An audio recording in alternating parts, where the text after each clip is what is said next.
Spark, the revolutionary new science of exercise and the brain, by John J. Ratey, M.D., with Eric Hagerman. Read by Walter Dixon.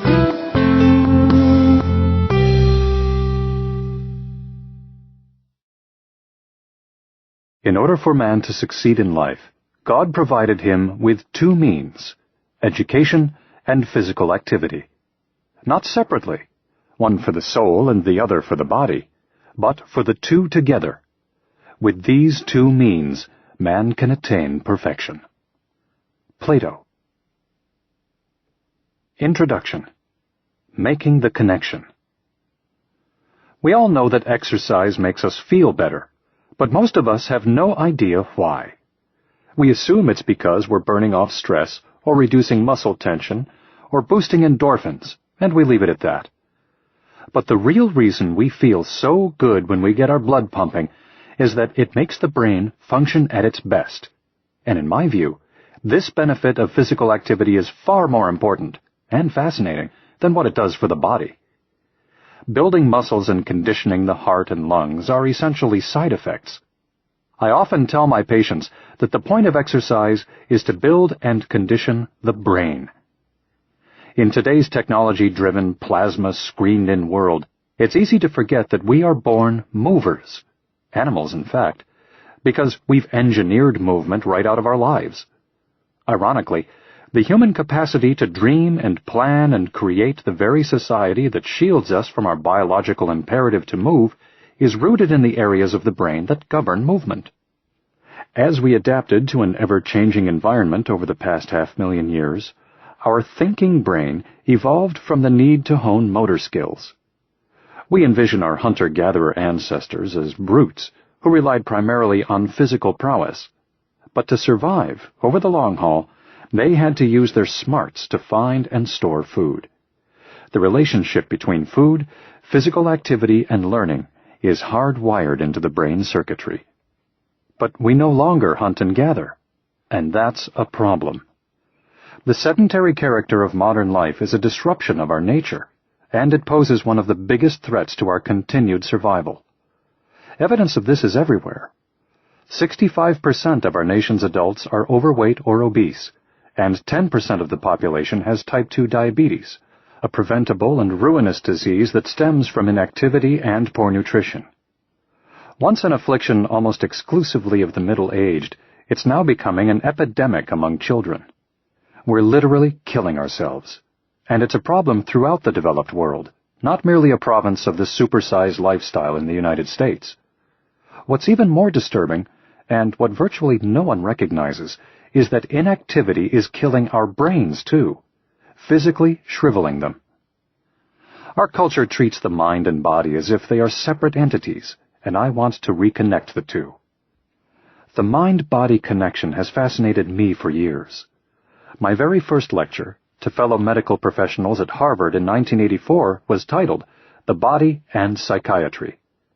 It focused on a novel drug treatment for aggression that affected both the body and the brain, which I stumbled on as a resident working in the Massachusetts State Hospital system. My experience working with the most complicated psychiatric patients set me on a path of investigation into the ways in which treating the body can transform the mind. It's been an enthralling journey, and though it continues, it's time to deliver that message to the public. What neuroscientists have discovered in the past 5 years alone paints a riveting picture of the biological relationship between the body, the brain, and the mind.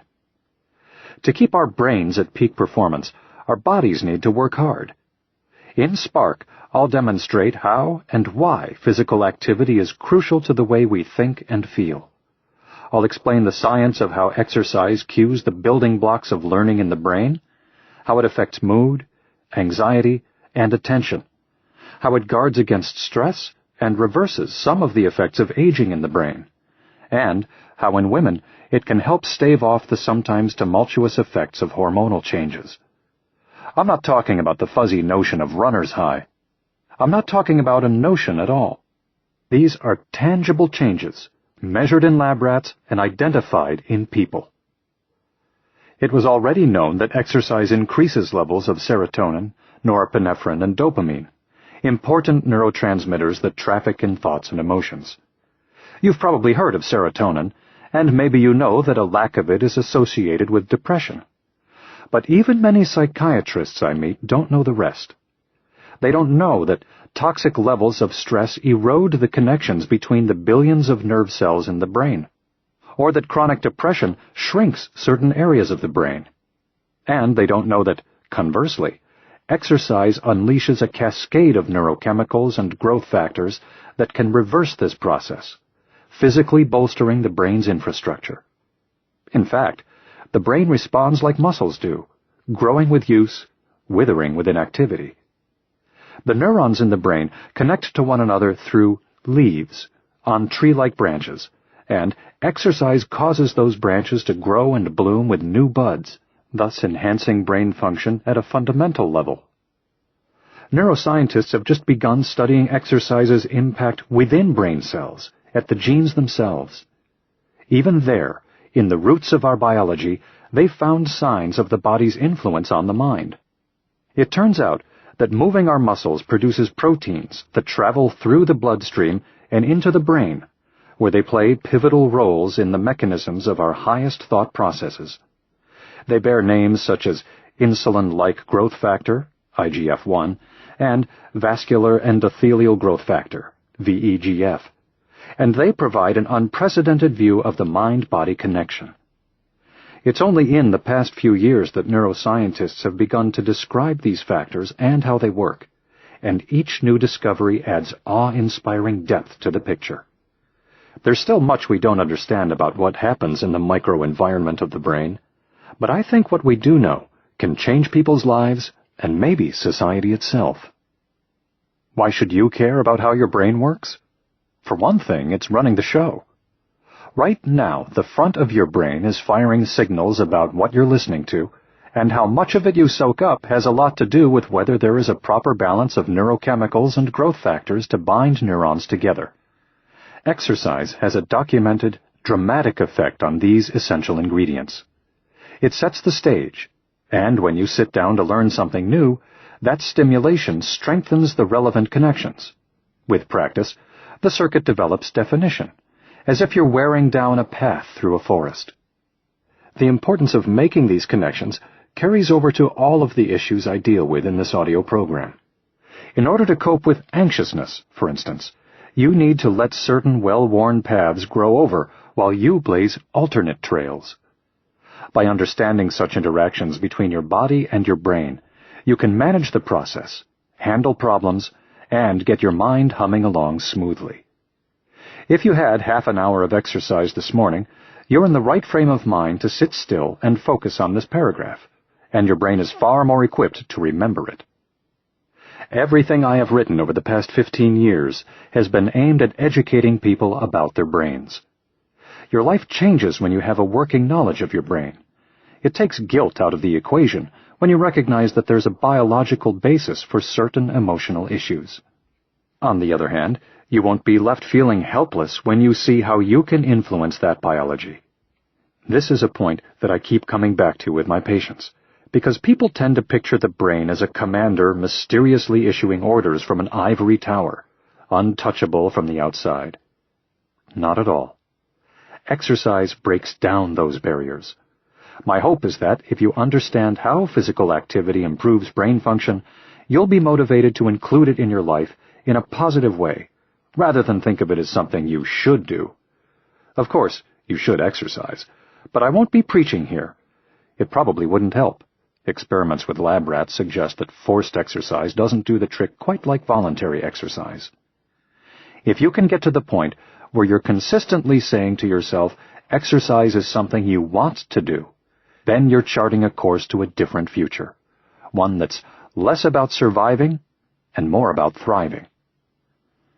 In October of 2000, researchers from Duke University made the New York Times with a study showing that exercise is better than sertraline, Zoloft, at treating depression. What great news!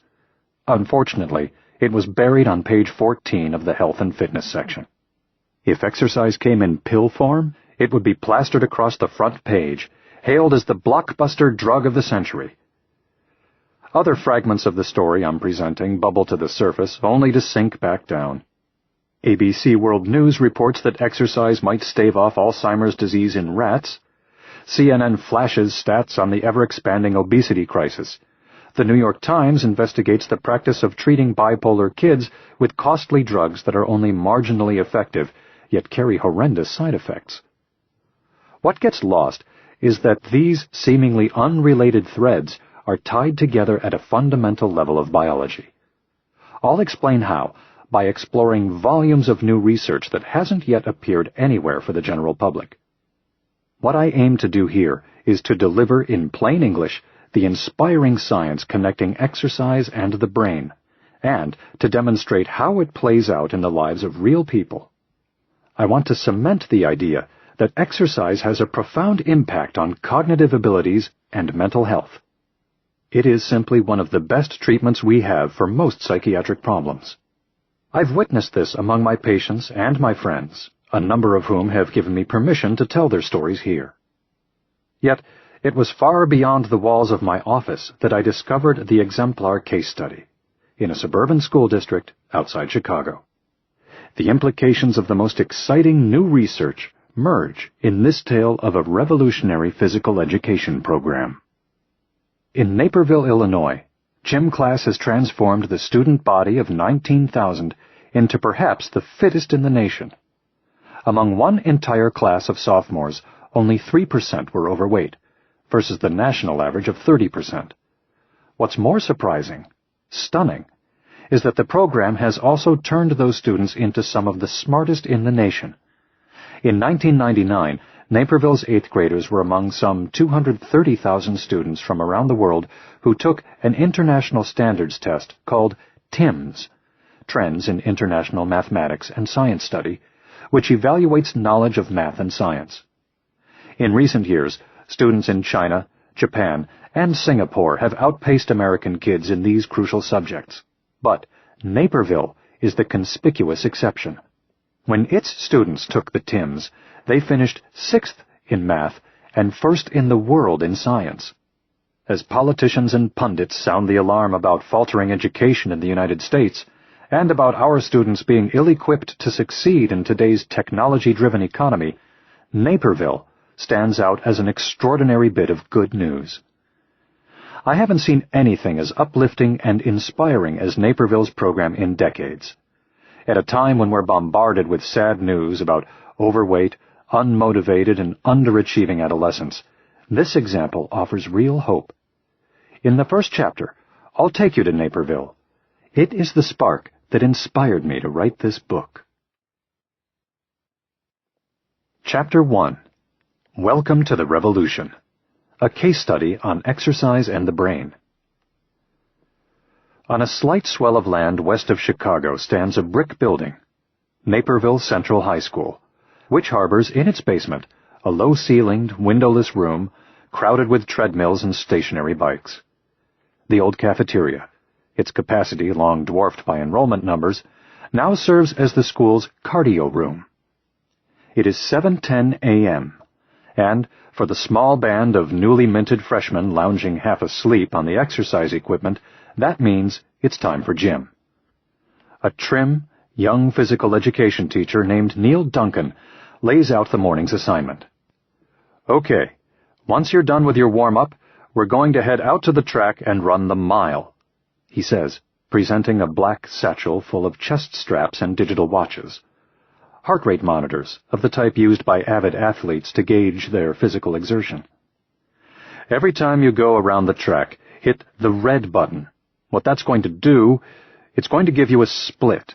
It's going to tell you, this is how fast I did my first lap, second lap, third lap. On the fourth and final lap, which will be just as fast if you do it right, he says, pausing to survey his sleepy charges, you hit the blue button, okay? And that'll stop your watch. Your goal is, well, to try to run your fastest mile. Last but not least, your average heart rate should be above 185. Filing past Mr. Duncan, the freshmen lumber upstairs, push through a set of heavy metal doors, and, in scattered groups, They hit the track under the mottled skies of a crisp October morning.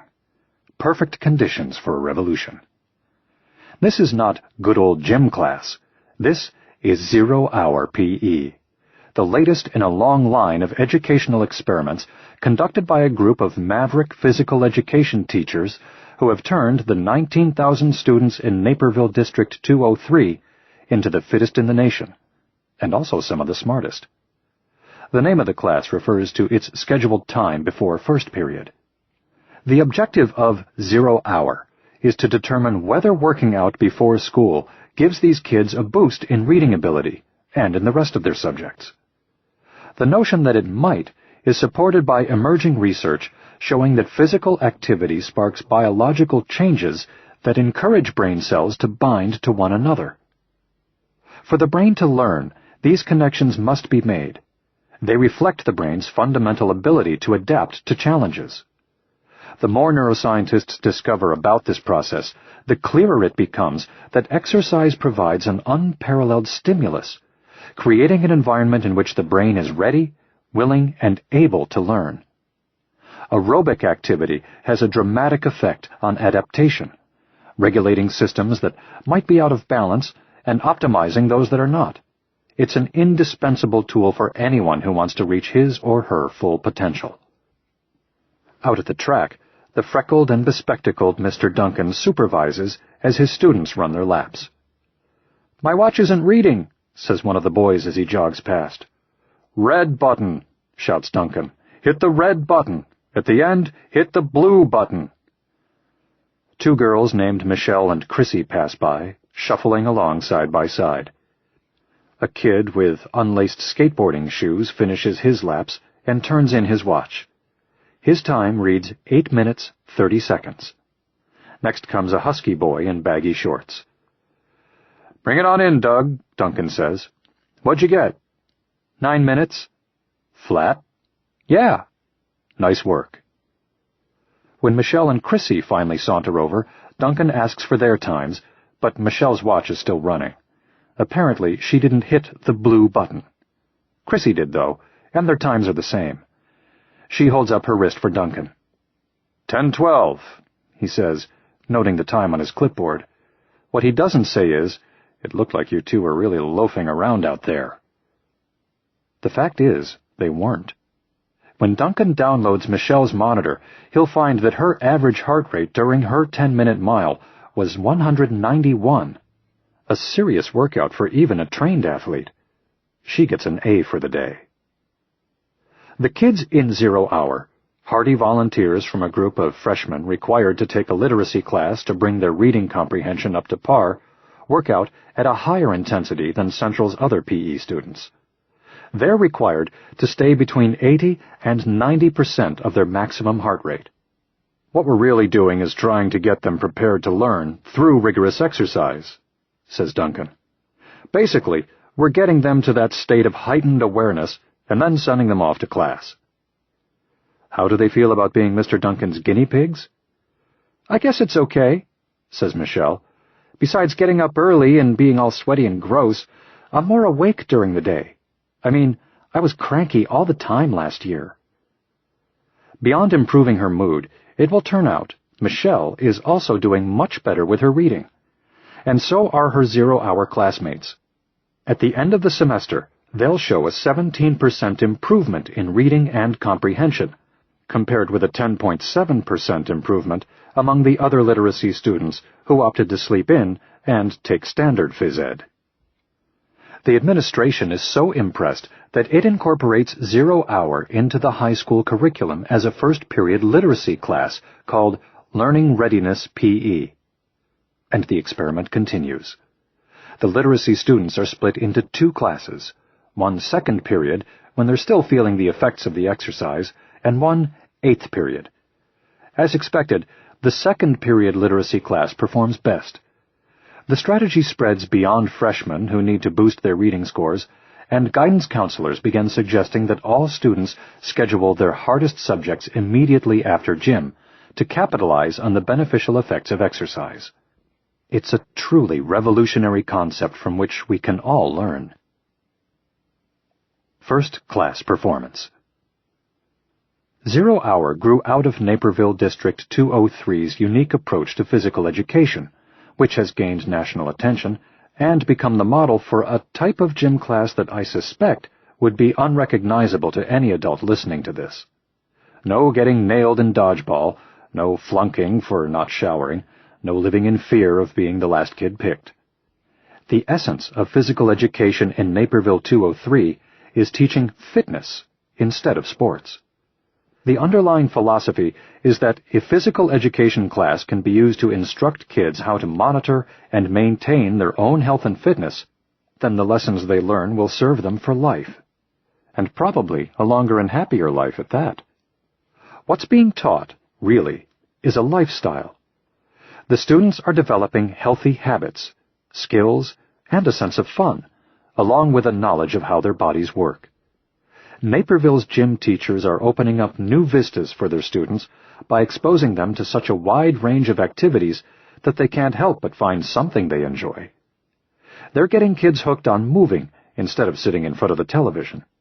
This couldn't be more important, particularly since statistics show that children who exercise regularly are likely to do the same as adults.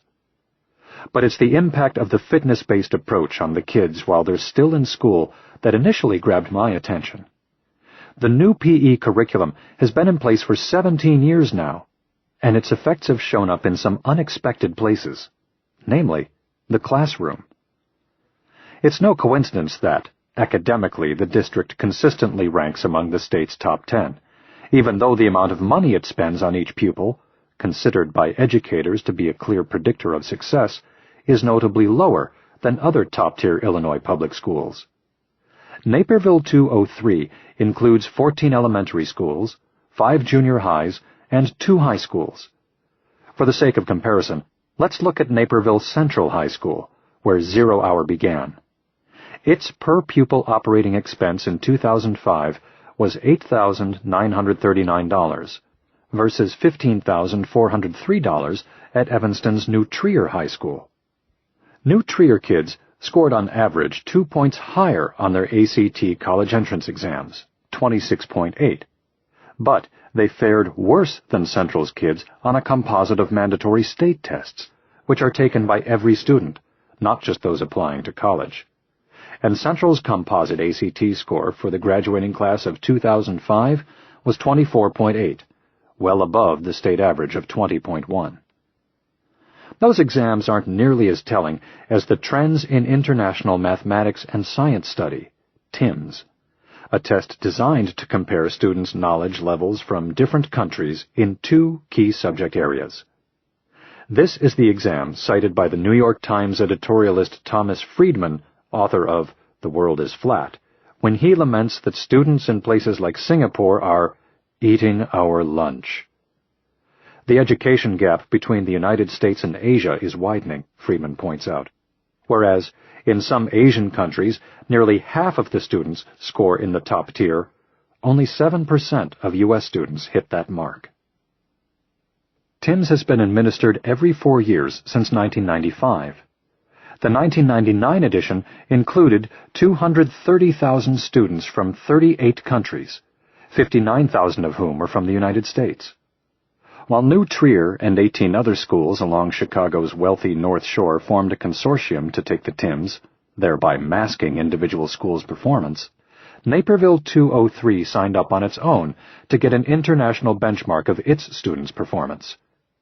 Some 97% of its 8th graders took the test, not merely the best and the brightest. How did they stack up? On the science section of the TIMSS, Naperville students finished first, just ahead of Singapore, and then the North Shore Consortium. Number 1 in the world. On the math section, Naperville scored 6th, behind only Singapore, Korea, Taiwan, Hong Kong, and Japan.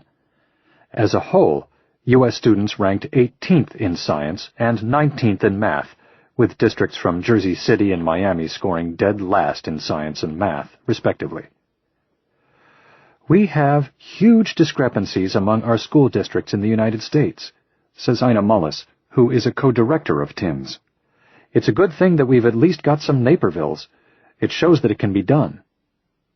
I won't go so far as to say that Naperville's kids are brilliant, specifically because they participate in an unusual physical education program. There are many factors that inform academic achievement. To be sure, Naperville 203 is a demographically advantaged school district. 83% white, with only 2.6% in the low-income range, compared with 40% in that range for Illinois as a whole. Its two high schools boast a 97% graduation rate, and the town's major employers are science-centric companies such as Argonne, Fermilab, and Lucent Technologies, which suggests that the parents of many Naperville kids are highly educated. The deck, in terms of both environment and genetics, is stacked in Naperville's favor. On the other hand, when we look at Naperville, two factors really stand out: its unusual brand of physical education and its test scores.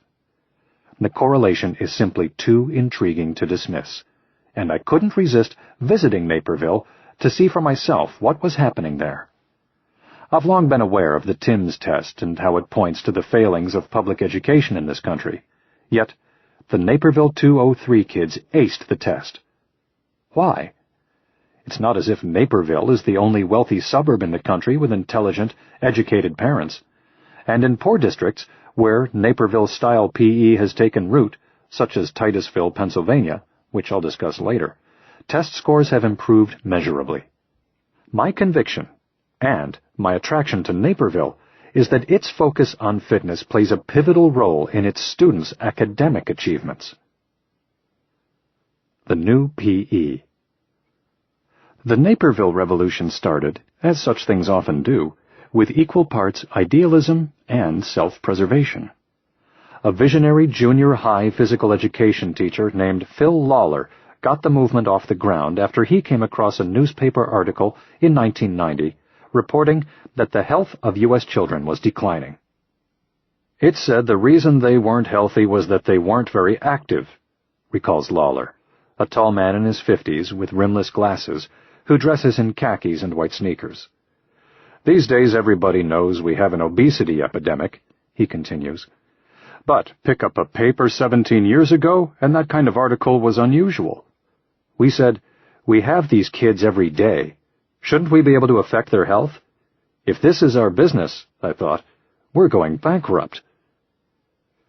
He already felt like his profession received no respect.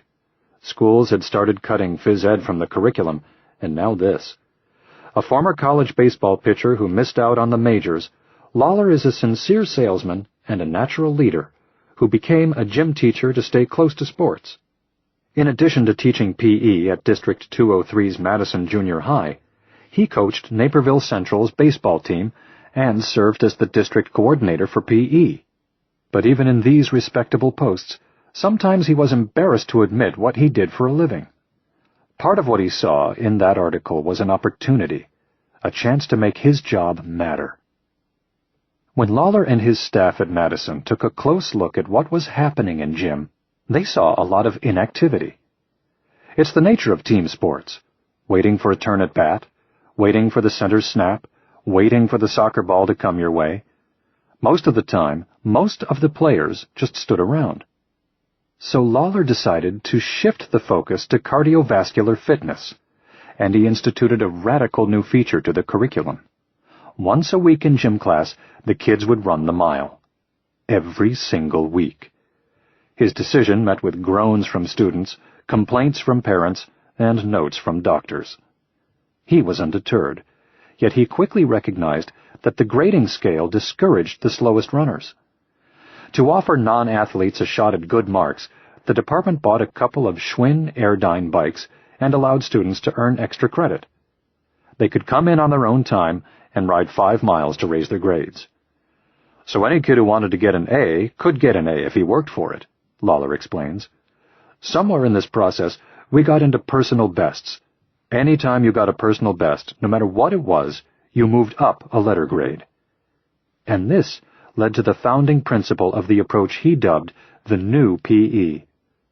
Students would be assessed on effort rather than skill. You didn't have to be a natural athlete to do well in gym. But how does one judge the individual effort of 40 kids at a time? Lawler found his answer at a physical education conference he organized every spring. He worked hard to turn the event into an exchange of fresh ideas and technologies, and, to encourage attendance, he talked the vendors into donating door prizes. Each year at the beginning of the conference, he would push a towel cart through the aisles, collecting bats and balls and other sporting goods. Cast in among the bounty one year was a newfangled heart rate monitor, which at the time was worth hundreds of dollars. He couldn't help himself. He stole it for the revolution. "I saw that son of a buck," he freely admits, "and I said, that's a door prize for Madison Junior High." During the weekly mile, he tested the device on a 6th-grade girl who was thin but not the least bit athletic. When Lawler downloaded her stats, he couldn't believe what he found. "Her average heart rate was 187, he exclaims.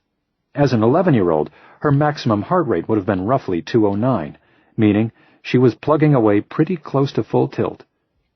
When she crossed the finish line, she went up to 207, Lawler continues.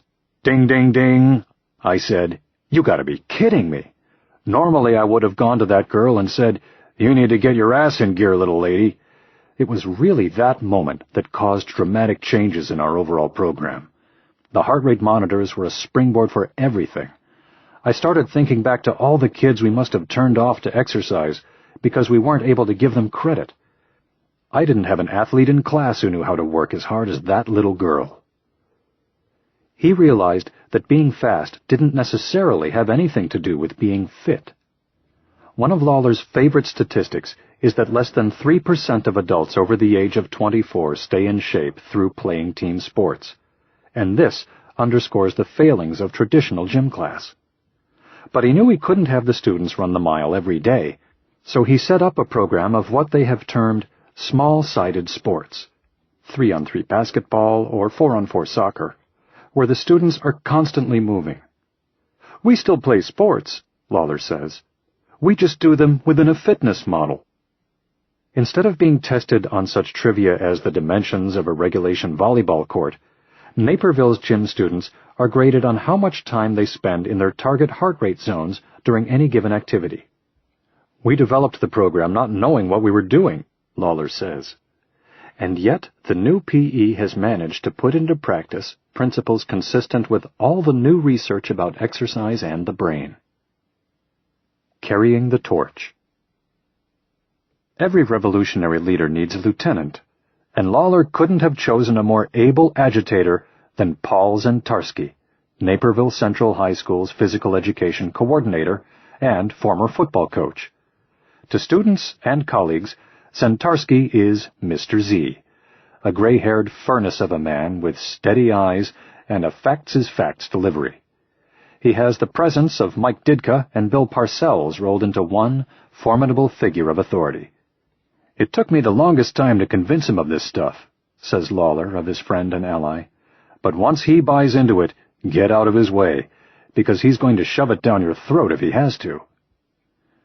As their movement grew, Lawler would take the lead in proselytizing the outside world with the "fitness not sports" message, talking to Newsweek and testifying before the U.S. Senate, and Zentarski would become the unwavering enforcer of the mission back home, transforming the phys ed program at Naperville Central into a well-oiled working model of the new PE. Lawler retired from teaching in 2004 after being diagnosed with colon cancer, but he has continued to lobby for daily physical education even during his back-and-forth battle with the disease. They've both become grassroots experts on the subject of exercise in the brain. They learned by grilling speakers from the conferences Lawler organized, attending sports physiology seminars, reading neuroscience research papers, and constantly emailing their findings to each other. And they've taken it upon themselves to educate their colleagues as well. It's not uncommon for Zentarski to buttonhole an English teacher in the hallway and hand her a stack of the latest brain research. Homework from the gym teacher. It's because of their relentless spirit of investigation that I got to know these two men. Lawler heard me interviewed on the National Public Radio program The Infinite Mind, during which I referred to a protein that's elevated during exercise as Miracle Grow for the brain. Unbeknownst to me, Lawler began repeating the phrase in interviews of his own, including one with the director of a documentary film about obesity in America. Supersize Me, 2004. I had been looking for a concrete way to illustrate the effects of exercise on learning for this audio program, and focusing on a school district was a natural way to do that. But I also think the sheer size of the Naperville experiment gives it a broader resonance. The story is about students, but the lessons apply to adults too. What Naperville provides is a powerful case study on how aerobic activity can transform not only the body, but also the mind. It also happens to be a wonderful template for reshaping our society.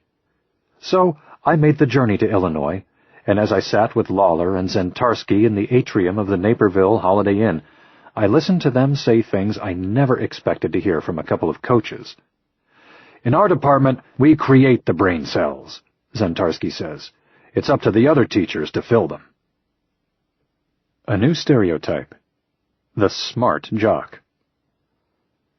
Lawler's tack runs opposite the trend in American public schools of cutting physical education in favor of increasing study time in math, science, and English, an effort to help students pass tests dictated by the No Child Left Behind Act. Only 6% of U.S. high schools offer a daily physical education class.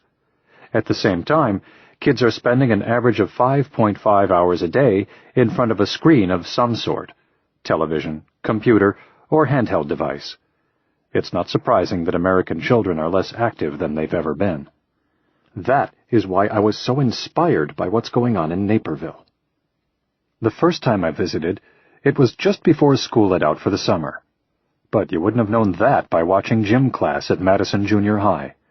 There must have been 30 kids jumping around with the sort of energy and enthusiasm you would only expect to see at the beginning of the school year, lining up to get on the climbing wall, arguing about who was going to get to use a new exercise bike attached to a video game monitor, running wildly on treadmills, playing a video game called Dance Dance Revolution, where you dance on a control pad. They were all wearing heart rate monitors, and, most important, they were all engaged. Some 30% of U.S. school children are overweight, 6 times more than in 1980, and another 30% are on the cusp. In Lawler's district, an astonishing 97% of freshmen in 2001 and again in 2002 were at a healthy weight according to body mass index guidelines from the Centers for Disease Control, CDC. In the spring of 2005, an independent assessment of Naperville 203 students' fitness showed even better results. A sports physiologist named Craig Broder and a team of his graduate students from Benedictine University came in and tested a random sampling of 270 students, from 6th graders through high school seniors. "I can tell you that the Naperville school system is miles ahead of the national norm in terms of fitness," says Broder, a former regional president of the American College of Sports Medicine. "It's not even close. They had 1 male out of 130-something who was obese. It's amazing. Their percentages of body fat were way below national norms, using the CDC's height and weight standards. On other fitness variables, something like 98% of the students passed." Broder is perfectly aware of Naperville's demographics, yet he's still impressed. "The numbers are too high for it to just be that," he says. "The PE program itself has to have had an additive impact on what that population would achieve otherwise. Let me put it this way. You can't say for sure that the PE program does it, but their fitness is so far off the scale that it can't be just because it's Naperville." But what exactly do we know about the effect of gym on GPA? Few researchers have tackled the question, although one study from Virginia Tech showed that cutting gym class and allocating more time to math, science, and reading did not improve test scores, as so many school administrators assume it will.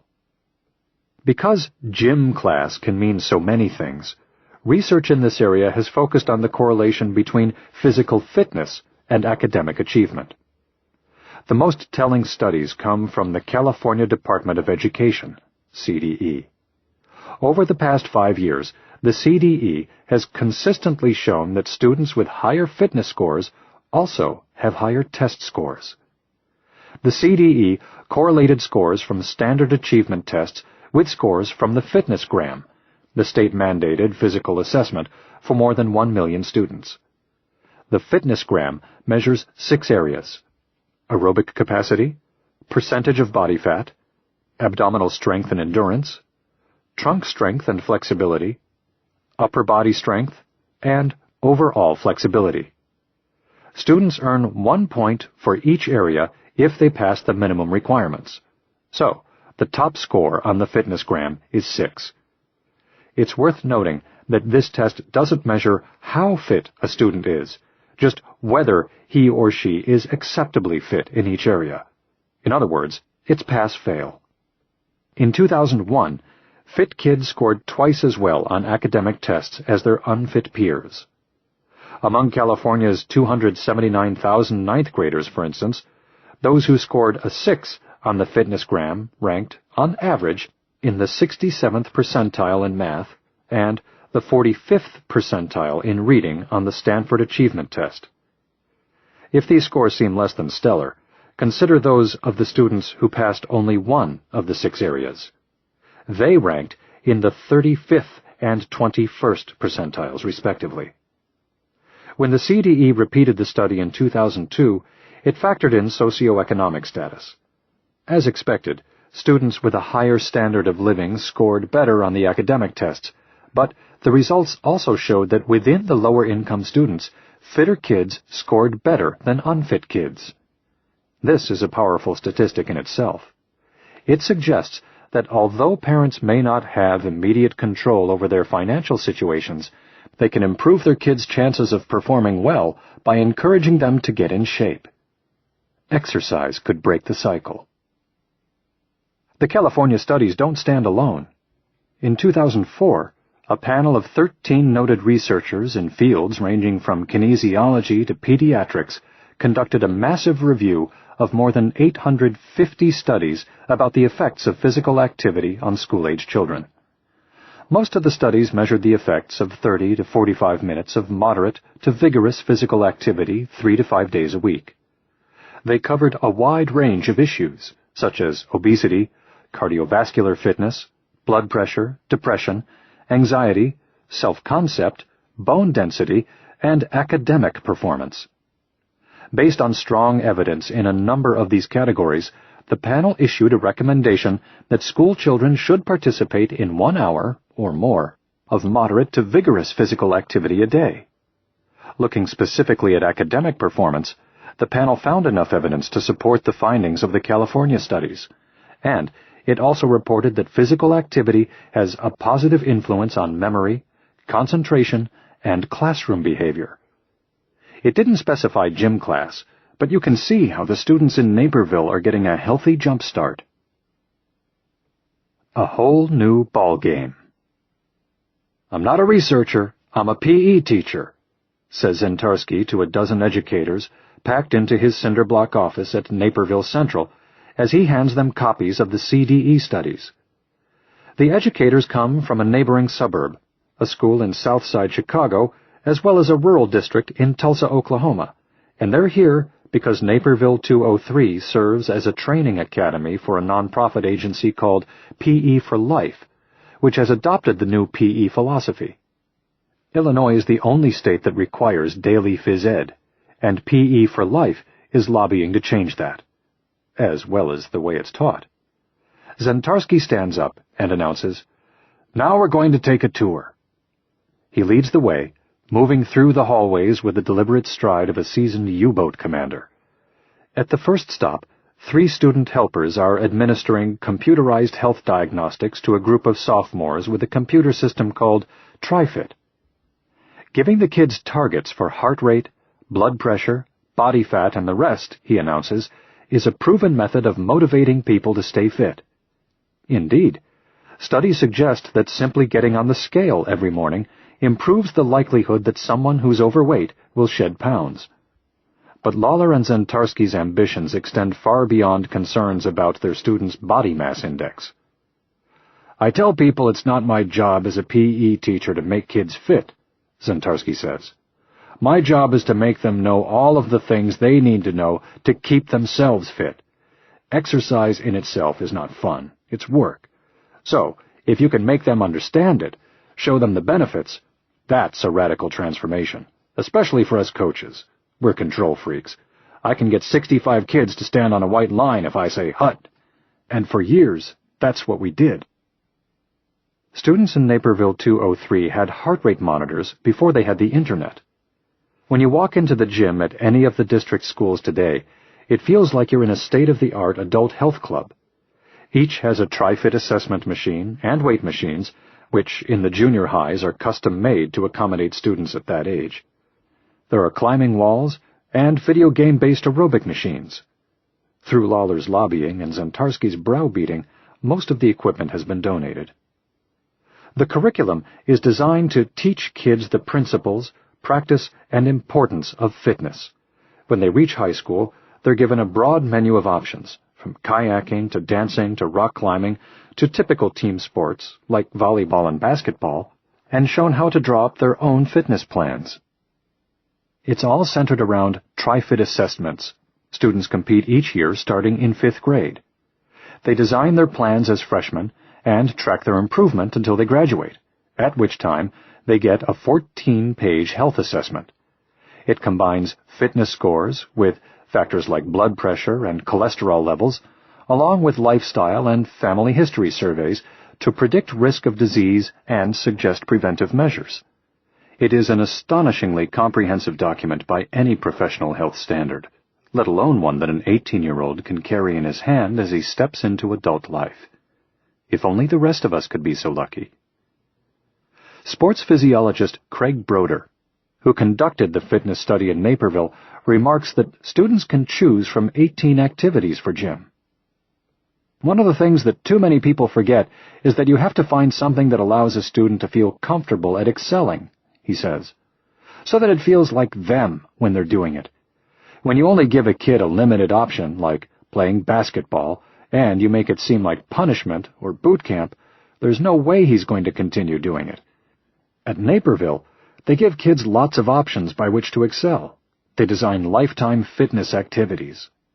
It's important for adults to remember this when considering how to get in shape. Zentarski leads his group into the old girls' gym to show off the jewel of Central's physical education program, a 24-foot-high, 90-foot-long climbing wall, and a high ropes course they recently started using in a new leadership class. He gives an example of a drill he uses to teach trust and communication. The climber is blindfolded and has to rely on commands from his partner to reach the next hold on the wall. The newest part of the wall is set at an easier pitch for PE students with physical and mental disabilities. Answering the obvious concerns about liability, Zentarski says they have very few injuries in here because the kids are cooperating, not competing, and this is one of the most important lessons he and his staff teach. If you ask people, what is it you want our graduates to be able to know and do when they leave high school, Zentarski explains, they'll say, we want them to be able to communicate. We want them to be able to work in small groups. We want them to be able to problem solve. We want them to be risk takers. Where does that happen? He asks, eyeballing his guests. Science class? I don't think so. Good for the body, good for the brain. About 135 miles south of Naperville, at the University of Illinois at Urbana-Champaign, a psychophysiologist named Charles Hillman conducted his own version of the CDE study with a group of 216 3rd and 5th graders and found the same correlation between fitness and academics. He and his co-author, Darla Castelli, noticed something interesting. Of the 6 areas that the fitnessgram measures, 2 seem to be particularly important in relation to academic performance. Body mass index and aerobic fitness really stuck out in our regression equation, Castelli says. They were the most significant contributors. I was really surprised it was that clear-cut. Hillman went beyond correlating data, though. He wanted to dig into the neuroscience of these findings, so he took a group of 40 kids, half fit, half unfit, and measured their attention, working memory, and processing speed. During the cognitive testing, the kids wore something like a swim cap embedded with electrodes that measured electrical activity in the brain. The electroencephalogram, EEG, showed more activity in fit kids' brains, indicating that more neurons involved in attention were being recruited for a given task. We see better integrity there, Hillman explains. In other words, better fitness equals better attention and thus better results. Hillman also found something telling in how his subjects responded to making a mistake. While measuring their brain activity, he used what's called a flanker test, in which a series of 5 capital letters, H's and S's, are flashed on a screen. The only letter of interest is the one in the middle. The subject hits one button when it's an H and another button when it's an S. When something like HHSHH shows up, at the rate of once a second, it's easy to make a mistake, and you know as soon as you've done so. What Hillman found, he says, is that fit kids slow down and make sure they get that next one right. The ability to stop and consider a response, to use the experience of a wrong choice as a guide in making the next decision, relates to executive function, which is controlled by an area of the brain called the prefrontal cortex. I'll explore executive function in subsequent chapters, especially when we get to attention deficit hyperactivity disorder, which is partly caused by a lapse in the prefrontal cortex. If a child with ADHD took the flanker test, she would hit the wrong button before being able to stop herself, or hesitate too long to hit the right button. But you can imagine how much all of us rely on executive function. Learning from our mistakes is profoundly important in everyday life, and Hillman's study shows that exercise, or at least the resulting fitness levels, can have a powerful impact on that fundamental skill. Follow the leaders. There may be no better embodiment of Naperville's faith in the transformative power of exercise than Jessie Wolfram. A self-described nerd and a straight-A student while at Central, she graduated in 2003 and enrolled at Embry-Riddle Aeronautical University in Daytona Beach, Florida, where she is now majoring in engineering physics. As a twin who tended to rely on her relationship with her sister rather than engage with other kids, Jessie had been shy all her life. In 3rd grade, my mom gave me the option of piano or soccer, Jessie recalls, laughing about it now. I was so scared of the idea of hanging out with a bunch of girls at something I probably wasn't going to be good at that I picked something I didn't even like. I played piano for 8 years. Of course, Phil Lawler didn't give her the piano option when she arrived as a student at Madison Junior High. Jessie had to participate, just like everyone else. And although she didn't much care for gym, it wasn't too terrible, certainly not traumatizing, and she learned lessons about her body that would serve her for years to come. When she and her sister, Becky, moved on to Central, their divergent class schedules meant they weren't able to constantly lean on each other, so Jessie was forced to talk to other kids more often than she felt comfortable doing. She signed up for speech class to deal with her social anxiety, but she says what really helped her blossom was enrolling in kayaking. Jessie took to this skill-intensive sport immediately, and discovering she was good at something outside the academic realm helped transform her. If somebody notices that you're doing something that they can't do, you get some attention, Jessie says. In kayaking, people started to notice me, and then I wasn't the person who faded into the wallpaper. It made me more adventurous. Even if you're shy, if somebody is like, "How do you do that?" you forget that you're shy, and you just explain it. You have to turn your head this way, or do that with your paddle. The swimming pool leveled the playing field in other ways, too. Once everybody changes into their swimsuits, you can't tell who's in the popular group, she says. The class totally jumped those boundaries of social standings. I had a lot of problems with that until I took kayaking. Emboldened by her experience in kayaking class, Jessie signed up for the leadership course being taught by Mr. Zantarsky. The first thing he did was separate Jessie and her twin, and all of the other inseparable cliques. The leadership students learned to rock climb, And it's this sport in particular that captured Jessie's attention.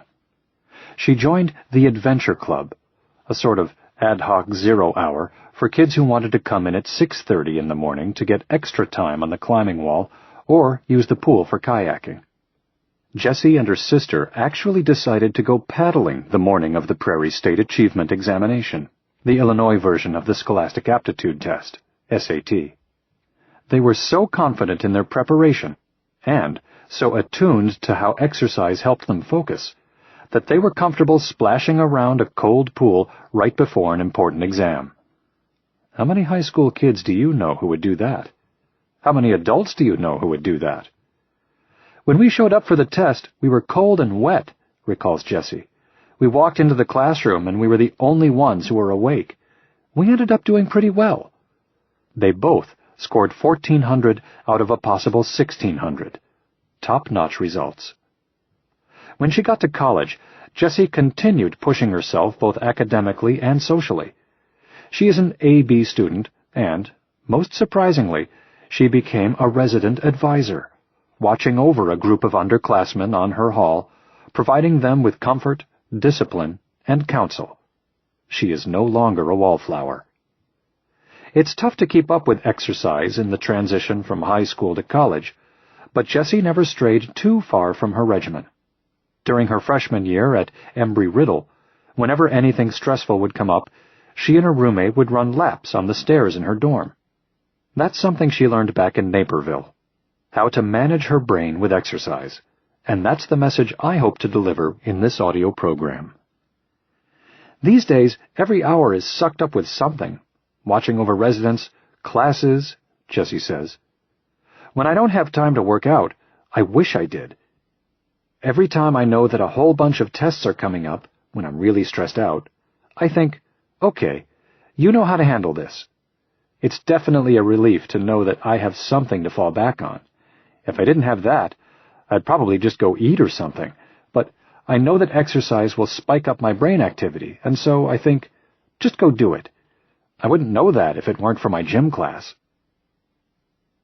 Beyond fitness.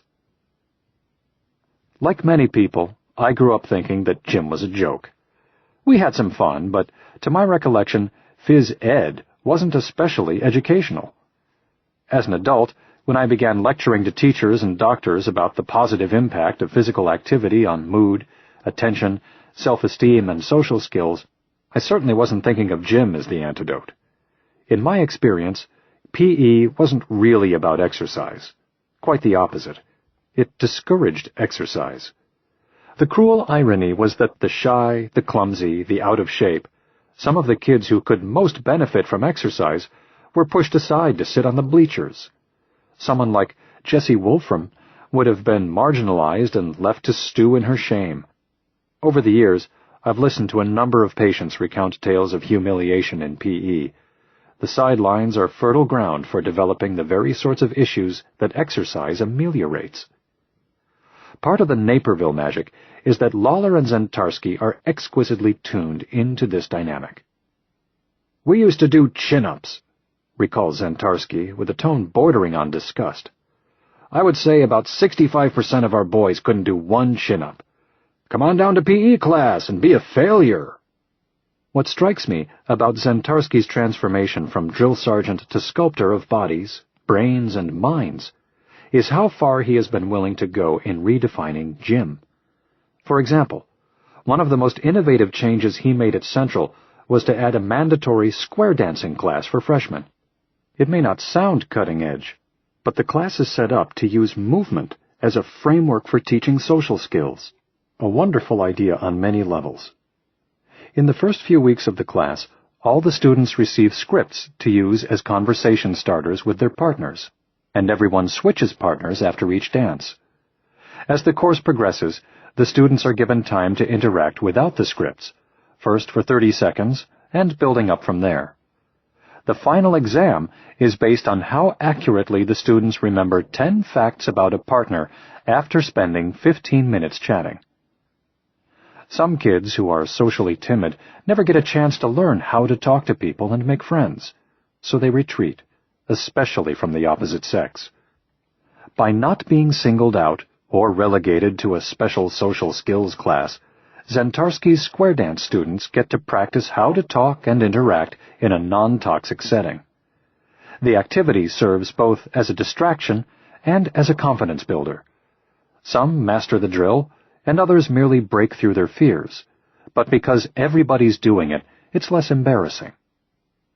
When I talk to colleagues about the Naperville Revolution and tell them that kids are learning these kinds of social skills in gym class, the reaction I get is stunned silence. They are in awe, just as I was. Throughout my work, I've spent a lot of time trying to identify and address the problems of what I call the social brain, and Zentarski has found the perfect prescription to help overcome the growing isolation and solitary nature of our lives today. In gym class. By having the structure, opportunity, and expectation, socially anxious students log in positive memories about the way to approach someone, how close to stand, and when to let the other person speak. Exercise serves as the social lubricant, and it's crucial to this kind of learning because it reduces anxiousness. Their brains are primed by the movement, and they lay down circuits that record the experience, which at first may be painful, but which becomes less so in the context of an experience shared by the entire class. It's an intuitively brilliant way to bring kids out of their shells at a poignant age when everyone feels self-conscious. Zentarski puts them all in the same boat and gives them the tools and encouragement to build up their self-confidence. The dancing makes the whole lesson work. It's offerings like this, I believe, that explain why so many parents in Naperville report that gym is their kids' favorite class. A mother named Olfat El Malak has 2 daughters who went to Madison and then Central. It's not just physical exercise. It's something else that happens inside of them, she says. This is almost like a motivational program. My girls believe in themselves. They are both very confident about themselves, and they didn't start this way. This is because of the PE program at District 203. Spreading the Gospel.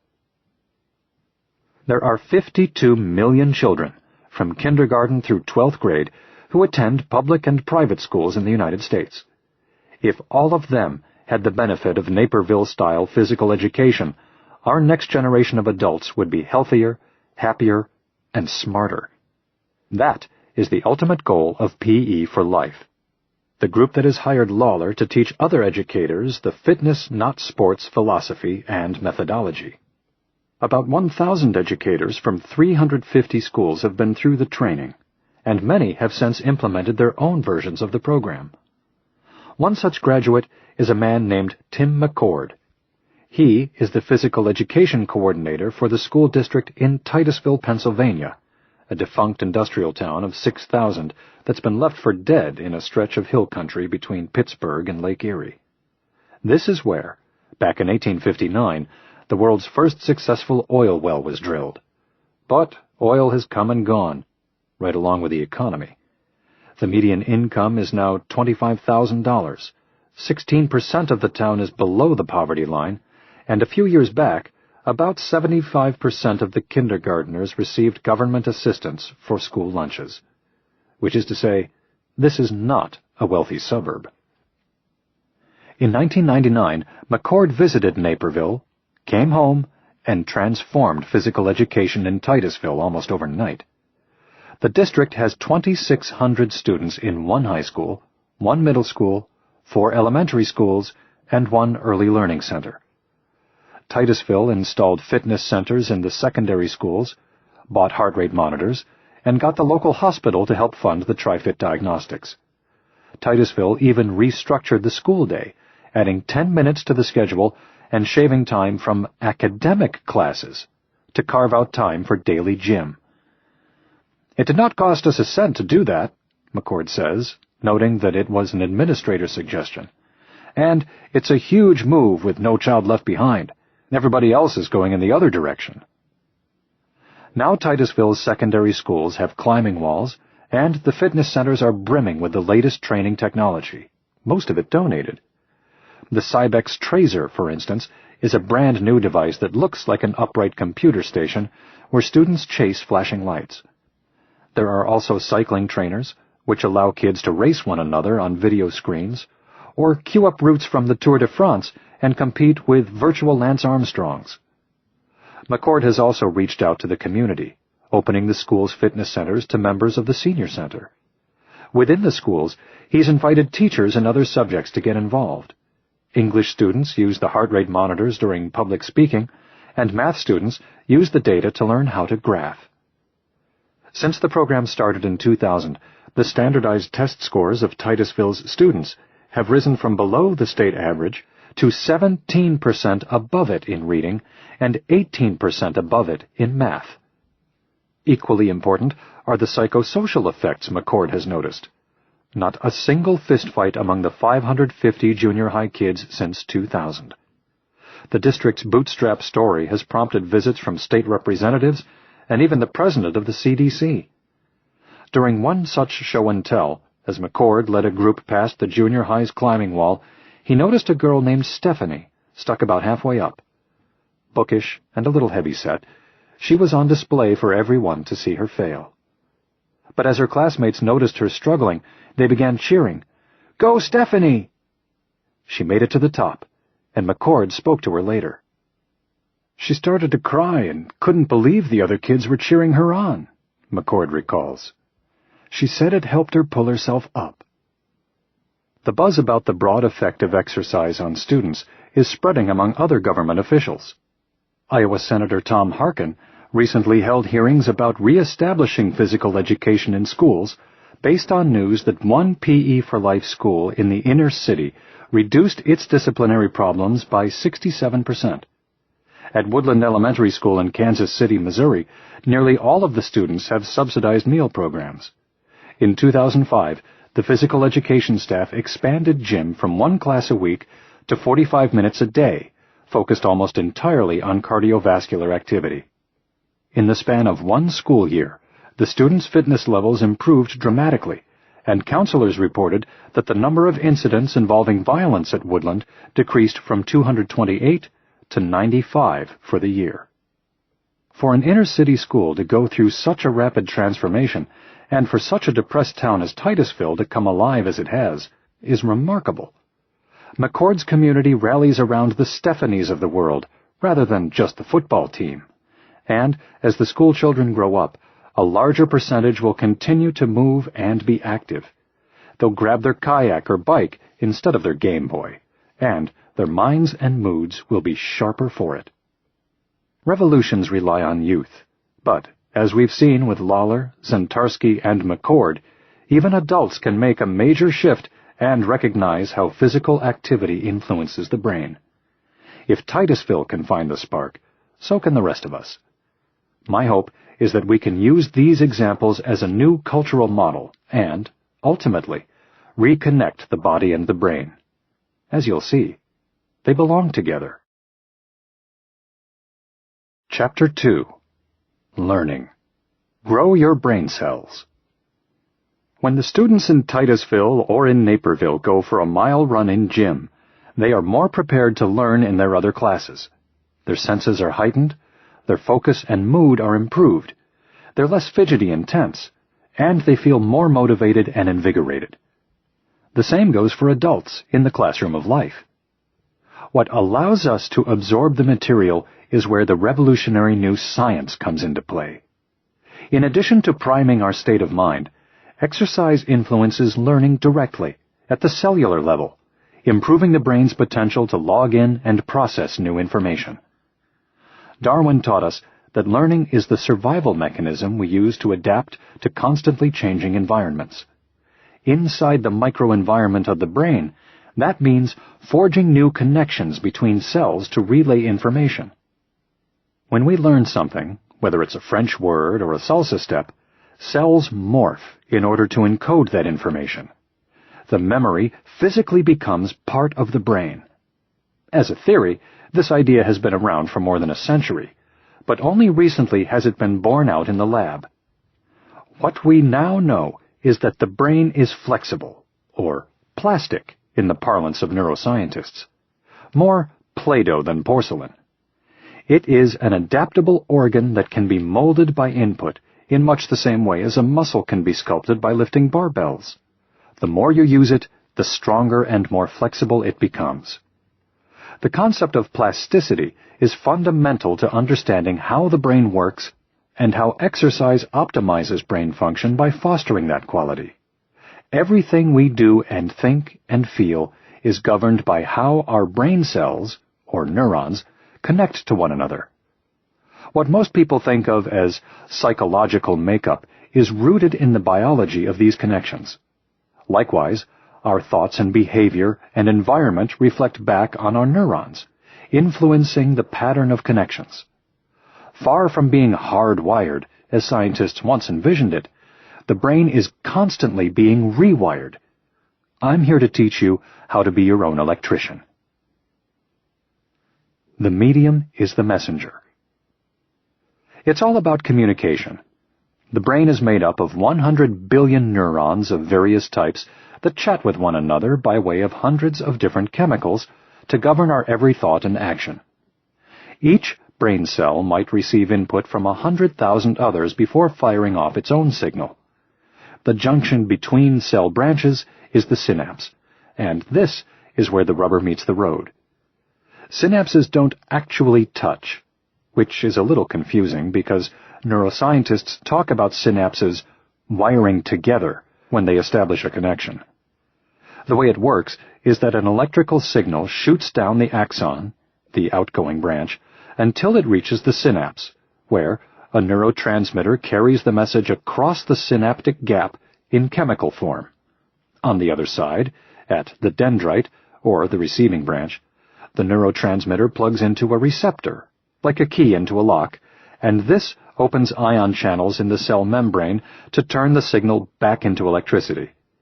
If the electrical charge at the receiving neuron builds up beyond a certain threshold, that nerve cell fires a signal along its own axon, and the entire process repeats.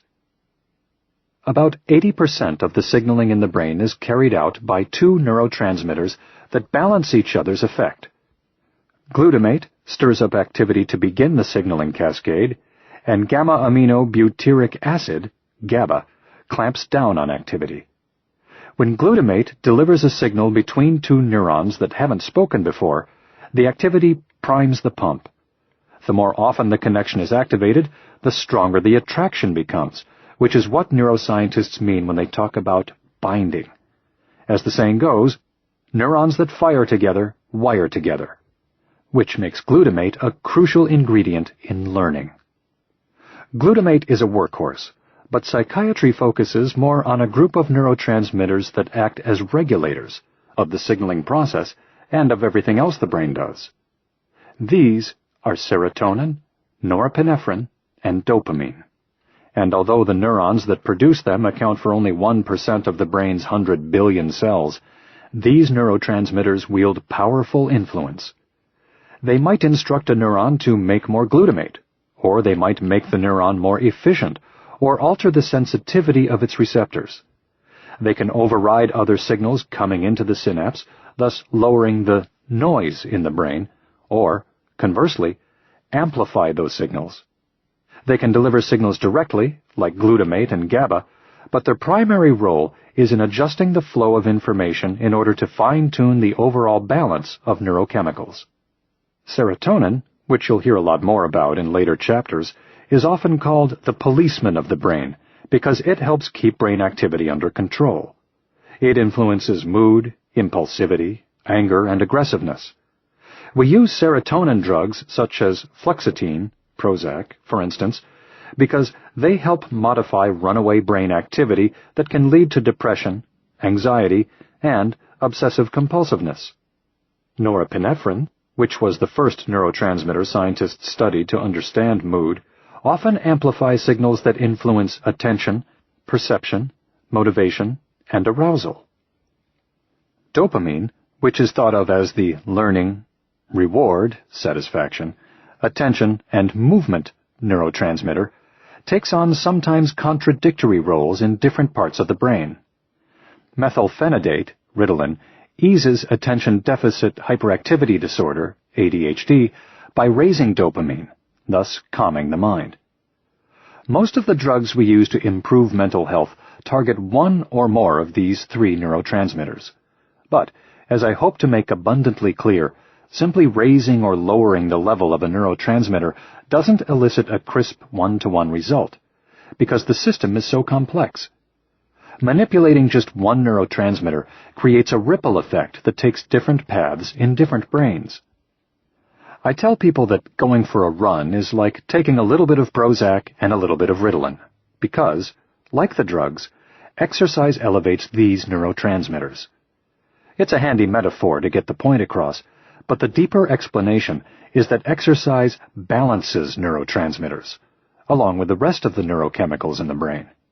And as you'll see, keeping your brain in balance can change your life. To learn is to grow.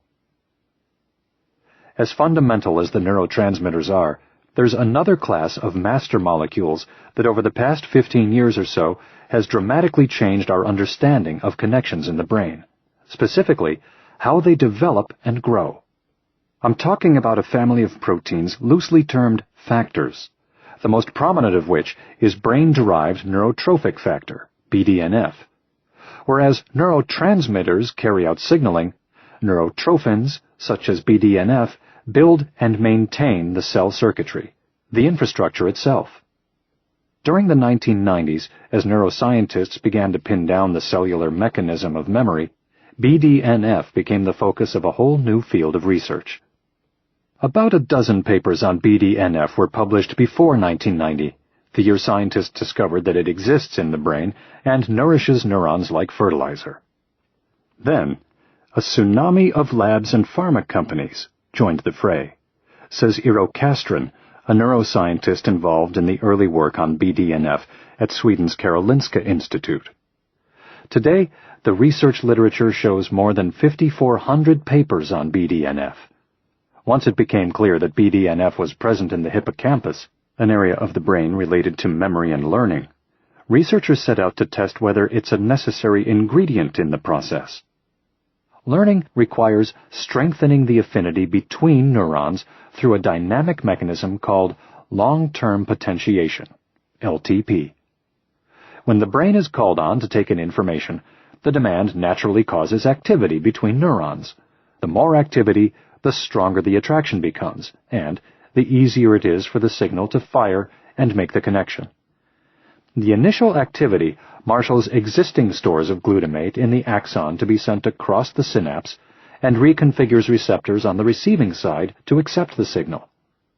The voltage on the receiving side of the synapse becomes stronger in its resting state, thereby attracting the glutamate signal like a magnet. If the firing continues, genes inside the neuron's cell nucleus are turned on to produce more building material for the synapses, and it is this bolstering of the infrastructure that allows the new information to stick as a memory.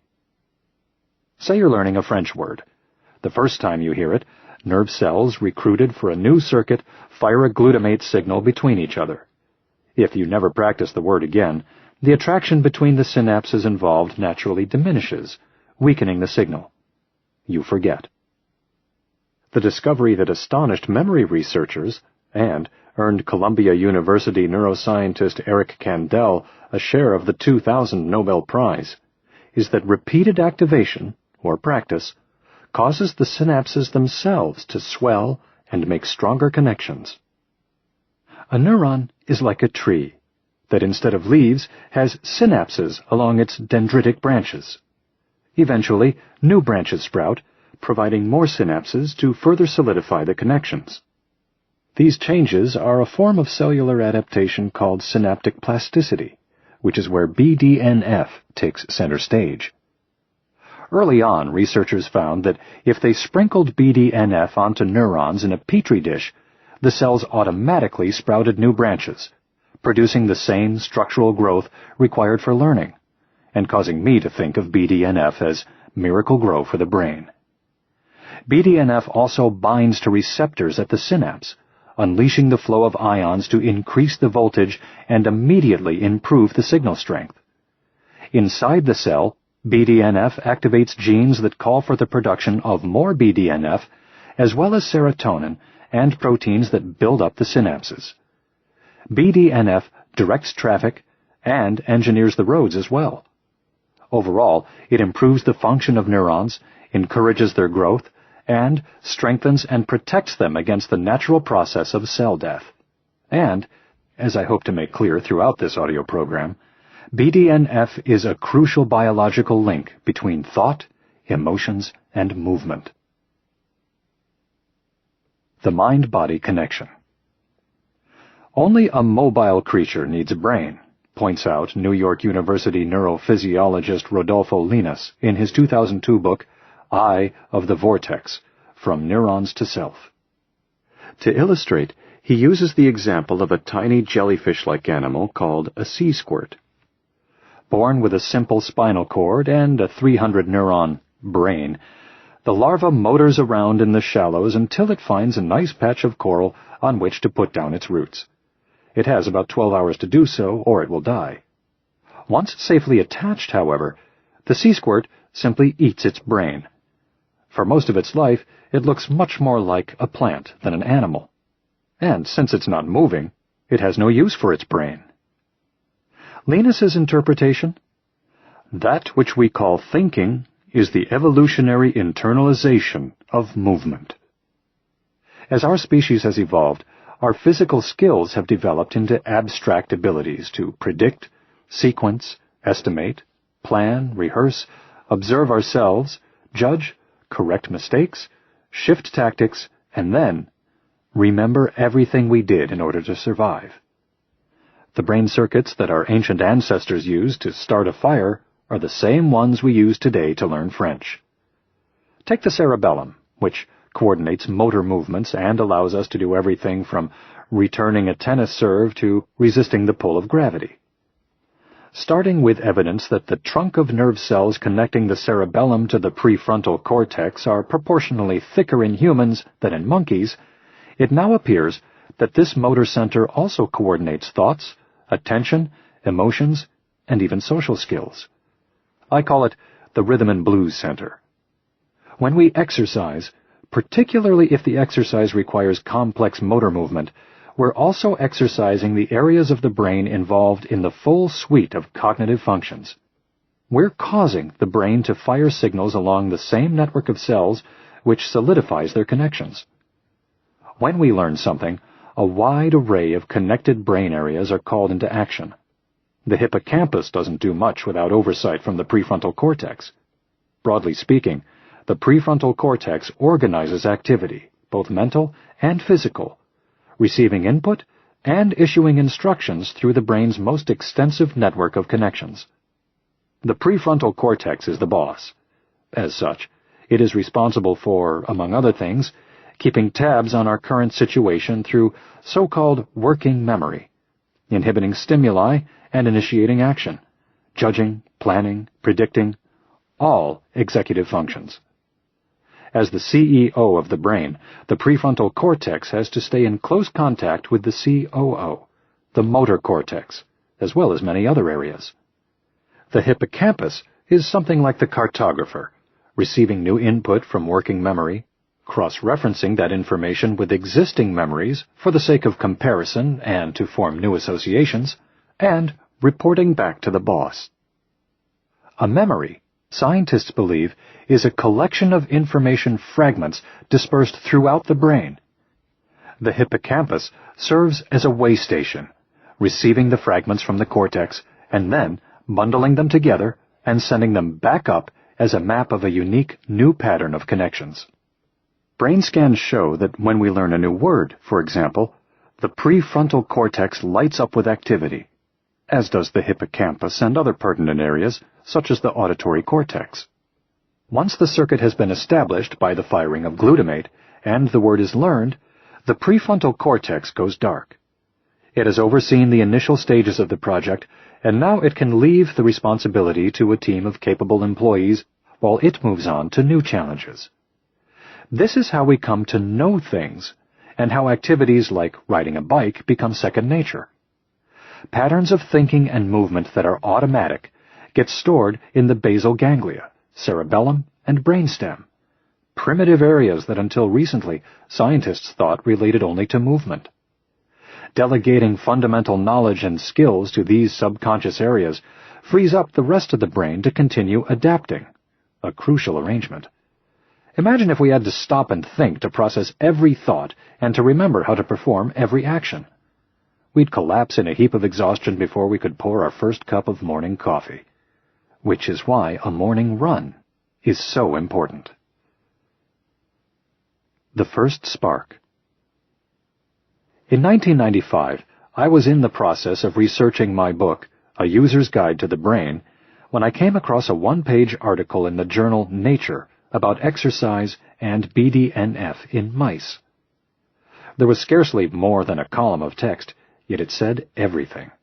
Namely, that exercise elevates Miracle-Gro throughout the brain.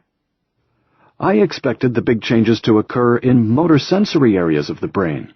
The motor cortex, the cerebellum, the sensory cortex, maybe even the basal ganglia a little bit, because they're all involved with movement, recalls Carl Kottmann, director of the Institute for Brain Aging and Dementia at the University of California, Irvine, who designed the study. We developed the first films, and son of a gun, it showed up in the hippocampus. Well, the significance is that the hippocampus is an area of the brain that is extremely vulnerable to degenerative disease, and that is needed for learning. Instantly, I said, this changes the game completely. The news certainly came out of left field for me. For years, I had been a vocal proponent of using exercise for ADHD and many other psychological issues, based on what I'd seen with my own patients and what I knew about exercise's effect on neurotransmitters. But this was different. By showing that exercise sparks the master molecule of the learning process, Kottmann nailed down a direct biological connection between movement and cognitive function. In doing so, he blazed the trail for the study of exercise in neuroscience. Kottmann conducted this experiment not long after BDNF was discovered in the brain, and there was nothing to suggest that exercise had anything to do with it. His hypothesis was an act of sheer creativity. He'd just finished working on a long-term aging study designed to see if the people whose minds hold up best share anything in common. Among those with the least cognitive decline over a 4-year period, 3 factors turned up: education, self-efficacy, and exercise. The first 2 weren't so surprising, but Kottmann was curious about the last. I got to thinking about what the heck was really going on, he says. The assumption was that exercise didn't act on the brain, but my take on it was that somehow it had to be the brain. At the time, if you'd asked what variable might underlie overall brain health, most scientists would have said neurotrophic factors, because they were kind of the in thing, says Kottmann. And everyone knew that BDNF helped neurons in culture survive. It was a bit of a leap, but if Kottmann could tie exercise to BDNF, he'd at least have a plausible explanation for why it turned up in the aging study. He set up an experiment to measure the levels of BDNF in the brains of mice that exercise. It was important that the exercise be voluntary, because if he forced the mice to run on treadmills, he feared his peers might say the effect was from the stress of being handled. No problem. He'd use running wheels. As an indication of how new this territory was, finding rodent equipment that the university would approve for lab use was an ordeal in itself. Kottmann had to pay $1,000 apiece for stainless steel running wheels that would pass protocol. I remember signing the purchase order and thinking, this is painful. I just hope it doesn't not work, he jokes. On top of that, none of his postdoctoral students wanted anything to do with this research, and he had to go through a number of graduate students before finding a physical therapy major who liked the idea. Unlike humans, rodents seem to inherently enjoy physical activity, and Kottmann's mice ran several kilometers a night. They were divided into 4 groups: mice running for 2, 4, or 7 nights, and 1 control group with no running wheel. When their brains were injected with a molecule that binds to BDNF and scanned, not only did the scans of the running rodents show an increase in BDNF over controls, but the farther each mouse ran, the higher the levels were. When Cotman saw the results, that the spike occurred in the hippocampus, he didn't believe them himself. I said, "No, come on, guys, we did something wrong. The darn hippocampus is lit up." We had to repeat the experiment. It was too far out, and so we did. And we got the same results. As the stories of BDNF and exercise developed in parallel, it became clear that BDNF was important not merely for the survival of neurons, but also for their growth, sprouting new branches, and thus for learning. Eero Castren, as well as Susan Patterson from Kandel's lab at Columbia, found that if you stimulate LTP in mice by making them learn, BDNF levels increase. Looking inside their brains, researchers determined that mice without BDNF lose their capacity for LTP. Conversely, injecting BDNF directly into the brains of rats encouraged LTP. Then, one of Cotman's former postdoctoral students, neurosurgeon Fernando Gomez-Pinilla, showed that if you neutralize BDNF in mice, they are slow to find their way out of a pool having a hidden platform. It all adds up to solid evidence of how exercise helps the brain learn.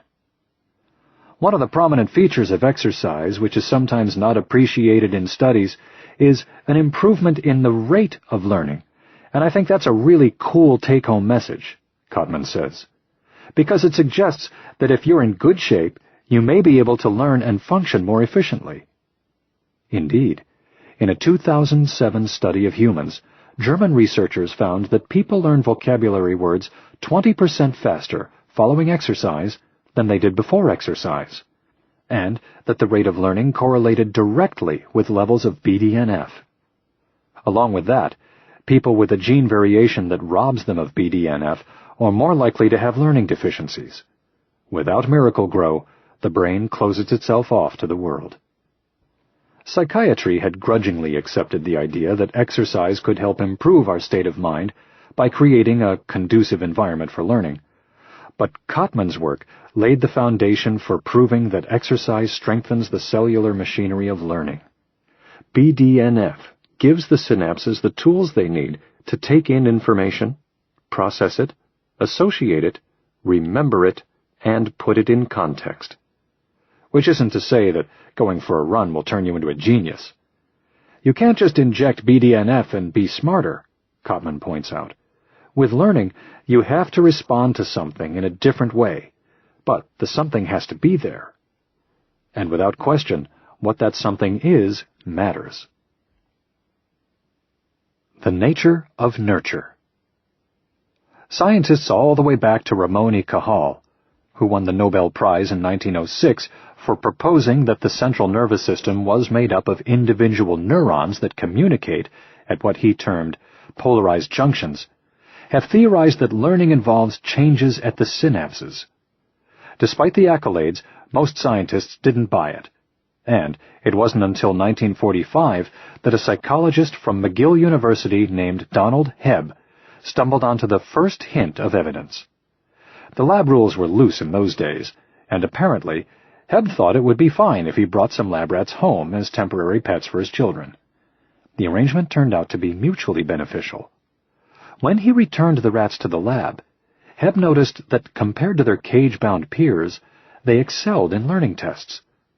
The novel experience of being handled and toyed with somehow improved their learning ability, which Hebb interpreted to mean that it changed their brains. In his acclaimed textbook, The Organization of Behavior, a Neuropsychological Theory, he described the phenomenon as use-dependent plasticity. The theory was that the synapses rearrange themselves under the stimulation of learning. Hebb's work ties in with exercise because physical activity counts as a novel experience, at least as far as the brain is concerned. In the 1960s, a group of psychologists at Berkeley formalized an experimental model called environmental enrichment as a way to test use-dependent plasticity. Rather than take rodents home, the researchers outfitted their cages with toys, obstacles, hidden food, and running wheels. They also grouped the animals together so they could socialize and play. It wasn't all peace and love, though. and eventually the rodents' brains were dissected. Living in an environment with more sensory and social stimuli, the lab tests showed, altered the structure and function of the brain. Not only did the rats fare better on learning tasks, but their brains weighed more compared to those housed alone in bare cages. Hebb's definition of plasticity hadn't included growth. This was at a time when it was almost heresy to say that the brain could actually change, says neuroscientist William Greenough, who, as a young graduate student during that period, was keenly interested in the Berkeley work, especially in a physical way, through experience. Greenough wanted to investigate environmental enrichment, but was warned off from that line of inquiry. My advisor essentially said, "If you pick that as your thesis, you'll be in Vietnam for sure," Greenough recalls. But as the Berkeley findings were replicated, the notion that experience could impact the brain gained a foothold. In a parallel line of research, a group from Harvard proved the converse, that environmental deprivation could shrink the brain. In examining cats raised with one eye sewn shut, they found that the visual cortex was significantly smaller. All this work established the metaphor of the brain as a muscle, and the notion of use it or lose it. Aside from challenging the long-standing separation between biology and psychology, the social implications of environmental enrichment were radical. The Berkeley studies led to the creation of Head Start, the federal education program that provides funding to send disadvantaged children to preschool. Why should poor kids be left in bear cages? The field took off, and neuroscientists began to investigate different ways to stimulate brain growth. Once Greenough was safely ensconced as a faculty member at the University of Illinois, he turned back to this line of research.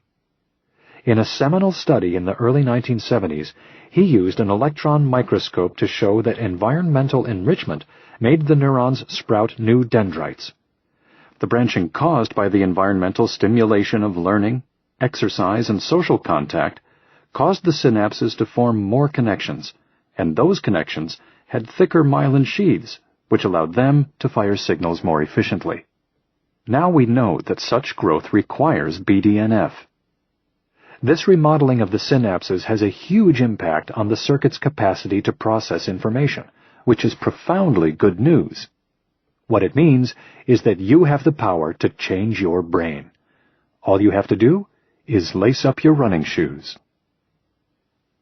Stretching plasticity.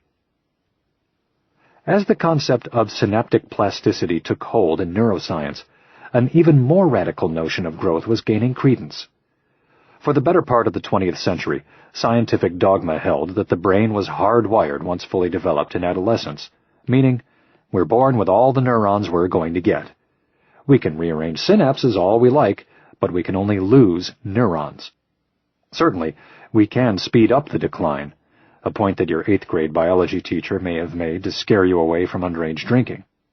Now remember, alcohol kills brain cells and they never grow back. But guess what? They do grow back, by the thousands. Not until scientists became handy with advanced imaging tools that enabled them to peer into the brain did they find conclusive evidence, which was published in a seminal 1998 paper. It came from an unlikely source. Cancer patients are sometimes injected with a dye that shows up in proliferating cells so that the spread of the disease can be tracked. Researchers looked at the brains of terminally ill patients who had donated their bodies to science and found that their hippocampi were packed with the dye marker. Proof that neurons were dividing and propagating, a process called neurogenesis, just like cells in the rest of the body. With that, they formalized one of the biggest discoveries in neuroscience. Ever since, from Stockholm to Southern California to Princeton, New Jersey, neuroscientists have been scrambling to figure out what our new brain cells actually do. The implications are wide-ranging, given that the fundamental cause of degenerative diseases such as Parkinson's and Alzheimer's is dying and damaged cells. Aging itself is a matter of cells dying, and suddenly we learned that the brain has a built-in countermeasure, at least in certain areas. Figure out how to kickstart neurogenesis, and maybe we could make replacement parts for the brain. And what does this mean for healthy brains? One of the early clues about neurogenesis had come from studies of chickadees, which learn new songs every spring and also show a significant burst of new cells in the hippocampus. Coincidence? The fledgling cells hinted at some role in learning, but proof has been hard to come by. Like synaptic plasticity, neurogenesis is clearly involved in our interactions with our environment, both emotionally and cognitively, says neuroscientist Fred Gage of the Salk Institute in La Jolla, California. Gage was one of the researchers, along with Peter Eriksson of Sweden, who conducted the linchpin study in 1998. Trying to figure out what exactly neurogenesis is doing is a real interesting problem. Neurons are born as blank slate stem cells, and they go through a development process in which they need to find something to do in order to survive. Most of them don't. It takes about 28 days for a fledgling cell to plug into a network. And, as with existing neurons, Hebb's concept of activity-dependent learning would apply. If we don't use the newborn neurons, we lose them. Gage went back to the environmental enrichment model to test this idea in rodents. When we first did our experiments, we had all sorts of things going on, Gage explains. We needed to tease that out, and to our surprise, just putting a running wheel in a cage had a profound effect on the number of cells that were born. Ironically, with running, the same percentage of cells die as in the control group. It's just that you have a bigger starting pool. But in order for a cell to survive and integrate, it has to fire its axon. Exercise spawns neurons, and the stimulation of environmental enrichment helps those cells to survive. The first solid link between neurogenesis and learning came from one of Gage's colleagues, Henrietta von Prague. They used a rodent-sized pool filled with opaque water to hide a platform just beneath the surface in one quadrant. Mice don't like water, so the experiment was designed to test how well they remember, from an earlier dip, the location of the platform, their escape route. When comparing inactive mice with others that hit the running wheel 4 to 5 kilometers a night, the results showed that the runners remembered where to find safety more quickly.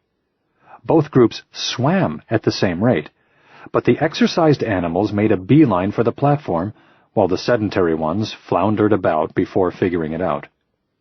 When the mice were dissected, the active mice had twice as many new stem cells in the hippocampus as the inactive ones. Speaking generally about what they found, Gage says, "There is a significant correlation between the total number of cells and a mouse's ability to perform a complex task, and if you block neurogenesis, mice can't recall information." Although all this research is in rodents, you can see how it might relate back to the kids in Naperville. Gym class provides the brain with the right tools to learn, and the stimulation in the kids' classes encourages those newly developing cells to plug into the network, where they become valuable members of the signaling community. The neurons are given a mission, and it seems that cells spawned during exercise are better equipped to spark LTP. They are plastic phenoms, which led Princeton neuroscientist Elizabeth Gould to suggest that perhaps our new neurons play a role in hanging on to our conscious thoughts, while the prefrontal cortex decides if they should be wired in as long-term memories. Gould is the researcher who first showed that primates grow new neurons, paving the way for experiments on human neurogenesis. She and everyone else in the field of neuroscience are still unpacking the relationship between neurogenesis and learning, and exercise has been a crucial lab tool.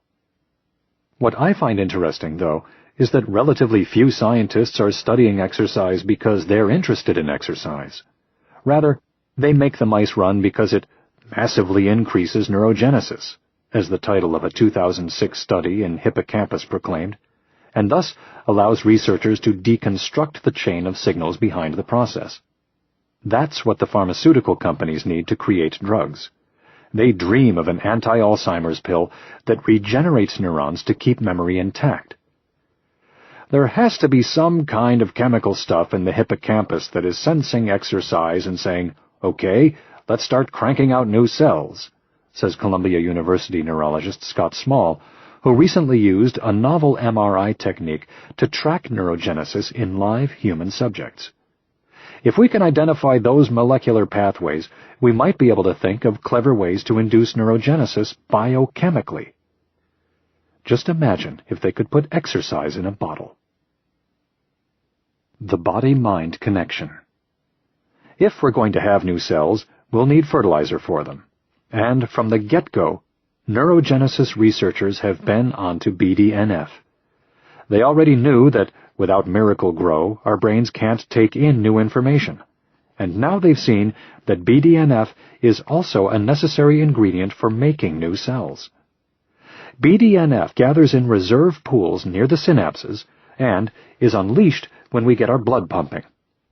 In the process, a number of hormones from the body are called into action to help, which brings us to a new list of initialisms. IGF-1, insulin-like growth factor, VEGF, vascular endothelial growth factor, and FGF2, fibroblast growth factor. During exercise, these factors push through the blood-brain barrier, a web of capillaries with tightly packed cells that screen out bulky intruders, such as bacteria. Scientists have just recently learned that once inside the brain, these factors work with BDNF to crank up the molecular machinery of learning. They are also produced within the brain and promote stem cell division, especially during exercise. The broader importance is that these factors trace a direct link from the body to the brain. Take IGF-1, a hormone released by the muscles when they sense the need for more fuel during activity. Glucose is the major energy source for the muscles and the sole energy source for the brain, and IGF-1 works with insulin to deliver it to your cells. What's interesting is that the role of IGF-1 in the brain isn't related to fuel management, but to learning, presumably so we can remember where to locate food in the environment. During exercise, BDNF helps the brain increase the uptake of IGF-1, and it activates neurons to produce the signaling neurotransmitters, serotonin and glutamate. It then spurs the production of more BDNF receptors, beefing up connections to solidify memories.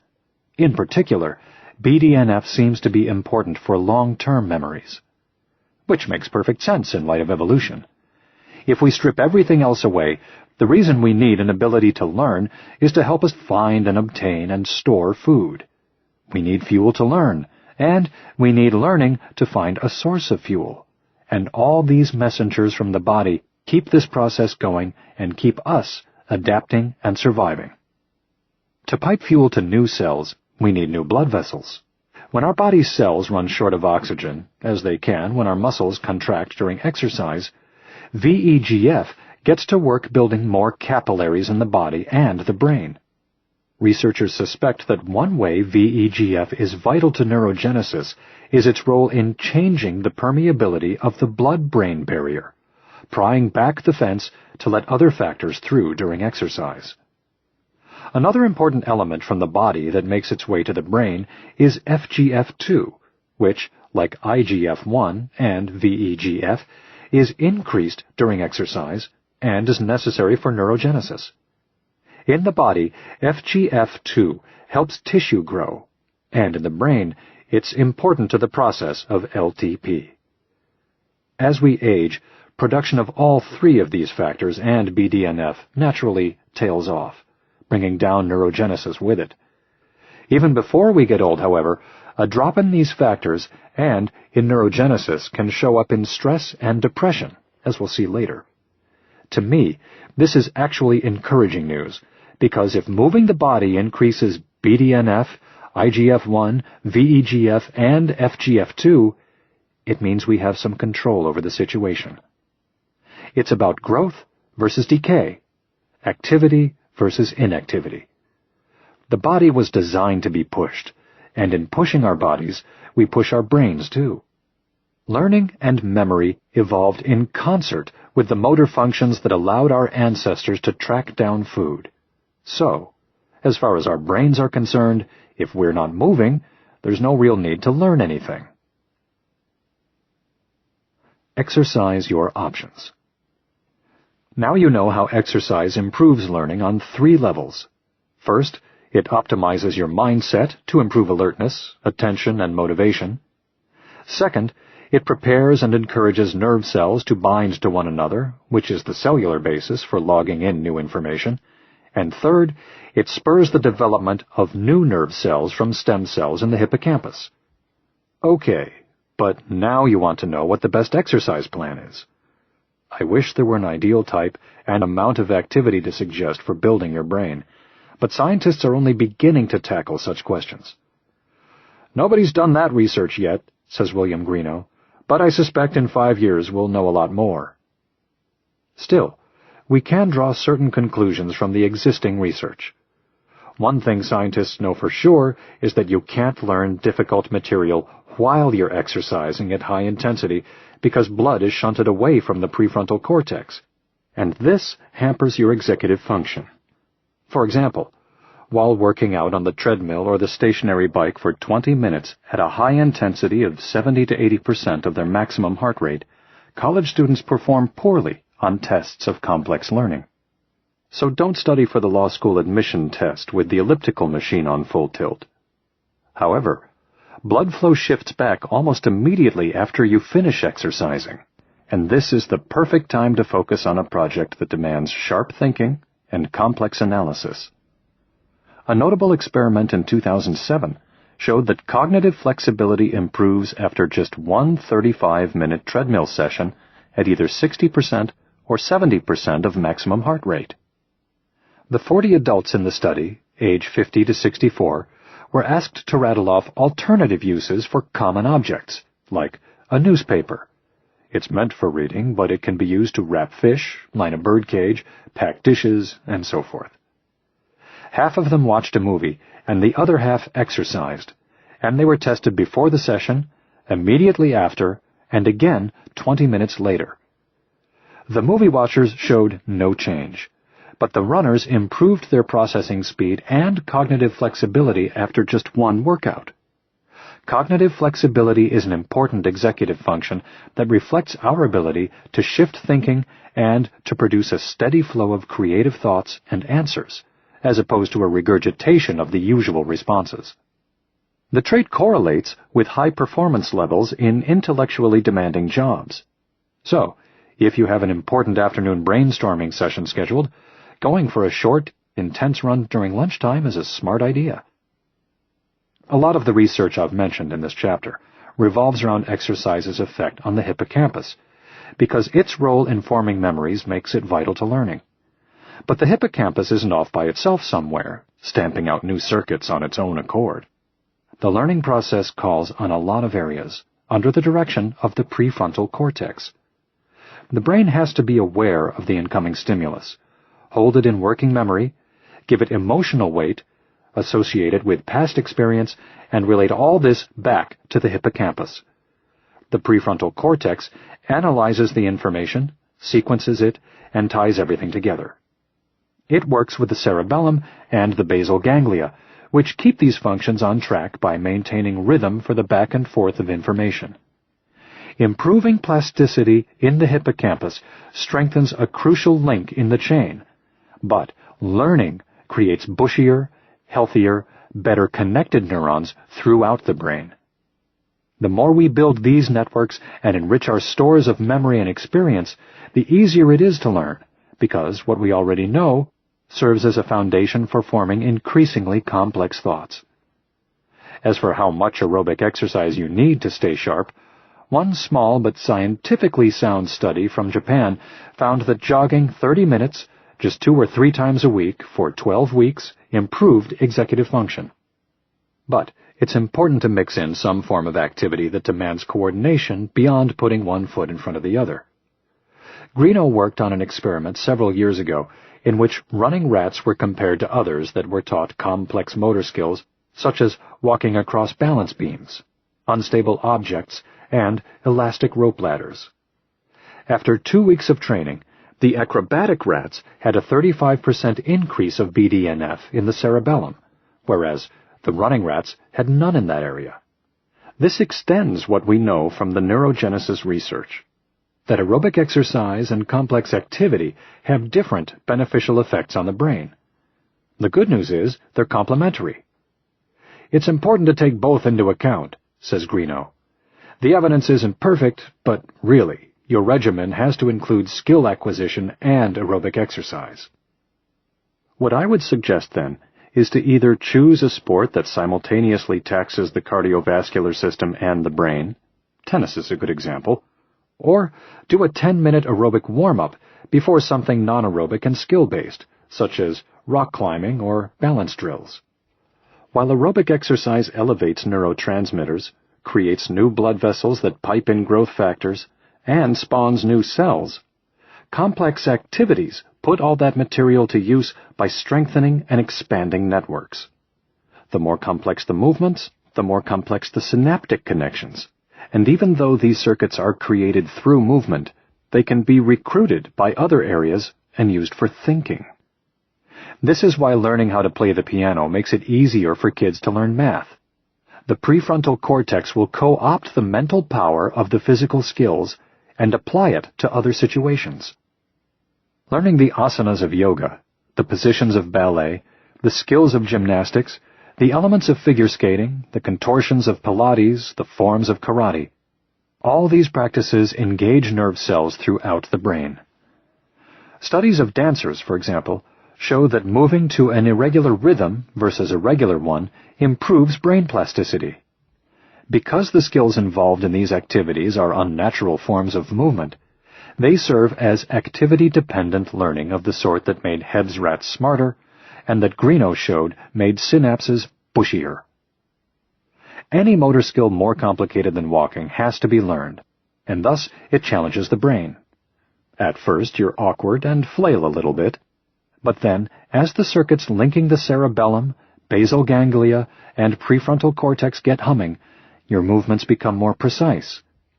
With the repetition, you're also creating thicker myelin around the nerve fibers, which improves the quality and the speed of the signals, and, in turn, the circuit's efficiency. To take the example of karate, as you perfect certain forms, you can incorporate them into more complicated movements, and before long, you have new responses to new situations. The same would hold true for learning tango. The fact that you have to react to another person puts further demands on your attention, judgment, and precision of movement, exponentially increasing the complexity of the situation. Add in the fun and social aspect, and you're activating the brain and the muscles all the way down through the system. And then you're primed and ready to move on to the next challenge, which is what it's all about. Chapter 3. Stress.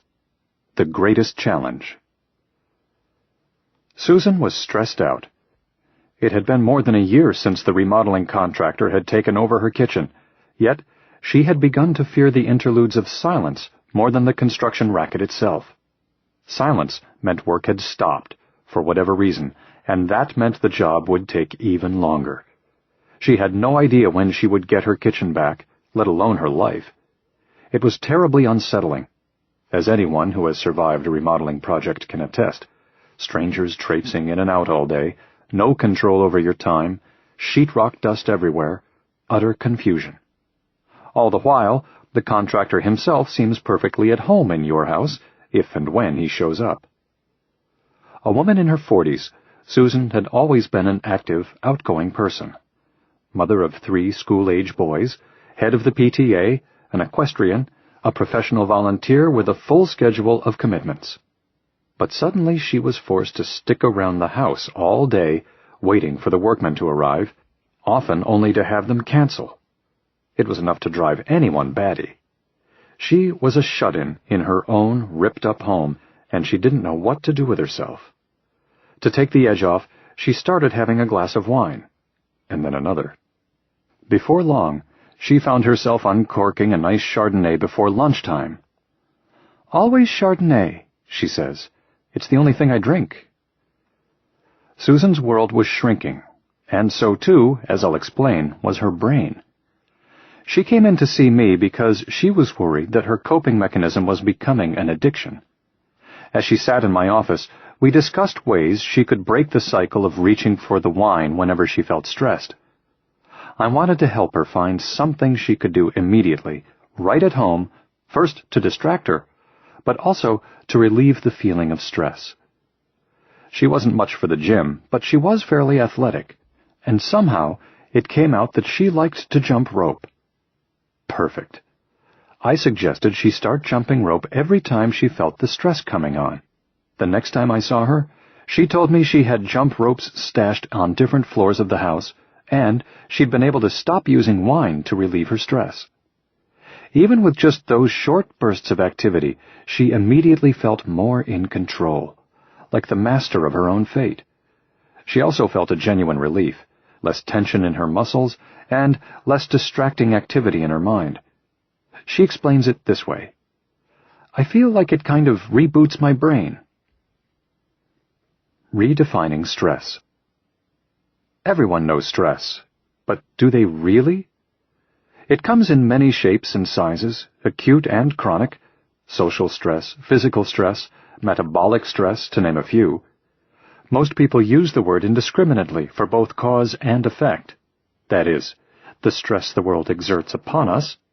There is a lot of stress at work right now, as well as the feeling we get inside when everything seems like too much. I'm so stressed I can't think straight. Scientists themselves don't always distinguish between the psychological state of stress and the physiological response to stress. Stress is such a malleable term partly because the feeling can span a wide emotional range, from a mild state of alertness to a sense of being completely overwhelmed by the push and pull of life. At the far end of the spectrum is what you know as being stressed out, a lonely place where issues that might ordinarily seem like challenges take on the proportions of insurmountable problems.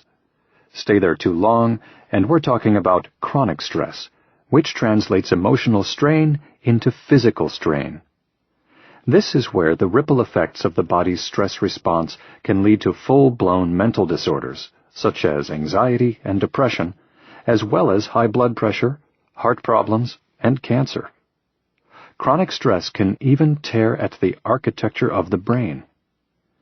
But how to make sense of such a woolly concept as stress? By keeping in mind its biological definition. Above all, stress is a threat to the body's equilibrium.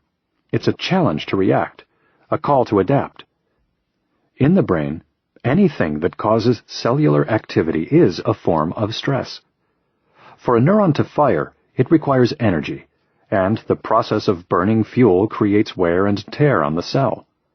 The feeling of stress is essentially an emotional echo of the underlying stress on your brain cells. You probably wouldn't think of getting out of a chair as stressful. It doesn't feel stressful, but biologically speaking, it most definitely is. It doesn't compare with, say, losing a job. But here's the thing. Both events activate parts of the same pathways in the body and the brain. Standing up triggers neurons needed to coordinate the movement, and dreading unemployment generates plenty of activity, since emotions are a product of neurons signaling one another. Likewise, learning French, meeting new people, and moving your muscles all make demands on your brain.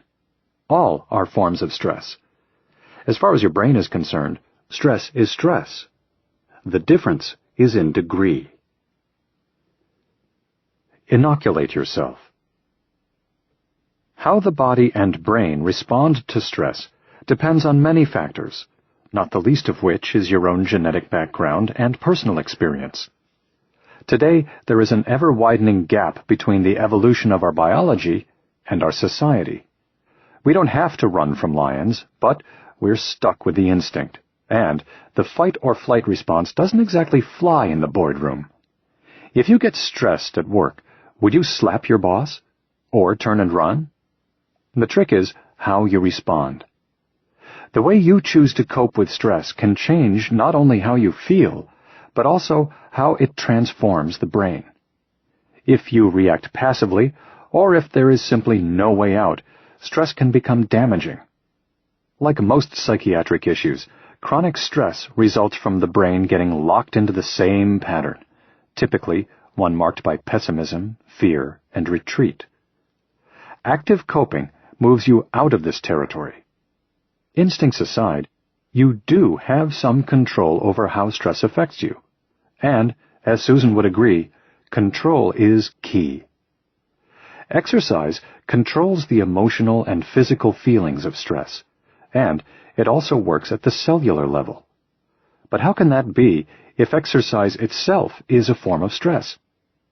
The brain activity caused by exercise generates molecular byproducts that can damage cells, but, under normal circumstances, repair mechanisms leave cells hardier for future challenges. Neurons get broken down and built up just like muscles. Stressing them makes them more resilient. This is how exercise forces the body and mind to adapt. Stress and recovery.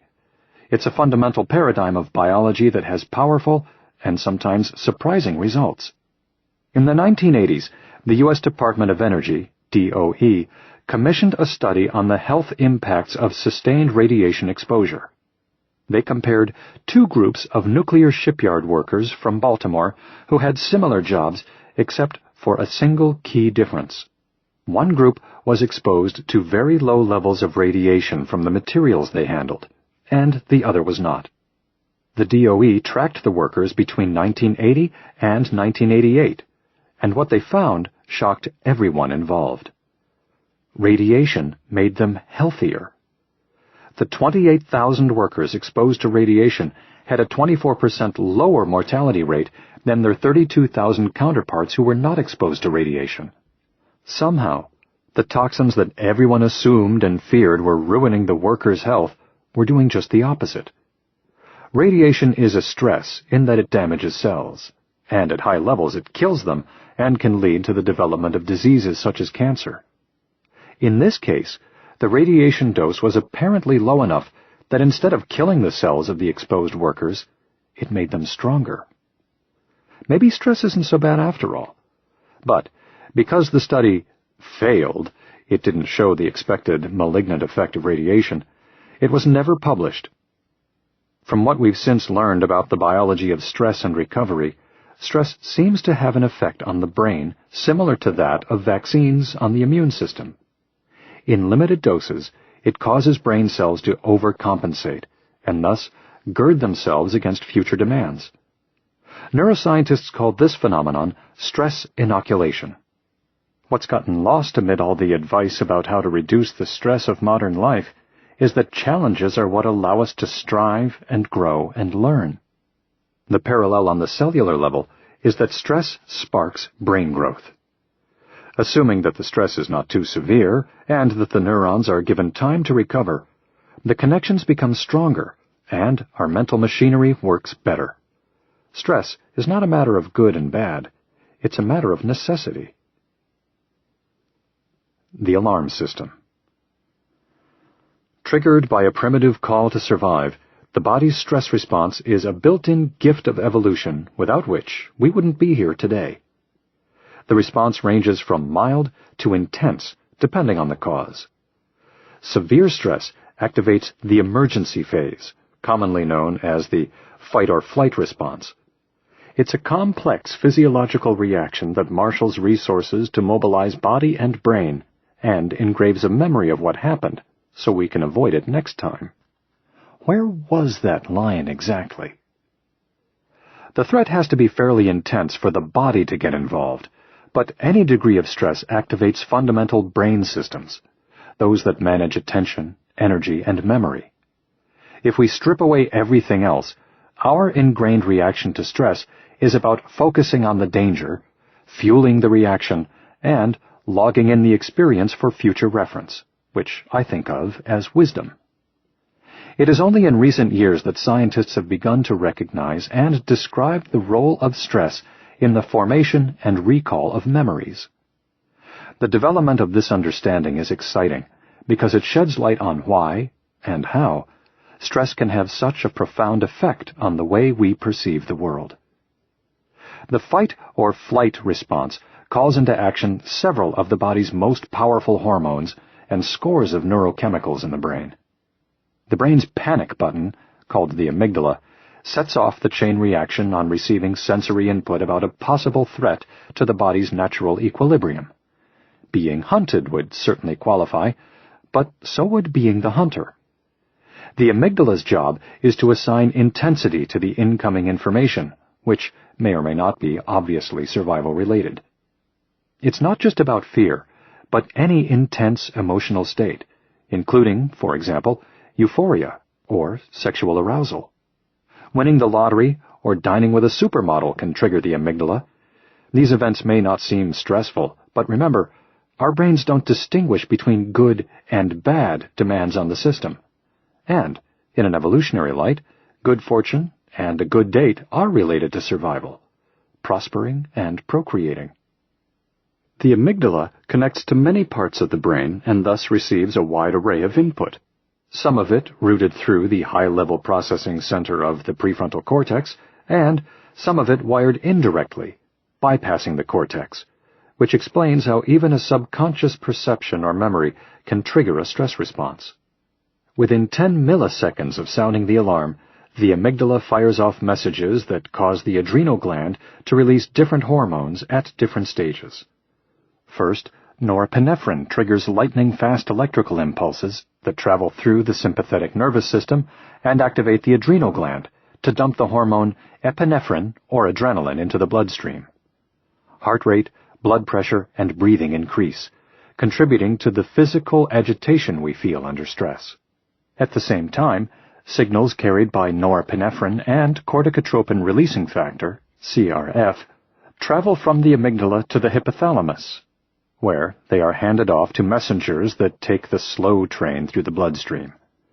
These messengers prompt the pituitary gland to activate another part of the adrenal gland, which releases the second major hormone of the stress response, cortisol. This relay from the hypothalamus to the pituitary to the adrenal gland is known as the HPA axis, and its role in summoning cortisol and in turning off the response makes it a key player in the story of stress. Meanwhile, the amygdala has signaled the hippocampus to start recording memories, and another dispatch has been sent to the prefrontal cortex, which decides whether the threat truly merits a response. Humans are unique among animals in that the danger doesn't have to be clear and present to elicit a response. We can anticipate it, we can remember it, we can conceptualize it, and this capacity complicates our lives dramatically. The mind is so powerful that we can set off the stress response just by imagining ourselves in a threatening situation, writes Rockefeller University neuroscientist Bruce McEwen in his book, The End of Stress as We Know It. In other words, we can think ourselves into a frenzy. There is an important flip side to McEwen's point. We can literally run ourselves out of that frenzy. Just as the mind can affect the body can affect the mind. But the idea that we can alter our mental state by physically moving still has yet to be accepted by most physicians, let alone the broader public. It's a fundamental theme of my work, and it's particularly relevant in the context of stress. After all, the purpose of the fight or flight response is to mobilize us to act. So, physical activity is the natural way to prevent the negative consequences of stress. When we exercise in response to stress, we're doing what human beings have evolved to do over the past several million years. On one level, it's that simple. Of course, there are many levels to explore.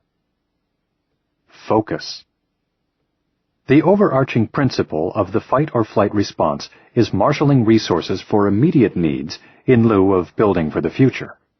Act now, ask questions later. The hormonal rush of epinephrine focuses the body, increasing heart rate and blood pressure, and dilating the bronchial tubes of the lungs to carry more oxygen to the muscles. Epinephrine binds to muscle spindles, and this ratchets up the muscles' resting tension so they're ready to explode into action. Blood vessels in the skin constrict to limit bleeding in the event of a wound. Endorphins are released in the body to blunt pain. In this scenario, biological imperatives like eating and reproduction are put on the back burner. The digestive system shuts down. The muscles used to contract the bladder relax so as not to waste glucose, and saliva stops flowing. If you've ever faced a nerve-wracking public speaking situation, you've experienced this shift in the form of a racing heart and cotton mouth. Your muscles and your brain get stiff, and you lose all hope of being flexible and engaging. Or, if the processed signal from the cortex to the amygdala breaks up, you can't think, and you freeze. Technically, the full-blown stress response should be called freeze or fight or flight. None of this is particularly helpful when you're up at the podium, but the body responds in essentially the same way whether you're staring down a hungry lion or a restless audience. Two neurotransmitters put the brain on alert. Norepinephrine arouses attention, then dopamine sharpens and focuses it. An imbalance of these neurotransmitters is why some people with attention deficit hyperactivity disorder, ADHD, come across as stress junkies. They have to get stressed to focus. It's one of the primary factors in procrastination.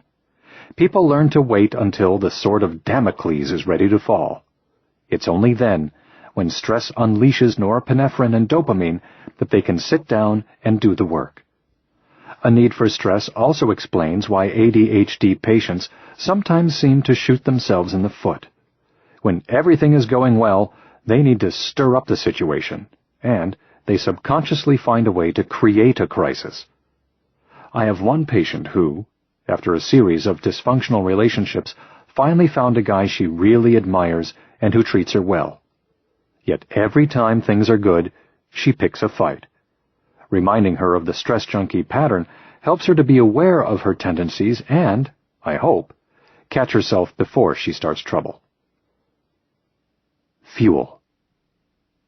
To fuel the anticipated activity of the muscles and the brain, epinephrine immediately begins converting glycogen and fatty acids into glucose. Traveling through the bloodstream, cortisol works more slowly than epinephrine, but its effects are incredibly widespread. Cortisol wears a number of different hats during the stress response, one of which is that of traffic cop for metabolism. Cortisol takes over for epinephrine and signals the liver to make more glucose available in the bloodstream, while at the same time blocking insulin receptors at non-essential tissues and organs and shutting down certain intersections so the fuel flows only to areas important to fight or flight. The strategy is to make the body insulin resistant so the brain has enough glucose. Cortisol also begins restocking the shelves, so to speak, replenishing energy stores depleted by the action of epinephrine. It converts protein into glycogen and begins the process of storing fat. If this process continues unabated, as in chronic stress, the action of cortisol amasses a surplus fuel supply around the abdomen in the form of belly fat.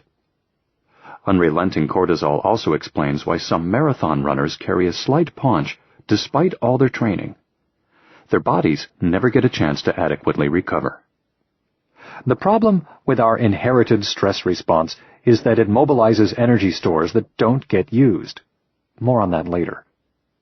During the initial phase of the stress response, cortisol also spurs the release of insulin-like growth factor, IGF-1, which is a crucial link in fueling the cells. The brain is a conspicuous consumer of glucose, using 20% of the available fuel, even though it accounts for only about 3% of our body weight. But it has no capacity to store fuel. So, cortisol's role in providing a steady flow of glucose is critical to proper brain function. Operating on a fixed budget of fuel, the brain has evolved to shift energy resources as necessary, meaning that mental processing is competitive. It's simply not possible to have all of our neurons firing at once.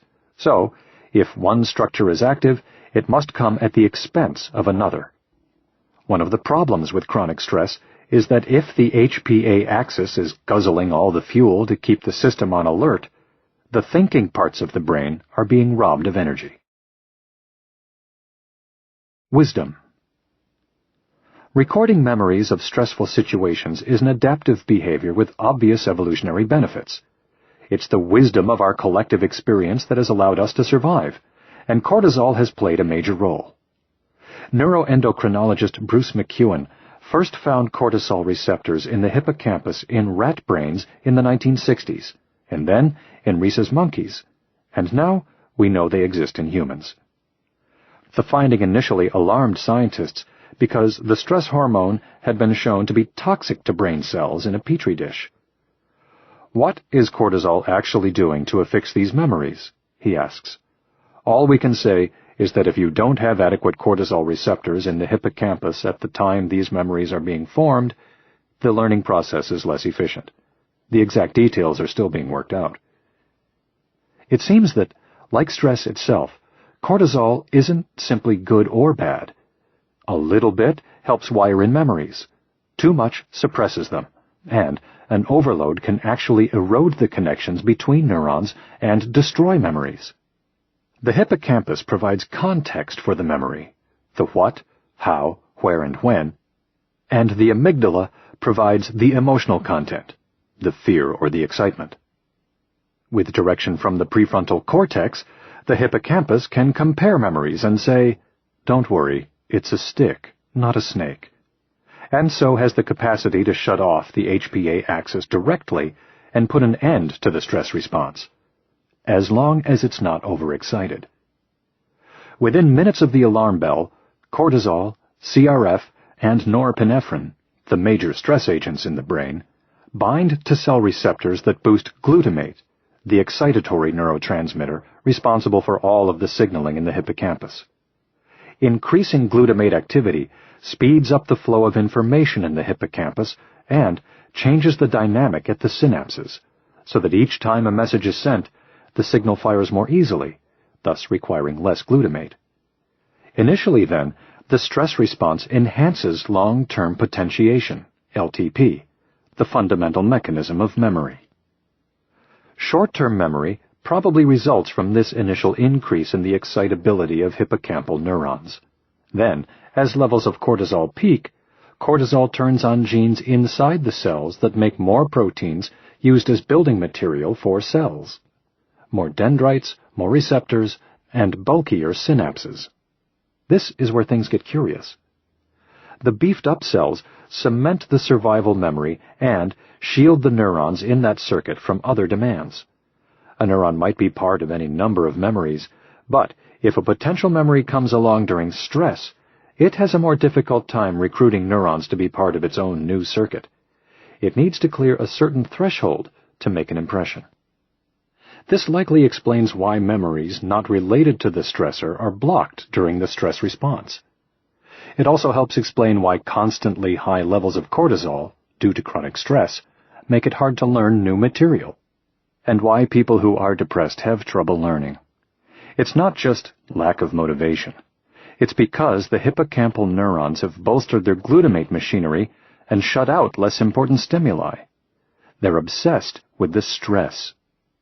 Human studies also show that excess cortisol can block access to existing memories, which explains how people can forget where the fire exit is when there's actually a fire. The lines are down, so to speak. With too much stress, we lose the ability to form unrelated memories, and we might not be able to retrieve the ones we have. The next time you're forced to participate in a fire drill, consider that the neurological point of the exercise is to make those circuits stronger, to burn in the memory. With an overload of stress, as I'll explain later, you get the petri dish effect, cortisol-eroding neurons. Fighting our instincts. The stress response is elegantly adaptive behavior. But, because it doesn't get you very far in today's world, there's no outlet for all that energy buildup. You have to make a conscious effort to initiate the physical component of fight or flight. The human body is built for regular physical activity. But how much? In a 2002 article in the Journal of Applied Physiology, researchers studied this very question by looking at our ancestors' pattern of physical activity, which they call the Paleolithic rhythm. From the time Homo sapiens emerged 2 million years ago until the agricultural revolution 10,000 years ago, everyone was a hunter-gatherer, and life was marked by periods of intense physical activity followed by days of rest. It was feast or famine. By calculating how much our forebears exercised, and comparing it to figures from today, it's easy to see where the problem lies. Our average energy expenditure per unit of body mass is less than 38% of that of our Stone Age ancestors. And I think it's fair to say that our calorie intake has increased quite a bit. The kicker is that even if we followed the most demanding governmental recommendations for exercise and logged 30 minutes of physical activity a day, we'd still be at less than half the energy expenditure for which our genes are encoded. Paleolithic man had to walk 5 to 10 miles on an average day, just to be able to eat. Today, we don't have to expend much energy to find food, and we certainly don't have to use our brains to figure out how to get our next meal. This situation has come about only in the past century or so, but it takes tens of thousands of years for our biology to evolve. There's a mismatch between our lifestyle and our genes. Human genes are thrifty by nature, so we end up stockpiling calories while we're sitting at our desks. In the context of stress, the great paradox of the modern age may be that there is not more hardship, just more news, and too much of it. The 24/7 streaming torrent of tragedy and demands flashing at us from an array of digital displays keeps the amygdala flying. The negative and the hectic and the hopeless heap on the stress, but we figure we can handle it because we always have. Up to a point. Then, we just want to relax and take a break. So, we grab a drink and plop down in front of the TV, or go sit on a beach somewhere. It's no wonder that obesity has doubled in the past 20 years. Our lifestyle today is both more stressful and more sedentary. Maybe you've seen ads for drugs that slim down the belly by blocking cortisol. The belly is just doing its job, stockpiling energy stores as insurance against the next famine. With chronic stress, that stockpile ends up around the midsection, in the form of a spare tire. This is detrimental not only to our physique, but also to our health, because fat stores can easily make their way into the arteries of the heart and cause blockage. For anyone skeptical of the notion that stress can kill, herein lies one of the physical links between stress and heart attacks. Compounding the buildup of fat after a stressful event, we often crave comfort foods. Our body is calling for more glucose, and simple carbohydrates and fat, like those glistening in a box of Dunkin' Donuts, are readily converted into fuel. And, in modern life, people tend to have fewer friends and less support because there's no tribe. Being alone is not good for the brain. A common protocol scientists use to induce the physiological stress response in rats is to remove them from their social structure. Simply isolating them activates stress hormones. The same is true in humans. It's stressful to be shunned or isolated. Loneliness is a threat to survival. Not coincidentally, the less physically active we are, the less likely we'll be to reach out and touch someone. Studies show that by adding physical activity to our lives, we become more socially active. It boosts our confidence and provides an opportunity to meet people.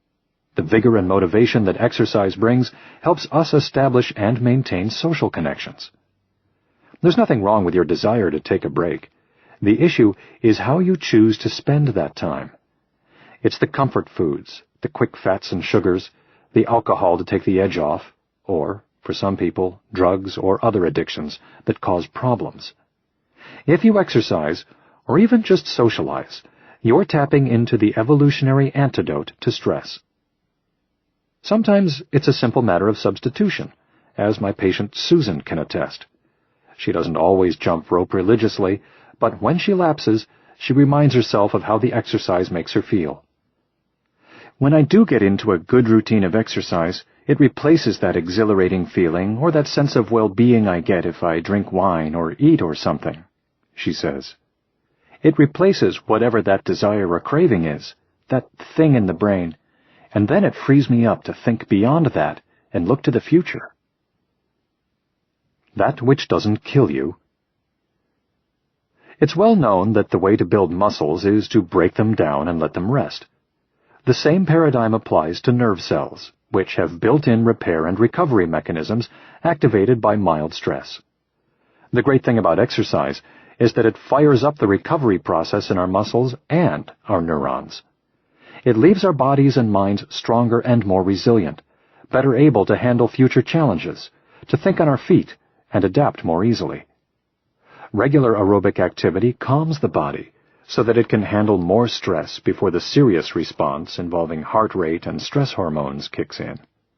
It raises the trigger point of the physical reaction. In the brain, the mild stress of exercise fortifies the infrastructure of our nerve cells by activating genes to produce certain proteins that protect the cells against damage and disease. So, it also raises our neurons' stress threshold. The cellular stress and recovery dynamic takes place on three fronts: oxidation, metabolism, and excitation. When a nerve cell is called into action, its metabolic machinery switches on like the pilot light in a furnace. As glucose is absorbed into the cell, mitochondria turn it into adenosine triphosphate, ATP, the main type of fuel a cell can burn. And, just as with any energy conversion process, waste byproducts are produced. This is oxidative stress. Under normal circumstances, the cell also produces enzymes whose job it is to mop up waste, such as free radicals, molecules with a rogue electron that rupture the cell structure while careening around trying to neutralize the electron. These protective enzymes are our internal antioxidants. Metabolic stress happens when the cells can't produce adequate ATP, either because glucose can't get into the cell or because there's not enough of it to go around. Excitotoxic stress occurs when there is so much glutamate activity that there isn't enough ATP to keep up with the energy demand of the increased information flow. If this continues for too long without recovery, there is a problem. The cell is on a death march, forced to work without food or resources to repair the damage. The dendrites begin to shrink back and eventually cause the cell to die. This is neurodegeneration, the mechanism underlying diseases such as Alzheimer's, Parkinson's, and even aging itself. It's largely through intensive study of these diseases that scientists have discovered the body's natural countermeasures to cellular stress. And this explains why Mark Mattson, who is chief of the neurosciences lab at the National Institute on Aging, is so stingy with the food for his lab rats. In many of his experiments, Mattson uses dietary restriction to cause mild cellular stress. There isn't enough glucose to produce adequate amounts of ATP. And he's found that mice and rats that are given a third of their normal calories live up to 40% longer than average. His work has helped identify protective molecules unleashed during various types of stress, including aerobic exercise. Some of the most powerful ingredients in the cascade of repair molecules are the growth factors brain-derived neurotrophic factor, BDNF, IGF-1, fibroblast growth factor, FGF2, and vascular endothelial growth factor, VEGF, which I discussed in Chapter 2. BDNF is of particular interest to stress researchers because of its dual role in energy metabolism and synaptic plasticity. It's activated indirectly by glutamate, and it increases the production of antioxidants in the cell as well as protective proteins. And, as I've mentioned, it also stimulates LTP and the growth of new nerve cells, strengthening the brain against stress. The advantage of using exercise to inoculate the brain against stress is that it ramps up growth factors more than other stimuli do. In addition to being produced in the brain, FGF2 and VEGF are also generated by muscle contractions and then travel through the bloodstream into the brain to further support the neurons. This process is a prime example of how the body affects the mind. The growth factors represent a key link between stress, metabolism, and memory. The complexity of our brain evolved mainly so we can compete for limited resources, Mattson says. It makes sense that during evolution, organisms had to compete intellectually to figure out how to find food. Mattson's latest work will change the way we look at some of our healthiest foods. An enormous industry has sprung up to promote the cancer-fighting properties of foods and products that contain antioxidants. Eat more antioxidant-rich broccoli, the logic goes, and you'll live a longer and healthier life. True, perhaps, but not for the reasons the marketing folks would have you believe. It turns out that these foods are particularly beneficial not only because they contain antioxidants, but also because they contain toxins. Many of the beneficial chemicals in plants, vegetables, and fruits have evolved as toxins to dissuade insects and other animals from eating them, Mattson explains. What they're doing is inducing a mild adaptive stress response in the cells. For example, in broccoli, there's a chemical called sulforaphane, and it clearly activates stress response pathways in cells that upregulate antioxidant enzymes. Broccoli has antioxidants, but at the level you could get from your diet, they're not going to function as antioxidants. Just as with the nuclear shipyard workers, a mild toxin generates an adaptive stress response that bolsters cells. It's the same process generated by dietary restriction and exercise. The title of one of Mattson's journal articles says it all. Neuroprotective Signaling and the Aging Brain. Take away my food and let me run. Resilience is the buildup of these waste-disposing enzymes, neuroprotective factors, and proteins that prevent the naturally programmed death of cells. I like to think of these elements as armies that remain on duty to take on the next stress. The best way to build them up is by bringing mild stress on yourself, using the brain to learn, restricting calories, exercising, and, as Mattson and your mother would remind you, eating your vegetables. All these activities challenge the cells and create waste products that can be just stressful enough. The paradox is that our wonderful ability to adapt and grow doesn't happen without stress. We can't have the good without a bit of the bad. Enough is enough. As with everything in the brain, the stress response depends on a delicate balance of all the ingredients I've mentioned, and many, many that I haven't. If mild stress becomes chronic, the unrelenting cascade of cortisol triggers genetic actions that begin to sever synaptic connections and cause dendrites to atrophy and cells to die. Eventually, the hippocampus can end up physically shriveled, like a raisin. There are a number of scenarios in which the body fails to shut off the flow of stress hormones. The most obvious is simply unrelenting stress. If we never get a break, the recovery process never gets started. The amygdala keeps firing, and the production of cortisol spills over healthy levels. Sometimes, the fight-or-flight switch gets stuck in the on position. It can be a function of genetics, according to epidemiological surveys. If you put a random group of people in a stressful public speaking situation, those whose parents suffered from hypertension still show elevated levels of cortisol 24 hours after the speech. Or it can be environmental. Prenatal rats whose mothers are subjected to repeated stress grow up to have a lower stress threshold than their normal counterparts, which is to say, they get stressed out more easily, both physically and psychologically. People with low self-esteem also have a lower stress threshold, although scientists aren't sure which condition precedes the other. And anybody, regardless of their nature and upbringing, will exhibit the ill effects of chronic stress if there is no outlet for frustration, no sense of control, no social support.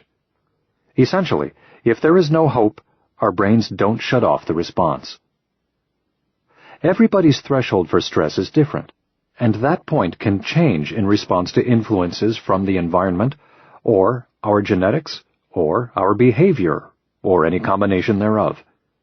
As with the neurochemistry of the brain, our stress threshold is always changing. While the process of aging naturally lowers the threshold, we can hitch it up quite a few notches through aerobic exercise. There is no specific point at which scientists can say stress shifts from building up to tearing down, but they certainly know the effects when they see them. The corrosive effects of stress. Although stress engraves memories important to survival, too much of it cannibalizes the very structure that does the engraving. While cortisol initially encourages LTP by increasing glutamate transmission in the hippocampus, as well as the flow of BDNF, serotonin, IGF-1 and the like. It activates genes that eventually suppress information reaching those same circuits. One grave context trumps a variety of less important ones. The system becomes less flexible, prioritizing along increasingly rigid lines.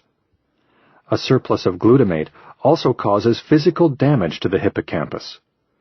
The neurotransmitter acts by allowing electron snatching calcium ions into the cell, and they create free radicals. Without enough antioxidants on patrol, the free radicals punch holes in the walls, and the cell can rupture and die. Out at the dendrites, there's trouble too. If the branches stew too long in the out-of-balance broth of chronic stress, they pull back in an effort to keep the cell from dying, like a turtle retracting its head, according to McEwen. And because growth factors and serotonin aren't flowing, the process of neurogenesis is interrupted. The new stem cells that are born every day don't turn into new neurons, so there's a shortage of building material to reroute signals and break the cycle. Monica Starkman at the University of Michigan studies Cushing's syndrome, an endocrine dysfunction in which the body is continually flooded with cortisol. The scientific name for the disorder speaks volumes: hypercortisolism. Its symptoms are eerily similar to those of chronic stress: weight gain around the midsection, breaking down muscle tissue to produce unnecessary glucose and then fat, insulin resistance and possibly diabetes, panic attacks, anxiety, depression, and increased risk of heart disease. One of the many correlations Starkman has shown is that the extent of hippocampal shrinkage and memory loss is directly proportional to elevations in cortisol. While chronic stress is bullying the hippocampus, pruning its dendrites, killing its neurons, and preventing neurogenesis, the amygdala is having a field day. The stress overload creates more connections in the amygdala, which keeps firing and calling for cortisol, even though there's plenty of the hormone available, and the negative situation feeds on itself. The more the amygdala fires, the stronger it gets. Eventually, the amygdala takes control of its partnership with the hippocampus, repressing the context, and thus the connection to reality, and branding the memory with fear. The stress becomes generalized, and the feeling becomes a free-floating sense of fear that morphs into anxiety. It's as if everything is a stressor, and this colors perception and leads to even more stress. The animal becomes more anxious even while its cognitive skills are being eroded, says McEwen. When you suffer from chronic stress, you lose the capacity to compare the situation to other memories, or to recall that you can grab a jump rope and immediately relieve the stress, or that you have friends to talk to, or that it's not the end of the world. Positive and realistic thoughts become less accessible, and eventually, brain chemistry can shift toward anxiety or depression. Chronic stress isn't the only cause of anxiety and depression, and it doesn't necessarily lead to either of those disorders. But it is clearly at the root of much of our woe, both physiologically and psychologically. And I'll be returning to the biology of chronic stress throughout the coming chapters. In a way, the fact that chronic stress underlies many of our problems is great news, because we know that how we respond to stress dramatically affects what it does to our bodies and minds. Most of our evolution took place when we were hunter-gatherers. And, while there's nothing we can do about that, there is something we can do with that knowledge. As McEwen writes in The End of Stress as We Know It, it's not inevitable or normal for the very system designed to protect us to become a threat in itself. The science of burning it off. You know by now that the function of the brain is to transmit information from one synapse to the other, and that this requires energy. Likewise, since exercise influences metabolism, it serves as a powerful way to influence synaptic function, and thus the way we think and feel. Throughout the body, exercise increases blood flow and the availability of glucose, the essentials for cell life. More blood carries more oxygen, which the cells need to convert glucose to ATP and feed themselves. The brain shifts blood flow from the frontal cortex to the middle brain, home to the structures we've talked so much about, the amygdala and hippocampus. This mode of prioritizing might explain why researchers have found that higher cognitive functions are impaired during intense exercise. It's what happens after exercise that optimizes the brain. In addition to raising the fight or flight threshold, it kickstarts the cellular recovery process I have described. Exercise increases the efficiency of intercellular energy production, allowing neurons to meet fuel demands without increasing toxic oxidative stress. We do get waste buildup, but we also get the enzymes that chew it up, not to mention a janitorial service that disposes of broken bits of DNA and other byproducts of normal cellular use and aging, both of which are thought to help prevent the onset of cancer and neurodegeneration. And while exercise induces the stress response, if the activity isn't extreme, it shouldn't flood the system with cortisol. One of the ways exercise optimizes energy usage is by triggering the production of more receptors for insulin. In the body, having more receptors means better use of blood glucose and stronger cells. Best of all, the receptors stay there, which means the newfound efficiency gets built in. If you exercise regularly, and the population of insulin receptors increases, if there is a drop in blood sugar or blood flow, the cell will still be able to squeeze enough glucose out of the bloodstream to keep working. Also, exercise increases IGF-1, which helps insulin manage glucose levels. In the brain, IGF-1 doesn't have as much to do with getting energy into the cells as it does with regulating glucose throughout the body.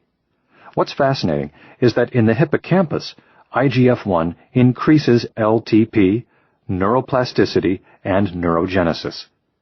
It's another way exercise helps our neurons bind. Exercise also produces FGF2 and VEGF, which build new capillaries and expand the vascular system in the brain. More and bigger highways means more efficient blood flow.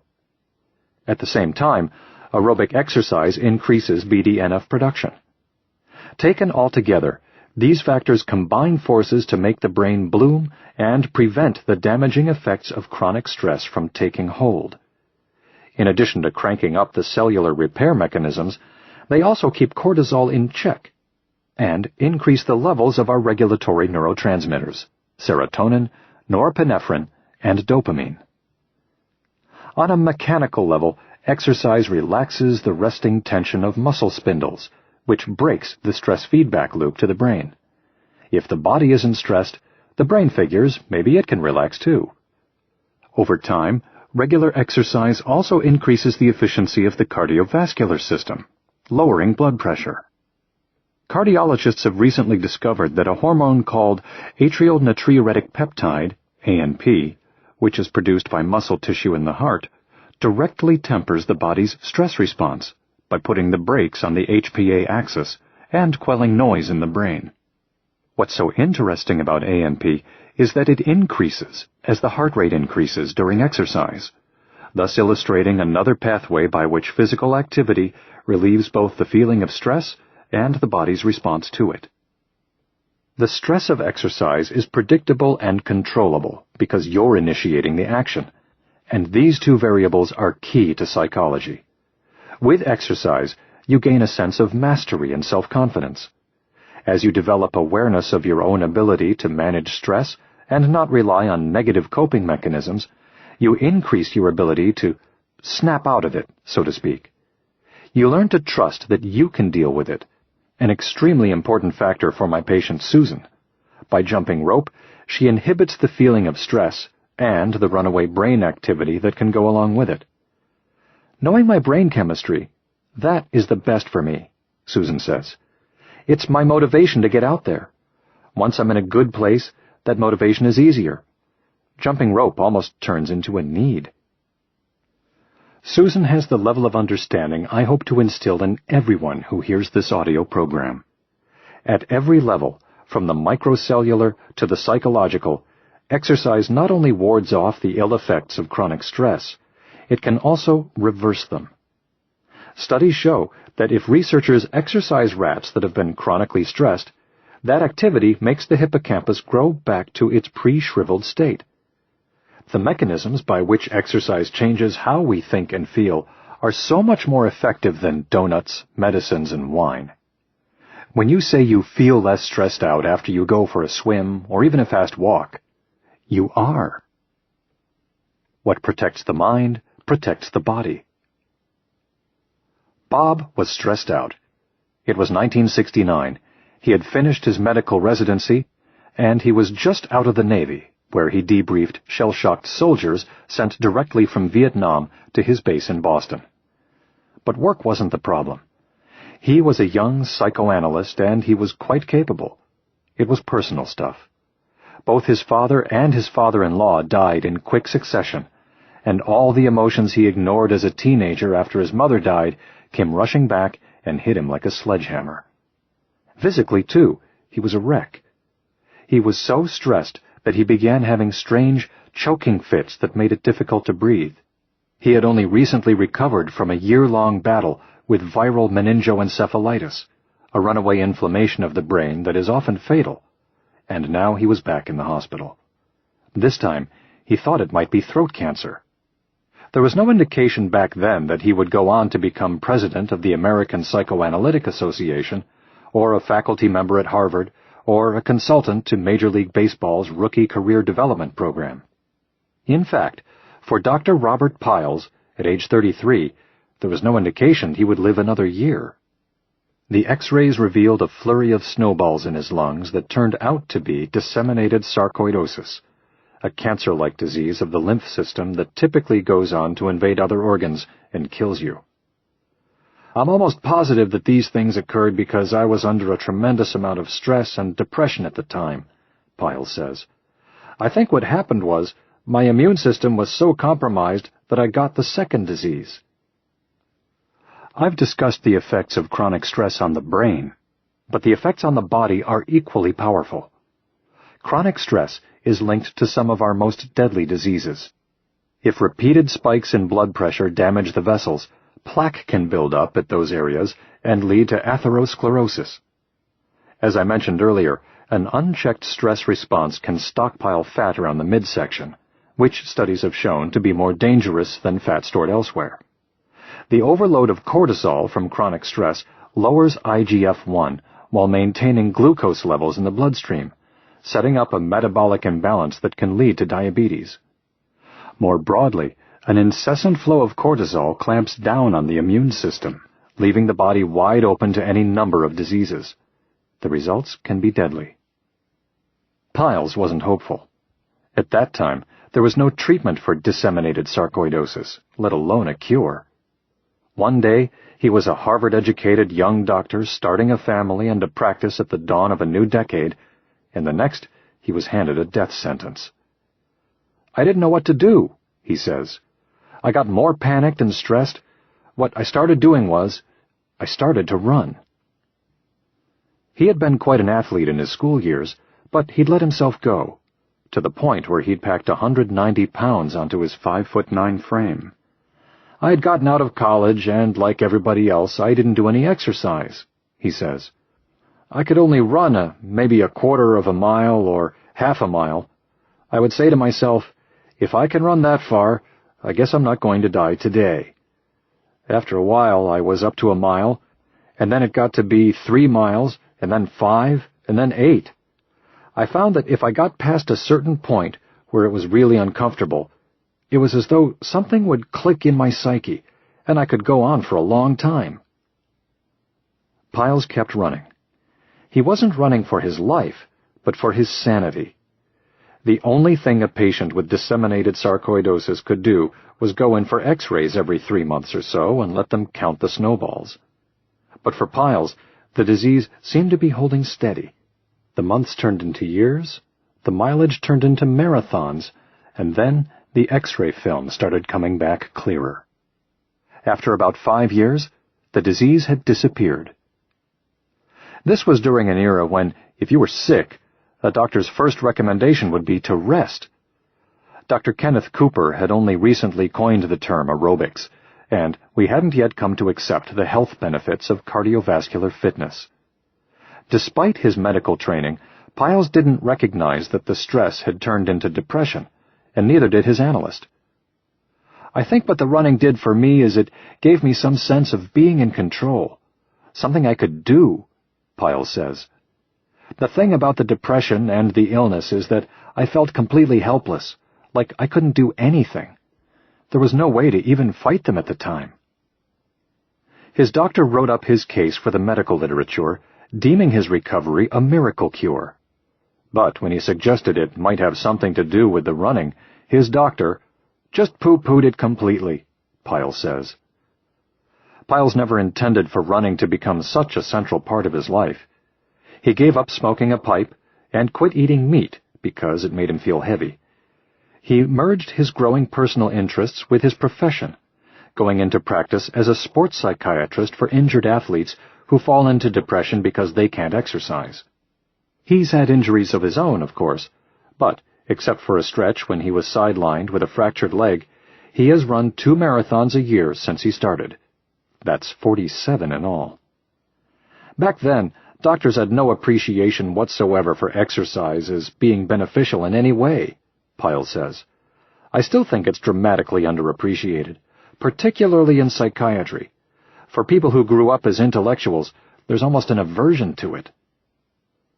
Piles attributes this partly to the founding principles of Freudian psychoanalysis. Doing something to avoid talking about our emotions is seen as acting out. This is the origin of the psychiatrist's couch. The idea is to immobilize the patient and force the emotions to manifest themselves verbally. From this point of view, exercise is a prime example of acting out, dealing with our emotions physically rather than verbally. We're not working on our problems. Just the opposite turned out to be true for Piles, who is now 72. His active coping mechanism dramatically redefined both his life and his career. Exercise saved my life, he says. I think running really put me back with the unitary nature of body and mind. It's all one thing. We're not split into pieces. Work it out. Since the office is a primary source of stress for a lot of people, it's a good place to look for the benefits of exercise. More and more companies are encouraging their employees to take advantage of in-house gyms or health club memberships, and some health insurance companies reimburse clients for club fees. Their generosity is informed by studies showing that exercise reduces stress and makes for more productive employees. In 2004, researchers at Leeds Metropolitan University in England found that workers who used their company's gym were more productive and felt better able to handle their workloads. Most of the 210 participants in the study took an aerobics class at lunchtime for 45 minutes to an hour, but others lifted weights or practiced yoga for 30 minutes to an hour. They filled out questionnaires at the end of every workday about how well they interacted with colleagues, managed their time, and met deadlines. Some 65% fared better in all 3 categories on days they exercised. Overall, they felt better about their work and less stressed when they exercised. And they felt less fatigued in the afternoon, despite expending energy at lunchtime. Other studies show that employees who exercise regularly have fewer sick days. Northern Gas Company employees who participate in the corporate exercise program take 80% fewer sick days. General Electric's aircraft division conducted a study during which medical claims by employees who were members of its fitness center went down 27%, while non-members' claims rose by 17%. And, according to a report published in the late 1990s by Coca-Cola, healthcare claims averaged $500 less for its employees who joined the company's fitness program, compared with those who didn't. More general research supports the notion that exercise combats stress-related diseases, which, obviously, can keep people out of work. Both stress and inactivity, the twin hallmarks of modern life, play big roles in the development of arthritis, chronic fatigue syndrome, fibromyalgia, and other autoimmune disorders. Reducing stress by any means, and especially exercise, helps patients with the recovery from these diseases.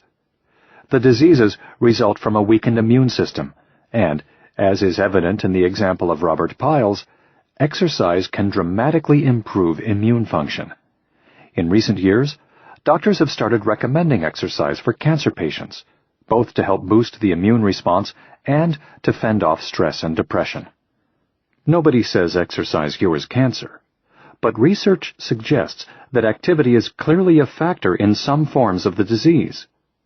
23 of 35 studies show an increased risk of breast cancer for those women who are inactive.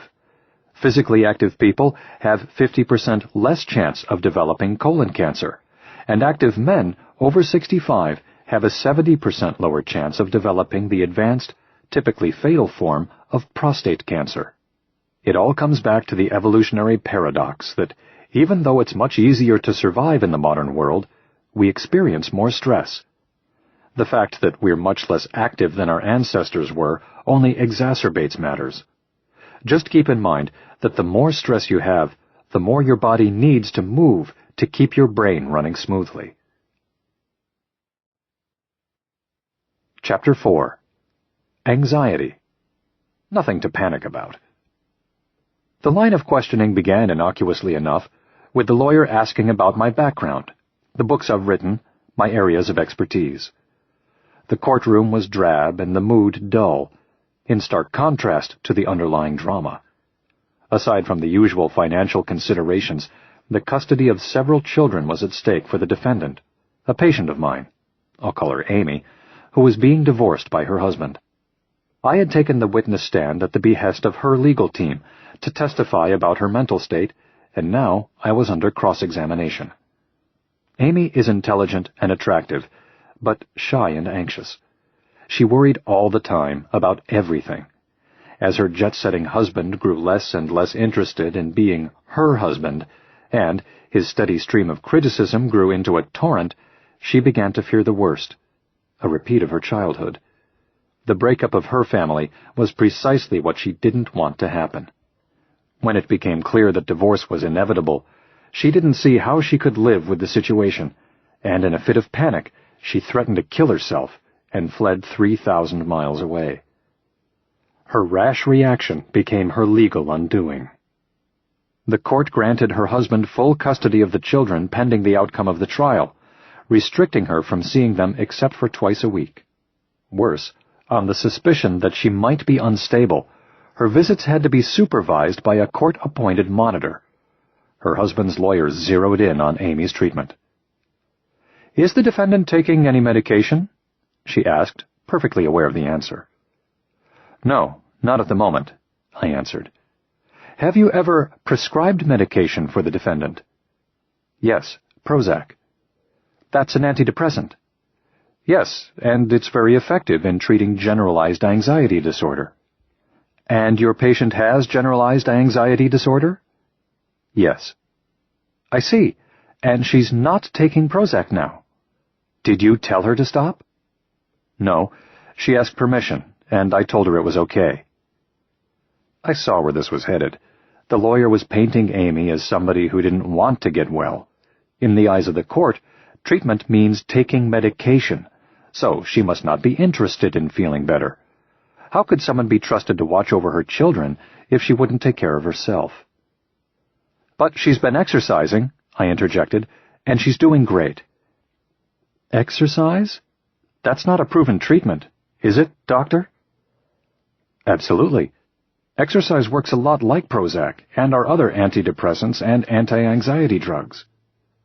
"That's your opinion," the lawyer interrupted. "But what does it do exactly?" "Do you really want to know?" I asked, smiling. "I'm writing a book on the subject." "Yes, I do." Perhaps she expected a fuzzy explanation about runner's high. Instead, I cited a few of the clinical trials showing that exercise is as effective as certain medications for treating anxiety and depression. Then I launched into a 20-minute monologue about what exercise does for the brain, and specifically how it had tamed Amy's anxiety and allowed her to master her chaotic feelings in the 9 months she'd been my patient. If it was exercise this lawyer wanted to put on trial, I was all for it. The case. Anxiety is a natural reaction to a threat that happens at a certain point in the stress response when the sympathetic nervous system and the hypothalamic pituitary adrenal, HPA, axis shift into high gear. When you're facing an upcoming speech or a brewing confrontation with your boss, anxiety sharpens your attention so you can meet the challenge. The physical symptoms range from feeling tense, jittery, and short of breath to experiencing a racing heart, sweating, and, in the case of full-blown panic attacks, severe chest pains.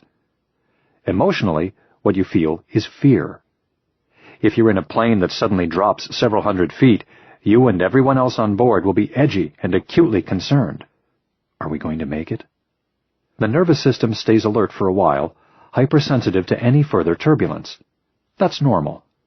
But if you worry when there's no real threat, to the point where you can't function normally, that's an anxiety disorder. The symptoms crowd your consciousness. Your brain loses perspective, and you can't think straight. Clinical anxiety affects about 40 million Americans, or 18% of the population, in any given year, and can manifest in a number of ways. They include generalized anxiety disorder, panic disorder, specific phobias, and social anxiety disorder. They all share the physical symptoms of the severe stress response, as well as a similar dysfunction in the brain, namely, a cognitive misinterpretation of the situation. The common denominator is irrational dread. The differences are mostly a matter of context. Someone with generalized anxiety disorder tends to respond to normal situations as if they were threatening. The nervous Nellie who is afraid of her own shadow, or the worrier who sees stressors everywhere. People who suffer from panic disorder seem perfectly at ease most of the time, but then are blindsided by crippling fear and physical pain that can be mistaken for a heart attack. Panic is the most intense form of anxiety, and it is at the root of all phobia. A paralyzing fear of a specific object or situation that instills a powerful and often unreasonable compulsion to avoid the source. Spiders for the arachnophobe, open spaces for the agoraphobe. Probably the most common phobia is social anxiety disorder, which I think of as performance anxiety in everyday interactions. Most of us experience social anxiety at some point or in certain situations, but the disorder is more intense than just being shy on occasion. It's a consuming fear of any social situation that might involve meeting or talking to people or even being seen by others. And it's more common than most people realize, afflicting 15 million Americans. Social anxiety disorder takes a serious toll on quality of life. All of these forms of anxiety can bleed into and feed off of one another, and they often seed other disorders, such as depression. It's possible to have panic disorder without having generalized anxiety disorder, and vice versa. But often panic disorder turns into generalized anxiety due to fear of the next attack. Some people also have anxiety sensitivity, which complicates any form of the disorder. Your heart rate or breathing might increase for an unrelated reason, and when you sense this physical arousal, that awareness alone can trigger a state of anxiety or panic. You lose control because you feel like you're going to lose control. If you begin to fear the fear, whether it's mental or physical, anxiety can quickly spiral out of control. Amy is a textbook case of generalized anxiety disorder with shades of panic disorder and social anxiety disorder. She displays both the state, hyperalert, tense, expecting the worst, and the trait, which is the deeper, more ingrained tendency to slip into the state. All her life, she's had anxiety sensitivity, and, as her marriage crumbled, it only intensified. She began responding to every stressor, whether or not it was truly threatening, as if it were a matter of survival, overreacting and doing a lot of damage to herself and her relationships in the process. You couldn't ask for a more anxiety-prone situation than the one Amy fell into. Her husband held de facto control over her time with the kids. She had to visit a psychologist who reported back to the court, and everyone in town knew what was going on.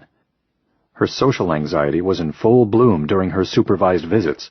She essentially had to perform for the court-appointed monitor, And she was afraid that she would slip up and somehow give her husband more legal ammunition. She was being judged on her mental health, and the more she worried about how she came off, the worse her symptoms became. In this environment, Amy began to doubt her own abilities as a mother, even though she'd been perfectly competent. She desperately wanted to rescue herself and get her children back, but she was in no condition for a fight, feeling like a nervous wreck with no control over her anxiety. It was a sickening spiral. Constantly on the verge of panic, she felt like she couldn't stand up for herself or accomplish anything. When we are in this state, we begin to anticipate that everything is going to be a disaster, and so we try to avoid everything. And our world begins to shrink. Amy had retreated inside her new apartment since her marriage derailed and had become completely withdrawn from her friends and family. The defense. Unlike the lawyer's portrayal, Amy was keenly interested in getting better. It's not criminal or even unusual that she didn't like the idea of taking medicine, but she tried Prozac for a stretch anyway. Although it calmed her nerves, it left her feeling unmotivated, and she stopped. She had been practicing Kripalu yoga, which also calmed her down, but still she suffered. So I encouraged her to add in aerobic exercise. She bought an elliptical trainer for her apartment, by far a more palatable option than stepping outside her safety zone. Gradually, she got into a routine, logging 30 minutes every morning.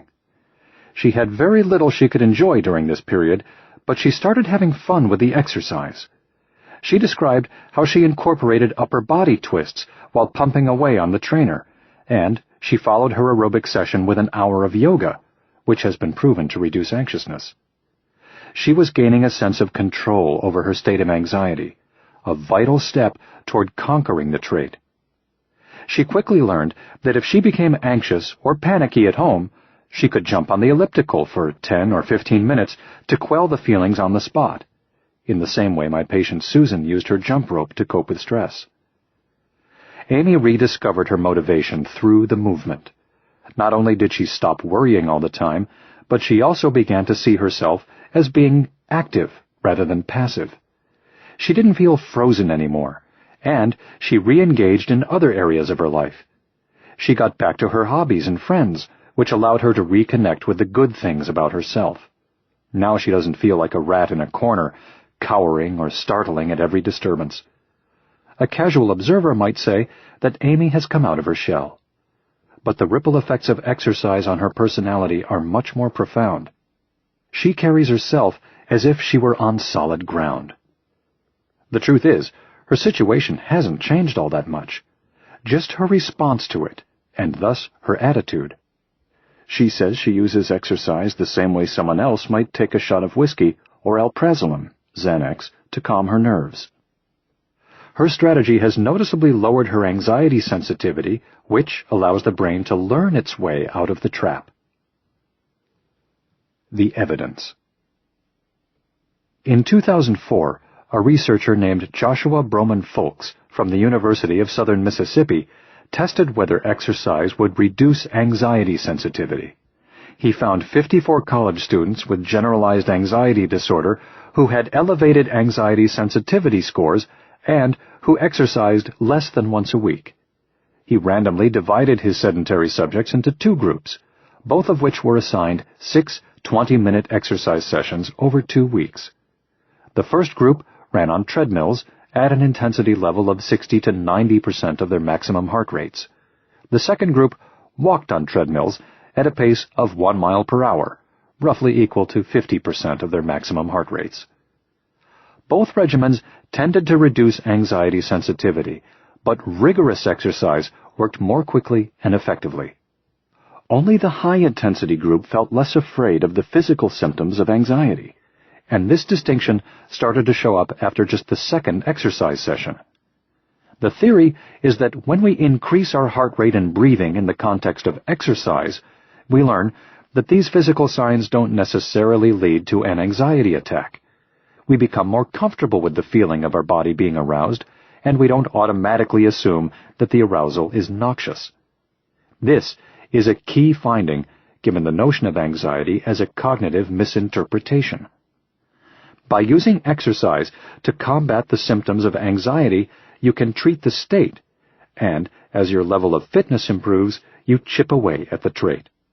Over time, you teach the brain that the symptoms don't always spell doom, and that you can survive. You're reprogramming the cognitive misinterpretation. The fact that aerobic exercise works immediately to fend off the state of anxiety has been well established for many, many years. It's only more recently, however, that researchers have started to pin down how this works. In the body, physical activity lowers the resting tension of the muscles, and thus interrupts the anxiety feedback loop to the brain. If the body is calm, the brain is less prone to worry. Exercise also produces calming chemical changes. As our muscles begin working, the body breaks down fat molecules to fuel them, liberating fatty acids in the bloodstream. These free fatty acids compete with tryptophan, one of the 8 essential amino acids, for slots on transport proteins, increasing its concentration in the bloodstream. The tryptophan pushes through the blood-brain barrier to equalize its levels, and once inside, it's immediately put to use as the building block for our old friend serotonin. In addition to the boost from tryptophan, the higher brain-derived neurotrophic factor, BDNF, levels that come along with exercise also ramp up levels of serotonin, which calms us down and enhances our sense of safety. Moving the body also triggers the release of gamma-aminobutyric acid, GABA, which is the brain's major inhibitory neurotransmitter and the primary target for most of our anti-anxiety medicines. Having normal levels of GABA is crucial to stopping, at the cellular level, the self-fulfilling prophecy of anxiety. It interrupts the obsessive feedback loop within the brain, and when the heart starts beating hard, its muscle cells produce a molecule called atrial natriuretic peptide, ANP, that puts the brakes on the hyperaroused state. ANP is another tool the body uses to regulate the stress response, which I'll explain more later. As for the trait, the majority of studies show that aerobic exercise significantly alleviates symptoms of any anxiety disorder. But exercise also helps the average person reduce normal feelings of anxiousness. One interesting study in 2005 measured the physical and mental effects of exercise in a group of Chilean high school students for 9 months. The researchers divided 198 15-year-olds into 2 groups. The control group continued with a once-a-week 90-minute gym class, and the other embarked on a program of its own design, rigorously exercising during 3 90-minute sessions per week throughout the school year. The study was meant to assess general mood changes in a healthy population, but scores relating to anxiousness really stood out on the students' psychological tests. The experimental group's anxiety scores dropped 14% versus a statistically insignificant 3% for the control group, an improvement that could be explained by the placebo effect. Not coincidentally, the experimental group's fitness levels improved 8.5% versus 1.8% for the control group.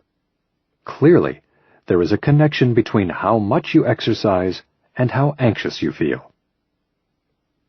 Fear itself. Anxiety is fear. But what is fear? In neurological terms, fear is the memory of danger. If we suffer from an anxiety disorder, the brain constantly replays that memory, forcing us to live in that fear. It all starts when the amygdala sounds the survival call. But unlike the normal stress response, in anxiety, the all-clear signal isn't working properly.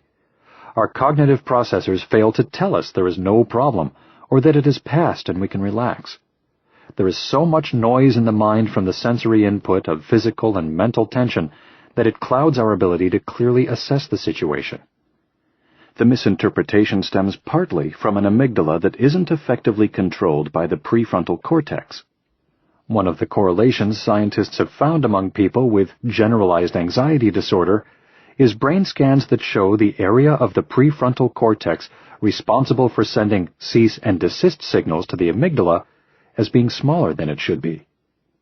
Left unchecked, The overexcited amygdala tags too many situations as challenges to survival and burns them into memory. The fear memories form connections with each other, and the anxiety snowballs. Eventually, the amygdala overwhelms attempts by the hippocampus to tone down the fight-or-flight response by putting the fear in context. As the snowball grows and more memories become associated with fear, your world shrinks. A patient of mine who suffers from social anxiety disorder is a good example of how the fear can snowball, as well as how we can rein it in. She's a late-20s office manager who dreaded social gatherings, meeting new people, and even small talk with someone she already knew. Ellen, I'll call her, would get butterflies and a dry mouth just thinking about going to a cocktail party, and once there, she couldn't wait for the first drink to hit. Like most people with social anxiety, she felt on display, terrified that she would do something embarrassing or humiliating. Afterward, she would go home and berate herself for her performance. All this made it extremely stressful for Ellen to manage her 7 employees. She wished she could stop apologizing for assigning tasks, but her anxiety kept her from acting like a boss. It wasn't right, she knew, to plead with people to do their jobs, but she felt terribly guilty for asking anything of them, and then worried that she was asking too much. As her sense of authority eroded, she only became more anxious and began avoiding contact with anyone in the office for fear someone would spot her weakness. What makes anxiety so tricky to treat is that survival-related memories trump existing memories. Say you walk by a certain house every night on your way home from work, and then, one night, a dog comes rushing out and attacks you. From that moment on, you'll skirt that house, because the memory of the attack stands out against all the times you passed by safely. Even if a fence is built, and you're the most logically minded person on earth, you'll still feel a little jumpy walking by. Once the fear memory is wired in, that particular circuit stays there, which is to say, fear is forever. Contrary to what scientists originally assumed, studies comparing MRI scans of brain activity in adults with and without anxiety disorders show no difference in how the amygdala responds to a legitimately frightening stimulus, such as pictures of fear-stricken faces, which have a powerful effect because human beings are programmed to interpret facial expressions as survival cues. The difference is in how they respond to a non-threatening stimulus. Whereas most people will show a sharp decrease in amygdala activity when presented with a benign picture, those with anxiety disorder have almost the same activity level as if they were confronting fear. They cannot discriminate between danger and safety. Research psychiatrist Daniel Pine, who is the chief of the section on development and affective neuroscience at the National Institutes of Mental Health, sees it this way. Patients with anxiety disorders have a learning deficit. There may be genetic factors underlying the dysfunction of learning circuits in anxiety. Researchers recently studied a gene variation that prevents BDNF from fostering nerve connections, which results in impaired memory. In the experiment, mice with the mutant BDNF gene that were put in an anxiety-provoking situation didn't get the relief they should have from Prozac. The antidepressant worked fine for normal mice under the same circumstances. This suggests that BDNF might be an essential ingredient in combating anxiety, probably because it helps wire in positive memories that create a detour around the fear. I think this is a big reason why exercise is so effective at treating not just the state of anxiety, by relieving muscle tension and increasing serotonin and GABA, but also the trait of anxiety. Exercise gives neurons everything they need to connect, and if we direct that process, we can have a huge impact on teaching the brain to cope with the fear.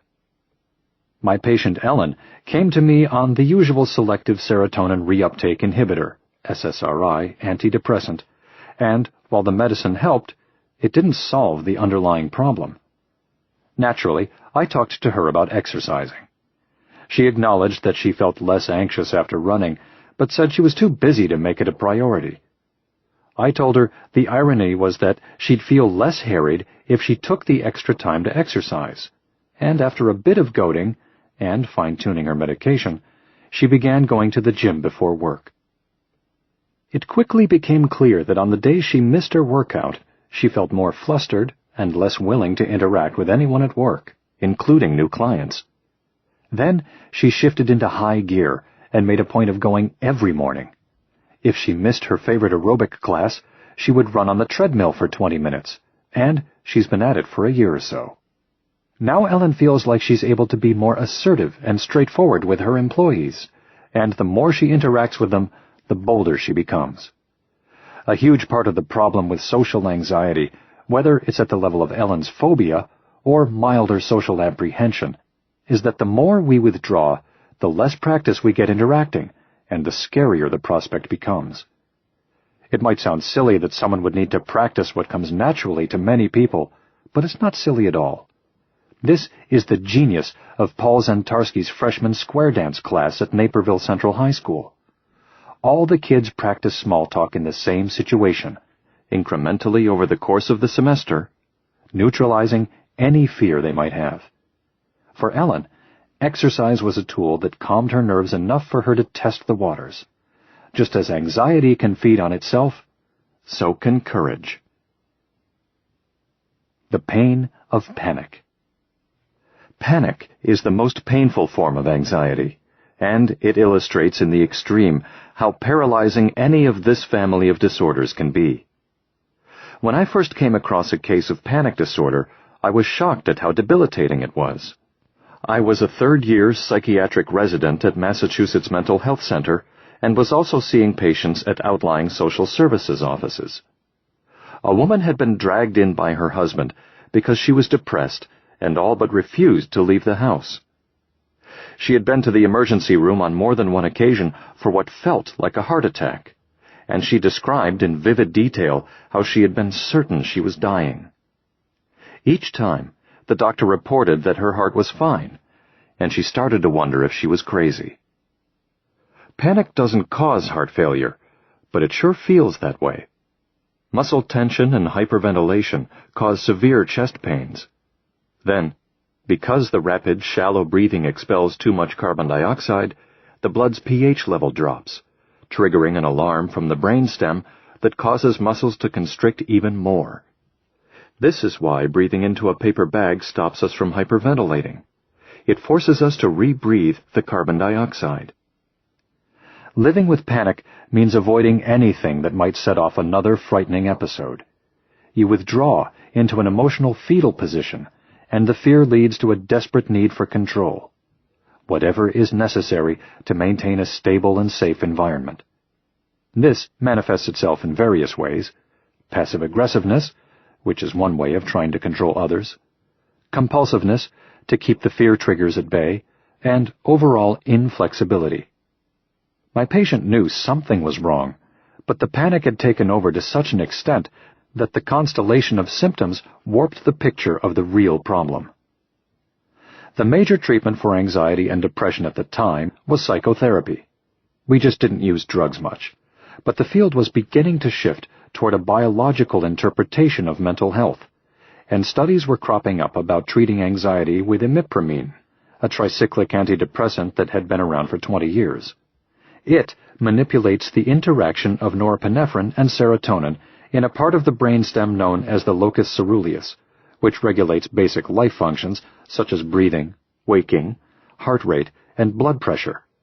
As such, this area monitors blood pH levels and is the origin of the alarm signals that trigger the amygdala in a panic attack. The drug stabilizes the arousal system so the panic button isn't so easily tripped. It worked almost immediately for my patient, and over days and weeks, in the absence of anxiousness, she slowly let down her guard. By controlling the fear, we were able to move forward in therapy. Imipramine gave her back her freedom. Another class of drug that became popular for treating various forms of anxiety around the same time was beta blockers, which calm down the sympathetic nervous system. They block epinephrine receptors in the brain and the body and thus prevent epinephrine from elevating blood pressure, heart rate, and breathing during times of stress or anxiety. Often used for heart patients to reduce blood pressure, beta blockers break the anxiety feedback loop to the brain that otherwise keeps the amygdala on alert. In quelling the bodily symptoms of anxiety, beta blockers diffuse panic attacks before they explode. They're also useful for people with social anxiety or stage fright. It's exceedingly common for classical musicians to take beta blockers before performances because it prevents them from sweating and tensing up, which can really interfere with their ability to play. It must be hard to play a trombone with stiff lips.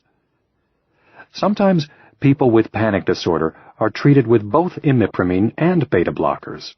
The first to quash the fear, and the second to relax the body. The real point of understanding how these drugs work is that they provide an explanation for how exercise works. As it turns out, exercise impacts the same pathways as these medications. It puts a safety on both triggers. Pushing through the pain. For several decades, common medical wisdom suggested that patients suffering from panic should avoid exercise. It could be dangerous. Or so we thought, based on research from the late 1960s. Some patients reported that the physical manifestations of exercise, increased heart rate, blood pressure, rapid breathing, magnified their fear, presumably because they felt just like the symptoms of anxiety. It turned out that some people with anxiety disorders had elevated levels of lactic acid in their blood compared to non-anxious exercisers. And researchers found that infusing anxiety patients with lactic acid induced panic attacks. Doctors began advising patients with any form of anxiety to avoid exercise lest it trigger an attack. Better to stay still. This logic persisted despite a number of follow-up studies that disproved the hypothesis. Although the medical literature tells us that a handful of patients did panic during exercise, the vast majority showed just the opposite effect. In fact, 104 studies on exercise and anxiety reported between 1960 and 1989 showed that exercise alleviates anxiety, but most of them didn't meet the randomized, double-blind, placebo-controlled trial criteria necessary for scientists to count them as medical fact. While analytical researchers might say there isn't sufficient data to prove that exercise reduces anxiety, others will tell you that they don't bother studying the issue because it's just common sense. Consequently, the first randomized, placebo-controlled study to compare exercise to drugs in treating clinically diagnosed panic disorder was undertaken in 1997. German psychiatrist Andreas Brooks conducted a 10-week trial in which he divided 46 patients with at least mild panic disorder into 3 groups: regular exercise, a daily dose of clomipramine, a close relative of imipramine, or a daily placebo pill. All 3 treatments improved symptoms in the first 2 weeks, including the placebo. The clomipramine had the quickest and most dramatic effect, immediately and steadily relieving symptoms. In the exercise group, initial relief anxiety scores leveled out somewhat until the last 4 weeks, when they rapidly decreased. The placebo group experienced a return of symptoms as the trial progressed. At the end of 10 weeks, the clomipramine group and the exercise group ended up at the same level of improvement on a variety of tests. Both groups were in remission. Why did exercise take longer? According to another scientifically rigorous study by Andreas Strolch in 2005, it shouldn't have. Strolch showed that 30 minutes of treadmill running significantly reduces panic attacks as compared with quiet rest, by a ratio of 2 to 1, indicating that its effect can be immediate in some cases. The lag in exercise-induced relief in Brooks's study probably had to do with the way it was set up. All but one person in the exercise group had agoraphobia, some of them quite severely, and others regarded exercise as flat-out dangerous, which means they believed the very act of walking or running outside would be difficult. They had to confront their fear to follow the study's instructions. You can't simply tell someone with agoraphobia to go for a 4-mile run and everything will be okay. So, Brooks had them ease into the regimen. They were asked to find a 4-mile route near their home and merely complete it 3 or 4 times a week, walking at first if necessary. They were then encouraged to include short stints of running and gradually increase them in length. They weren't expected to run the entire route until after the 6th week. 2 of the patients actually had panic attacks while running, but kept going, and they subsided.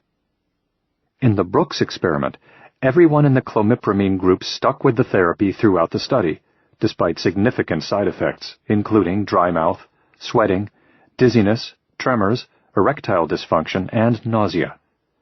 The exercise group, which along with the placebo group had several patients drop out, reported minor side effects of the sort expected from someone starting up a new exercise routine, including temporary muscle and joint discomfort. In a 6-month follow-up, the exercise patients, who were the most fit, had the lowest anxiety scores. In the end, the exercise group landed in the same healthy place as the clomipramine group, and they did so of their own accord. There's certainly nothing wrong with taking medicine. But if you can achieve the same results through exercise, you build confidence in your own ability to cope. This is a significant advantage not just for patients with full-blown anxiety disorders, but for anyone. We all face situations in everyday life that cause fear and anxiousness. The trick, as my patient Amy illustrates, is in how you respond. The missing connection. The mindset that any sound treatment for anxiety must involve medicine isn't restricted to the courtrooms of divorce proceedings. In 2004, the New England Journal of Medicine, NEJM, published a review of treatments for generalized anxiety disorder that failed to even mention exercise. It was primarily a rundown of our most common anti-anxiety drugs, with a nod to therapy and relaxation. Of the 13 pharmaceuticals charted in the review, all bear a formidable list of possible side effects. None have been endorsed by the U.S. Food and Drug Administration as explicitly safe during pregnancy. Not an incidental point, given that women are twice as likely to suffer from anxiety and depression as men. The article was positioned as advice for doctors. But how is it that a summary of treatments for general anxiety disorder in the Bible of medical research simply left out exercise? It's a case of what I would call clinical blindness. The mounting research on the neurological and psychological benefits of exercise seems to be hidden in plain sight. Interestingly, it was the cardiologists who spoke up. The NEJM published a letter from Drs. Carl Levy and Richard Milani of the Ochsner Clinic Foundation in New Orleans. It read, in part, that the author discusses generalized anxiety disorder and its treatment with pharmacologic agents and psychotherapy. We are surprised, however, that there is no mention of exercise as an additional means of treating anxiety. The letter noted that cardiologists are interested in anxiety as a risk factor for heart problems, and then pointed out, exercise training has been shown to lead to reductions of more than 50% in the prevalence of the symptoms of anxiety. This supports exercise training as an additional method to reduce chronic anxiety.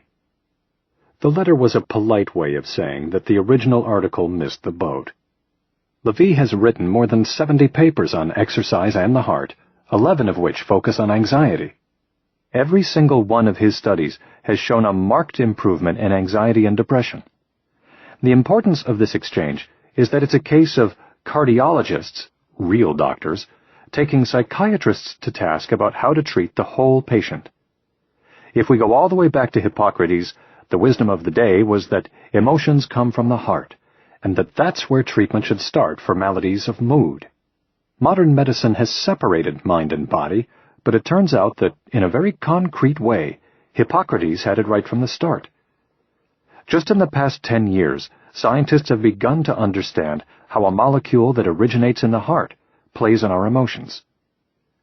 ANP is secreted by heart muscles when we exercise, and it makes its way through the blood-brain barrier. Once inside, it attaches to receptors in the hypothalamus to modulate HPA axis activity. ANP is also produced directly in the brain by neurons in the locus coeruleus and in the amygdala, both key players in stress and anxiety. ANP has been shown in both animal and human studies to have a calming effect, and researchers suspect it to be a major link between exercise and anxiety. In 2001, one of the first studies to verify the role of ANP in anxiety compared patients with panic disorder to those without. They were randomly assigned an injection of ANP or placebo, and then received a dose of an abdominal hormone called cholecystokinin tetrapeptide, CCK4, which induces anxiety and panic. ANP significantly reduced panic attacks in both groups, while the placebo did not. During a panic attack, there is a surge of corticotropin-releasing factor, CRF, which induces anxiety in its own right and also floods the nervous system with cortisol. ANP seems to work against CRF's efforts to put us into a frenzy, like a drag brake on the HPA axis. And studies in women show that levels of ANP triple during pregnancy, suggesting a built-in survival strategy to protect the baby's developing brain from the potentially toxic effects of stress and anxiety. In one study of patients with severe heart failure, those with the highest ANP levels had the lowest levels of anxiety. None of them had anxiety disorders, but doctors were interested in their anxiety because it has a major influence on how well heart surgery patients recover. ANP directly dampens the sympathetic nervous system's response by stemming the flow of epinephrine and lowering the heart rate. And it also seems to reduce the feeling of anxiousness, which is paramount. And we know that among panic disorder patients, those who have frequent attacks have a deficit of ANP in their bloodstreams. In 2006, a group of neuropsychiatrists from Berlin, led by Andreas Streuch, looked at whether ANP was a critical element in the calming effect of aerobic exercise. For 10 healthy patients who agreed to have panic-inducing injections of CCK4, walking for 30 minutes on a treadmill at a moderate pace significantly increased concentrations of ANP while simultaneously lowering feelings of anxiety and panic. Streuch pointed out that correlations don't equal causality, but he wrote, ANP may be a physiologically relevant link between the heart and anxiety-related behavior. Facing the fear. If fear is forever, how can we hope to snuff out anxiety? The answer lies in a neurological process called fear extinction. While we can't erase the original fear memory, we can essentially drown it out by creating a new memory and reinforcing it. By building up parallel circuitry to the fear memory, the brain creates a neutral alternative to the expected anxiety, learning that everything is okay. By wiring in the correct interpretation, the trigger is disconnected from the typical response, weakening the association between, say, seeing a spider and experiencing terror and a racing heart. Scientists call it reattribution. We can force the brain to trade fear memories for neutral or positive ones through a form of psychology called cognitive behavioral therapy, CBT.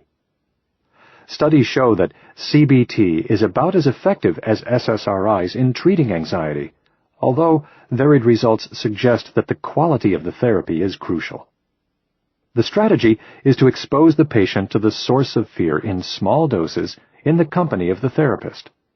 When we experience the symptoms without the panic, the brain goes through a cognitive restructuring. We build connections in the prefrontal cortex that help calm the amygdala, which makes us feel safe. And then the brain records a memory of that feeling. When we add in exercise, we get the neurotransmitters and neurotrophic factors bolstering the circuits between the prefrontal cortex and the amygdala, providing further control and creating a positive snowball effect. Psychologist and distance runner Keith Jonsgaard found that conducting CBT in the context of exercise has particularly powerful results. In his book, Conquering Depression and Anxiety Through Exercise, he explains how he uses running as a mode of cognitive restructuring to treat agoraphobia. After several rapport-building sessions, he accompanies patients to an empty mall parking lot in the early morning and has them do a series of sprints. Nobody else is around, and they feel safe in his presence. He has already determined how far they can sprint before coming to exhaustion. And, this is the clever part, Johnsgaard marks off that distance from the main door of the mall and then has them sprint from his side toward the mall. The idea is that they reach the height of their fear in a state of full physical arousal, without the panic.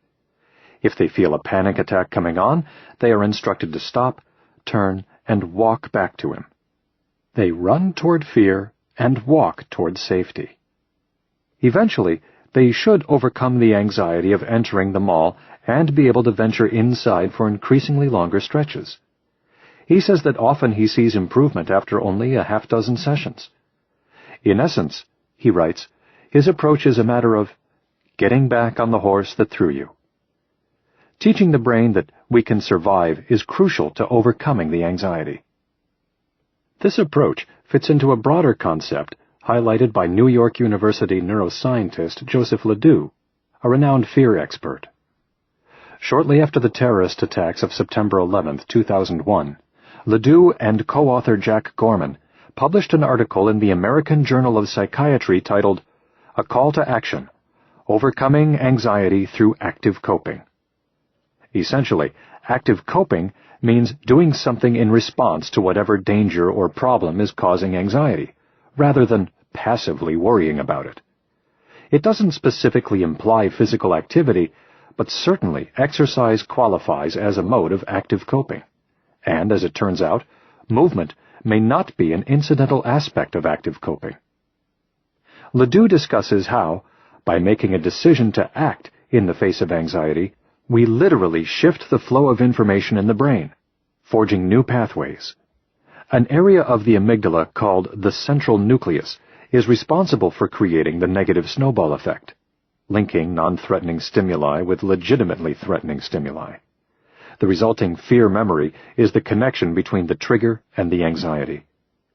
Ledoux has shown in rats that the signals can be redirected so that instead of pulsing through the central nucleus of the amygdala, they go through the basal nucleus, which connects to the body's motor circuits. If the same is true in humans, simply by taking action, we're circumventing the mechanism for the fear memory. The basal nucleus is the action pathway, and we can even spark it with thought. For one of my patients, who was traumatized by losing both his job and his girlfriend, I suggested that he start each day by getting to the gym, to keep from stewing in the trauma. He could also shift the flow from fear to action circuits by making a list of potential employers to call, a more classic example of active coping, but it wouldn't affect the brain as broadly. By doing something other than sitting and worrying, we reroute our thought process around the passive response center and dilute the fear, while at the same time optimizing the brain to learn a new scenario. Everyone's initial instinct in the face of anxiety is to avoid the situation, like a rat that freezes in its cage. But doing just the opposite, we engage in cognitive restructuring, using our bodies to cure our brains. Outrunning the fear. The elegance of exercise as a way to deal with anxiety, in everyday life and in the form of a disorder, is that it works on both the body and the brain. Here's how. 1. It provides distraction. Quite literally, moving puts your mind on something else. Just as using the elliptical trainer helped my patient Amy break out of her acute state of anxiety and focus on something other than the fear of her next panic attack. Studies have shown that anxious people respond well to any directed distraction, quietly sitting, meditating, eating lunch with a group, reading a magazine. But the anti-anxiety effects of exercise last longer and carry the other side benefits listed here. 2. It reduces muscle tension. Exercise serves as a circuit breaker, just like beta blockers, interrupting the negative feedback loop from the body to the brain that heightens anxiety. Back in 1982, a researcher named Herbert DeVries conducted a study showing that people with anxiety have overactive electrical patterns in their muscle spindles, and that exercise reduced that tension, just as beta blockers do. He called it the tranquilizing effects of exercise. Reducing muscle tension, he found, reduced the feeling of anxiety, which, as I've explained, is important to extinguishing not just the state, but the trait of anxiety. 3. It builds brain resources. You know by now that exercise increases serotonin and norepinephrine, both in the moment and over the long term. Serotonin works at nearly every junction of the anxiety circuitry, regulating signals at the brainstem, improving the performance of the prefrontal cortex to inhibit the fear, and calming down the amygdala itself. Norepinephrine is the arousal neurotransmitter, so modulating its activity is critical to breaking the anxiety cycle. Physical activity also increases the inhibitory neurotransmitter GABA, as well as BDNF, which is important for cementing alternative memories. 4. It teaches a different outcome. One aspect of anxiety that makes it so different from other disorders is the physical symptoms. Because anxiety brings the sympathetic nervous system into play, when you sense your heart rate and breathing picking up, that awareness can trigger anxiety or a panic attack. But those same symptoms are inherent to aerobic exercise, and that's a good thing. If you begin to associate the physical symptoms of anxiety with something positive, something that you initiated and can control, the fear memory fades in contrast to the fresh one taking shape. Think of it as a biological bait and switch. Your mind is expecting a panic attack, but instead it ends up with a positive association with the symptoms. 5. It reroutes your circuits. By activating the sympathetic nervous system through exercise, you break free from the trap of passively waiting and worrying, and thus prevent the amygdala from running wild and reinforcing the danger-filled view of what life is presenting. Instead, when you respond with action, you send information down a different pathway of the amygdala, paving a safe detour and wearing in a good groove. You're improving alternate connections, actively learning an alternative reality. 6. It improves resilience. You learn that you can be effective in controlling anxiety without letting it turn into panic. The psychological term is self-mastery, and developing it is a powerful prophylactic against anxiety sensitivity and against depression, which can develop from anxiety. In consciously making the decision to do something for yourself, you begin to realize that you can do something for yourself. It's a very useful tautology. 7. It sets you free. Researchers immobilize rats in order to study stress. In people, too, if you're locked down, literally or figuratively, you'll feel more anxious.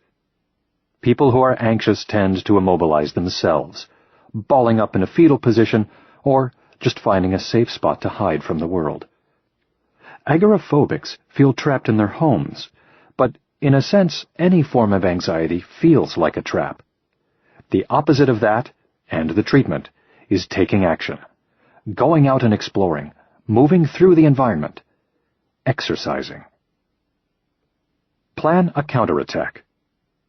One big difference between combining exercise with anti-anxiety medicine and using medicine alone is that while drugs like benzodiazepine and alcohol for people who are self-medicating quickly stifle anxiety, they don't guarantee that you'll learn a different response to the fear. People with anxiety often have a hard time knowing or choosing what they want from life. In fact, all that most chronically anxious people want is not to be anxious. Activity or exercise can help them move toward something. I don't look at exercise and medicine as an either-or proposition. Exercise is another tool at your disposal. And it's handy because it's something you can prescribe for yourself, whether you have a definable disorder or just feel anxious at times, like most people do. And I'm certainly not a pharmacological Calvinist. I don't tell people to pull themselves up by their bootstraps or that it's a sin or weakness to rely on medicine. I recently took on a patient with panic disorder who is a high school senior. He had his first episode when he was 6, which implies that he has a predisposition to it, and of late it has been getting worse because of the pressures of preparing for college. Whenever he goes for a run, as soon as his heart starts pumping, he feels anxious about the possibility of panicking, and he worries that he'll drop dead of a heart attack and that nobody will find him. Sometimes he'll stop and just start crying. But he also knows, rationally, that if he pushes through his sensitivity to the physical arousal, the feeling subsides. Would I recommend that he quit taking Zoloft? Absolutely not. First of all, he's deeply phobic about a panic attack coming on. And because panic disorder is so frightening, I usually start with medicine. Taking a pill doesn't require a lot of effort, and in some cases, it works like flipping a switch to diffuse the trigger. But, as I mentioned, it doesn't necessarily lead to a permanent change, and the relearning process needs to happen for long-term relief. Why not come out with both guns blazing? I think combining medicine with exercise can be a great approach. Medicine provides immediate safety, and exercise gets at the fundamentals of anxiety. This is particularly important with respect to children, because kids who have anxiety are more likely than their peers to develop depression later in life. One long-term study followed 700 children into adulthood. Of those who suffered from anxiety as children, most grew out of it. But of those who developed a mood disorder, in 2/3 of the cases, the problem started as pre-adolescent anxiety. What's tragic here is that anxiety is relatively easy to treat, but it often goes undiagnosed in children. The anxious kids are sitting quietly at the back of the class, terrified. Nobody notices there is something wrong because these kids are well-behaved. Meanwhile, the anxiety is wearing in negative patterns in their brains that can become entrenched and set these kids up for future problems. I told the young man that the number one thing he needed to do was exercise with somebody. That goes for anyone who is panicky. It offers a sense of safety, but it also increases levels of serotonin immediately just from being around another person. In his case, I suggested that he exercise at home, or close to it, until he started to associate his elevated heart rate with a positive experience. He needed to find a type of exercise he enjoyed, and, because his panic seemed to have a strong genetic component, I told him he'd really have to work at it. He'd have to start doing at least 15 minutes of rigorous aerobic exercise a day, running, swimming, biking, rowing, or whatever would get his heart pounding. Intensity was particularly important in his case because of the evidence that only rigorous exercise alleviates sensitivity to the physical arousal of anxiety. Like almost every adolescent I've seen, this young man didn't want to be on medicine. He asked if he could stop taking it, and I told him that over time, if he got into the exercise and maybe CBT, he should be able to lower his anxiety sensitivity. Eventually, I said, my guess was that he'd be able to reduce his medication and maybe eliminate it altogether. But nobody really knows whether exercise can entirely replace medication. Our brains are just too complex. A lot of people who are treated for panic disorder can go on to have a completely different kind of life. The farther they get from their last panic episode, the less likely they are to have another panic episode. The same holds true for any brand and any degree of anxiety. The more your life changes, the more you engage with the world, the more likely you are to put the anxiety behind you for good. Exercise can have an even more dramatic effect on milder anxiety, the kind that isn't bad enough for medication, but is still troublesome. My high school patient needed the full complement of treatments: medicine, exercise, and talk therapy. But for my patient Amy, physical activity alone helped tremendously, both in the moment and day to day, and it cleared the way for talk therapy to get at the underlying issues. Aerobic exercise complemented her yoga and provided the calm necessary to look inside and observe herself, rather than spend all of her emotional energy on the task of not being overwhelmed. She became much more aware of her own psychology and behavior than she had ever been. She came to recognize that there is a natural ebb and flow to her challenges and negative feelings, and to realize that she has to ride the waves, and that she can. Equally important, she noticed the improvement in herself and described it well. The divorce was like an earthquake that nearly reduced her life to rubble, but exercising had solidified her foundation. She knew there would be aftershocks, but she felt strong enough to withstand them. It's astonishing how much Amy has changed. Her lawyer, her parents, her family therapist, even her husband, to some degree, have all commented that she seems like a different person. She's more in command of herself and her situation, refreshingly self-assured and realistically optimistic. The court battle may continue for years, but she's no longer overwhelmed by it, and exercise has been her best defense. Chapter 5. Depression. Move your mood. Bill didn't know he was missing out. When he turned 50, he realized he was 20 pounds overweight, and he decided to go on a diet and start running. Before long, he began losing weight, and he noticed some dramatic side effects. He became less critical of himself and of others, and less of a grouch. His wife and his children picked up on the shift and wanted to spend more time with him, which made him feel good and further improved his attitude. Bill had never had depression per se, but there was no doubt he felt more passionate about life once he got into an exercise routine. He discovered, entirely by accident, that he could be happier. Our understanding of depression followed a similar path. Pure serendipity led to our first antidepressants, when, in the 1950s, it was discovered that an experimental tuberculosis drug made people inappropriately happy. A few years later, a new antihistamine produced similar mood-elevating effects and spawned a class of drugs called tricyclic antidepressants. Suddenly, there were medical treatments that could soothe symptoms of depression. It was the first real hint at the radical notion that there might be a biological explanation for what had been considered an entirely psychological problem. This led to a search for how the brain controls the mind, and the entire landscape of the field changed. In the 50 years since then, mood disorders have been the focal point of psychiatric research. We still don't know what causes depression, but we've made great strides in describing the brain activity underlying emotions. And the more we've learned about the biology of mood, the more we've come to understand how aerobic exercise alters it. In fact, it's largely through depression research that we know as much as we do about what exercise does for the brain. It counteracts depression at almost every level. In Britain, doctors now use exercise as a first-line treatment for depression, but it's vastly underutilized in the United States, and that's a shame. According to the World Health Organization, depression is the leading cause of disability in the United States and Canada, ahead of coronary heart disease, any given cancer, and AIDS.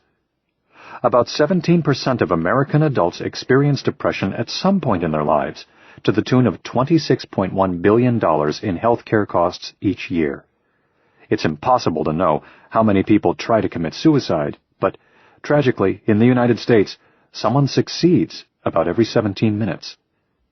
For this reason, and also because 74% of depression patients experience some other disorder, including anxiety, substance abuse, and dementia, it's an urgent problem. Unfortunately, it's not getting any better. One of the hurdles to conquering depression is that the disorder encompasses such a broad array of symptoms, most of which all of us experience at some point. Who doesn't feel grouchy, irritable, pessimistic, lethargic, apathetic, self-critical, or melancholy on occasion? Sadness, for instance, is a normal aspect of the human condition, a response to a loss. But being sad isn't the same as being depressed, unless the feeling never goes away or comes along with a certain number of the other symptoms. And what's the difference between a symptom and a personality trait? My patient Bill had been critical and negative most of his life. He wasn't sick, technically, but he had what I would call a shadow syndrome of depression, and was a perfect candidate for a lifestyle change to benefit his Eeyore-like outlook. Prescribing medicine to make people better than well is the subject of a long-standing ethical debate, and this is one area where exercise offers a huge advantage over antidepressants. Just because you don't have all the symptoms of depression doesn't mean you can't feel better. Bill's a happier guy because he started running. As I'll explain, the same would probably hold true if he were clinically depressed. Aerobic exercise has a positive impact on the entire range of depressive symptoms, regardless of whether they come individually, in the form of a mild episode, or conspire to form a disorder. Overall, I think of depression as an erosion of connections, in your life as well as between your brain cells. Exercise reestablishes those connections.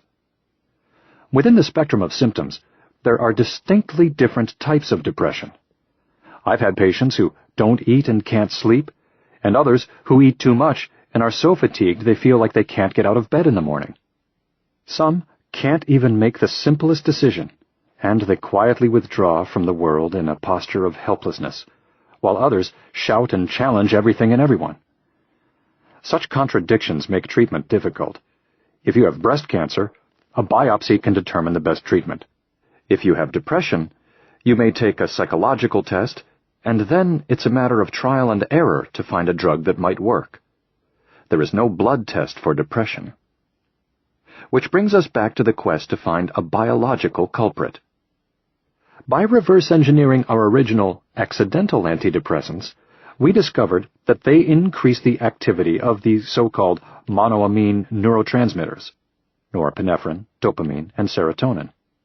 When a research psychiatrist at Massachusetts Mental Health Center named Joseph Schildkraut found in 1965 that a breakdown product of norepinephrine called methoxyhydroxyphenylglycol, MHPG, was reduced in depressed patients, we got excited about the idea that there was something to measure. If we could quantify the imbalance, we should be able to diagnose and attack the disease at the fundamental level of biology. His pioneering work led to the monoamine hypothesis, which holds that depression is caused by a deficit of these three neurotransmitters. Most of our treatments and research since then has been about trying to reverse that deficit. The new buzz. In 1970, fresh out of college, I landed a job at the Massachusetts Mental Health Center and walked right into this sea change happening in psychiatry. Schildkraut was a mentor to me, and I was lucky enough to have a first-hand look at the scientific inquiry into the biological theory of mood disorders. 2 years later, I was off to medical school at the University of Pittsburgh, where I started my own daily psychoanalysis and steeped myself in the emerging brain science. Everyone at Pitt was already working on MHPG, so I settled for measuring lithium uptake into red blood cells as a possible way of identifying different mood problems. I also froze urine samples of patients with schizophrenia, which were then sent off to Linus Pauling at Stanford, learned how to program computers to conduct data analysis, and presented findings at a psychophysiology conference. Through my research, I was utterly caught up in the passion of trying to make psychiatry a real science. Around the same time, I came across an article about a hospital in Norway that was offering depressed patients the option of treatment with antidepressants or daily exercise. This was a shock. These drugs were really just being introduced, and the results were forcing us to change the way we thought about treatment. Yet, here was a hospital offering exercise for people with severe depression. And it was working. But the results were lost in the shuffle. At a time when we were just plumbing the depths of the brain, the need was for hard science. When I settled in Boston for my residency at the Massachusetts Mental Health Center, I landed in another epicenter, the running craze, just as it was taking off. We had Olympic gold medalist Frank Shorter competing against the world's best runners in his hometown marathon. We had Bill Rogers telling everyone to get out there, and we had a new phenomenon called the endorphin rush. A postdoctoral neuroscientist from Johns Hopkins University named Candace Pert had recently discovered that there were opiate receptors in the brain, meaning the body had a built-in way of killing pain with molecules that worked like morphine. Endorphins, as they became known, dulled pain in the body and produced euphoria in the mind. When elevated levels of endorphins were detected in the blood samples of a group of runners, everything seemed to fit. The theory that exercise fills your brain with this morphine-like substance matched the good feeling everyone got. It gave us the expression, runner's high, an extreme version of the effect. For me, it was the first time I connected the idea of exercise and mood. Endorphins are considered stress hormones, and there are 40 types of them, with receptors throughout the brain and body, that calm the brain and relieve muscle pain during strenuous exercise. They are the elixir of heroism, helping us ignore pain when we're physically overextended so we can finish the task at hand. Robert Piles, the psychiatrist I mentioned in Chapter 3, offers a good example. As a marathoner, he prided himself on always finishing, but that became a mighty challenge one year at Boston. His feet got tangled in a plastic trash bag someone had been using as a warm-up jacket near the starting line, and he hit the pavement knee first. He popped back up and kept going, more shocked than anything. But as the miles ticked by, his stride started to feel funny, and by mile 18, his swollen knee stopped working. He had fractured his femur. Every pounding step should have caused debilitating pain, but Piles says he didn't notice it. It had to be the endorphins. Pain is related to depression, and, after Pert's discovery, others conducted experiments to see if endorphins were indeed the link between exercise and elevated mood. They expected to find that endorphin-blocking drugs would prevent runner's high, but there were conflicting results. Then we found that endorphins produced in the body, the ones detected in the runners, cannot pass into the brain, and scientific enthusiasm for the endorphin rush faded. Endorphins obviously weren't the single answer, so they were abandoned in the lab. Now we're coming back around to them. Studies suggest that endorphins produced directly in the brain contribute to the general feeling of well-being that usually comes along with exercise. The truth is, how much they contribute to the magic is uncertain. The problem with the strictly biological interpretation of psychology is that we sometimes lose sight of the fact that the mind, brain, and body all influence one another. In addition to feeling good when you exercise, you feel good about yourself, and that has a positive effect that can't be traced to a particular chemical or area in the brain. If you've been feeling down and you start to exercise and feel better, the sense that you're going to be okay and that you can count on yourself shifts your entire attitude. The stability of the routine alone can dramatically improve your mood. Clearly, there's something going on. One of the best examples is a landmark research project from the Human Population Laboratory in Berkeley called the Alameda County Study. Researchers tracked 8,023 people for 26 years, surveying them about a number of factors related to lifestyle habits and healthiness, starting in 1965. They checked back in with the participants in 1974 and in 1983. Of all the people with no signs of depression at the beginning, those who became inactive over the next 9 years were 1.5 times more likely to have depression by 1983 than their active counterparts. On the other hand, those who were inactive to begin with, but increased their level of activity by the first interval, were no more likely to be depressed by 1983 than those who were active to begin with. In other words, changing your exercise habits changes your risk for depression. Several other sweeping studies have looked at the correlation from slightly different angles, and all of them came to the same conclusion. A massive Dutch study of 19,288 twins and their families, published in 2006, showed that exercisers are less anxious, less depressed, less neurotic, and also more socially outgoing. A Finnish study of 3,403 people in 1999 showed that those who exercise at least 2 to 3 times a week experience significantly less depression, anger, stress, and cynical distrust than those who exercise less or not at all. This was a cardiovascular risk factor survey that included questions about mood, which is to say, they were talking about a broader range of symptoms than clinical depression. Another study from the Epidemiology Department at Columbia University, published in 2003, surveyed 8,098 people and found the same inverse relationship between exercise and depression. Converging paths. When the blockbuster drug Prozac came along, it was the first antidepressant that corrected the chemical imbalance of just one of the suspect neurotransmitters. Prozac is the mother of a class known as selective serotonin reuptake inhibitors, SSRIs, which prevent serotonin from being recycled at the synapse, leaving more available for use and, theoretically, restoring normal transmission in the brain.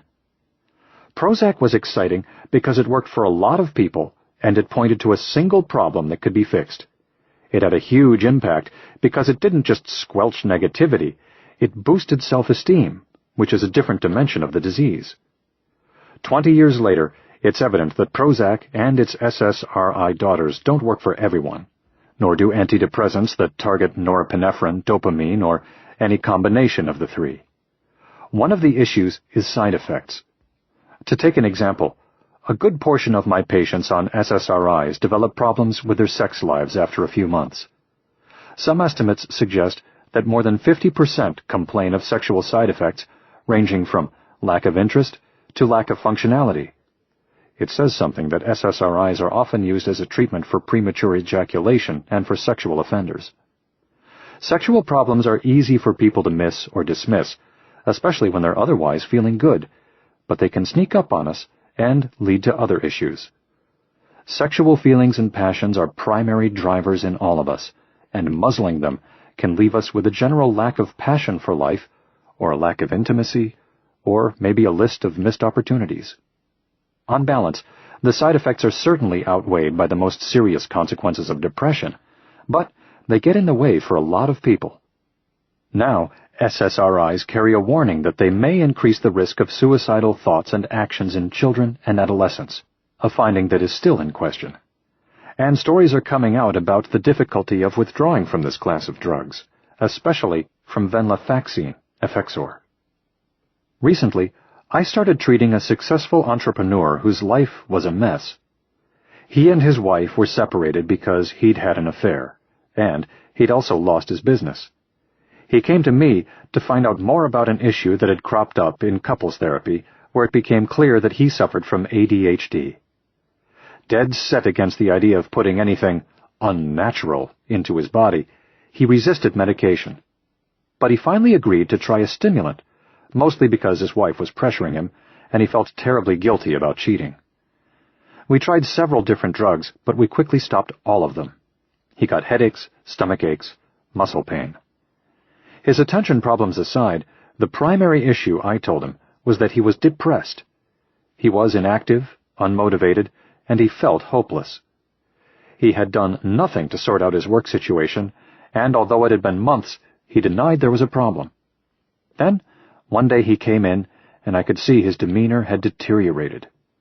Typically very neat, he was unshaven and unkempt, and told me he was having a hard time getting out of bed. I insisted that he try an antidepressant, and I put him on the SSRI escitalopram, Lexapro. He had a severe reaction. He felt nauseated and started throwing up, and said he didn't want to try another. He'd been physically active in the past, and I told him that he should really be exercising every day. I'd been talking about it all along, but after the Lexapro episode, I explained what an enormous effect exercise has on the brain, and I gave him several relevant studies in an appeal to his professional sensibility. 2 weeks later, he looked like a different man. He was smiling and confident, and he felt good about the fact that he had been running nearly every day. Over the course of the next month, I saw him take up his job search in earnest and make strides in reconciling with his wife. And for the first time, he said he was hopeful that they might get back together. More than anything, he was amazed that he could feel so different and sustain that feeling. Aside from elevating endorphins, exercise regulates all of the neurotransmitters targeted by antidepressants. For starters, exercise immediately elevates levels of Schildkraut's favorite neurotransmitter, norepinephrine, in certain areas of the brain. It wakes up the brain and gets it going and improves self-esteem, which is one component of depression. Exercise also boosts dopamine, which improves mood and feelings of wellness and jump-starts the attention system. Dopamine is all about motivation and attention. Studies have shown that chronic exercise increases dopamine storage in the brain and also triggers the production of enzymes that create dopamine receptors in the reward center of the brain, and this provides a feeling of satisfaction when we have accomplished something. If the demand is there, the dopamine genes get activated to produce more, and the overall effect is a more stable regulation of these pathways, which are important to controlling addictions. Serotonin is equally affected by exercise, and it's important for mood, impulse control, and self-esteem. It also helps stave off stress by counteracting cortisol, and it primes the cellular connections in the cortex and hippocampus that are important for learning. The true test. We've known for a while that exercise influences the same chemicals as antidepressants do, but nobody had done a scientifically sound head-to-head comparison until researchers at Duke University took up the task in 1999. In a landmark study affectionately called SMILE, Standard Medical Intervention and Long-Term Exercise, James Blumenthal and his colleagues pitted exercise against the SSRI sertraline, Zoloft, in a 16-week trial. They randomly divided 156 patients into 3 groups: Zoloft, exercise, or a combination of the two. The exercise group was assigned to supervised walking or jogging at 70 to 85% of their aerobic capacity for 30 minutes, not including a 10-minute warm-up and a 5-minute cool-down, 3 times a week. The results? All 3 groups showed a significant drop in depression, and about half of each group was completely out of the woods, in remission. Another 13% experienced fewer symptoms but didn't fully recover. Blumenthal concluded that exercise was as effective as medication. This is the study I photocopy for patients who are skeptical of the idea that exercise changes their brain chemistry enough to help their depression, because it puts the issue in terms that are as black and white as psychiatry can hope to deliver, at least for now. The results should be taught in medical school and driven home with health insurance companies and posted on the bulletin boards of every nursing home in the country, where nearly a fifth of the residents have depression. If everyone knew that exercise worked as well as Zoloft, I think we could put a real dent in the disease. Reading between the lines of the SMILE study gets at the complex issues that have kept exercise from being accepted as a medical treatment.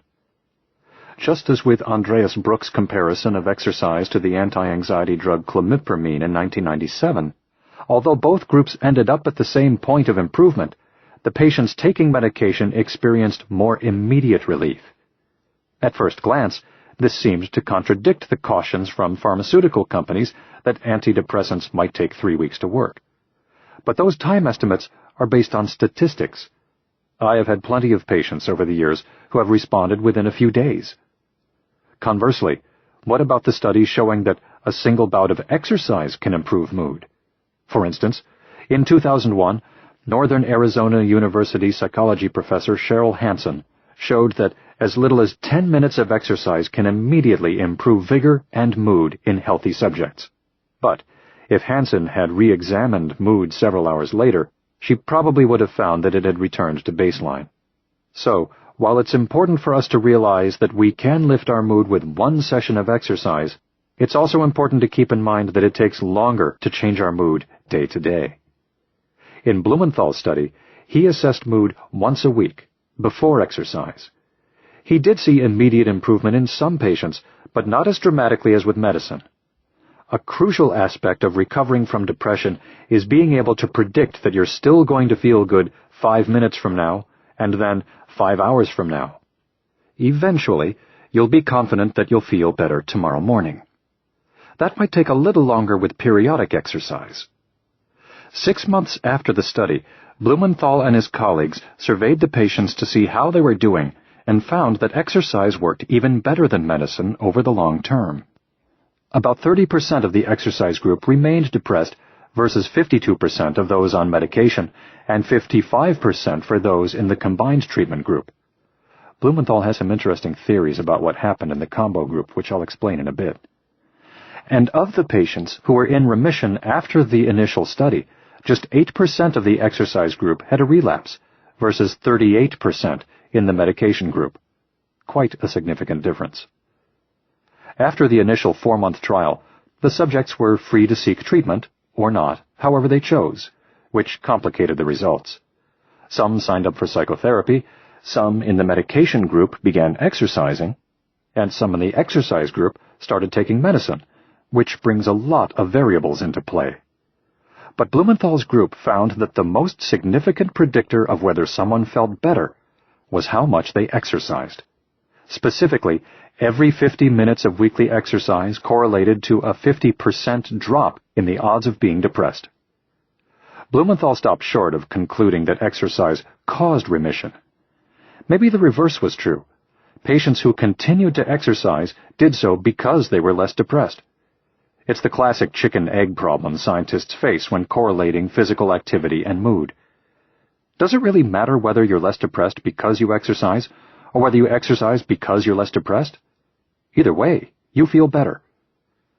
But how to account for the combination group's unexpected results? Blumenthal assumed those who exercised and took Zoloft would show the best results, but they had the worst relapse rates. He speculated that some of the participants didn't like the idea of antidepressants, especially considering they had expressly signed up for a study to test the effects of exercise on depression. Several were disappointed when they found out they would also receive medication, and during the trial, some said they thought the medication was interfering with the benefits of exercise. That's unlikely from a physiological standpoint, but it's possible that taking medication undercut the sense of self-mastery that exercise confers. As Blumenthal explained in the study, instead of incorporating the belief, "I was dedicated and worked hard with the exercise program, it wasn't easy, but I beat this depression," patients might incorporate the belief, "I took an antidepressant and got better." The best fix. When we talk about depression, we don't use the word cure, because we only have subjective measures for behavior and emotions. About a third of patients with depression achieve full remission of their symptoms with antidepressants. Another third feel much better with medication, but they may continue to have problems with motivation, lethargy, and fatigue. The bad thoughts are gone, but even though they're able to get out of bed, they're still not knocking on the door for a new job or doing what they should be doing. They're feeling less than well, lingering in the shadows of depression.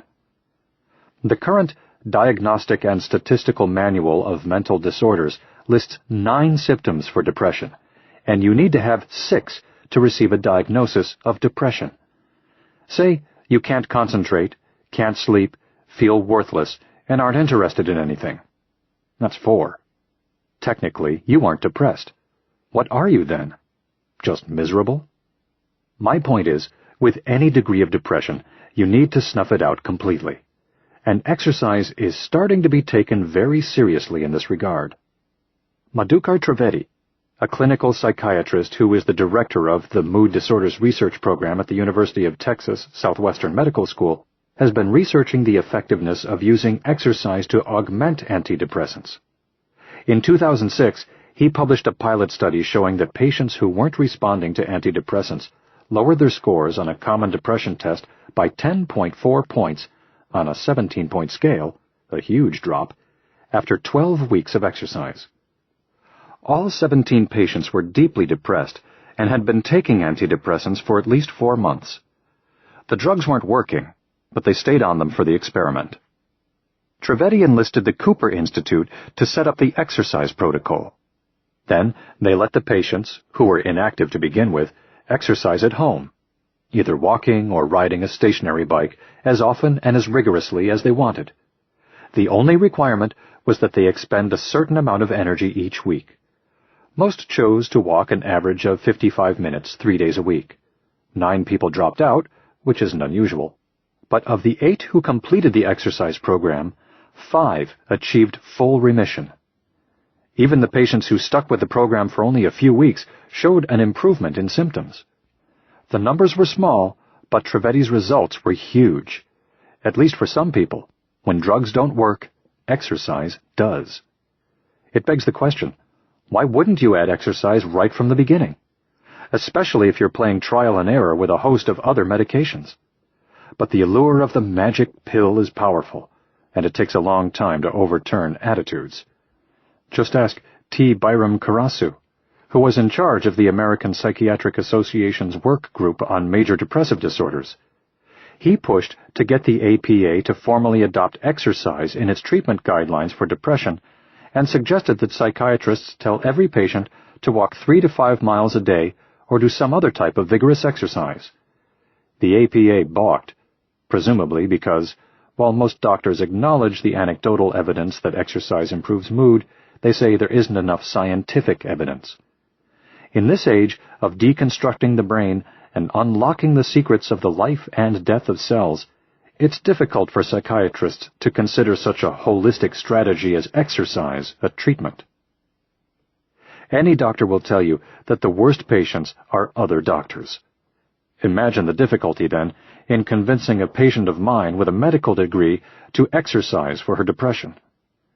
Grace, who has a history of mild bouts of depression, also happens to be a psychiatrist with a sophisticated knowledge of medicine. Even so, we haven't been able to find an antidepressant without side effects. SSRIs seem to work best for her, but she would try one and then stop because they all made her gain weight very quickly. She's brilliant and well aware of the biology of exercise, at least some of it, but she just didn't do it. Last summer, she injured her back and ended up immobilized in bed for a period. Purely for physical rehabilitation, she started swimming. It was the only thing she could do, and it felt good because the water supported her body and eased her pain. She enjoyed it, and began exercising in the pool for 3 hours a day. Not only did her pain decrease, but she also started seeing some long-lost muscle tone, and she felt good about herself. Then the pool shut down for the winter, her back flared up, and her mood took a dive again. This time, she also got angry. Flat on her back with few options for exercise, she started lifting weights. Just 3-pound dumbbells that she would pump up and down fast enough to get her heart rate up several times a day. Even that minor activity helped, and, more important, the experience sparked a shift in her brain and in her mind. I've been seeing Grace for years, but there was something about this situation that put exercise into perspective for her. She's worked out the kinks in her back and has been very steady with her swimming routine. She says she's able to think and write more creatively, and she feels a newfound sense of vigor that hasn't gone unnoticed by her family and friends. Not that it should have surprised her. She recalled that when she was training every day for the Taekwondo team in college, she did some of her best work. Then, as a young doctor in Boston, she got into running marathons. Like many people, it was only after she started a family that she fell out of the habit of exercise. "I just got too busy and forgot the benefits of working out," she says. "Now I feel like I have my brain back." Holes in the theory. It wasn't until we were able to take good pictures of the brain that we really began to understand how various medical treatments and exercise break us out of the bonds of depression. In the early 1990s, using MRI, we noticed bright patches on brain scans of certain depressed patients. The hyperintensities, as they are known, appeared in the white matter, the portion of densely bundled axons that connect neurons in the gray matter of the cortex. Zooming in further, we found differences in the volume of the cortex. The gray matter was physically shrunken. Gray matter is the thin, wrinkly covering of the brain made up of cells that direct all of our complex functions, such as attention, emotions, memory, and consciousness. The MRI scans pointed toward a radical notion, that chronic depression may cause structural damage in the thinking brain. Related research showed that depressed patients also had measurable changes in the amygdala and the hippocampus, crucial players in the stress response. We knew the amygdala was central to our emotional life, but we were just discovering that the memory center was also involved in stress and depression. In 1996, Yvette Shaleen of Washington University in St. Louis compared 10 patients with depression to 10 healthy controls of the same physical stature and educational background, and she found that the hippocampus of depressed patients was up to 15% smaller compared to that of the controls. She also found evidence that the degree of shrinkage was directly related to the length of depression, and this was news. It might explain why so many patients with depression complain of learning and memory trouble, and why mood deteriorates in Alzheimer's, the neurodegenerative disease that begins with erosion of the hippocampus. High levels of the stress hormone cortisol kill neurons in the hippocampus. If you put a neuron in a petri dish and flood it with cortisol, its vital connections to other cells retract. Fewer synapses develop and the dendrites wither. This causes a communication breakdown, which, in the hippocampus of a depressed brain, could partly explain why it gets locked into thinking negative thoughts. It's recycling a negative memory. Perhaps because it can't branch out to form alternative connections. Neuroimaging has cracked open an entirely new view of the biology of depression. The picture was, and still is, crude and fuzzy, but now positron emission tomography, PET scans, and functional MRI, fMRI scans allow scientists to go beyond snapshots and see the brain at work. At the same time, we learned that new nerve cells are born every day in the hippocampus and possibly in the prefrontal cortex, two areas shriveled in depression. The new tools and new discoveries led to a reformulation of the neurotransmitter theory. Our understanding hasn't junked the old theory, just expanded it. Now we see depression as a physical alteration of the brain's emotional circuitry. Norepinephrine, dopamine, and serotonin are essential messengers that ferry information across the synapses. But, without enough good connections in place, these neurotransmitters can only do so much. As far as the brain is concerned, its job is to transfer information and constantly rewire itself to help us adapt and survive. In depression, it seems that in certain areas, the brain's ability to adapt grinds to a halt. The shutdown in depression is a shutdown of learning at the cellular level. Not only is the brain locked into a negative loop of self-hate, but it also loses the flexibility to work its way out of the hole. Redefining depression as a connectivity issue helps explain the wide range of symptoms people experience. It's not just a matter of feeling empty, helpless, and hopeless. It affects learning, attention, energy, and motivation. Disparate systems that involve different parts of the thinking brain. Depression also affects the body, shutting down the drive to sleep, eat, have sex, and generally look after ourselves on a primitive level. Psychiatrist Alexander Nicolescu sees depression as a survival instinct, to conserve resources in an environment void of hope. To keep still and stay out of harm's way, he wrote in a 2005 article in Genome Biology. It's a form of hibernation.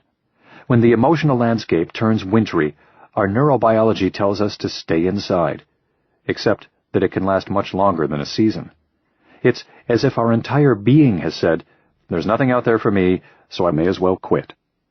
Thus, the atrophy, the halt of neuroplasticity, neurogenesis, and overall lack of connectedness. It's no wonder we haven't been able to define depression as a single problem. The underlying connection. If depression is primarily a communication breakdown or a loss of the brain's ability to adapt, it's very good news for the value of exercise. We learned in the early 1990s that brain-derived neurotrophic factor, BDNF, protects neurons against cortisol in areas that control mood, including the hippocampus. It is the fertilizer that encourages neurons to connect to one another and grow, making it vital for neuroplasticity and neurogenesis. While extremely high levels of cortisol can decrease BDNF, antidepressants, and especially exercise, do just the opposite. BDNF is the rope in a tug-of-war between chronic stress and adaptability. The Miracle-Gro molecule became the new serotonin, and we began measuring, blocking, increasing, and otherwise tweaking it in every way imaginable to see how it affected mood in mice and men. We can't ask a rodent if it's depressed, but we can see how it reacts to inescapable stress. If its feet are shocked, does it attempt to escape, or does it freeze? This is the experimental model for learned helplessness, a popular way of describing human depression that implies an inability to cope with adversity and to take the action necessary to survive and flourish. If the lab animal gives up, it's considered to be depressed.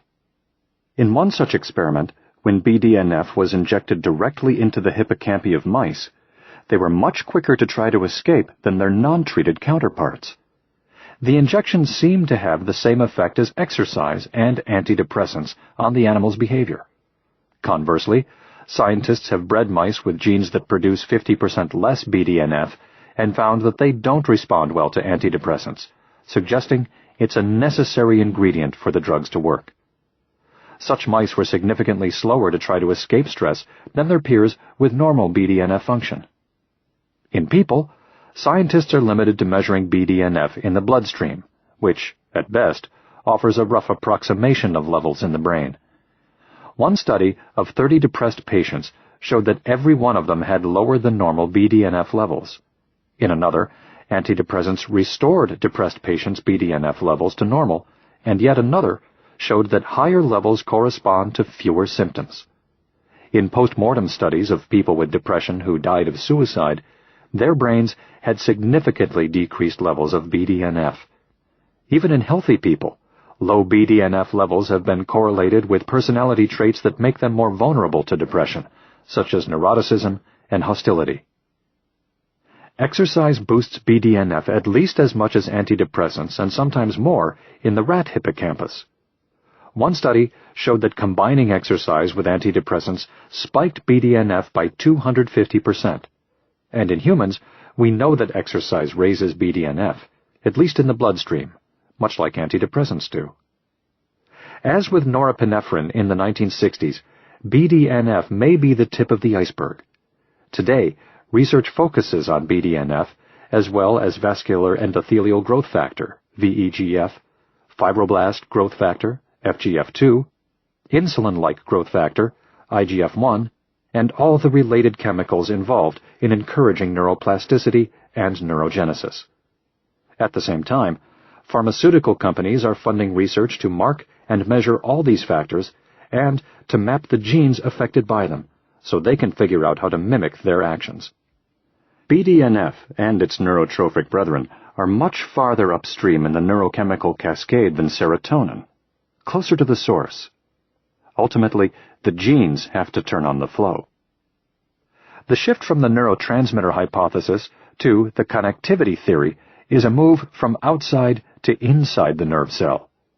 In addition to working at the synapse, as serotonin does, BDNF turns on genes to produce more neurotransmitters and neurotrophins, puts the brakes on self-destructive cellular activity, releases antioxidants, and provides the proteins used as building material for axons and dendrites.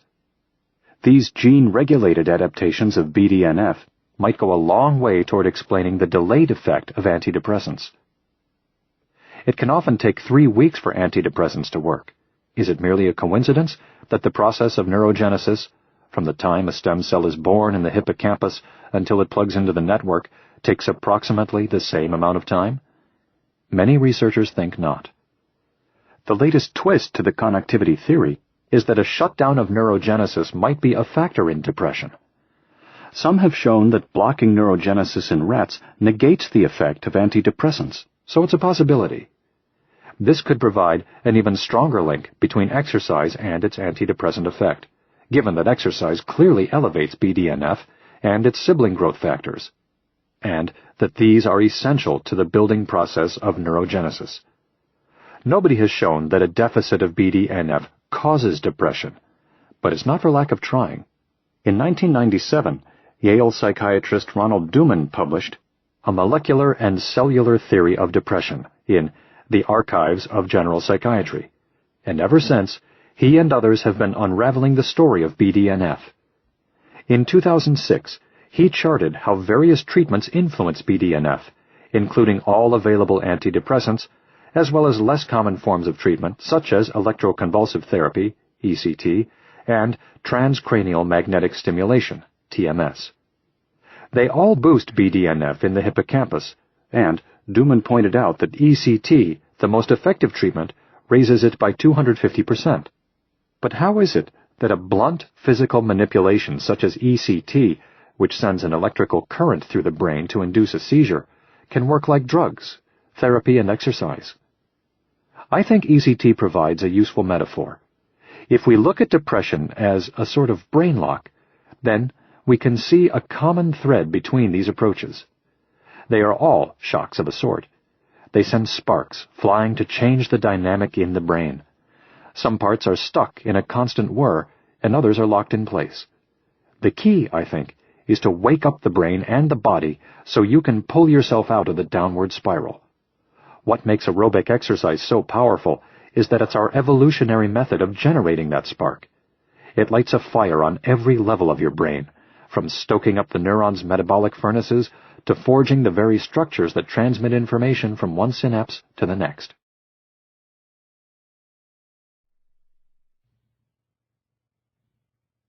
This audiobook has been broken into multiple parts to make the download faster. You have reached the end of a part, but not the end of the complete audiobook. So please check your library for the next part of this audiobook. Audible hopes you have enjoyed this program. This is Audible. Spark, the revolutionary new science of exercise and the brain, by John J. Ratey, M.D., with Eric Hagerman. Read by Walter Dixon.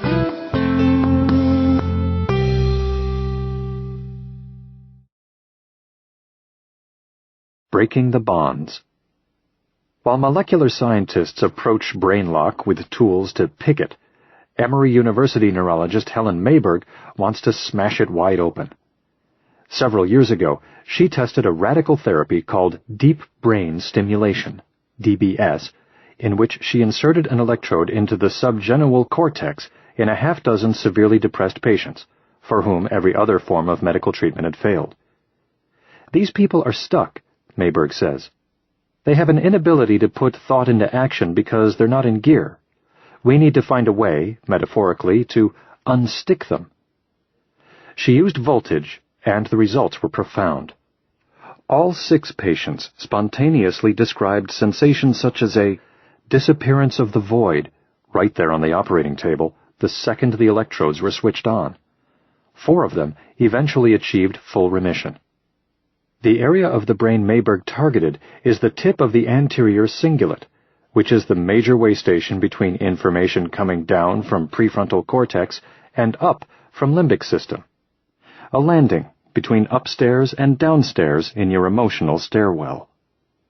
As the seat of executive function, it prioritizes what you pay attention to and indirectly regulates the limbic system, integrating cognitive and emotional signals. If it fails to shift attention from the negative, in the case of depression, you can't think about anything else. Not being able to initiate, not being able to think clearly, not being able to care about your family, those are secondary to something that your attention is directed to internally, but that is a false signal, Mayberg explains. You can fix it, and then other problems may be more accessible. The real goal of DBS is to bring the prefrontal cortex back online so you can use your executive function to tackle the core issues. It frees you up to attack the problem rationally. I'm not a bad person, my children love me, and my life is not beyond repair. This is also one of the effects of exercise. In 2003, a group of German neuroscientists did an experiment with 24 people with mild depression, who were being treated with drugs, and 10 healthy controls. They all took a battery of neuropsychological tests designed to gauge executive function. They repeated the tests after 30 minutes of stationary cycling at 40% of their maximum heart rate, then again at 60%, low enough to keep lactic acid out of the equation. The depressed patients showed significant improvement on 2 of the 4 tests at both intensity levels, which demonstrated that exercise immediately improves the highest form of thinking. Even 1 bout of exercise was enough to influence the prefrontal cortex. The 10 non-depressed volunteers didn't show much improvement, but then there was nothing to fix. Mayberg would be the first to say that executive function is still only part of the story.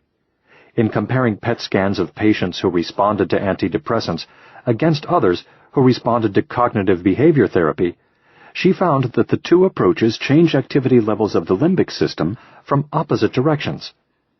Antidepressants seem to work through a bottom-up chain of events, meaning the activity begins in the brainstem and ripples through the limbic system until it reaches the prefrontal cortex. This might explain why antidepressants relieve the physical effects first. We feel more energetic before we feel less sad. With cognitive behavioral therapy and psychotherapy, we feel better about ourselves before we feel better physically, Therapy works from the prefrontal cortex down to modify our thinking so we can challenge the learned helplessness and spring ourselves out of the hopeless spiral.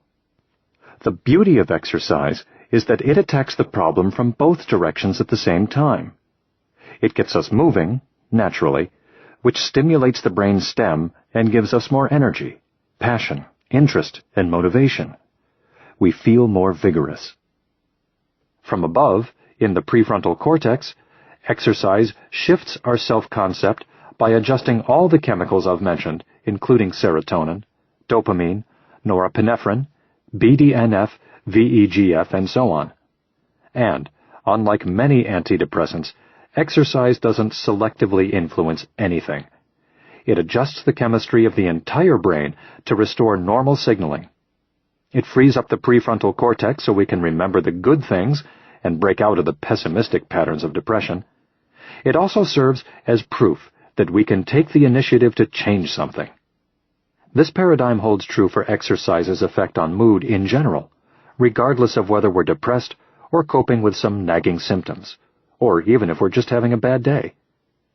The idea of attacking depression from both directions couldn't be more important. Even with the brain stimulation patients, once you get the system back online, they need mental rehabilitation, Mayberg says.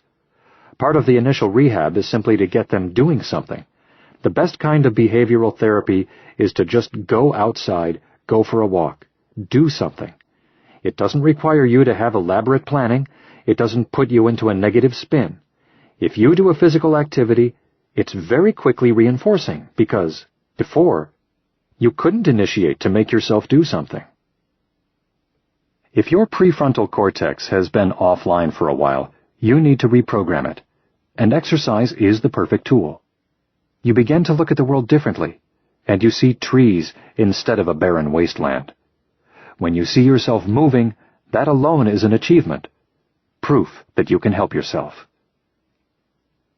Out of the tunnel. Science has come a long way since our search for the single culprit began, and the decades' worth of research generated from the monoamine hypothesis has taught us volumes about the biology of emotions. The closer we get to the cause of depression, the more complex it appears. When we began, everyone was fairly certain that the problem was an imbalance of neurotransmitters at the synapses. Now we know for certain that it's not so simple. Ironically, I think this is precisely why exercise has yet to be embraced as a medical treatment. It doesn't simply raise serotonin or dopamine or norepinephrine. It adjusts all of them to levels that, we can only presume, have been optimally programmed by evolution. The same goes for exercise's effect on BDNF, IGF-1, VEGF, and FGF2, which provide the building material and oversight for the construction of new connections in neurons. In short, exercise affects so many variables in the brain that it's nigh impossible to isolate its effect as we'd like, in the name of hard science. But the evidence is there, from the action of microscopic molecules to massive surveys of tens of thousands of people over the years. Yes, exercise is an antidepressant, but it is also much more. Still, it's not surprising that about half the patients in studies on exercise and depression drop out. Perhaps because most of them are inactive to begin with, getting started is that much more challenging. This is critical for doctors to keep in mind when recommending exercise. With people who are already feeling hopeless, it's important to keep expectations reasonable, so as not to reinforce the negative. On the other hand, studies have shown that even people who find the act of exercise inherently unpleasant have a positive mood swing the minute the workout is over. If you know what's on the other side, it's easier to push through the difficulty. Human beings are social animals, so if you're depressed, it would be ideal to choose a form of exercise that encourages making connections and that can take place outside or in some environment that stimulates the senses. Asking someone to join you in exercise and putting yourself in a new setting will give those newly hatched neurons a powerful reason for being. New connections need to be formed to represent the sensory stimulation. Breaking out of the emptiness that the brain has been locked into provides a sense of purpose and self-worth that evokes a positive future. Once you develop the positive feeling, you need to devote it to something. Then you get the bottom-up motivation and physical boost combined with the top-down reevaluation of yourself. By motivating the body to move, you're encouraging the mind to embrace life. The prescription. The first question people ask me when I suggest exercise as therapy is, how much should I do? There is no firm answer, especially given depression's wide spectrum of symptoms and severity. But Madhukar Trivedi has drawn some conclusions about the amount necessary to be effective. By quantifying exercise as a dose, he hopes to cast treatment in terms the medical profession might accept. This is all important, because doctors have to spend time with their patients to figure out what sort of regimen is likely to keep them moving. In one study, Trivedi and Andrea Dunn divided 80 depressed patients into 5 groups, 4 with exercise protocols of different intensities and frequencies, and 1 control group assigned to supervised stretching only, to see if social interaction with the supervisors had any effect. They used calories burned per pound of body weight as the dose measure. The high-intensity groups burned an average of 1,400 calories, 8 calories per pound, during the course of either 3 or 5 sessions per week. At the end of 3 months, regardless of frequency, the high-intensity groups cut their depression scores in half. Practically speaking, their symptoms dropped significantly. The low-intensity groups burned an average of 560 calories, 3 calories per pound, and lowered their scores by a third, about the same as the stretching group, and about as effective as a placebo. What this means for us is what I always tell people. Some exercise is good, more is better, to a point. Trivedi and Dunn based the high dose on public health recommendations for exercise, which suggest 30 minutes of moderate aerobic activity on most days. If you weigh 150 pounds, that would translate into about 3 hours at moderate intensity per week. The low dose would be equivalent to 80 minutes per week. Just multiply your body weight by 8 to figure out how much you should be burning for the high dose, and then head to the gym to find out how many calories you burn during a given workout. Most of the aerobic machines track this for you. If you weigh 150 pounds and burn 200 calories in 30 minutes on the elliptical trainer, you'd want to do 6 sessions a week to meet the high dose.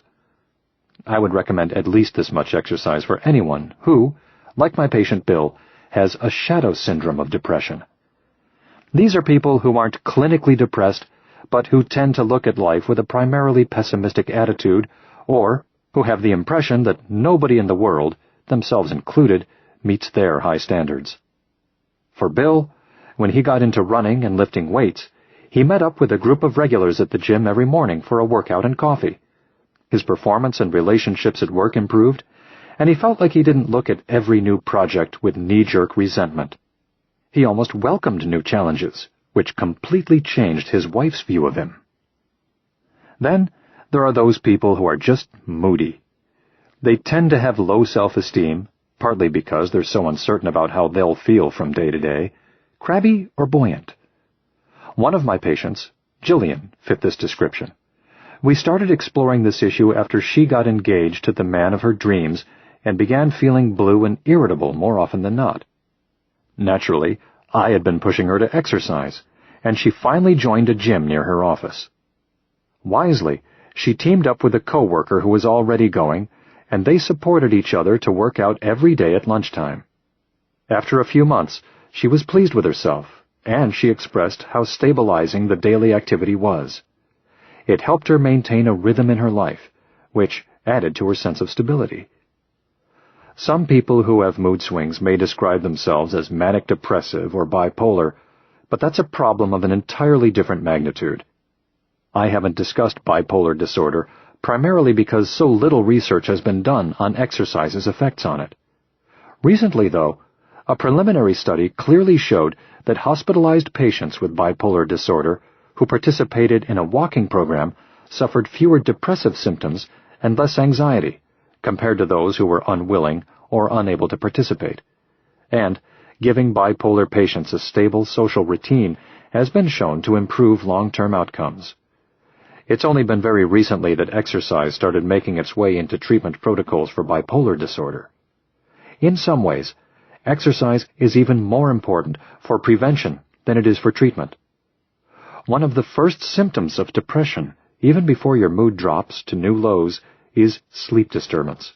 Either you can't get up, or you can't get to sleep, or both. I think of it as sleep inertia, trouble starting or stopping. First, you lose your energy, then your interest in things. The key is to get moving immediately and do not stop. Set up a schedule for a daily walk, run, jog, bike ride, or dance class. If you can't sleep, go for a walk in the dawn light and do it every day. Take the dog out. Change your schedule. Run from the depression. Burn those 1,400 calories as if your life depended on it and nip it in the bud. If you have severe depression, you may feel like you're at the bottom of a pit, in a state of slow death, and that it's almost impossible to make it outside or go to the gym or even think about moving. First, see your doctor about medication and get yourself some omega-3 supplements, which are proven to have antidepressant effects. This will, I hope, loosen up the brain lock enough for you to at least go for a walk. Ask for help. Get a friend or family member to agree to come by every day, at the same time if possible, to escort you outside and around the block. In England and Australia, walking groups for patients with depression have been popular for years, and now they're starting to make their way to the United States. So check the internet to see if there is one in your area. If that's not an option, and you have the means, set up a regular time with a personal trainer. This might sound crazy, I realize, if you feel like you can't even lift yourself off the couch, but if that's the case, activity is all the more urgent. Exercise is not an instant cure, but you need to get your brain working again, and if you move your body, your brain won't have any choice. It's a process, and the best strategy is to take it one step and then one stride at a time. Start slowly and build on it. At its core, depression is defined by an absence of moving toward anything, and exercise is the way to divert those negative signals and trick the brain into coming out of hibernation. Chapter 6. Attention Deficit.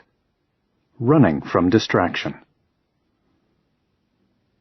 I suspect the first time I realized I was not like my peers was at the early age of 3, when I discovered no one else in my family or neighborhood was forced to wear a child leash.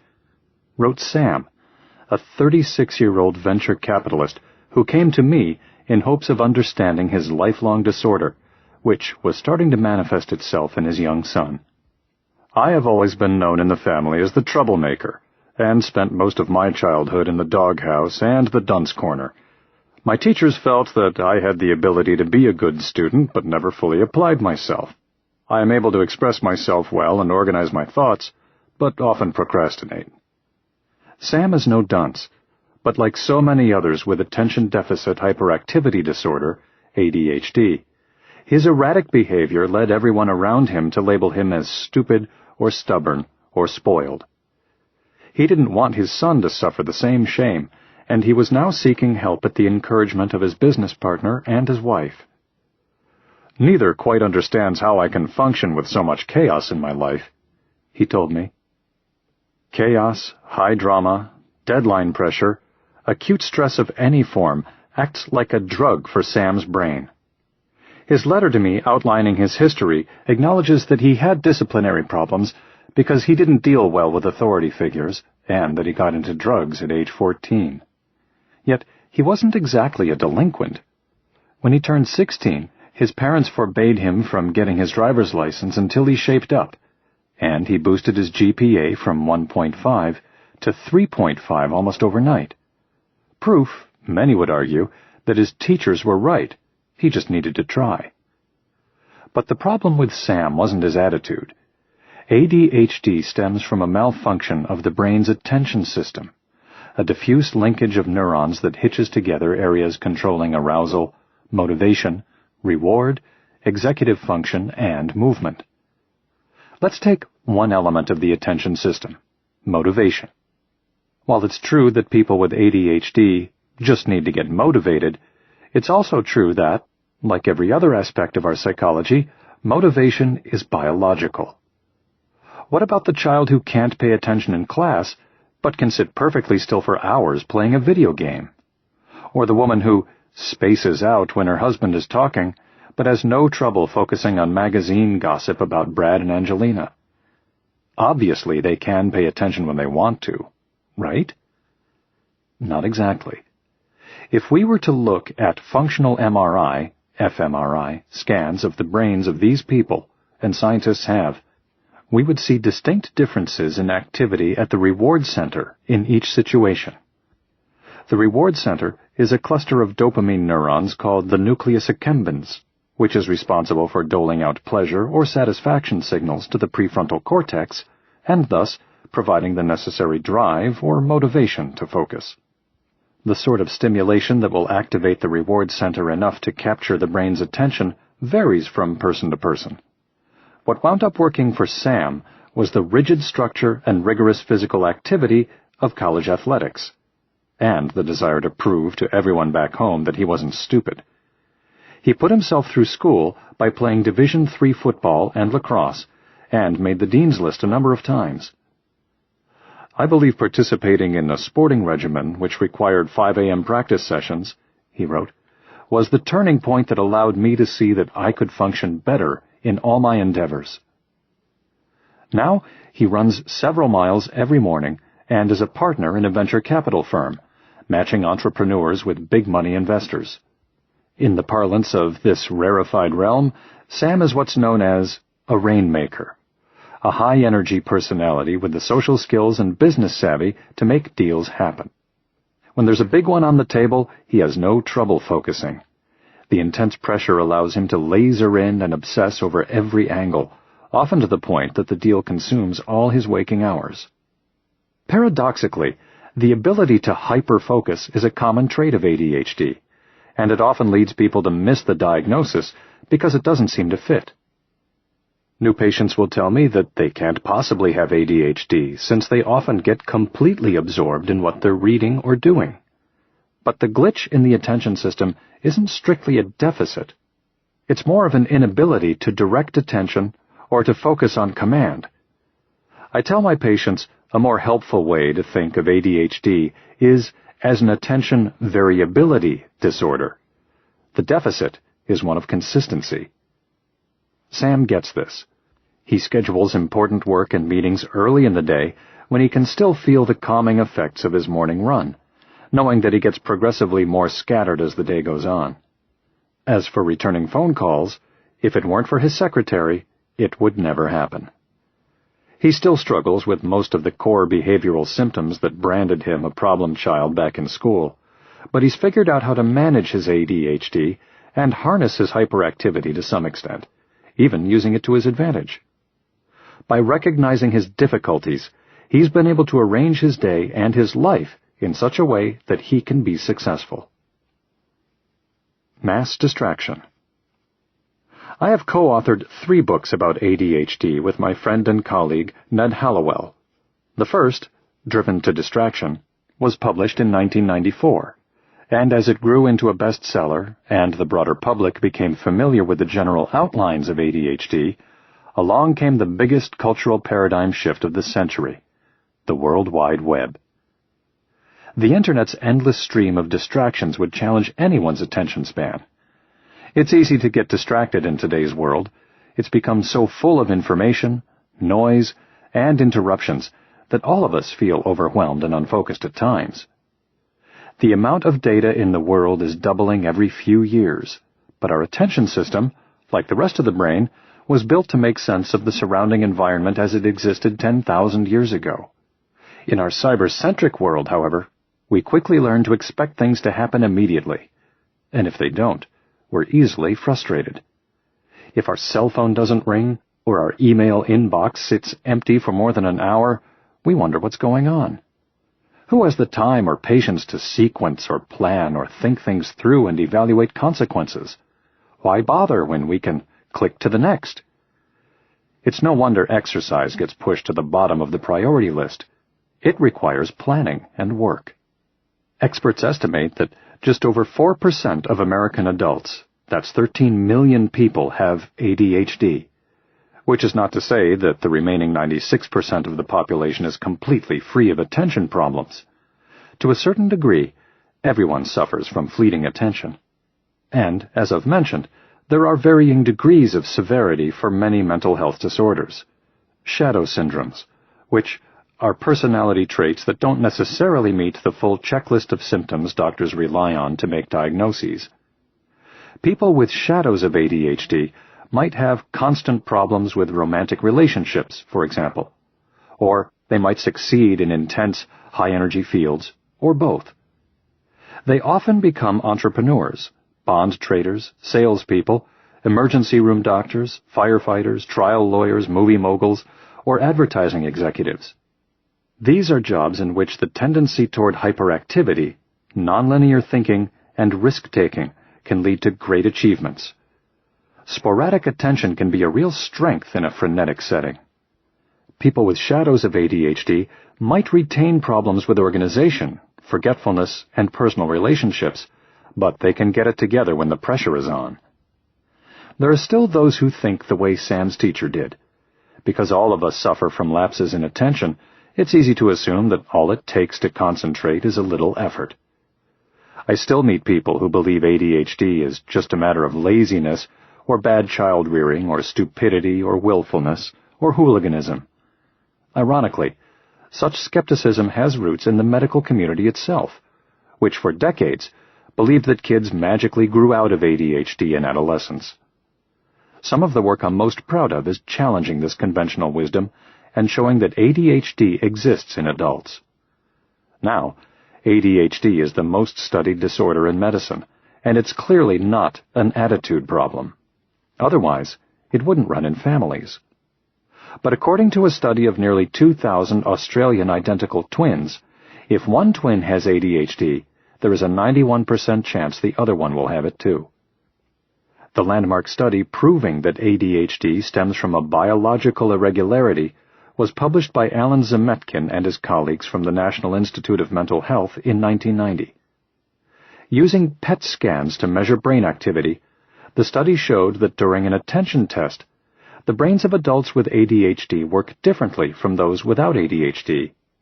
Zemetkin and his colleagues found that the group with ADHD showed 10% less brain activity than the control group, and the largest deficit was within the prefrontal cortex, which has a firm hand in regulating behavior. It's also prone to positive reinforcement through exercise. Signs of trouble. The phrase attention deficit disorder didn't even exist until it was introduced in the third edition of the Diagnostic and Statistical Manual in 1980. Since then, we've debated whether to establish separate diagnoses for the two primary categories of symptoms, inattention and hyperactivity. Inattention is always part of the disorder, and sometimes hyperactivity is present as well. Hyperactivity is more common in children than adults, and especially, though not exclusively, boys. And for years, kids with the rambunctious brand of ADHD were the only cases diagnosed. Nobody connected the behavior of hyperactive kids with that of the daydreamers, but the treatment is the same in either case, and now we call the disorder ADHD, regardless of whether hyperactivity is part of the picture. The hyperactive kids are the ones you can't miss. They're the Dennis the Menace characters, bouncing off the walls or fidgeting in their seats, constantly moving, picking at themselves, shaking their legs, doodling, fiddling. Because of their impatience, they intrude and interrupt, blurting things out without thinking. They feel as though they're always racing, and they finish our sentences because they assume they know what we're going to say, or they're bored by it. In general, they have a hard time staying on task. They can't stand playing by themselves, and often adopt the role of class clown if they're having trouble with school. Many of them are socially adept, although they can also act awkwardly because they miss social cues. And, like Sam, they begin to hear early on that they're screw-ups. But with many of these kids, It's plain as day that they need to be moving, and they end up playing sports and doing well. Impulsivity fits in here as a subset of hyperactivity. Children and adults can automatically overreact, negatively or positively, which makes them passionate and quick to anger. Road rage is essentially a temper tantrum, and a red flag for particularly hyperactive forms of ADHD. Just making it through traffic to my office is a trial for some of my patients. "I wish I had howitzers in my headlights," one woman told me. "I'd blast everyone out of the way." Impatience feeds this response too. People with ADHD will do anything not to stand in line and can explode if they're made to wait. Inattention or distractibility is the constant among ADHD symptoms. One couple came in to see me because the wife's inability to pay attention was undermining the relationship. Although she was a whiz at running an intensive care unit, she thrived on the action. She couldn't pay attention to her own family. Even as the husband related this in my office, he suddenly said, "Look!" And sure enough, she was staring out the window. ADHD people go off topic and forget ideas and goals and things. One of the classic signs is the pirouette. Stepping out the door, the ADHD patient will spin around and go back upstairs to get something she forgot. Everyone does this, of course, but for some of my patients it's a daily occurrence. The one day the ADHD student does do his homework, he leaves it at home. The ADHD brain faces a monumental challenge in initiating a task, and it is a master procrastinator. Its owner will sit down to do something she really wants to do, and then clean her desk instead. The attention deficit patient often can't complete something until the sword of Damocles is over her head.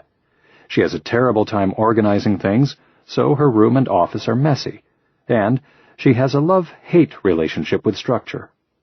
My patient Sam wasn't rebelling against authority per se. He was acting out of frustration from his inability to navigate structure. Paradoxically, one of the best treatment strategies for ADHD involves establishing extremely rigid structure. Over the years, I've heard countless parents offer the same observation about their ADHD children. "Johnny is so much better when he's doing Taekwondo." He wasn't doing his homework, and he was angry, difficult, and problematic. Now, his best qualities have come out. You could substitute any of the martial arts here, or any highly structured form of exercise, such as ballet, figure skating, or gymnastics. Less traditional sports, such as rock climbing, mountain biking, whitewater paddling, and, sorry to tell you, Mom, skateboarding, are also effective, in the sense that they require complex movements in the midst of heavy exertion. The combination of challenging the brain and the body has a greater positive impact than aerobic exercise alone. One small study from a graduate student at Hofstra University tested this fact. He found that ADHD boys age 8 to 11 participating in martial arts twice a week improved their behavior and performance on a number of measures compared to those on a typical aerobic exercise program. Both kinds of exercise led to dramatic improvement over non-active controls. The kids involved in martial arts finished more of their homework, were better prepared for class, improved their grades, broke fewer rules, and jumped out of their seats less often. In short, they were better able to stay on task. The technical movements inherent in any of these sports activate a vast array of brain areas that control balance, timing, sequencing, evaluating consequences, switching, error correction, fine motor adjustments, inhibition, and, of course, intense focus and concentration.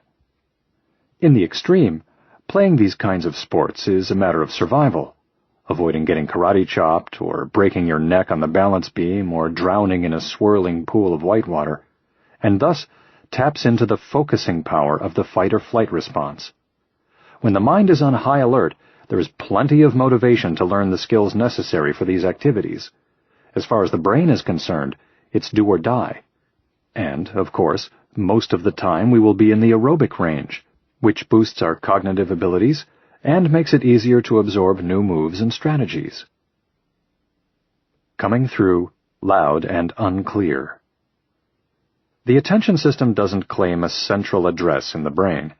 Rather, it's a diffuse web of reciprocal pathways that begins at the locus ceruleus, the arousal center, a part of the brainstem, and sends signals throughout the brain to wake it up and cue our attention. The network engages such areas as the reward center, the limbic system, and the cortex. More recently, scientists have included the cerebellum, which governs balance and fluidity. It turns out that there's a lot of overlap between attention, consciousness, and movement. The attention circuits are jointly regulated by the neurotransmitters norepinephrine and dopamine, which are so similar on a molecular level that they can plug into each other's receptors. These are the chemicals targeted by ADHD medications, and, of the many genes correlated with the disorder, scientists focus on the ones that regulate these two neurotransmitters. Broadly speaking, the problem for people with ADHD is that their attention system is patchy. They describe it as discontinuous, fragmented, and uncoordinated, problems that can stem from a dysfunction with either of these neurotransmitters or in any one of the brain areas in the system, which helps explain how one disorder can have so many different faces. For instance, the locus ceruleus serves as the on-off switch for sleep, and thus is closely tied to circadian rhythms. One of the common symptoms in people with ADHD is abnormal sleep patterns. They often have problems going to sleep or staying asleep, and they suffer sleep disturbances such as sleepwalking or sleep-talking and nightmares. Early theories about hyperactivity proposed that arousal was the chief problem, that children, bouncing off the walls, were essentially trying to keep themselves alert. But the locus ceruleus, which busily produces norepinephrine in the depths of the brainstem, is merely the first opportunity for error. Norepinephrine-carrying axons extending from there, along with dopamine-equipped axons from the ventral tegmental area, VTA, plug into neurons in the amygdala. As I mentioned in Chapter 3, the amygdala is responsible for assigning emotional intensity to incoming stimuli before we're conscious of it, and then sends it along for higher processing. In the context of ADHD, the amygdala determines the noticeableness of things. An unregulated amygdala is what feeds the tantrums or blind aggression in patients with ADHD, and their oversensitivity to excitement can lead to panic attacks. Sometimes, excitability is a positive. People with ADHD can get so enthusiastic about something that they energize a room full of people. Holding the attention of others is no problem for those with ADHD. Dopamine also carries signals to the nucleus accumbens, or reward center, which is where Ritalin, amphetamine dexoamphetamine, Adderall, and the active ingredients of other stimulants, from coffee to chocolate to cocaine, end up. The reward center needs to be sufficiently activated before it will carry out its important duty of telling the prefrontal cortex that something is worth paying attention to. It engages the prioritizing aspect of executive function, and this is a central component of motivation. Essentially, the brain won't do much unless the reward center is responsive. Laboratory studies have shown that monkeys with lesions in the nucleus accumbens cannot sustain attention, and thus can't muster the motivation to perform tasks that don't carry immediate rewards.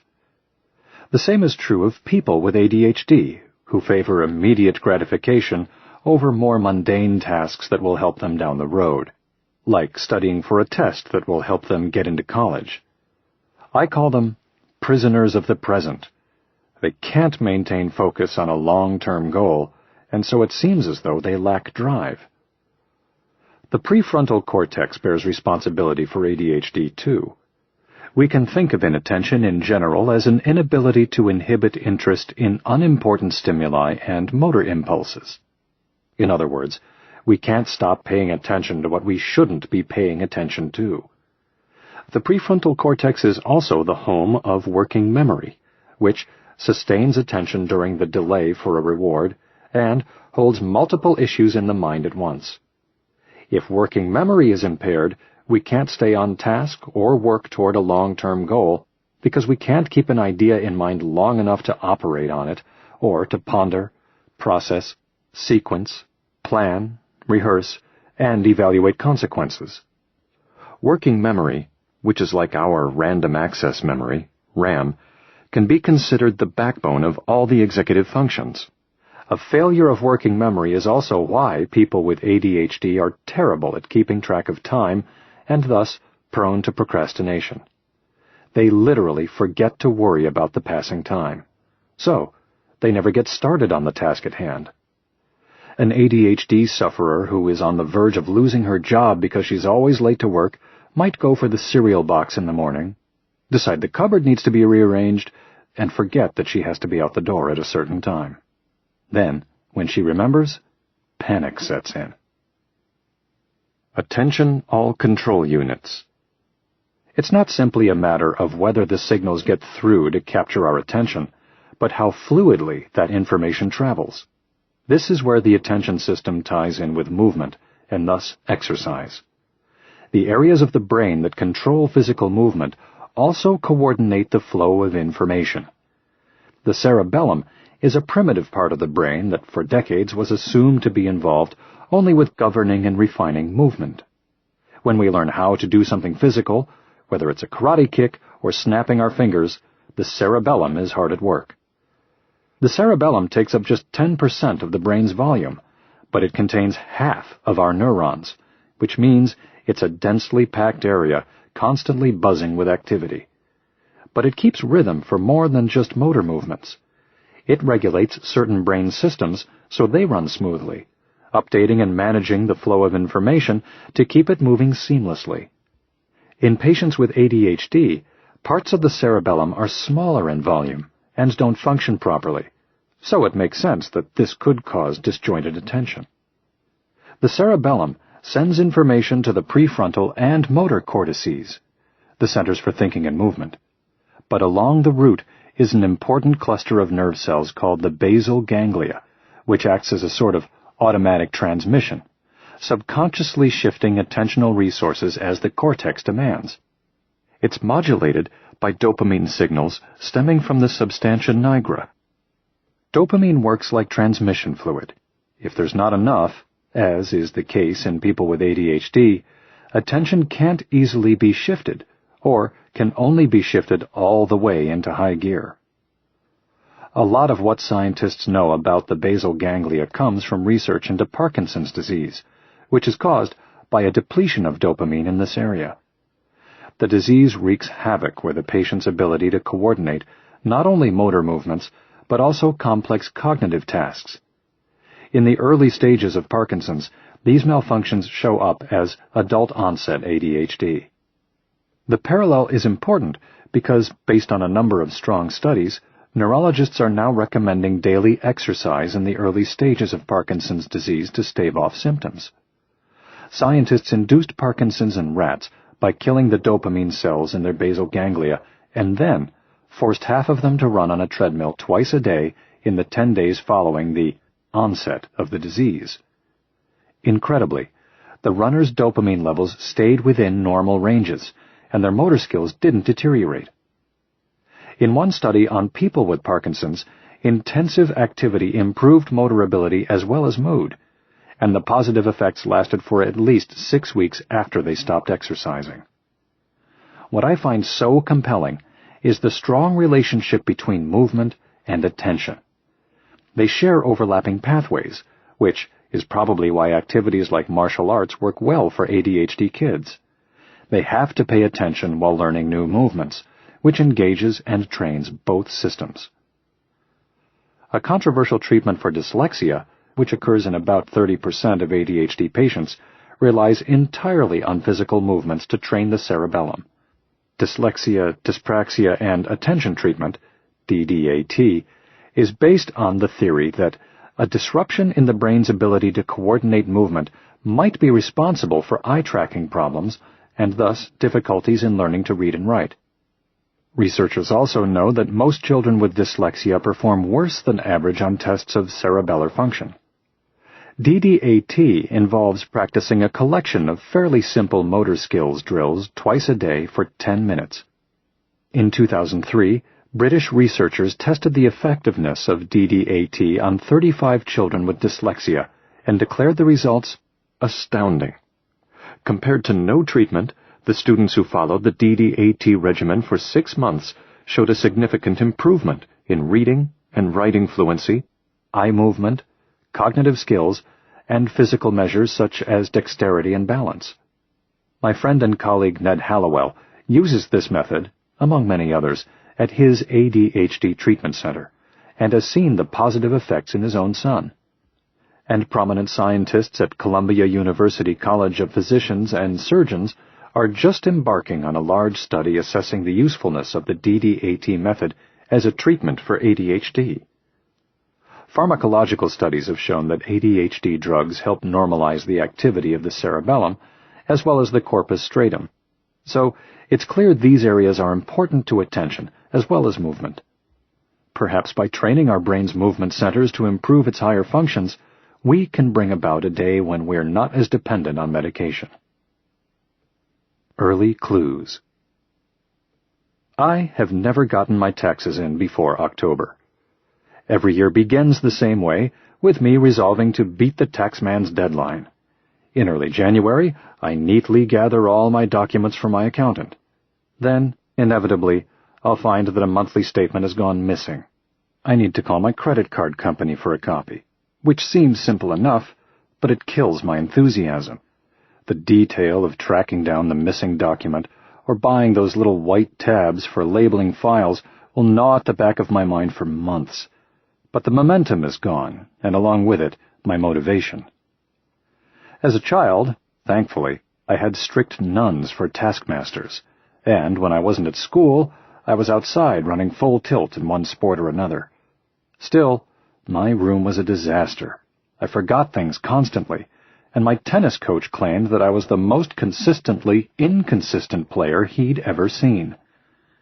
I have ADHD, obviously, but I never knew it. The term didn't exist when I was a kid. To the extent that anyone bothered with attention deficit, it was called hyperactivity. As a doctor, I didn't come across the disorder until I was teaching at Massachusetts Mental Health Center in the early 1980s. My residents presented a 22-year-old patient who had been in and out of the hospital for bouts of violent behavior. He mentioned that he had been on Ritalin as a hyperactive teenager, but had long since been taken off the medicine. It was believed that kids simply grew out of their hyperactivity after adolescence, and that it was dangerous to keep them on stimulants into adulthood for fear they'd become addicted. I suggested we try the Ritalin again, and it really toned down his violent outbursts. He was so relieved. He said he'd forgotten that he could feel calm and focused. Around the same time, I was immersed in studying severe aggression, researching, treating, and writing about what made patients of all sorts so violent. I stumbled across a study by Frank Elliott, then chairman of the neurology department at the University of Pennsylvania. Within a large population of prisoners, he discovered that more than 80% of them had had serious learning problems as children. I started to dig into the school histories of my aggression patients, and common stories emerged. It was clear that they shared a lifelong difficulty inhibiting their thoughts, behavior, and actions. Many of them hated authority, had low self-esteem born of chronic failure, and were driven by impulse. They acquainted themselves with trouble early in life and never managed to tap into the positive aspects of their personalities. A lot of them had gotten addicted to drugs as teenagers. These tendencies could easily combine with a hair-trigger response to frustration and set off violent episodes. It started to click that such destructive behavior might be rooted in the attention system. I began looking at my outpatients through the lens of attention. What I saw was that some people with chronic problems, such as depression, anxiety, substance abuse, and anger, also seemed to share an underlying condition of the attention system, which was easy to miss when it wasn't wrapped in hyperactivity. I began treating them with ADHD medicine, and I saw great improvement. As I discussed my ideas with colleagues, it became clear that there were milder forms of attention deficit that didn't necessarily land someone in prison or the hospital or the unemployment line. Once we looked past the stigma, My friend Ned and I recognized the symptoms in ourselves. The first paper I wrote on adult ADHD was soundly rejected, based on the criticism that I must be misdiagnosing some form of underlying depression or anxiety, or that I was trying to introduce a new disorder. But I knew we were onto something in 1989 when Ned and I gave our first lecture on the subject at a small conference in Cambridge, Massachusetts, for an organization founded by parents of kids with ADHD. The title of our talk was simply Adults with ADD. We didn't call it ADHD back then. After our presentation to a room full of 200 people, we figured we'd stick around for 15 minutes or so fielding questions. We were there for 4 hours. Clustered around the microphone in the aisle, one person after another told bits of their personal stories and asked what they meant. Many of them had the same disorder as their children, and they knew it. So did a fellow psychiatry professor who came in for treatment after overhearing me at a party one night discuss a case study. "I think you described me," he said, and launched into a highly intellectual rendition of his own history. Charles, I'll call him, was the classic absent-minded professor, wearing glasses and unkempt tweed, and he knew a lot more about psychiatry than I did at that point. I'd read several of his books. The twist to Charles's story is that he had been a marathon runner who had blown out his knee and become depressed when he was forced to set aside his passion. That's also when he noticed the symptoms of what we would agree was ADHD. He explained that he would have a tantrum if his girlfriend interrupted his writing, or yank the phone out of the wall if it rang while he was trying to concentrate. He was slipping out of touch with his friends. He fit the profile, and we decided to put him on ADHD medication, which helped. He was already on antidepressants when he first came to see me, but once he finished physical therapy and started training again, he dropped them because he felt so much better. As he closed in on his old fitness level, he became convinced that the ADHD medication was holding back his performance. Charles knew his mile times down to the second, and he was 10 seconds slower than he used to be. He decided to try a few days without the ADHD medication, and he found that as long as he was training, he could focus. Looking back on it, we recognized that his attention hadn't hampered him before because he'd always been a serious runner. Without a steady diet of exercise during his injury, he'd been unable to control his attention the way he needed to. Clearly, exercise had a powerful effect, and that was big news to me. Focus on exercise. Around the time Charles came in, I began to see a number of other intelligent, high-functioning professionals who had ADHD and were able to compensate for it. They didn't fit the stereotype in the literature. Nobody had ever talked about successful adults with attention disorders until Ned and I included their case studies in Driven to Distraction. Several of these patients had discovered on their own that they could use exercise as a way of self-medicating to allow them to be more productive. I remember one in particular who is now managing a billion-dollar hedge fund. He takes a stimulant in the morning and plays squash every day at lunch, right about the time the medicine wears off. Most people instinctively know that exercise burns off energy, and any teacher who has ever dealt with a hyperactive child will tell you that kids are much calmer after recess. Being calmer and more focused is one of the happy consequences of the 0-hour program in Naperville that I discussed in Chapter 1. School is an excruciating environment for a child with ADHD, given the need to sit still, face forward, and listen intently to a teacher for the better part of an hour. It's impossible for some, and it's the reason for a lot of disruptive behavior among school children. I got a dramatic reminder of this about 10 years ago on a trip to the San Carlos Apache Indian Reservation in Arizona. As part of the tribe's effort to tackle its community's health issues, I was invited to talk about ADHD to doctors, medical staff, parents, and teachers. ADHD is a huge but largely undiagnosed issue for the reservation kids because the incidence of the disorder among Apaches seems to be much higher than for the general population. As I outlined the symptoms and treatments to a group of middle school teachers one afternoon, several of them remarked that all of their kids had trouble sitting still. I asked about recess and was told that the kids have 3 a day. "If it rains and they can't go outside," one teacher piped up, "we bus the kids home. Otherwise, we can't handle them." Incredibly, there are few studies that provide good statistics on the prevalence of ADHD. One of the best comes from the Mayo Clinic. Researchers tracked all of the children born in Rochester, Minnesota between 1976 and 1982 and followed up with those who stayed in the community until they were 5 years old. In all, this included 5,718 kids. The study reported that at age 19, at least 7.4% had ADHD and suggested that the prevalence might be as high as 16%. Other studies suggest that approximately 40% of children with ADHD do grow out of it, and when it does persist into adulthood, symptoms of hyperactivity often subside. It's no coincidence that the prefrontal cortex, which is responsible for inhibiting impulses, doesn't develop fully until we're in our early 20s. This is the biology of maturity. Engage the brain.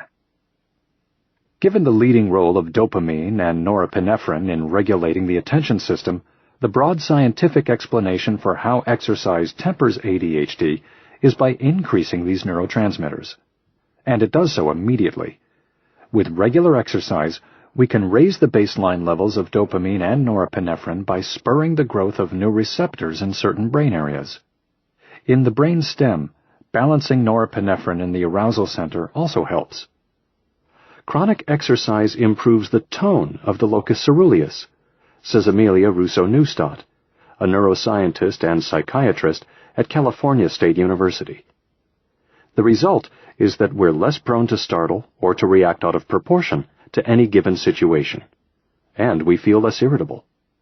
Similarly, I think of exercise as administrating the transmission fluid for the basal ganglia, which, again, is responsible for the smooth shifting of the attention system. This area is a key binding site for Ritalin, and brain scans show it to be abnormal in children with ADHD. Exercise increases dopamine levels in the rat equivalent of this area by creating new dopamine receptors.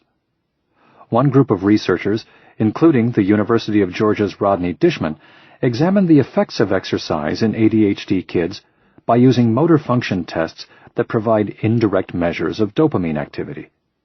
The results threw Dishman for a loop, because boys and girls responded differently. In boys, rigorous exercise improved their ability to stare straight ahead and stick out their tongue, for example, indicating better motor reflex inhibition, which is the missing ingredient in hyperactivity.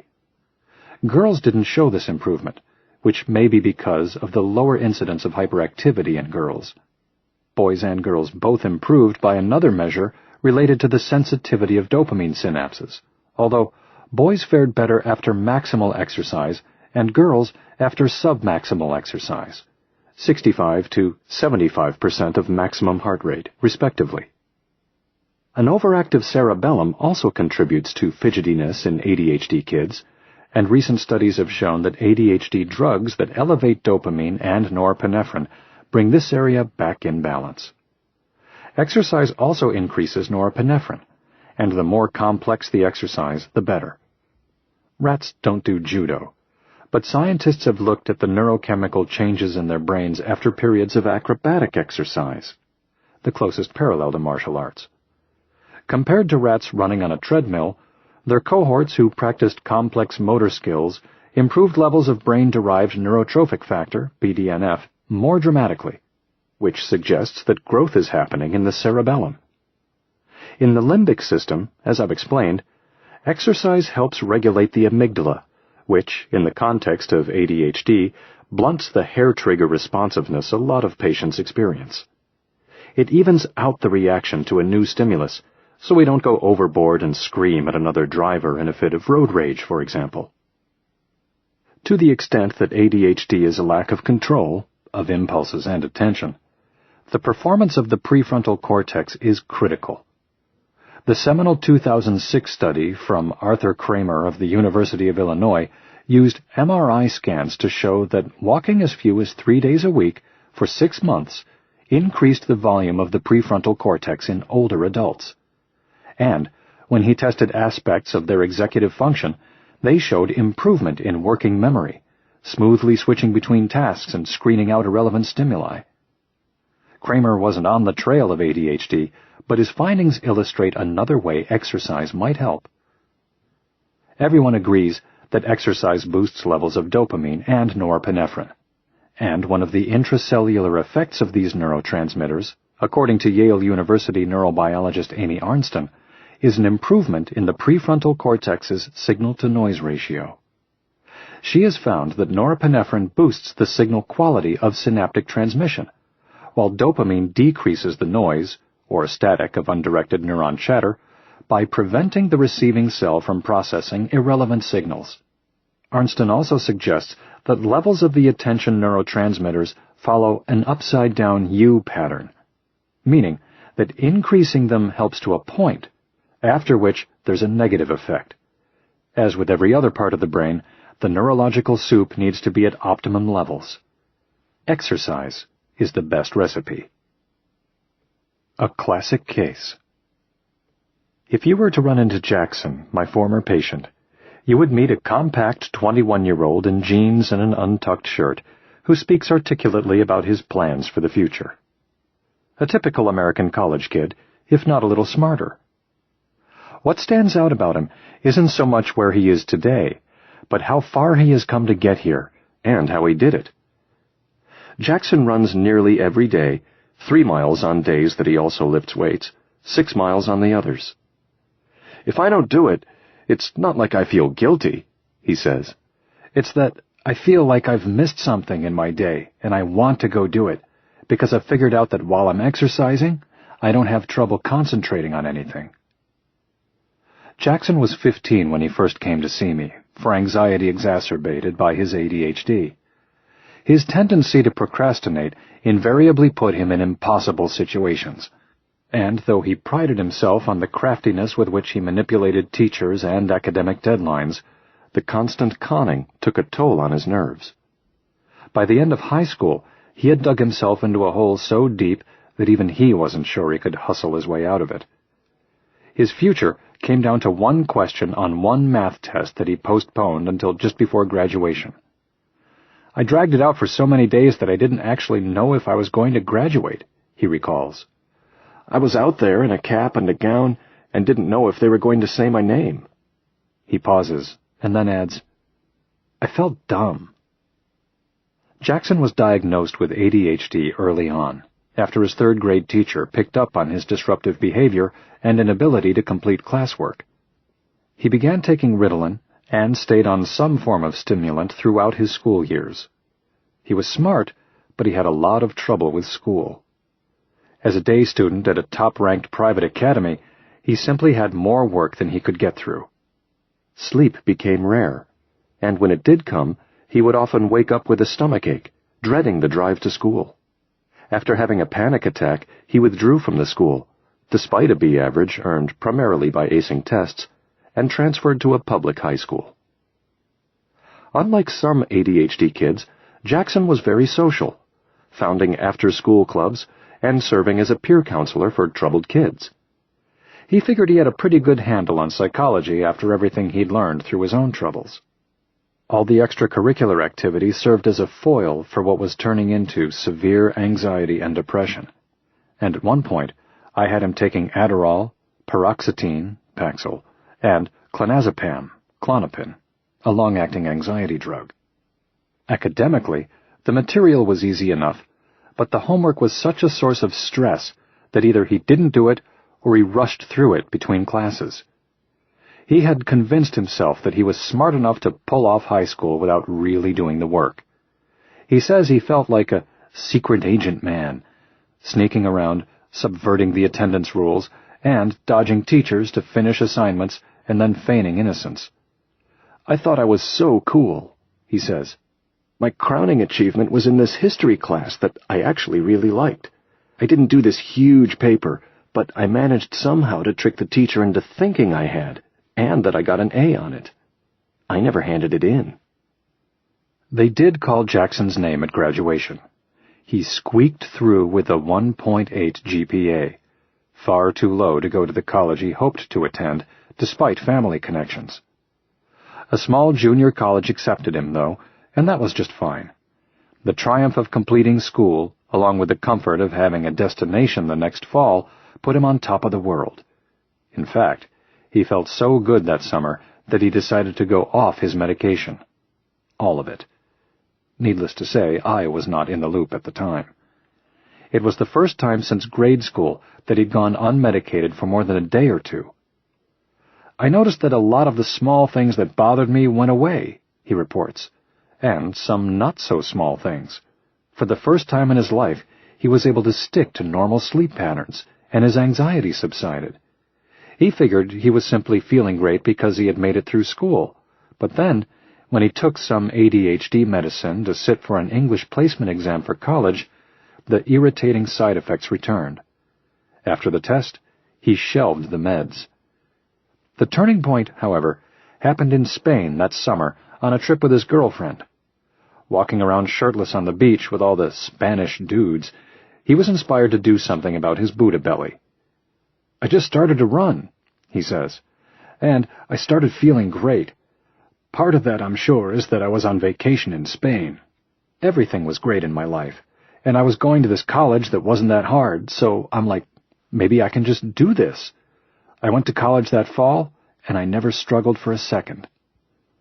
Jackson's story appeals to me partly because he got into exercise for his body image, but stuck with it for the therapeutic effect.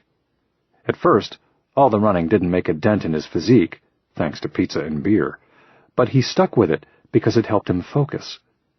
In his first semester at the junior college, he earned a 3.9 GPA, and after a year he was accepted as a transfer student at the college he had originally wanted to attend. It's a small, competitive New England institution where he earned a 3.5 GPA as a sophomore. His major? Psychology. He's clearly tuned into his own state of mind. If he falls off his exercise regimen, his concentration wavers. "I can definitely tell when I don't do it," he says. "It got to the point during midterms that I had no time, but I'm like, you know what? I have to go out and run and clear my head. I have to do this." He knows how it makes him feel, and that knowledge itself keeps him going. "I always have a million voices in my head all the time," he explains. "When I started exercising, it wasn't that I was just thinking about one thing, because I also have a problem hyperfocusing, but it was like I could concentrate on things that were important to me. Then I started thinking about it, and in general now I really don't have trouble concentrating. And, because I'm off the meds, I don't have nearly as many sleep problems. There's never been any question in my mind that exercise is related, because it's this huge life change that I made. It's just so clear." Take the initiative. Not everyone with ADHD will experience the sweeping effect of exercise that Jackson did, and I would never have suggested he abruptly quit taking his medication, especially the antidepressant. His experience begs the question of whether exercise can replace Ritalin or Adderall or bupropion, Wellbutrin. And for the vast majority of cases, I would say the answer is no, at least not in the way James Blumenthal and his colleagues at Duke showed that exercise can stand in for Zoloft in treating depression. Yet, there is something instructive in Jackson's motivation for discontinuing his medication. I think he felt out of control, knowing that he was smart enough to succeed, but unable to make it happen. Constant frustration can lead to feelings of demoralization, and in Jackson's case, this fed his depression and anxiety. For him, taking medication exacerbated that feeling, creating a sense of dependency. Conversely, getting into a running routine provided a sense of control over his inner self, his mood, his anxiety, his focus. For the first time in his life, he felt like he could steer his own future. He used running as his medicine. For most of my patients, I suggest exercise as a tool to help them manage their symptoms along with their medication. The best strategy is to exercise in the morning and then take the medication about an hour later, which is generally when the immediate focusing effects of exercise begin to wear off. For a number of patients, I find that if they exercise daily, they need a lower dose of stimulant. I'm talking about taking the lead in your own treatment. The more you know about how ADHD works, and the more you recognize your foibles, the better you can prepare for them. I tell my patients they need to develop militant vigilance in terms of scheduling and structure. If you set up your environment in a certain way, you can corral your attention through your own actions and become more productive. Arrange your day and your surroundings in a way that encourages focus and accomplishment, moving the ball forward rather than letting it ricochet off the walls. I'm not suggesting that getting organized and establishing structure can melt away symptoms, but it can funnel your attention in the right direction. Today, many people are using ADHD coaches to help them do this. The external accountability is a powerful way to help you maintain routines such as exercise and to meet your goals. Jackson establishes structure for himself with his daily runs, and this works on two levels. The regular schedule shapes his time, so he doesn't have to think about it, and the exercise itself focuses the brain in all the ways I've mentioned. It's true that many ADHD kids are more active than their peers. Studies show they have less body fat on average, and I see plenty of adults with ADHD who are already exercising. But they need to be doing more, and on a regular basis. In general, I tell my patients to make every effort to institute a regimen of daily exercise, or at least during the 5 weekdays when they need to focus at school or work. Dishman's study suggests that submaximal exercise, which would be 65 to 75% of maximum heart rate, is more effective with girls, while more vigorous exercise, just below the anaerobic threshold, which I'll explain in Chapter 10, works better for boys. We don't really have parallel data for adults, but from what I've seen, it's important to get the heart rate up there, maybe 75% of your maximum for 20 or 30 minutes. For ADHD in particular, the complex, focus-intensive sports such as martial arts and gymnastics are a great way to tax the brain. By engaging every element of the attention system, it holds you rapt.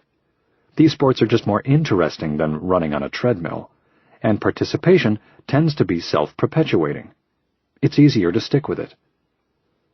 I try to do my workout first thing in the morning, both for the structure it affords and to set the right tone for the day. A lot of times, that keeps me going. And once I get into the intensity of therapy sessions, it's easy for me to hyper-focus on each patient. Researchers haven't quantified how long the spike in dopamine and norepinephrine lasts after exercise, but anecdotal evidence suggests an hour or maybe 90 minutes of calm and clarity. I tell people who need medication to take it at the point when the effects of exercise are wearing off, to get the most benefit from both approaches. The truth is, everyone has a different level of attention deficit, and you'll have to experiment to see which regimen works. My hope is that knowing how it works will allow you to find the best solution for you. If you want a minimum, I would say 30 minutes of aerobic exercise.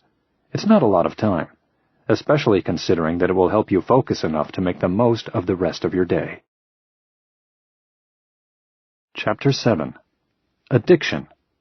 Reclaiming the biology of self-control. Among the 35,000 people who ran the New York City Marathon in November of 2006 were 16 former drug addicts, a number of whom joked openly that they'd spent most of their lives running from the cops. When they crossed the finish line, the distance they had come was far greater than 26.2 miles. Many of them had been imprisoned, homeless, or otherwise destitute when they checked themselves into Odyssey House, a rehabilitation program in New York that treats about 800 residents at half a dozen locations throughout the city. These are the rare, worst-case examples of what can happen to people who completely lose control of their behavior. And while the lives of those addicted to hard drugs such as crack or heroin or crystal meth look drastically different than the lives of those who use or abuse drugs without being hooked, the same principles apply to their brains, which is to say that the lessons of Odyssey House apply to anyone who struggles with self-control, including those who think of themselves as having addictive personalities. Scientists are now characterizing behaviors such as gambling, compulsive shopping, and even overeating in the same biological terms they use to explain substance abuse. The common denominator is an out-of-control reward system, which some people are born with and some people develop. Odyssey House has been around since the late 1960s, offering services from counseling to job training, elder care to family reconciliation. In the spring of 2000, an employee named John Tavalacci started taking residents running in Central Park, with the goal of training for a 5K charity run held each fall. We run in groups with them and talk about what goes into running, the discipline, the structure, the teamwork, says Tavalacci, who is now Odyssey House's chief operating officer.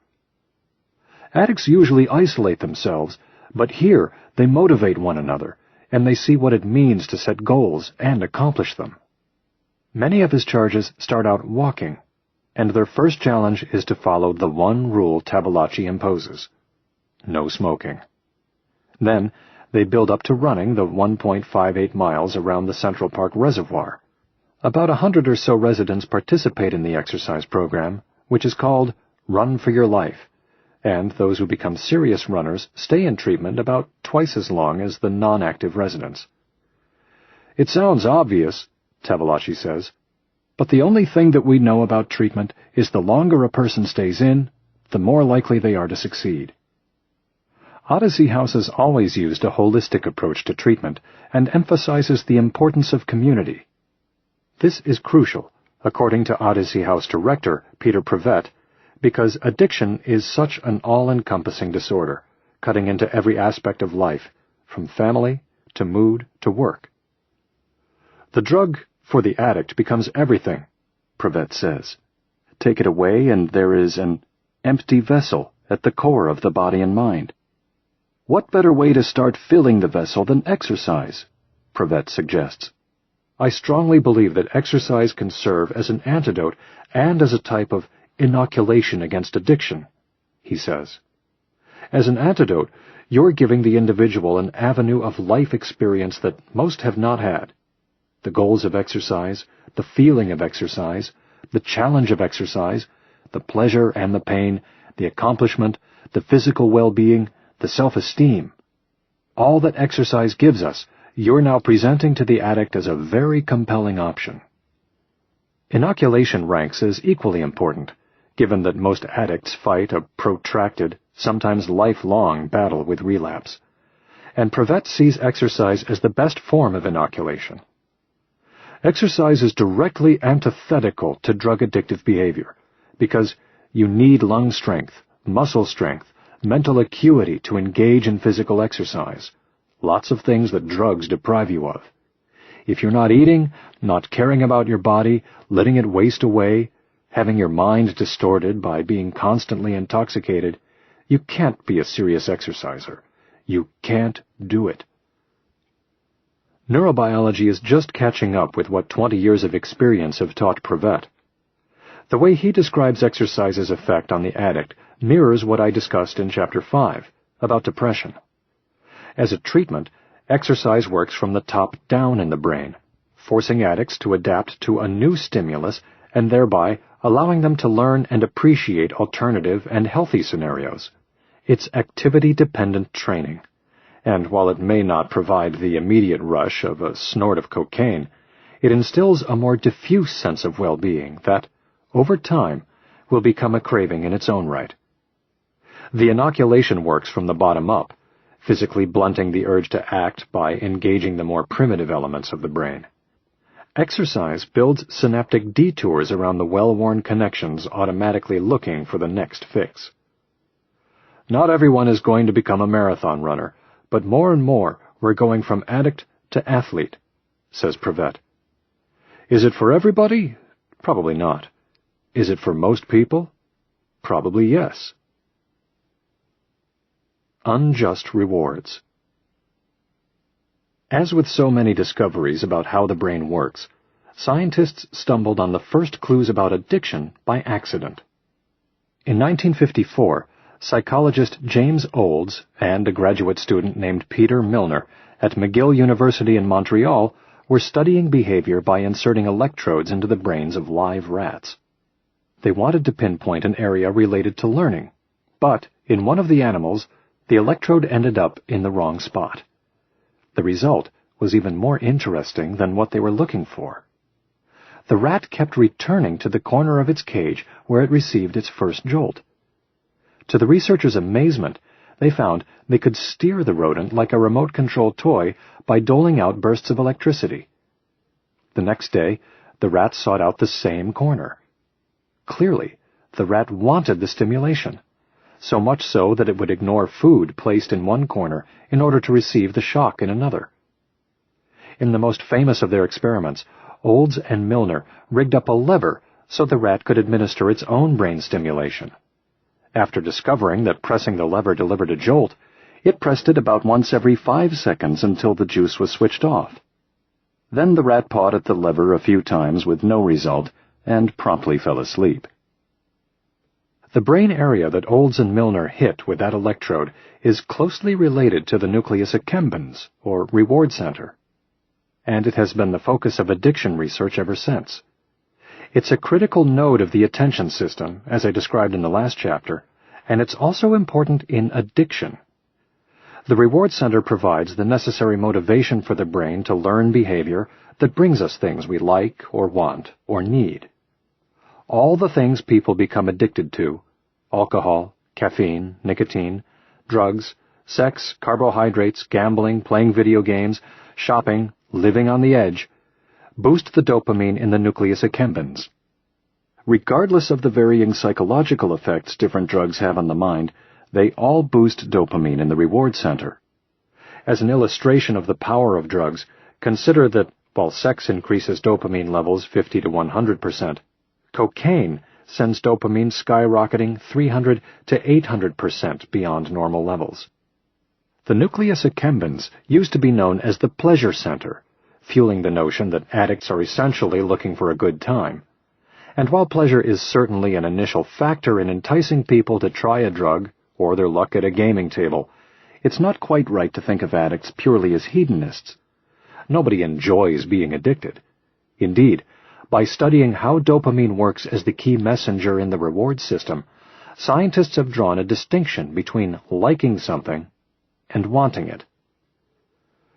Liking refers to the actual experience of pleasure versus the motivational state, which is the willingness to work for rewards, says Terry Robinson, a behavioral neuroscientist at the University of Michigan. Dopamine is involved in this wanting, but it's not involved in liking. The reward center is where ADHD and addiction overlap, which explains why both problems undermine motivation, self-control, and memory. It is no coincidence that about half of those with ADHD also struggle with substance abuse of some kind. The implications have changed the way scientists describe addiction.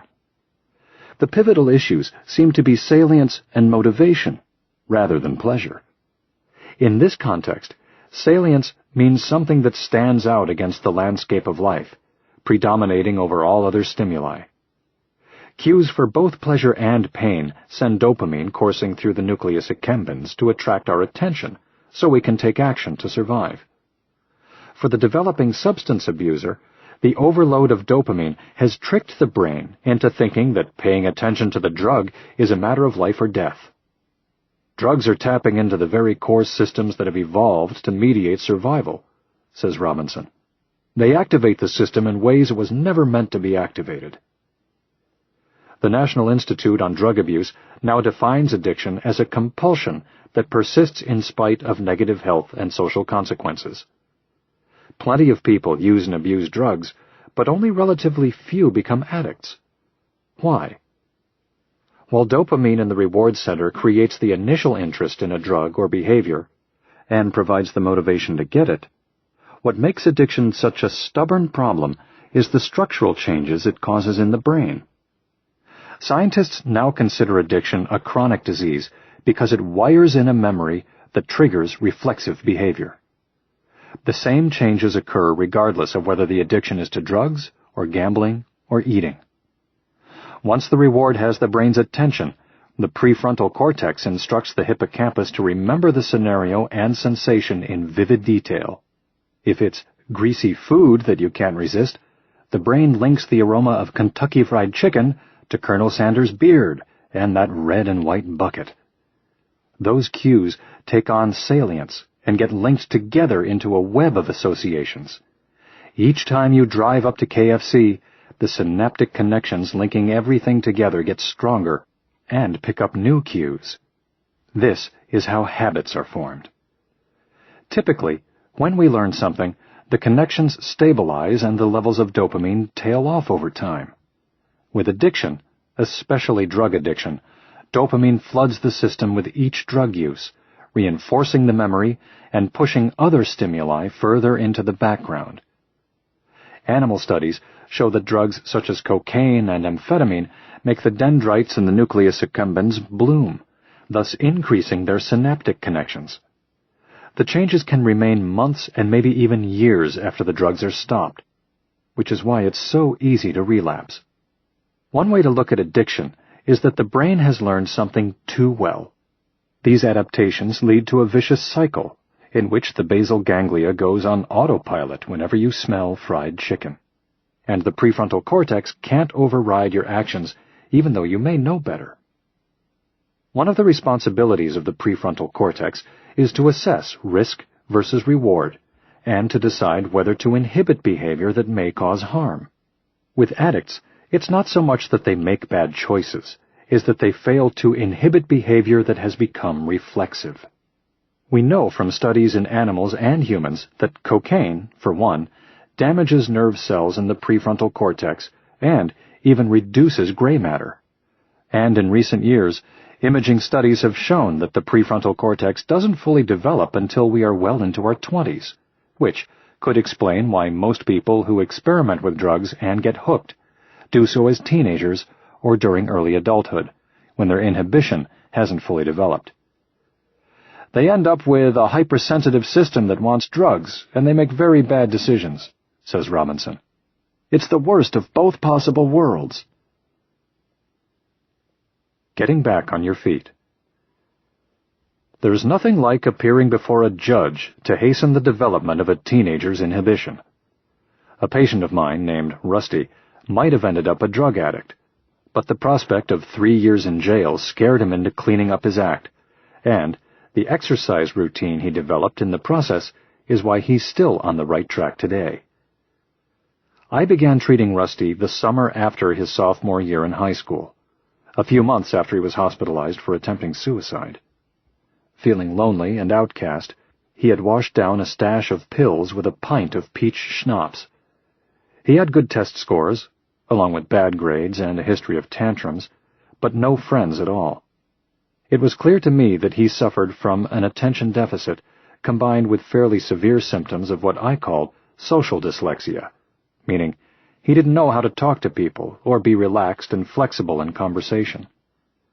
Rusty's strategy to be cool and make friends was to dress in all black and sell marijuana that he grew himself. I put him on a long-acting stimulant, a drug he couldn't abuse, for ADHD, and he picked up his grades a little and did very well on the SATs the spring of his junior year. Still, whenever he felt bored or at a loss, he would take anything he could get his hands on, from cocaine to cough syrup. Home alone one afternoon his senior year, he had a panic attack from too much cocaine and called 911. An ambulance came right away, along with the police, who found drugs in his room. He was arrested for possession and intent to distribute and spent the night in jail. A court date was set for 4 months down the road, and his lawyer and I worked out a treatment plan. Each week, he had to take 2 drug tests and attend a meeting at Alcoholics Anonymous and one at Narcotics Anonymous. He knew he had to stay clean at least until his court appearance, but he started to crave cocaine. His lawyer told him he'd probably get the maximum sentence of 3 years in jail, and he desperately wanted help. Dealing with his cravings was our first order of business, and I told Rusty that exercise could have a huge impact. He didn't like running or sports, and aside from a stint playing soccer as a child, he was essentially physically inert. I had just returned from my first visit to Naperville, and perhaps because of the way he dressed, I thought of a goth girl named Rachel, who had really transformed herself by playing Dance Dance Revolution, DDR, the interactive video game in which the player controls the action on screen by dancing on a mat that's connected to the television. The footwork involved is exhausting even to watch, like the tire drill football players practice, except that the game gets faster and faster at each level. Rusty agreed to try it, and, although he felt clumsy at first, he started to enjoy it. Almost immediately, he said, it blunted his cravings. With nothing much to do that summer except worry about whether he'd be going to jail, he used the game to fill his time and to medicate himself. Guarding against boredom is critical because idle time is dangerous for someone fighting a drug habit. Rusty got to the point where he was playing DDR several hours in the morning and at night, every day. I saw that his energy level and his optimism picked up. I wrote a letter to the judge, and Rusty was put on probation rather than given jail time, on the condition that he would continue drug testing, Narcotics Anonymous, and counseling at college. He took his DDR setup with him and continued doing it every day for a while. Then he joined an intramural soccer team and started going to the gym.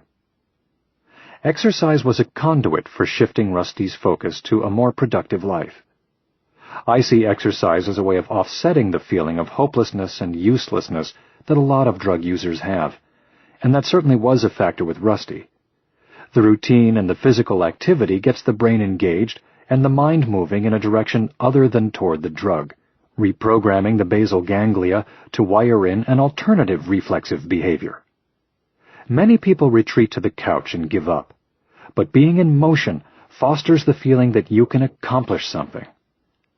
A doctor named Jean-Jacques Wang, one of the country's foremost addiction researchers and chairman of the medical department at Brookhaven National Laboratory, talks about movement in philosophical terms. In the Chinese language, a subject is an animal and an object is a vegetable, he says. You cannot ask a vegetable to jump from here to there. If you don't move, you are not an animal anymore. You become a vegetable. Certainly this is a factor with the marathoners of Odyssey House. But even with a milder case such as Rusty's, doing DDR chased the bleakness out of his view of his future.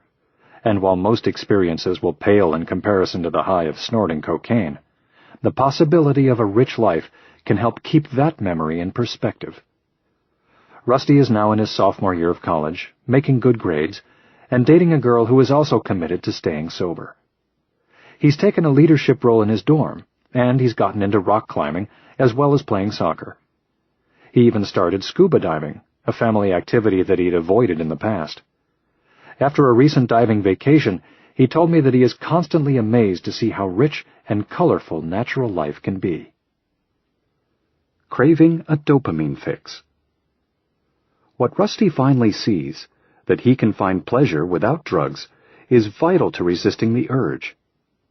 When you talk to hardcore addicts, you often hear that they feel numb to most things. Naturally satisfying forms of stimulation, such as love, food, and social interaction, are a bland backdrop to the vivid experience of the drug. The normal course of life doesn't do it. They can't feel it. Some people are simply born this way. A groundbreaking study in 1990 revealed, for instance, that a lot of alcoholics have a gene variation, the D2R2 allele, that robs the reward center of dopamine receptors, lowering levels of the neurotransmitter. Presence of the D2R2 allele doesn't guarantee you'll end up as an addict, but it's more likely. While 25% of the general population has the variation, in one study, researchers found it in 70% of alcoholics who had cirrhosis, presumably the most addicted, since they continued drinking in the face of life-threatening liver damage. In a subsequent study of cocaine addicts, half had the D2R2 allele, and 80% of those who also abused other drugs had it. Results tell a similar story with gamblers and the morbidly obese.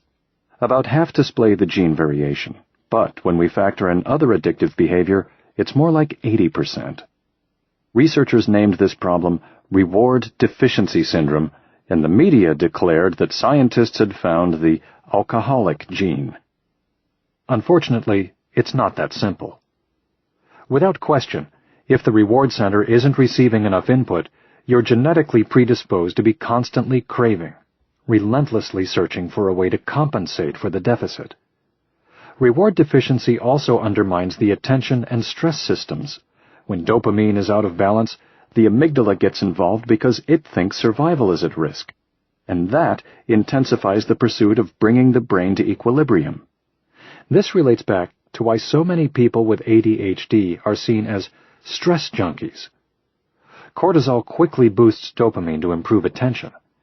You can see how this nagging feeling, people describe it as a hollowness inside, could leave a person vulnerable to addictive behavior, from taking drugs to gorging on chocolate to playing video games 40 hours a week. But just because you have reward deficiency syndrome doesn't mean you're destined for Odyssey House. There are hundreds, if not thousands, of factors that influence addiction, and the drive to find something new and exciting can just as easily turn people into bold explorers, iconoclastic artists, or maverick entrepreneurs, or send them down any number of paths where pushing conventional boundaries and seeing the world differently are highly valued commodities. Not surprisingly, athletes in high-risk sports like skydiving display less inhibition and more thrill-seeking behavior than, say, rowers. A recent study from Holland also showed that, like hardcore addicts, many skydivers don't experience pleasure from typical daily life. Both skydivers and addicts have a higher-than-normal threshold for excitement. But is that the cause or the result of the dopamine-boosting behavior? Other research shows that drugs such as cocaine damage D2 receptors, the slots the neurotransmitter plugs into to signal salience. If you continually subject your brain to an overload of dopamine, the number of receptors will dwindle. So, regardless of what your brain looked like when you were born, the more drugs you take, the more drugs you'll need to feel the same rush. The same is true of people who overeat. You need more to make you feel good, says Brookhaven's Jean-Jacques Wang. Fight the urge, shake the habit. A study in London in 2004 showed that even 10 minutes of exercise could blunt an alcoholic's craving. The researchers divided 40 hospitalized patients who had just completed detox into two groups. One was assigned to stationary cycling at moderate intensity, the other light intensity. The next day, they switched the groups and found that intense exercise significantly reduced the urge for a drink. This is what happened with my patient Susan from Chapter 3, who used her jump rope to fend off the stress-induced urge to drink wine in the middle of the day. The biology of stress ties in with addiction in that withdrawal puts the body in survival mode. If you suddenly quit drinking, for instance, you're turning off the dopamine spigot, and the hypothalamic-pituitary-adrenal axis gets thrown out of balance. The intense unpleasantness of withdrawal lasts for only a few days, but your system remains sensitive for much longer. If you're in this delicate state and come under further stress, your brain interprets the situation as an emergency and sends you looking for more alcohol. That's how a problem at work or a fight with a lover can cause a relapse. For someone who's been dependent on drugs and has altered his dopamine system, the most effective solution to a stressful situation, and the only one he knows, is the drug. But exercise is another solution. In smokers, just 5 minutes of intense exercise can be beneficial. Nicotine is an oddball among addictive substances, as it works as a stimulant and a relaxant at the same time. Exercise fights the urge to smoke because, in addition to smoothly increasing dopamine, it also lowers anxiety, tension, and stress levels, the physical irritability that makes people so grouchy when they're trying to quit. Exercise can fend off cravings for 50 minutes and double or triple the interval to the next cigarette. And the fact that exercise sharpens thinking comes into play here, because one of the withdrawal symptoms of nicotine is impaired focus. As evidence of this, one study found that there are more workplace accidents during the Great American Smokeout than on any other day of the year. Many of my ADHD patients use cigarettes to help them focus when they have to write or push through a challenging task, and without the nicotine, they feel lost. Some drugs, of course, dull the brain to begin with. A novel study from researchers in Iran recently examined how exercise affects rats on morphine. Their hypothesis was that that since exercise influences dopamine and plasticity in the same brain areas involved with addiction and learning, maybe it would counteract the memory loss that goes along with being high. The scientists conditioned the rats by putting them in a dark box in which the floor shocked their feet, and then they did follow-up tests to measure how long it took the rats to move to another box that was harmless but well lit. Rodents prefer darkness. The rats were divided into 4 groups. One group ran on a treadmill and received a shot of morphine before each trial. One ran and received a placebo injection of saline. Another received morphine but didn't exercise. And a control group received neither exercise nor an injection. Both groups that exercised remembered that the dark box was bad news. They hesitated the longest to enter it and were the quickest to leave when they were shocked. Amazingly, the exercise and morphine group performed better than the control group, indicating that exercise offsets the mind-dulling effects of the drug. In the same study, the researchers found that exercise dramatically reduced withdrawal symptoms in the exercise and morphine group when they cut off the drugs. In rats, the signs of withdrawal are identified as wet dog shakes, writhing, and diarrhea. This fact alone should be enough to convince a recovering addict to lace up his sneakers, and it lends scientific credence to the treatment approach at Odyssey House. A Tale of Dependence. Over the years, I've seen many people with reward deficiency syndrome. The most dramatic example is a Dutch woman I'll call Zoe, who suffers from severe ADHD and has a tumultuous history of depression, aggression, and a range of substance abuse.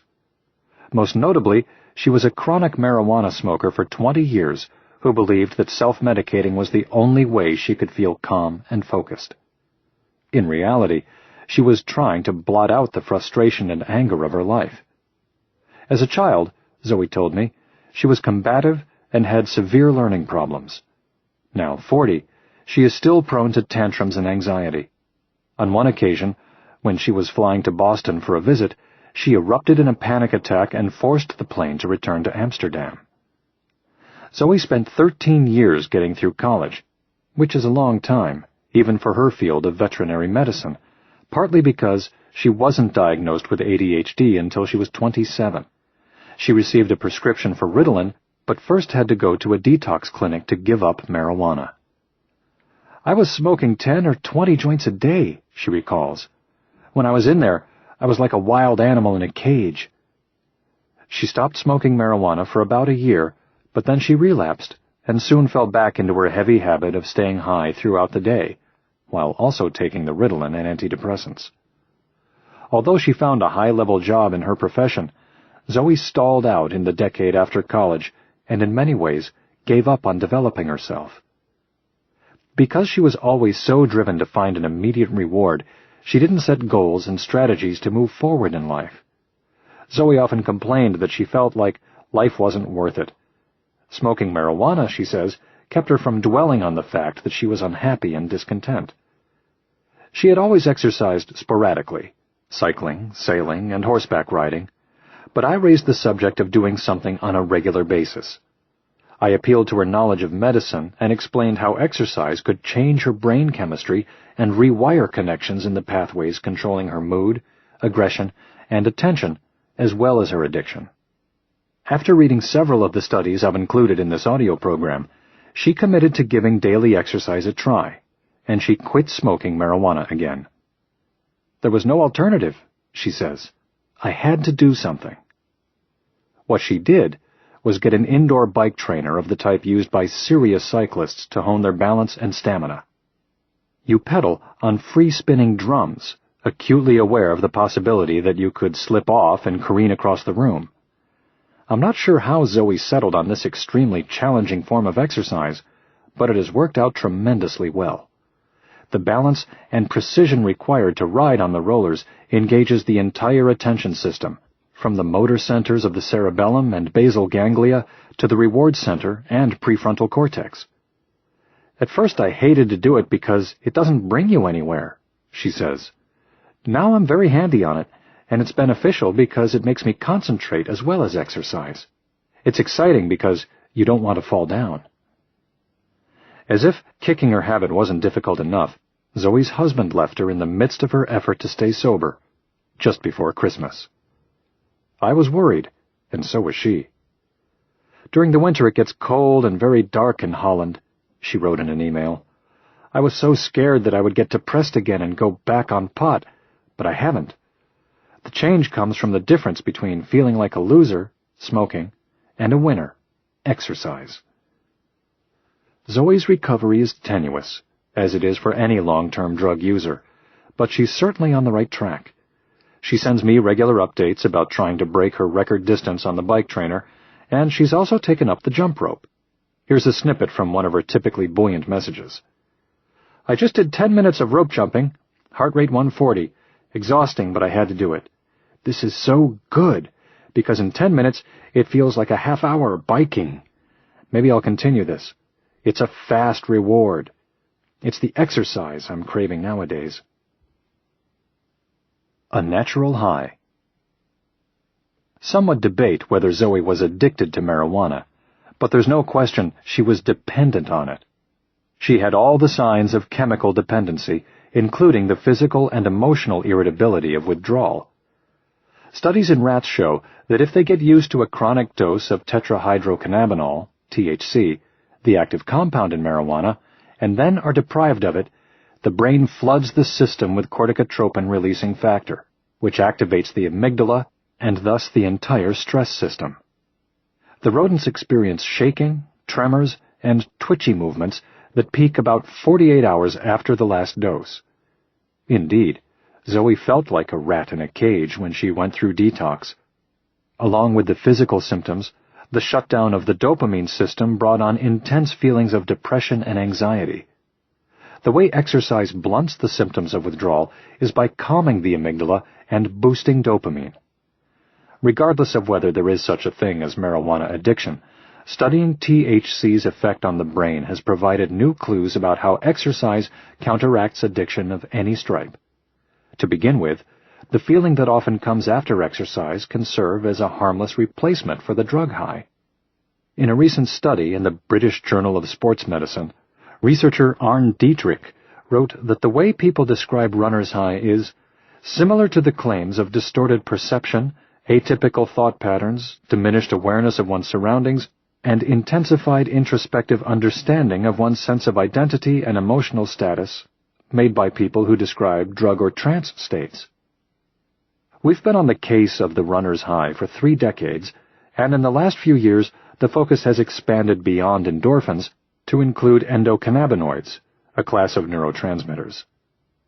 Endocannabinoids are to THC as endorphins are to morphine, substances produced in the body that elicit the same effect as a drug. Likewise, they both dull pain. Scientists discovered the endocannabinoids in the early 1990s after realizing that THC binds to specialized receptors in the brain. These receptors didn't evolve for us to enjoy marijuana, obviously, so there had to be some natural substance the body produces for them. What they found were the neurotransmitters anandamide and 2-arachidonyl glycerol, 2-AG. It turns out that marijuana, exercise, and chocolate all activate these same receptors in the brain. Both of these endocannabinoids are produced in the body and the brain when we exercise. They travel through the bloodstream to activate receptors in the spinal cord, and this blocks pain signals from getting to the brain, not unlike morphine. They also move throughout the reward system and the prefrontal cortex, where they have a direct effect on dopamine. When the endocannabinoid receptors are strongly activated, they produce all the euphoric feelings of marijuana, and, along with endorphins, they act as the body's extra-strength aspirin. Doctors are starting to use anandamide to treat pain syndromes such as chronic fatigue and fibromyalgia, and a number of studies have shown that gradually increasing exercise can relieve the pain and fatigue associated with these syndromes. The link between exercise and these natural painkillers makes perfect sense. They evolved to help us deal with the inevitable pain of straining muscles and joints during the hunt. Unlike endorphins, endocannabinoids pass easily across the blood-brain barrier, which, for some researchers, makes them a more plausible explanation for runner's high. In 2003, a group led by psychologist Philip Sparling of Georgia Tech University showed for the first time that exercise activates the endocannabinoid system. Using fit, male college students, either running on treadmills or cycling on stationary bikes for 50 minutes at 70 to 80% of their maximum heart rate, the researchers measured how the effort affected blood levels of anandamide. The result? Anandamide nearly doubled. Runner's high itself is difficult to study because it's so unpredictable. Even marathon runners don't experience the feeling every time they train. And why isn't there such a thing as swimmer's high?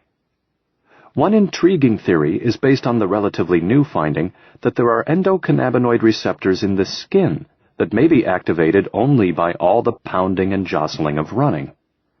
Regardless of whether the particular gauzy delirium of runner's high kicks in, Sparling's work clearly implies that the boost in anandamide is at least one reason we feel relaxed and satisfied after moderately intense exercise. Scientists still debate whether endorphins are involved, however, and it seems likely that the overall effect is some combination of these factors. Hooked on the good stuff. If exercise acts like certain drugs in the brain, then you might wonder whether it can also be addicting. I get this question all the time, and the short answer is yes, but don't worry about it. Scientists have tested exercise addiction in rats and found that if they have unrestricted access to a running wheel and are given food only 1 hour a day, the rats will log about 6 miles a day and eventually run themselves to death. They don't learn that they need to get all of their nutrition during their 1 hour feeding. The more they run, the less they eat, and their calorie intake falls short of the output. They are addicted, just as they would be to cocaine. Curiously, the experiment doesn't work if a treadmill is substituted for the running wheel. Perhaps there's something about the infinite nature of chasing the next rung that keeps the rats hooked. Whatever the case, the running wheel is a perfect metaphor for addiction. The danger of getting addicted to exercise applies to a very small segment of the population, most notably girls with anorexia or anyone with a body dysmorphic syndrome, a mental disorder defined by a preoccupation with a perceived deficit in appearance. They eat less and less, and when they exercise they become lightheaded and exhilarated, the high only reinforcing the cycle. They feel great for a short while, and they think they are on their way to looking great. Sadly, their approach will never get them there. But for the vast majority of people, this trap is a remote danger. Even if exercise becomes a dependence, as it could for Zoe, for example, there's little to worry about. I can think of no better example of somebody with an exercise dependence than ultramarathoner Dean Karnazes, the 44-year-old Californian who has appeared on 60 Minutes, The Tonight Show, and countless magazine covers for his mind-bending feat of running 50 marathons in 50 days in 50 different states. He also ran 350 miles without stopping. Only slightly less impressive to me is that over the past 15 years, the longest period he has gone without exercising is 3 days. I had the flu, Karnazes recalls. I was still sick, but I finally said, screw it, I need to bust out a run. For starters, his streak says something about the formidable strength of his immune system. Karnazes was drunk at a bar on his 30th birthday when he decided to make a change in his life, at that very moment. He stumbled home, grabbed an old pair of sneakers, and ran 30 miles into the night. He was no alcoholic, and has never been into drugs, but the question remains, does this guy have a problem? Maybe 10 to 20% of the time I do think of running as an addiction, he says. What I really long for is the feeling of bliss or satiety that I get after exercise. It makes me feel complete. I'm most tuned into this when I can't exercise. If I'm traveling or I'm in meetings all day, I can feel it pulling at me. I'll think, why am I ready to implode? I'm crawling out of my skin here. And then I realize my body needs to move. It's almost a feeling of being trapped. There is no typical week for Karnazes, but he says he averages 70 to 90 miles 3 to 4 hours on most days. In other words, he moves more in a day than most Americans do in a week. This frightens people. It would be easy to paint Karnazes as a freak of nature, and plenty of people have. When you talk to him, however, it seems that despite the huge time demand of training, he leads a balanced life. He held 9-to-5 jobs at Fortune 500 companies for more than a decade, and then became president of a natural snack food company before recently transitioning into a professional athlete and author. His book, Ultra Marathon Man, is a bestseller. He has 2 children, ages 11 and 9, whom he tucks in most every night and drives to and from school every day. He typically wakes up at around 3 a.m. after 4 or 5 hours of sleep to get in his training before the kids need to go to school. I have built my lifestyle around running so I can support this level of activity, Karnazes says. Perhaps it's an addiction. I don't know. I've never been through psychoanalysis. I'm just listening to my hard wiring. Luckily, I'm not shooting something in my veins or hopping down to the bar every night after work. Exercise is the ultimate drug, right? What drug always works and doesn't have any unhealthy side effects? Filling the vessel. My patients Rusty and Zoe are inspiring examples of people who have replaced addiction with exercise, instituting routines in their lives that serve as a healthy alternative to the full-time pursuit of drugs. As I explained, the addict's brain adapts at every level to focus attention and effort around getting the reward. The brain functions the same way whether the addiction is to alcohol, drugs, food, gambling, or any other addictive substance or behavior. As addiction progresses, there is less and less room for anything else in life. When an addict quits, what's left is emptiness. In this respect, dealing with addiction is similar to battling feelings of anxiety and depression.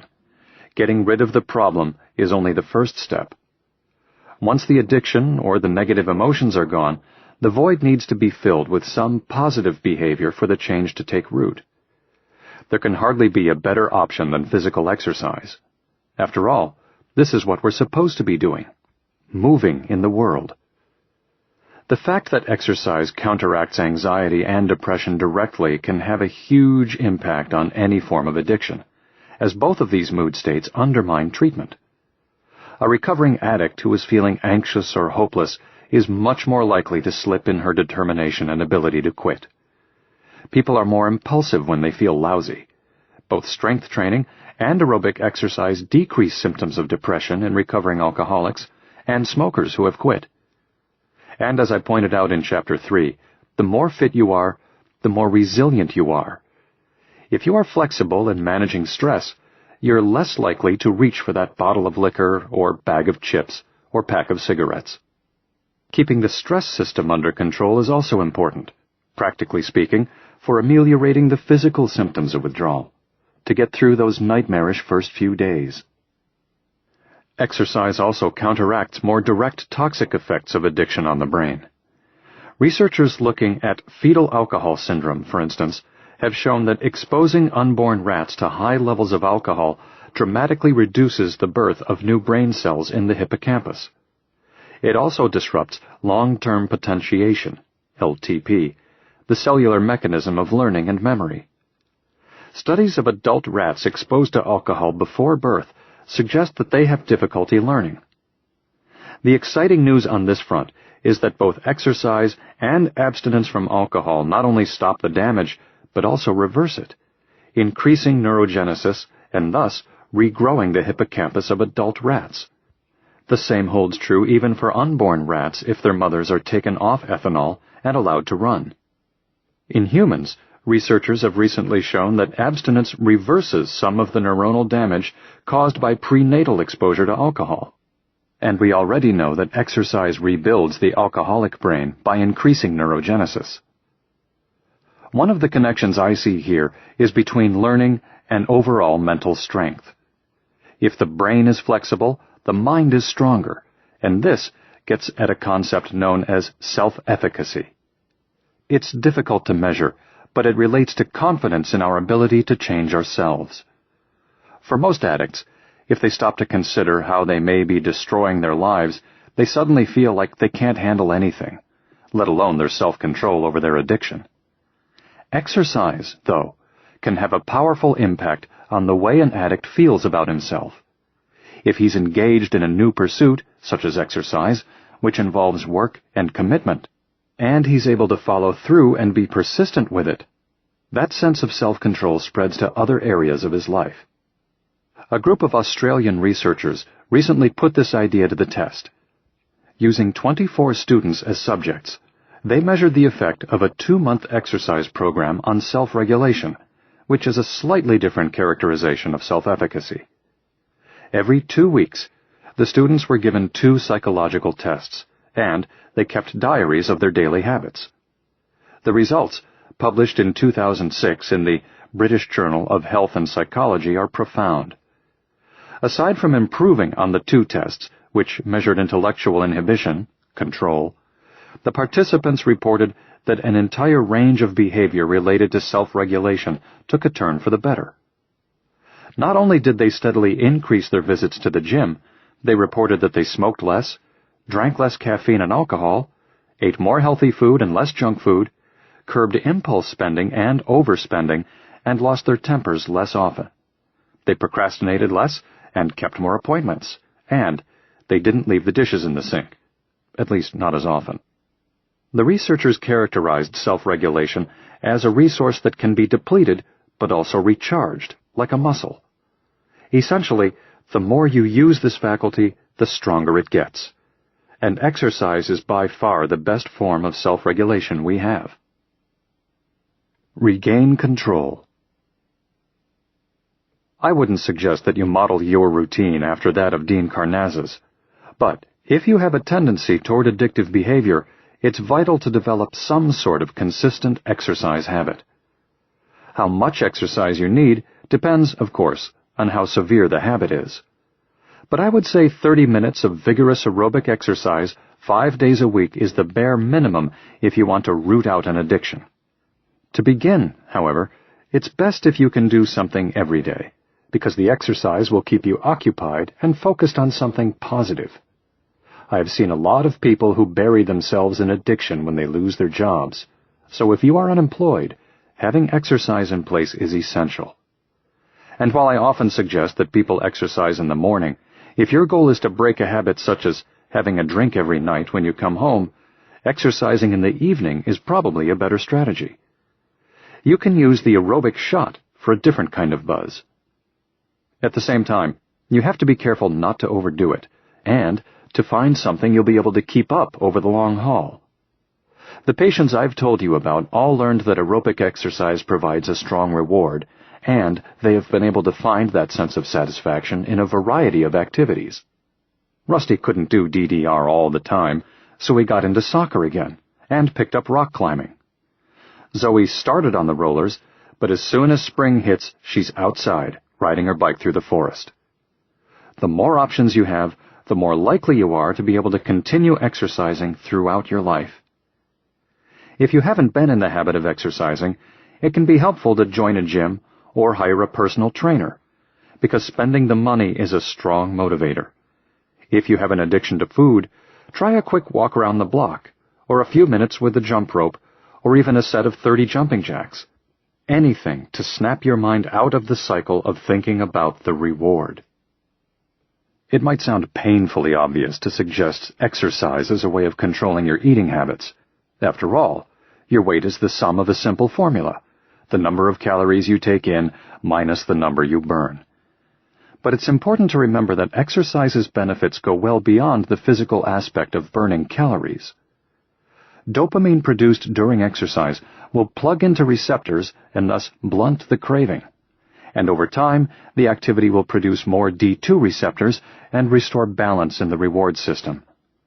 For someone with a negative body image, shifting the focus from the body to the brain can provide a powerful new sense of motivation. A lot of people assume that an addict's real problem is just a lack of motivation. On one level, this is true. But what very few people recognize is that motivation is a function of brain signals, and that those signals depend on reliable messengers and intact nerve pathways. When we look at addiction as a neurological malfunction, rather than as a moral failure, it suddenly takes on the form of something that can be fixed. It's certainly not an easy task, but it's a lot easier when we use exercise as a tool, one with great versatility. Exercise isn't necessarily a cure, but it's the only treatment I know of that works from the top down as well as from the bottom up, rewiring the brain to circumvent the addictive pattern and curbing the craving. Try it. Maybe you'll get hooked. Chapter 8. Hormonal Changes. The Impact on Women's Brain Health. Hormones have a powerful influence on how our brains develop, as well as on our feelings and behaviors and personality traits throughout life. After adolescence, hormone levels remain fairly steady in men, but in women, they fluctuate like clockwork. The constant shifting affects every woman differently, and this must be factored into any discussion of brain health. Exercise is particularly important for women because it tones down the negative consequences of hormonal changes that some experience, and for others, it enhances the positive. Overall, exercise balances the system, on a monthly basis as well as during each stage of life, including pregnancy and menopause. The average woman has 400 to 500 menstrual cycles in her lifetime, each one lasting 4 to 7 days. If you add them all up, it comes out to more than 9 years, a long time for women who suffer premenstrual syndrome, PMS. You can't be bitchy and agitated and short-tempered and have a decent life, says a 38-year-old colleague I'll call Patty. I know the feminists hate it when you say this, but some of us do go crazy. Crazy isn't the word I would use, but it does capture the frustration many women feel when their hormones take over. Approximately 75% of women experience some form of premenstrual distress, physical or emotional, or both. And Patty is among the subset for whom the symptoms can be severe enough to disrupt their lives. 14% miss school or work at some point because of PMS. Every month since she was about 16, if she doesn't exercise, Patty gets tired, irritable, itchy, anxious, agitated, and aggressive in the days leading up to her period. She has difficulty focusing. She tosses and turns at night, and she craves carbohydrates. Her ankles and belly swell, her face develops a rash, she gets constipated, and her breasts hurt. That's when I really push myself, she says. The week before my period, I have to do an hour of cardio 4 days a week, or I can't stand myself. She learned early on that aerobic exercise dramatically dials back her symptoms. Just shy of 5'10" with a shock of red hair and a bright, broad smile, Patty worked for the elite modeling agency from childhood through her early 20s. She wasn't into sports, but beginning in her teens, she exercised almost maniacally, sometimes 3 hours a day, to keep her weight down to 110 pounds. Without the exercise, her mom found her impossible to deal with. The absurdity of sticking to that weight convinced her to quit modeling, and she's since earned a master's degree in social work. There have been times, even years, when she's lapsed from her routine, but she always comes back to it. It helps the most with the mood swings, she says. It takes the edge off and gets out that aggression that comes with the hormones. Normally tolerant and easygoing, Patty says she gets snappy and has a short fuse during PMS. Her radar goes on hypersensitive, says her husband Amon, an architect with neat black hair and rimless eyeglasses. Her sense of smell, sound, light, her sense of order. She becomes extremely particular. For example, she wants me to be around her, but I must be around her in a very specific way. He'll be next to me on the couch, she says. I'll hear him breathing and be like, "Do you have a sinus infection or something?" "Exactly," he says, laughing. And she might ask if my father had sinus problems, and then it becomes an entire discussion about my family's nasal history.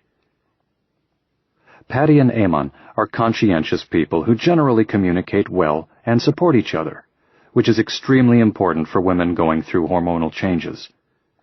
Amon suggests that they go to the gym together on days she'd rather skip it. Patty is one of those people in whom you can see the storm clouds building before it comes, he says. The term PMS became politicized in the 1970s because some felt that it labeled a natural aspect of women's lives as a medical issue and created a perception that all women have a psychiatric disorder once a month. The subject was hotly debated by the medical experts who decide what should be included in the Diagnostic and Statistical Manual and what each condition should be called. PMS has been renamed in various editions of the DSM, and in 1994, the entry was changed from the inscrutable Late Luteal Phase Dysphoric Disorder, LLPDD, to Premenstrual Dysphoric Disorder, PMDD. But the requirements for a medical diagnosis of PMDD are so stringent that they leave out the majority of women who cope with what we all think of as PMS. Call it what you like, but to me, the issue is whether any of the 150 symptoms in the DSM interfere with your quality of life. PMS. Natural ups and downs. Scientists don't know precisely what causes PMS, but changes in hormone levels are an obvious place to look for clues. The sex hormones are powerful messengers that travel throughout the bloodstream, and aside from overseeing the development of gender characteristics, they influence the brain in many ways. The cycle begins with signals from the hypothalamus that prompt the pituitary gland to secrete hormones called gonadotrophins, which travel to the ovaries and trigger the mass production of estrogen and progesterone. Estrogen peaks at 5 times its baseline level just before ovulation, and then follows an up and down pattern for the 2 weeks leading up to the period, after which it evens out. Progesterone begins a fitful rise after ovulation, to about 10 times its lowest level, and peaks just before menstruation. During pregnancy, estrogen skyrockets to 50 times normal levels, and progesterone increases tenfold. Then during menopause, both hormones decline until they nearly disappear. The difference between women who suffer from PMS, or postpartum depression, or tumultuous menopause, and those who don't, seems not to be a matter of the level of these hormones, but, rather, of the body's sensitivity to other neurochemical changes they trigger. For instance, in relation to mood, as well as overall brain function, hormones play an important role in regulating neurotransmitters. Both estrogen and progesterone create more receptors for serotonin and dopamine throughout the limbic system, and thus increase these neurotransmitters' effectiveness. And in just the past few years, scientists have discovered that estrogen signals the production of brain-derived neurotrophic factor, BDNF, which in turn creates more serotonin. While there is much we still don't know about the complex interplay between shifting hormonal levels and brain function, this link to the neurotransmitter system is shaping up to be pivotal. In one 2004 study, researchers used PET scans to compare neurotransmitter activity in women with and without PMDD. They found that the brains of women with the diagnosis had an impaired ability to trap tryptophan in the prefrontal cortex, thus limiting the production of serotonin, which helps regulate mood and behavior, such as angry outbursts. In another study, psychiatrists from London's King's College purposely depleted tryptophan in a group of women during their premenstrual phase and found that it led to more aggressive behavior when provoked. These were healthy women with no PMS symptoms or mood issues at the time. Each woman was told that if she reacted to a computer cue faster than a competitor in another room, she could adjust the volume of an annoying sound that would penalize the other woman. If she lost, however, she would get buzzed. In fact, there was no opponent. All of the participants were subjected to the noise, which kept getting louder, half of the time. As the volume increased, the women with depleted tryptophan aggressively cranked up the volume, lashing out at their imaginary opponent. The study concluded that lowering the precursor to serotonin in healthy women increases their tendency toward aggressiveness.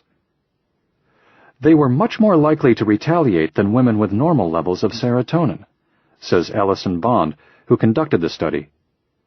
They behaved in a similar way to habitually aggressive people. Aggression is just one symptom, and the story of PMS, like that of depression, is more than a one neurotransmitter drama.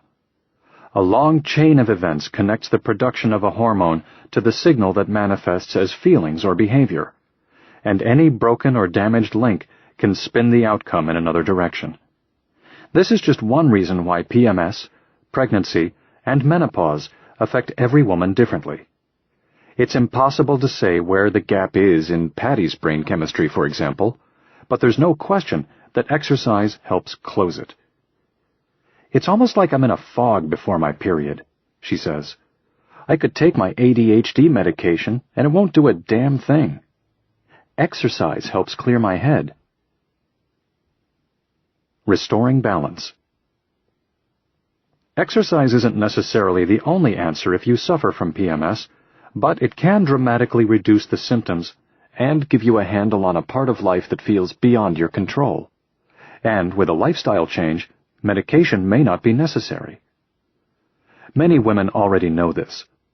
One survey of more than 1,800 women found that at least half of them use exercise to alleviate the symptoms of PMS.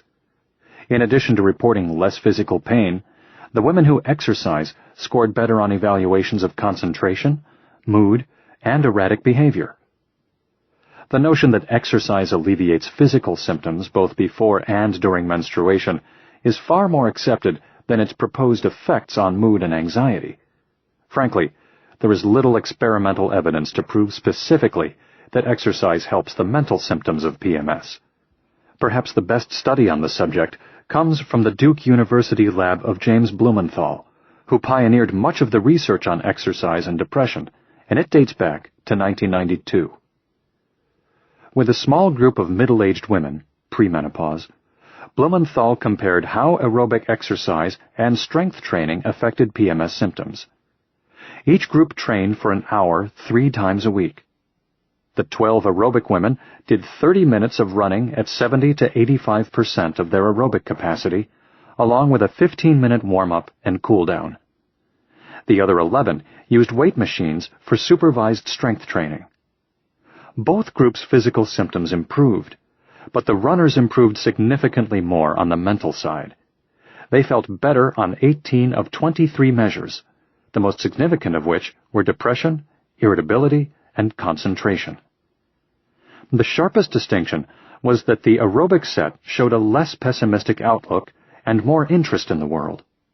One explanation, certainly, is that physical activity increases levels of tryptophan in the bloodstream and thus concentrations of serotonin in the brain.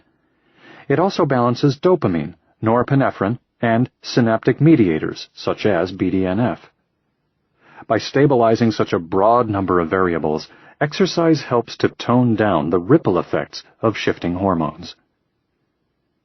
Exercise also ties into a more nuanced theory of PMS that is just developing. Estrogen and progesterone both get transformed into dozens of hormonal derivatives, some of which are of great interest to neuroscientists because they regulate the brain's major excitatory and inhibitory neurotransmitters, glutamate and gamma-aminobutyric acid, GABA.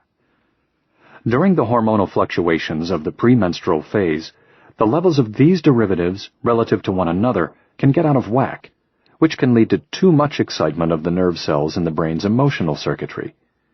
This could happen because too much glutamate is being produced or not enough GABA, but either way, the runaway activity can lead to mood changes, anxiety attacks, aggression, and even seizures.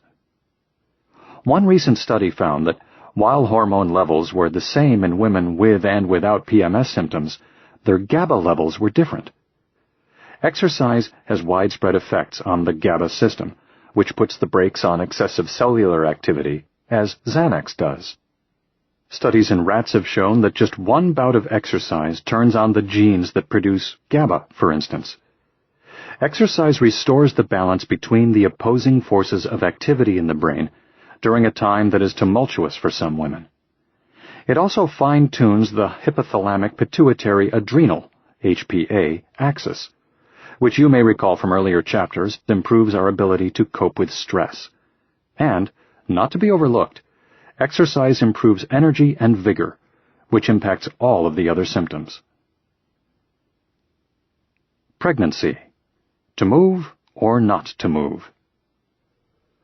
No myth about women's health has existed for so long as the belief that women should stop exercising during pregnancy.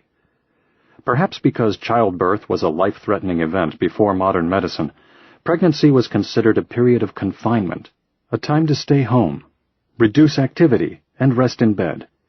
It might be dangerous to disturb the unborn child. Exercise? Out of the question. It's only recently that doctors have begun to shift their thinking. In 2002, the American College of Obstetricians and Gynecologists, ACOG, began recommending at least 30 minutes a day of moderate-intensity aerobic exercise for pregnant and postpartum mothers. It's a potentially powerful guideline, given that 23% of active women stop exercising when they become pregnant.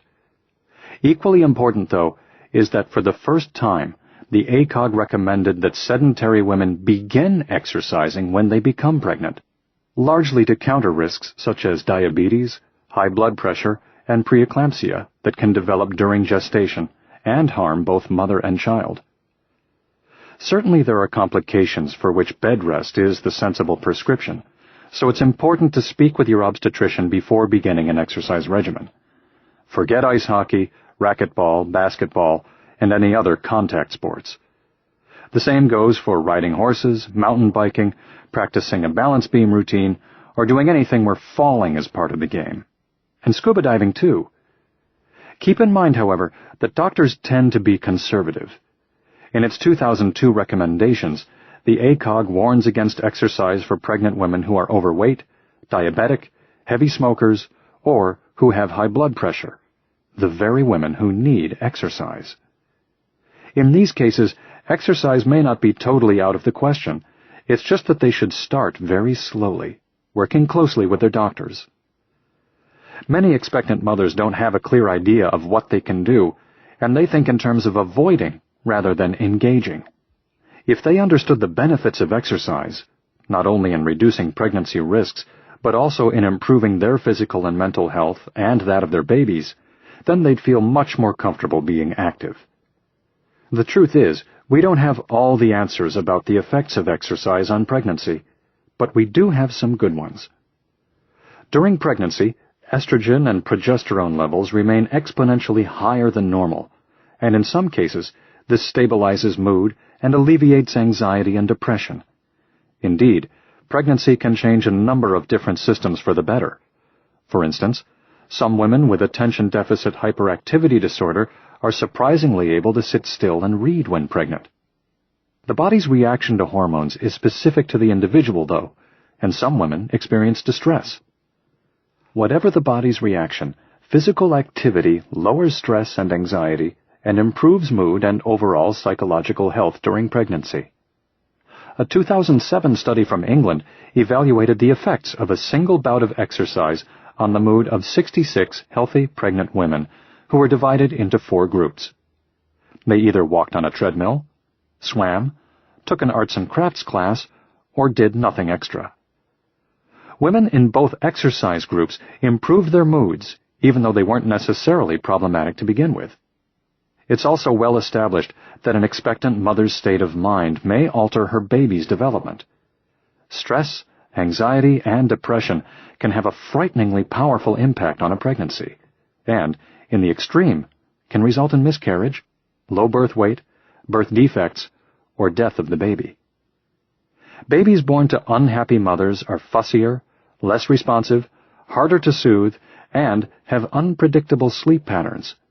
And in follow-up tests, these babies are more likely to be hyperactive and suffer cognitive impairments. In rodent models, pups born to mothers subjected to stress during pregnancy, by way of shocking their feet, are skittish, clumsy, and less adventurous. And their stress regulation systems are forever altered, leaving them more vulnerable to future problems. Psychiatrist Catherine Monk of Columbia University has correlated these changes in human subjects.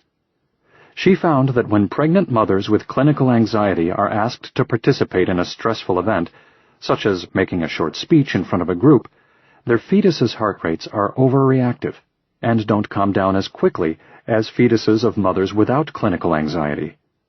This is a sure sign that the HPA axis isn't regulating itself correctly, which means cortisol is on the loose.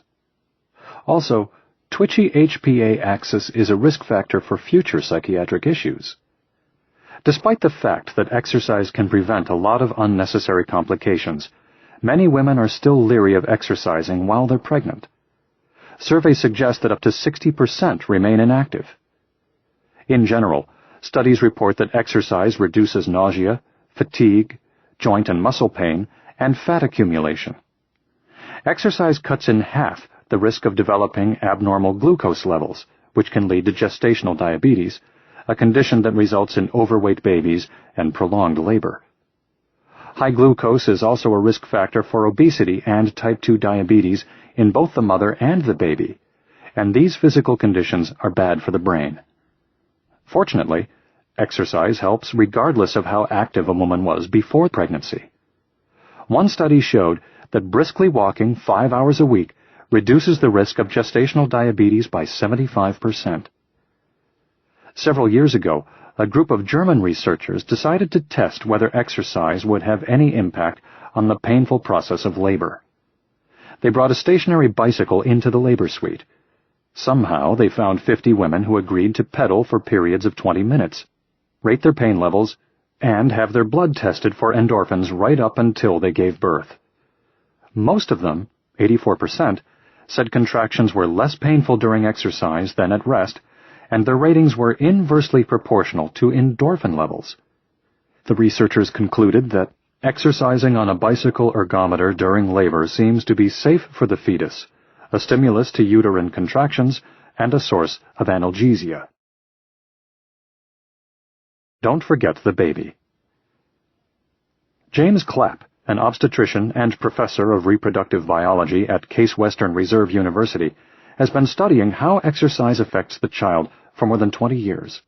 His 2002 book, Exercising Through Your Pregnancy, is a largely positive endorsement built on long-term studies he's conducted with several hundred women.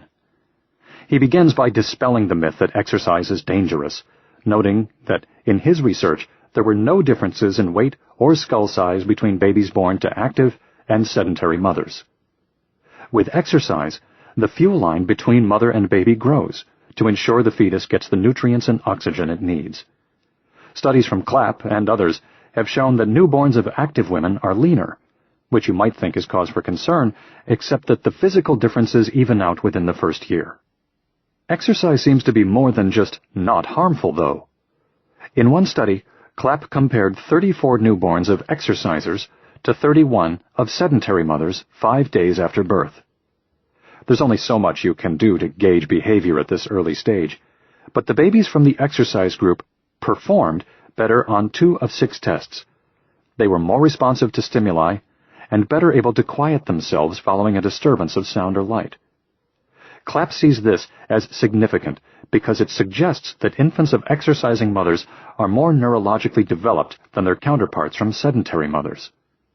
He theorizes that physical activity jostles the baby in the womb, providing stimulation not unlike the effects of touching and holding newborns, which clearly improves brain development.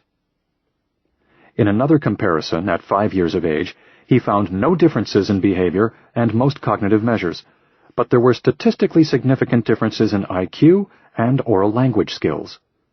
The children of exercisers performed better, and his unpublished observations suggest that years later their academic performance is better than kids whose moms were inactive, which is amazing. There's no way to conclude just yet why this is the case in humans, but there are tempting clues from lab rats.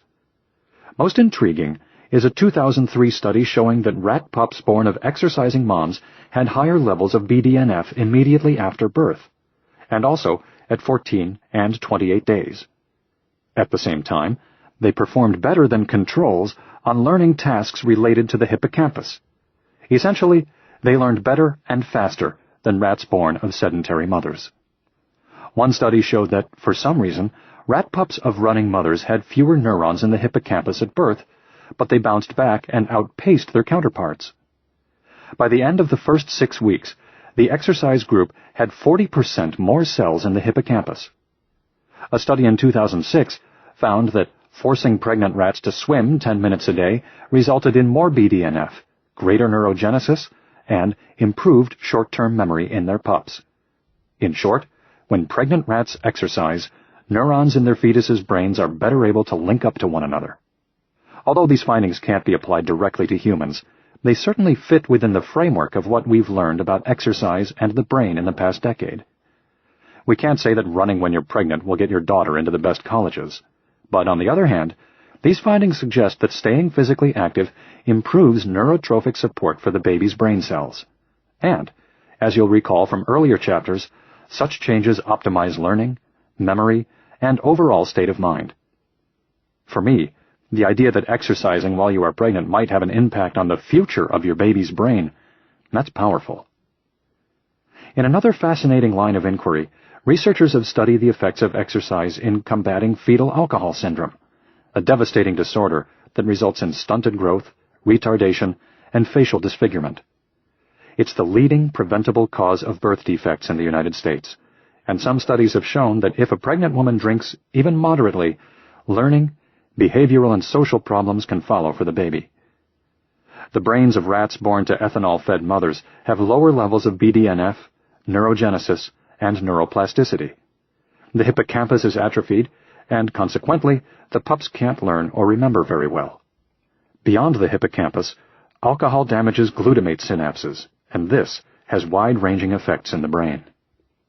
In 2006, researchers from neuroscientist Brian Christie's lab at the University of British Columbia examined the neurological effects on rats of prenatal exposure to ethanol, and then tested the effects of exercise on those changes. As expected, the pups whose moms consumed ethanol had markedly lower rates of neurogenesis and neuroplasticity. After the pups were born and able to exercise, though, the activity reversed the brain damage to normal, which was startling. The findings have already had an impact on how doctors recommend handling babies with fetal alcohol syndrome. Parents used to be advised to keep the environment quiet and dark so as not to overstimulate the babies. Now it seems that it's better to provide physical stimulation and activity to give the baby's brains a chance to counteract their neurological deficits.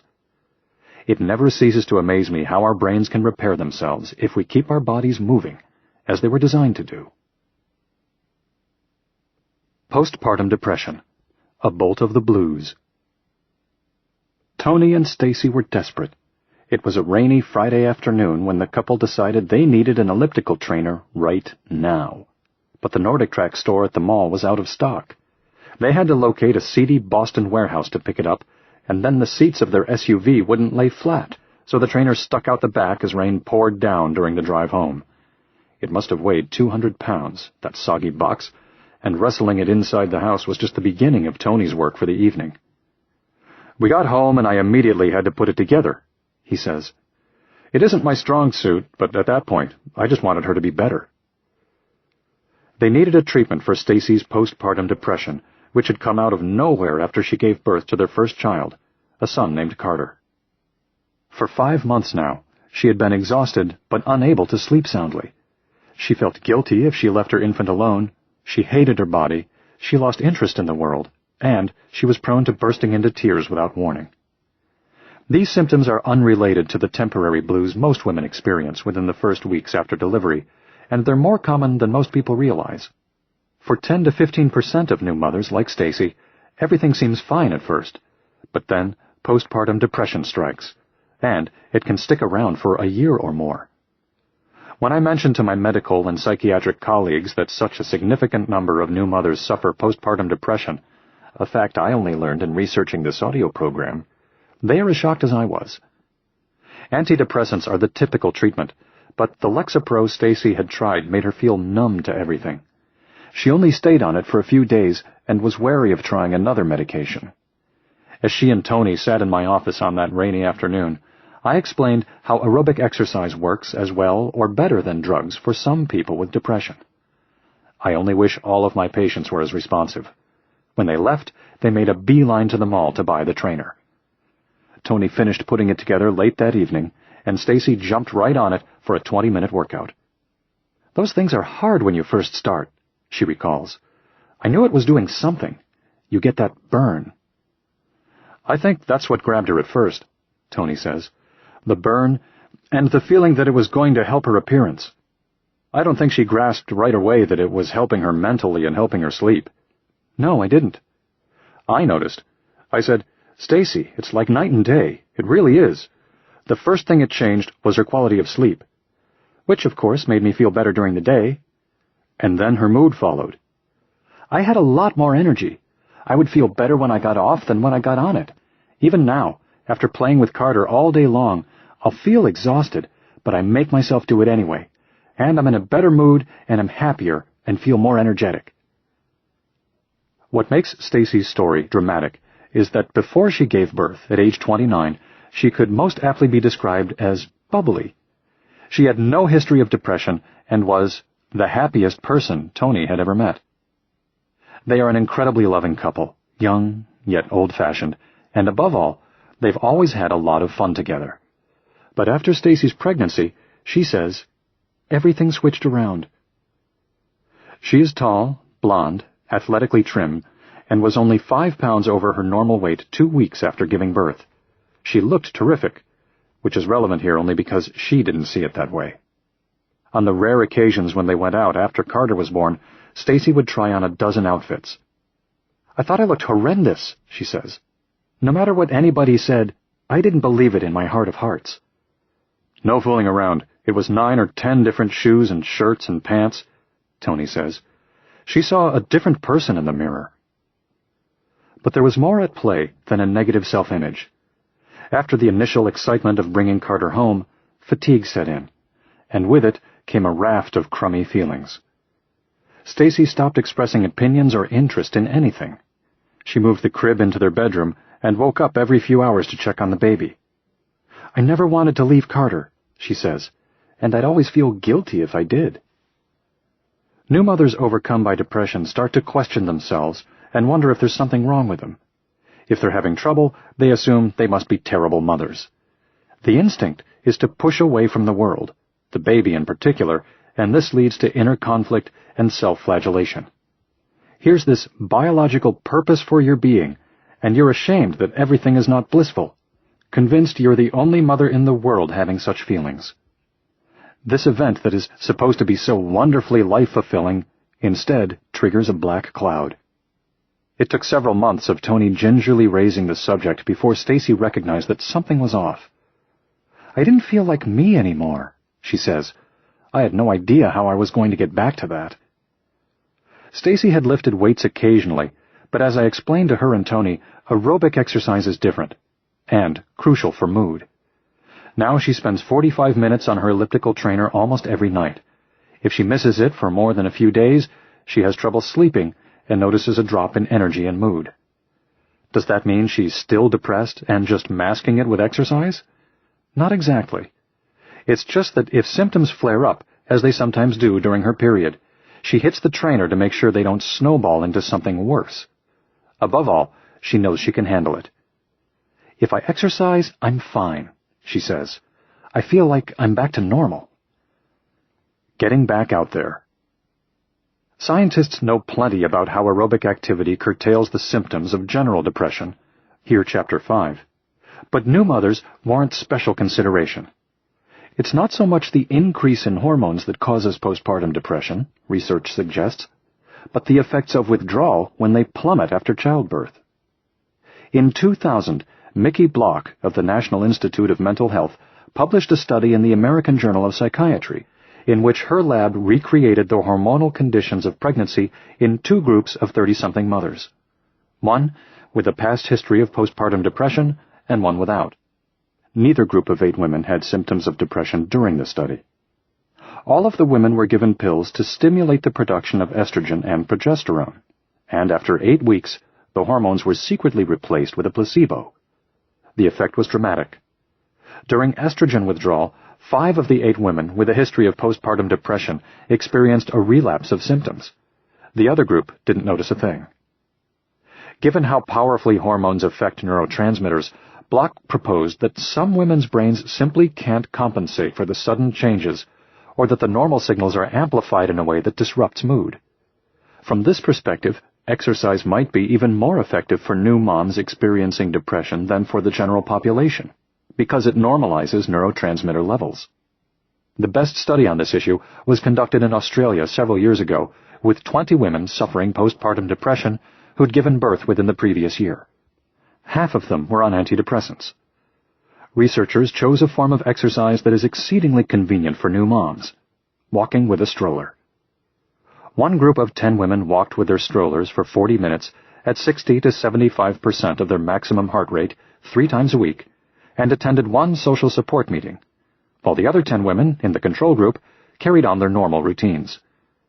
They all established a baseline score on the Edinburgh Postnatal Depression Scale, EPDS, and were tested again at 6 weeks and then at 12 weeks when the trial ended. Anyone who scores higher than 12 is considered clinically depressed. The stroller pushers increased fitness and significantly lowered their EPDS scores at both intervals. The exercise group started with a mean score of 17.4, and it dropped to 7.2 and then 4.6. The control group started with a mean of 18.4, dropped to 13.5, and then nudged up again to 14.8. Statistically, fit mothers have a lower incidence of depression. In one survey of 1,000 women in the south of England 6 weeks after childbirth, the 35% who reported doing vigorous exercise 3 times a week had significantly fewer mood problems. They also had lost more weight, stayed more socially active, and felt more confident and satisfied in being mothers. An exercise routine can help new moms re-establish control over their lives and keep them from feeling overwhelmed. It also provides a great way for them to take time for themselves, which is important in staving off resentment. Like Stacy, about 70% of women are dissatisfied with their bodies at 6 months after childbirth, and obviously, exercise can get them back in shape and boost self-image. Unfortunately, the message that exercise provides something more than physical redemption has been slow to reach doctors and their patients. People think of exercise in terms of physical health, but not mental health, says Jennifer Shaw, an obstetrician-gynecologist in Brookline, Massachusetts, who is a clinical instructor at Harvard Medical School. It's difficult as a physician to get people to take exercise seriously, as a treatment that actually has medical benefits aside from taking off the pounds. The field of obstetrics isn't really set up to diagnose or treat mental health issues related to pregnancy. Shaw will bring up exercise as a solution to a problem, but she says it's hard for any physician to find the time to discuss preventive medicine. It can also be dicey, she points out, to suggest exercise to a woman who's juggling so many new responsibilities and might not be feeling so hot about her body. The first thing to drop off the list when life gets more complicated for women is exercise, Shaw says. I don't think there's an appreciation for what it does, but I do think it has a stabilizing effect on mood. The worst advice for new mothers who are feeling down is to take it easy. Rest is important, certainly, but not as important as activity. New mothers need support from their husbands to carve out the time to work on their bodies and their brains as soon as possible. Menopause. The big change. Strictly speaking, menopause is a one-day event that marks the end of the 12th month after a woman's final period. More practically, it represents the span of hormonal changes surrounding that moment. As the ovaries become less reliable with age, production of estrogen and progesterone becomes sporadic and falters. When these hormones fall out of phase, the brain's delicate balance of neurochemicals gets disrupted. Symptoms typically kick in several years before menopause, between the mid-40s and mid-50s. The median age for menopause is 51, and might last several years afterward. They include the so-called vasomotor symptoms of hot flashes and night sweats, as well as irritability and mood instability. And, as with other hormonal shifts I've discussed, there's no predicting how someone will be affected. Some pass through menopause without really noticing, and others are tormented. Most women experience at least a few of the symptoms, and many of those who exercise find that it helps. The great value of exercise for women beyond menopause is that it helps balance the effects of diminished hormones. And, as you'll hear in the following chapter, it protects against cognitive decline. From an evolutionary perspective, exercise tricks the brain into trying to maintain itself for survival, despite the hormonal cues that it is aging. Exercise also provides protection, lost to the ebb of natural hormone levels, against health problems such as heart disease, breast cancer, and stroke. It's rare for premenopausal women to have heart attacks unless they have a genetic predisposition or complications, such as obesity or diabetes. This has always been the rationale behind hormone replacement therapy, HRT. Estrogen and progesterone protect women against chronic disease, so these hormones need to be replaced after menopause. In recent years, however, this assumption has been overturned, and now many doctors simply won't prescribe HRT. The controversy erupted in 2002 when researchers at the National Institutes of Health noticed some alarming statistics for a group of postmenopausal women participating in one of a series of women's health initiative studies. The women undergoing HRT had a 26% higher risk of breast cancer, a 41% higher risk of stroke, and a 29% higher risk of heart attack. In the wake of this disturbing news, millions of women stopped taking hormones, and the New England Journal of Medicine published a population survey showing that in 2004, breast cancer rates dropped 9%. Then a prominent British study reported that women on HRT have twice the risk of developing dementia, which is a major concern for anyone beyond middle age. However, there are studies supporting the use of HRT for short periods during menopause. The only universal advice for menopausal women is to ask your doctor. Whatever the answer, the contradictions put many women in a painful bind. Consider the symptoms. The most common reason women seek HRT is to alleviate the physical symptoms of menopause, specifically hot flashes, and nobody disagrees that it works wonders on this front. Exercise is one alternative, although evidence for its effects on hot flashes and night sweats is inconclusive. Several large observational studies, one of which included 66,000 menopausal Italian women, have shown that lower levels of exercise correlate to more vasomotor symptoms, but other studies have shown no association. Some OB-GYNs will tell you that exercise actually triggers hot flashes. At least with exercise, you can safely conduct your own experiment without fear of long-term side effects. Either it helps relieve your symptoms, or it doesn't. But you don't have to worry about it undermining your health down the line. What gets lost in the question of whether exercise helps menopausal women with hot flashes is the big picture. Namely, that it guards against heart disease, diabetes, breast cancer, and cognitive decline. The physical symptoms of menopause exacerbate the mood symptoms, and there's no question exercise helps in this regard. One woman told me that the most frustrating part of aging is that she feels like her body is out of control. She gained weight, suffered hot flashes and high blood pressure, and her vision deteriorated. On top of that, she feels anxious and depressed at times. What exercise provides is a sense of control over the physical changes, but more so over the emotional ones. I know that exercise helps to contain many of these symptoms, she says. It helps guide me so that I can be as proactive as possible in dealing with some of these things that are so out of my control. As with PMS, in menopause, it seems to be the fluctuations, not the levels of hormones, that leave some women vulnerable to anxiety and depression. Women are twice as likely as men to suffer from anxiety and depression to begin with, and that risk increases further when they enter menopause, according to a study conducted by psychiatrist Lee Cohen, a women's health specialist at Massachusetts General Hospital. As part of a larger effort called the Harvard Study of Moods and Cycles, he followed 460 women, 36 to 45 years old, for 6 years to compare mood changes as they entered menopause. None had any history of depression, but the risk of developing it doubled during menopause. In a recent survey of 883 women, ages 45 to 60, researchers from the University of Queensland in Australia found a strong correlation between exercise and menopausal symptoms. An astounding 84% of the women reported that they exercised 2 or more times per week, and they had significantly lower rates of the physical and mental symptoms of depression than non-exercisers. Specifically, They felt less tense, tired, and fatigued. They reported fewer headaches and less tightness or pressure in their bodies.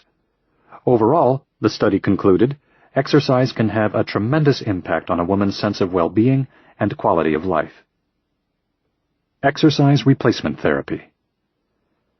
It's well established that more women suffer from Alzheimer's disease than men, even when the statistics are adjusted for the fact that women live longer.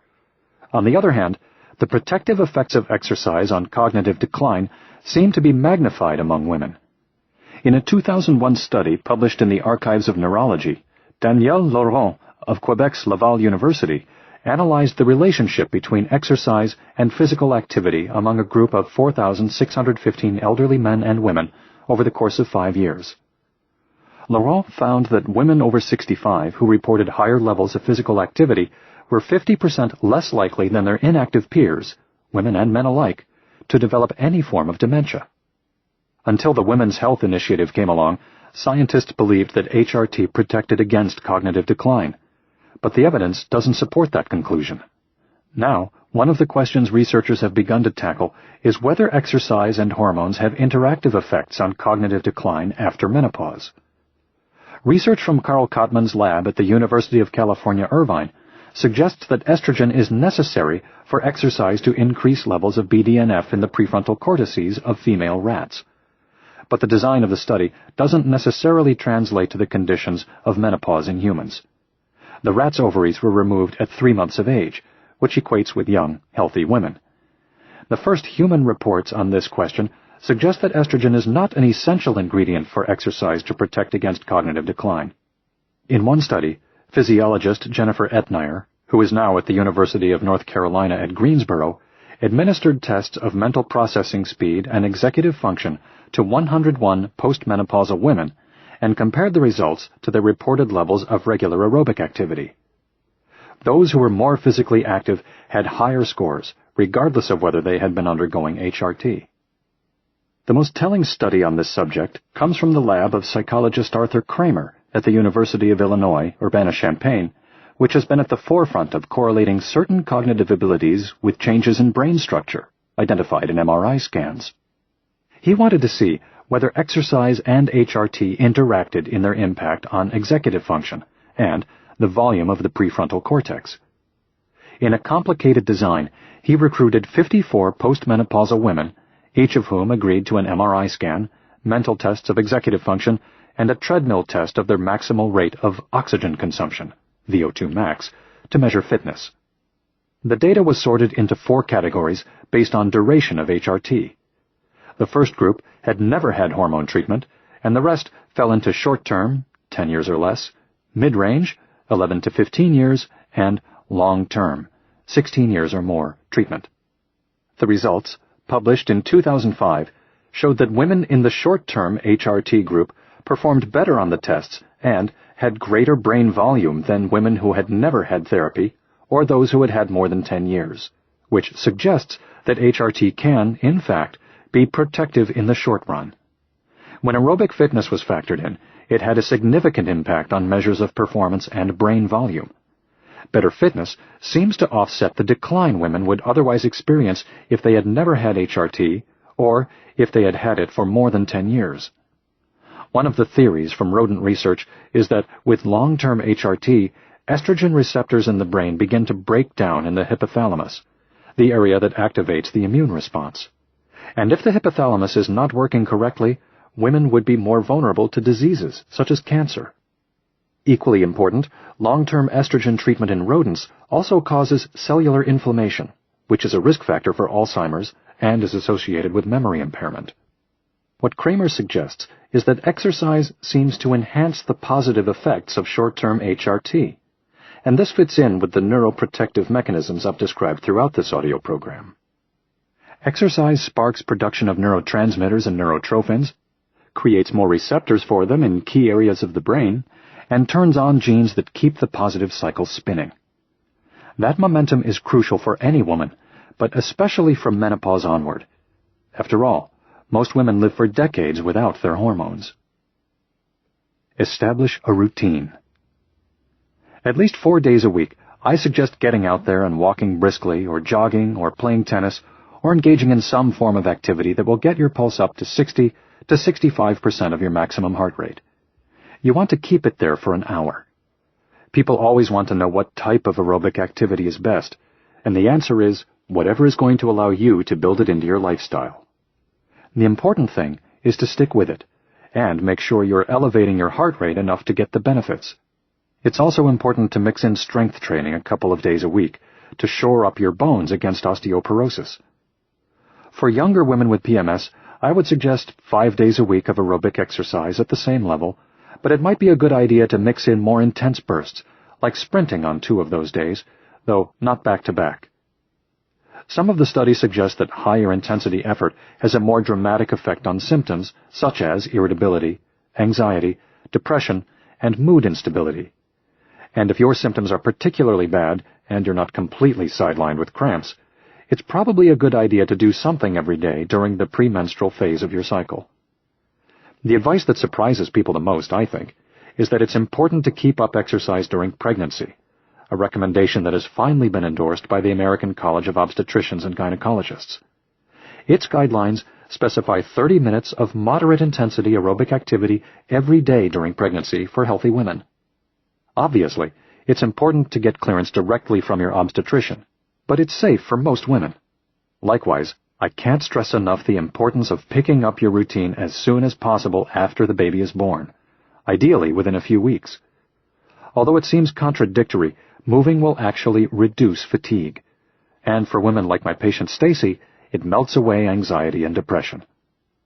When women are younger, one of the big motivations to exercise is to stay trim, and that's fine. Use whatever gets you going. But the message I want to leave you with is that even as your body changes, exercise will keep your mind firm and taut. And in this state of mental fitness, you'll be well equipped to handle the hormonal fluctuations that every woman experiences throughout her life, not to mention the fluctuations of life itself. Chapter 9. Aging. The Wise Way. My mother was known as the fast walker. At 5'6", she ruled the sidewalks in our western Pennsylvania town, and people would always ask my brother and sister and me where she was running off to. She would stride to church for the early Mass every morning except Sunday, when my father drove all of us in our good clothes. It was 1.5 miles each way, which was a pretty good workout at her pace, but she didn't walk to stay in shape. She walked because she liked to walk, and to compare prices at grocery stores a mile apart. Judging from what scientists have learned about the nourishing effects of exercise on the brain, I'm certain that my mother's level of physical activity is what kept her so sharp for so long. Well into her 80s, Vern Ratey lived a full, vibrant life. Part of that was just her personality. She always had to be doing something. I remember that we bought a couch once, after she stewed for weeks over the color and size, measuring and remeasuring. The day it was delivered, I arrived home from school to find her busy sawing off the upholstered arms so that our new piece of furniture would fit as she'd wanted it to. It was with the same unvarnished zeal that she attended to everything, whether planting tomatoes in a craggy patch alongside the house or shoveling snow. She was a professional volunteer. My father wouldn't let her work, and our basement was full of donated clothing for church rummage sales, which meant we got first pick. As a second-generation working-class American from Czechoslovakia, she was certainly a product of the Depression. Thrifty and stern, tough but loving. My father, Stephen, was 4 years older, and he died when my mother was 59. Although it took her several years to recover, she was a resilient woman with lots of friends, and eventually she met another man and remarried in her mid-60s. The two of them spent winters in Vero Beach, Florida, where he taught her how to play golf, and she learned how to swim. In the summer, she'd wake up and put on her bathing suit beneath her clothes so she could stop by the pool. Her only stroke was the dog paddle, and she'd motor around for an hour at a time in the deep end. And she kept walking, to church, to the grocery store, to go dancing or bowling, and to play bridge at the senior center 3 times a week. Aside from osteoporosis, her health was strong, and her wits were sharp. Whenever I called, we would have detailed conversations about her earning master points in bridge or how she should manage her money. Her second husband died when she was in her early 70s, but she kept moving.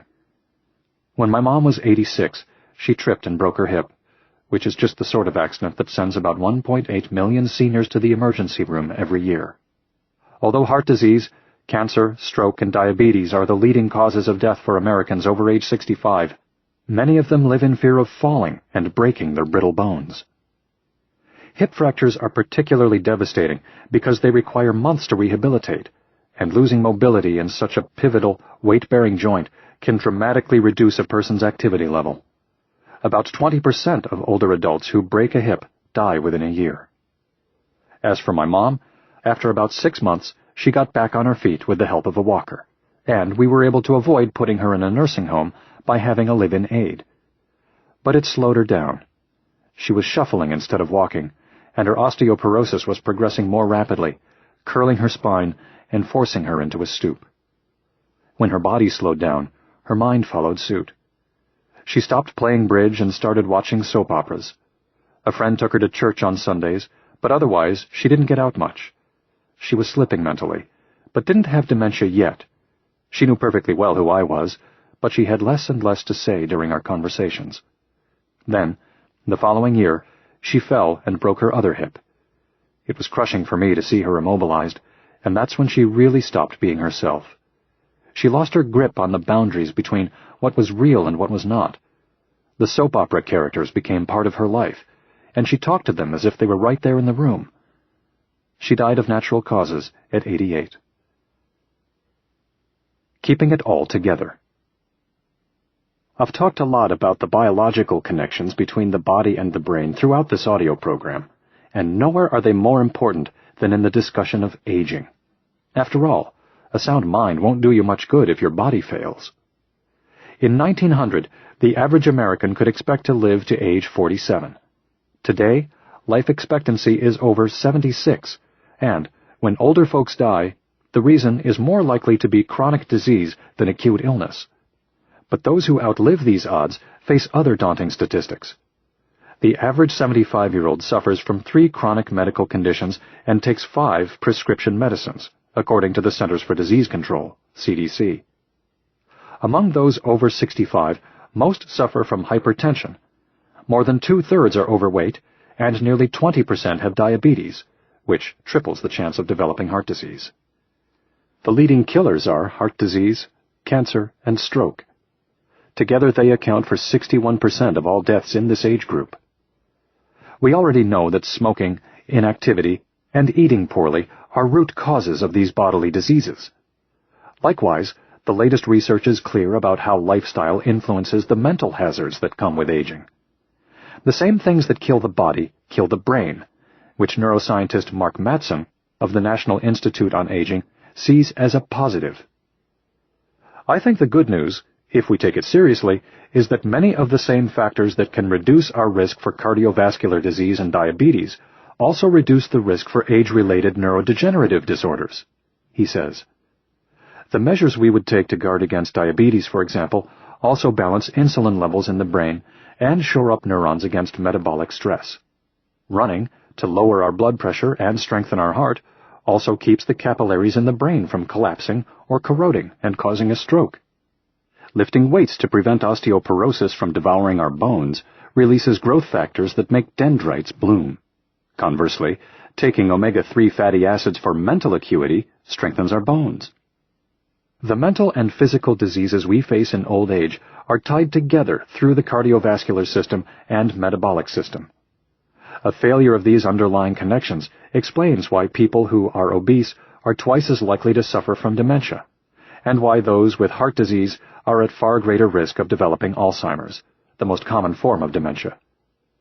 Statistically, having diabetes gives you a 65% higher risk of developing dementia, and high cholesterol increases the risk 43%. We've had the medical proof that exercise protects against these diseases for decades, yet, according to the CDC, about 1/3 of the population over 65 reports that they engage in no leisure time activity. My hope is that if you understand how exercise can also protect your mind, you'll take it to heart. Some of the most persuasive evidence about the effect of exercise on the aging brain comes from a landmark research project called the Nurses' Health Study, which began surveying the health habits of more than 122,000 nurses every 2 years in the mid-1970s. In 1995, researchers began cognitive testing for some of the nurses, which allowed Harvard epidemiologist Jennifer Weave to analyze the relationship between exercise level and cognitive ability for 18,766 women between 70 and 81 years old. We've used the trove of data to tackle the question of whether being active on a regular basis throughout adult life translates into sharper mental function when we're older. The results, published in the Journal of the American Medical Association, powerfully underscored her hunch. Women with the highest levels of energy expenditure had a 20% lower chance of being cognitively impaired on tests of memory and general intelligence. The median level of activity for this group translated to walking 12 hours a week or running just under 4 hours total, compared with less than 1 hour of walking for the least active group of 5. But Weave says you don't have to be a super athlete to get a benefit. The really neat thing is that we started to see effects at modest levels of activity. We're talking about walking an hour and a half a week, she says. Even at this relatively low level, you start to see a benefit that is significantly above and beyond the least active women. How we age. Getting older is unavoidable, but falling apart is not. Why is it that some people live to be 100 with relatively few health problems, while others suffer from chronic diseases that rob them of normal mental and physical function? To understand how aging can take such divergent paths, it's useful to have a look at life and death at the cellular level. As we age, the cells throughout the body gradually lose their ability to adapt to stress. Scientists have yet to figure out exactly why this happens, but it's clear that older cells have a lower threshold for combating the molecular stresses of free radicals, excessive energy demands, and overexcitability. And the genes responsible for producing proteins to clean up the damaging waste stop doing their job, which can lead to a cellular death spiral that neuroscientists call apoptosis. As the damage builds up, the immune system is activated and sends in white blood cells and other factors to mop up dead cells, which creates inflammation. If the swelling becomes chronic, it creates even more damaging proteins, and these are directly linked to Alzheimer's. In the brain, when neurons get worn down from cellular stress, synapses erode, which eventually severs the connections. With the decrease in activity, the dendrites physically shrink back and wither. Losing a signal here or there isn't such a big deal at first, because the brain is designed to compensate by rerouting information around dead patches in the network and recruiting other areas to help with trafficking. There's a certain redundancy built into the system. Remember, we're talking about 100 billion neurons, each of which might have up to 100,000 inputs. It's a very social network that thrives on making new connections and, as I've mentioned, is constantly rewiring itself and adapting, provided there's enough stimulation to spur the growth of new connections. As we get older, more real estate is required to carry out any given function. Wisdom, I think, is a reflection of how adept the brain is at compensating for this loss of efficiency. If the synaptic decay outpaces the new construction, that's when you start to notice problems with mental or physical function, ranging from Alzheimer's to Parkinson's disease, depending on where the degeneration occurs. Fundamentally, cognitive decline and all neurodegenerative diseases stem from dysfunctional and dying neurons. It's a communication breakdown. Research on aging revolves primarily around the effort to restore the nerve cell's ability to communicate and stay alive, Mattson points out. If you can do that, then you can prevent their degeneration and therefore prevent the disease. As the synaptic activity decreases and dendrites retract, the capillaries feeding the brain shrink back as well, restricting blood flow. It can work the other way around, too. If capillaries shrink back because you don't get your blood pumping often enough, the dendrites follow suit. Either way, it's a killer. Without the oxygen, fuel, fertilizer, and repair molecules carried by the bloodstream, cells die. Levels of nurturing neurotrophins, such as brain-derived neurotrophic factor, BDNF, and vascular endothelial growth factor, VEGF, trail off as you age too, and production of the neurotransmitter dopamine slows down. undermining motor function as well as motivation. Meanwhile, the hippocampus is getting fewer and fewer new neurons to work with. Studies in rats indicate that neurogenesis slows down dramatically with age, not because fewer stem cells are born, but because fewer of the starting pool divide and go on to become fully functioning neurons, probably due to less VEGF. Most neuronal stem cells die anyway, but the number that are put to use drops from about 25% to 8% in rodent middle age, approximately 50 years old for us, and then dwindles to 4% in old age, meaning over 65. That's to say nothing of the vast swaths of brain that don't benefit from neurogenesis. Starting at about age 40, we lose on average 5% of our overall brain volume per decade, up until about age 70, when any number of conditions can accelerate the process. People like my mother, who stay involved and active as they age, can slow down the degeneration. In one study of recent retirees, researchers found that those who exercised maintained nearly the same level of blood flow in the brain after 4 years, while the inactive group had a significant decrease. If your brain isn't actively growing, then it's dying. Exercise is one of the few ways to counter the process of aging because it slows down the natural decline of the stress threshold. Paradoxically, says Matson, it's good that cells be periodically subjected to mild stress because it improves their ability to cope with more severe stress. In addition, exercise sparks connections and growth among your brain's cell networks in the same ways I've described in earlier chapters. It increases blood volume, regulates fuel, and encourages neuronal activity and neurogenesis. Because the aging brain is more vulnerable to damage, anything you do to strengthen it has a more pronounced effect than it would on a young adult. That's not to say starting early isn't important.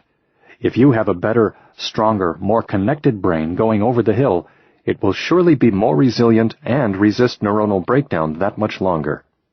Exercise is preventative medicine as well as an antidote. Age happens. There's nothing you can do about the why, but you can definitely do something about the how and the when. Cognitive decline. It shows up in the little things first. As the connections in the brain break down, you have a harder time calling to mind people and places you've known. Everybody experiences this at some point, having something on the tip of your tongue but not being able to produce it. The prefrontal cortex, which is the search engine for your memory, can't call it up. The hippocampus provides other associations to try to jog your memory, but it's frustrating that you have to work so hard at something that used to happen subconsciously. This happens to most of us as we age, but the extent to which so-called mild cognitive impairment affects people varies dramatically. It's not necessarily progressive, but if mild cognitive impairment continues unchecked, it can become dementia. You start to lose track of the events that have shaped who you are, which is a terribly threatening feeling that eats away at your sense of self. A lot of people who find themselves in this position tend to retreat, unknowingly mirroring their dendrites. They don't venture out and make new connections for fear that they won't know how to react, and they withdraw from the world, either out of embarrassment or simply because they feel uncomfortable outside the familiarity of home. Either way, the result is that they get cut off from meaningful relationships, which are an important form of stimulation for the brain. Isolation and inactivity feed the cellular death spiral, and this shrivels the brain. The erosion is most pronounced in the frontal lobe, which encompasses both the gray matter of the prefrontal cortex and the white matter of its axons, and the temporal lobe, which catalogs words and proper names and helps form long-term memories through its tight connection to the hippocampus. If the prefrontal cortex goes, it takes higher cognitive functions with it, and that's when the basic aspects of everyday life become trying. Ironically, the abilities we take for granted, being able to tie our shoes, unlock a door, or drive to the grocery store, rely on our highest-order brain functions, such as working memory, task switching, and blocking out irrelevant information. That's why even a trained monkey has trouble properly buttoning a shirt, and it's probably why one of my patients always forgets to zip up his fly. At 78, he makes the same mistake over and over because, despite his wife's haranguing, his working memory can't hold on to the fact that he just used the bathroom. The temporal lobe, our mental dictionary, is one of the areas that atrophies in Alzheimer's disease. A simple test for the disease is to show someone a list of words and ask what she can recall half an hour later. As I mentioned in the first chapter, researchers at the University of Illinois have conducted a number of studies showing a strong correlation between fitness levels and better performance on tests that target these brain areas. In one study, older adults who reported having a strong history of aerobic exercise clearly had better preserved brains, according to MRI scans. But a correlation is merely interesting to lab scientists. They wanted to see if exercise caused structural changes in these areas. A team led by neuroscientist Arthur Kramer divided 59 sedentary people, ranging in age from 60 to 79, into two groups that would hit the gym 3 times a week for 1 hour over the course of 6 months. Members of the control group embarked on a stretching routine, and the others walked on treadmills, starting out at 40% of their maximum heart rate and ramping up to 60 to 70%. The only variable was fitness, and indeed, after 6 months, the walking group averaged a 16% improvement in their maximal rate of oxygen consumption, VO2 max, which is a measure of the lungs' capacity to process oxygen. But the groundbreaking finding came from MRI scans before and after. Those with improved fitness had an increase in brain volume in the frontal and temporal lobes. Scientists knew that this could happen in the hippocampus, but the suggestion that brain volume increased in the cortex was out there, in the estimation of neuroscientist Karl Kottmann, the researcher who pinpointed the link between exercise and BDNF. "I'm sure he's right," Kottmann says of Kramer. "He's a very honest, accurate guy, but the findings are definitely on the outer fringe. I mean, I don't think anybody with animal studies has shown that a brain region in an older animal gets bigger from a very short period of physical activity." It remains to be seen whether Kramer's findings can be replicated, but the idea that just 6 months of exercise remodels these crucial areas of the brain is incredibly heartening. In the scans, the exercisers' brains looked as if they were 2 to 3 years younger than they were. The resolution of the images doesn't show specifically what composed the growth, but given what we know from animal studies, Kramer has his suspicions. It could be new vascular structure, new neurons, new neuronal connections, he says. I think it's probably all of the above. The major implication is that exercise not only keeps the brain from rotting, but it also reverses the cell deterioration associated with aging. More than likely, what Kramer's scans show is how exercise improves the brain's ability to compensate. Let's say the prefrontal cortex isn't functioning quite up to par, he explains. You might be able to recruit other areas of the cortex to do the task in a different way. One way to think about the increased volume is that it might turn back the clock in terms of how well the circuits function to do different things. There's an awful lot our brains can do with an extra 2 to 3 years. Emotional decline. It's no wonder that some people get cranky with old age. It's a time often marked by loss of career, relationships, possibilities, purpose, resilience, courage, and vitality. Depression can come out of nowhere, and it's an important issue for older adults because it increases the risk for dementia. The hormones estrogen in women and testosterone in men decrease with age, and this can lead to a shift in mood or a loss of vigor and interest.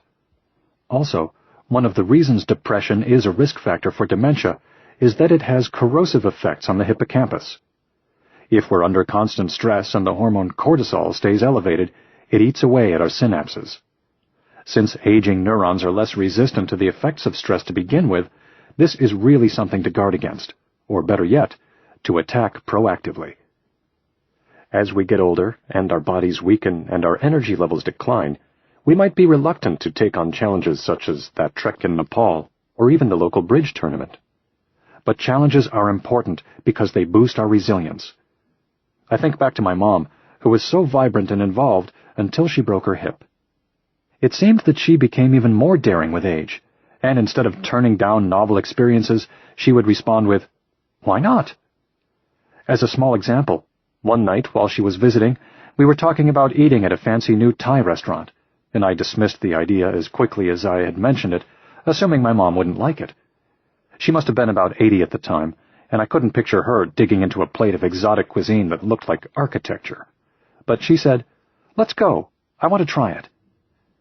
It makes me chuckle to this day, picturing her face when she sampled my curry dish, the spiciest food she'd ever tasted. She loved her coconut soup, though, and we laughed all the way through dinner. Exercise is obviously a great way to challenge yourself and your brain, and all the better if it puts you in contact with other people and gets you out and about. Consider a recent study from the Rush Alzheimer's Disease Center. It showed that people who feel lonely, those who identify with statements such as, "I miss having people around," and "I experience a general sense of emptiness," are twice as likely to develop Alzheimer's. And it's clear from the studies at Duke University that exercise reduces depression and is even better than Zoloft at keeping people from relapsing. A particularly important effect of exercise for older adults is that it rallies dopamine, which diminishes with age.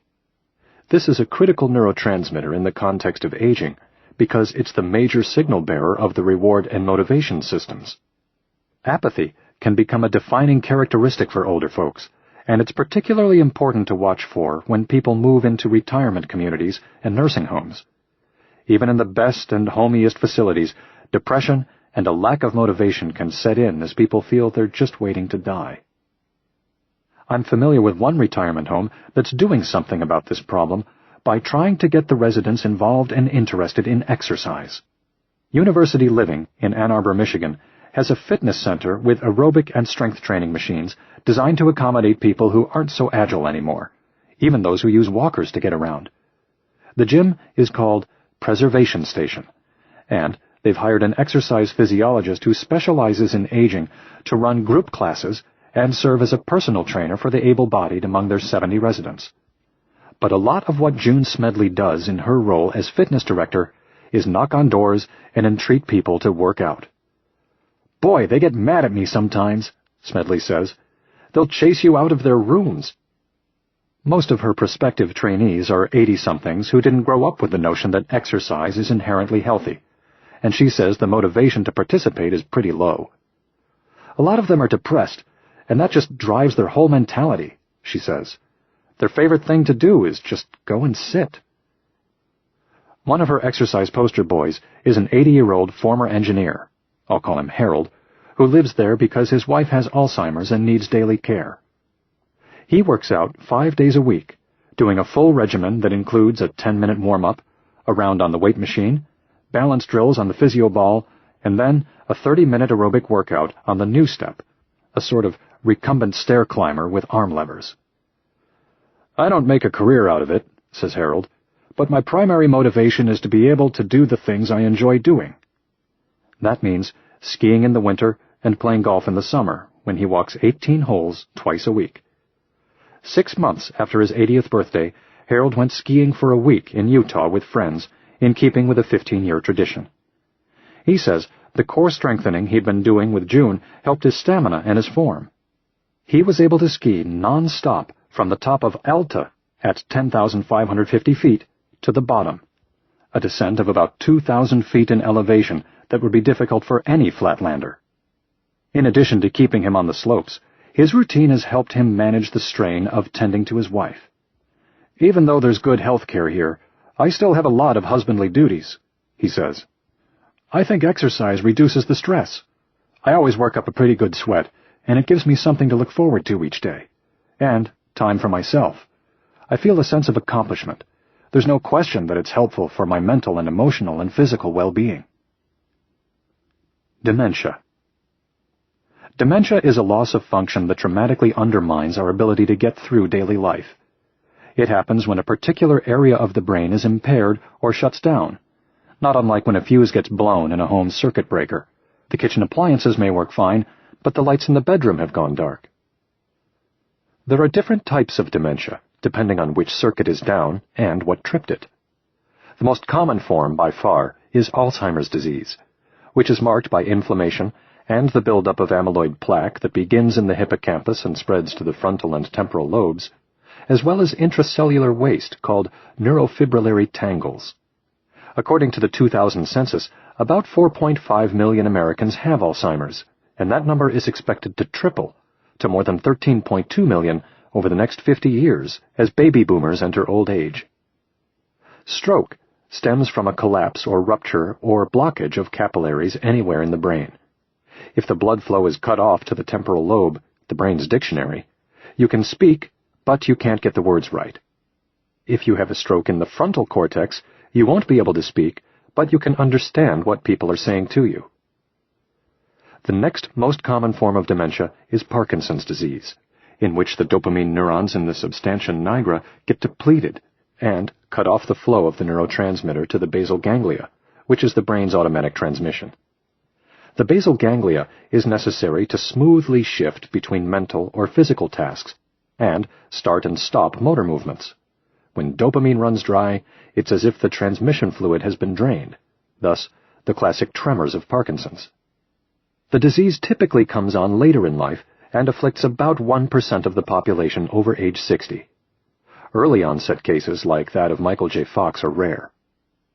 The motor impairments show up first and are followed by mental ones, such as depression, attention problems, and ultimately, dementia. The biggest risk factor for dementia is the set of genes we're born with. There are a number of genes related to Alzheimer's, such as the apolipoprotein, ApoE4 variation. But it's important to remember that having a certain gene doesn't necessarily predetermine our fate.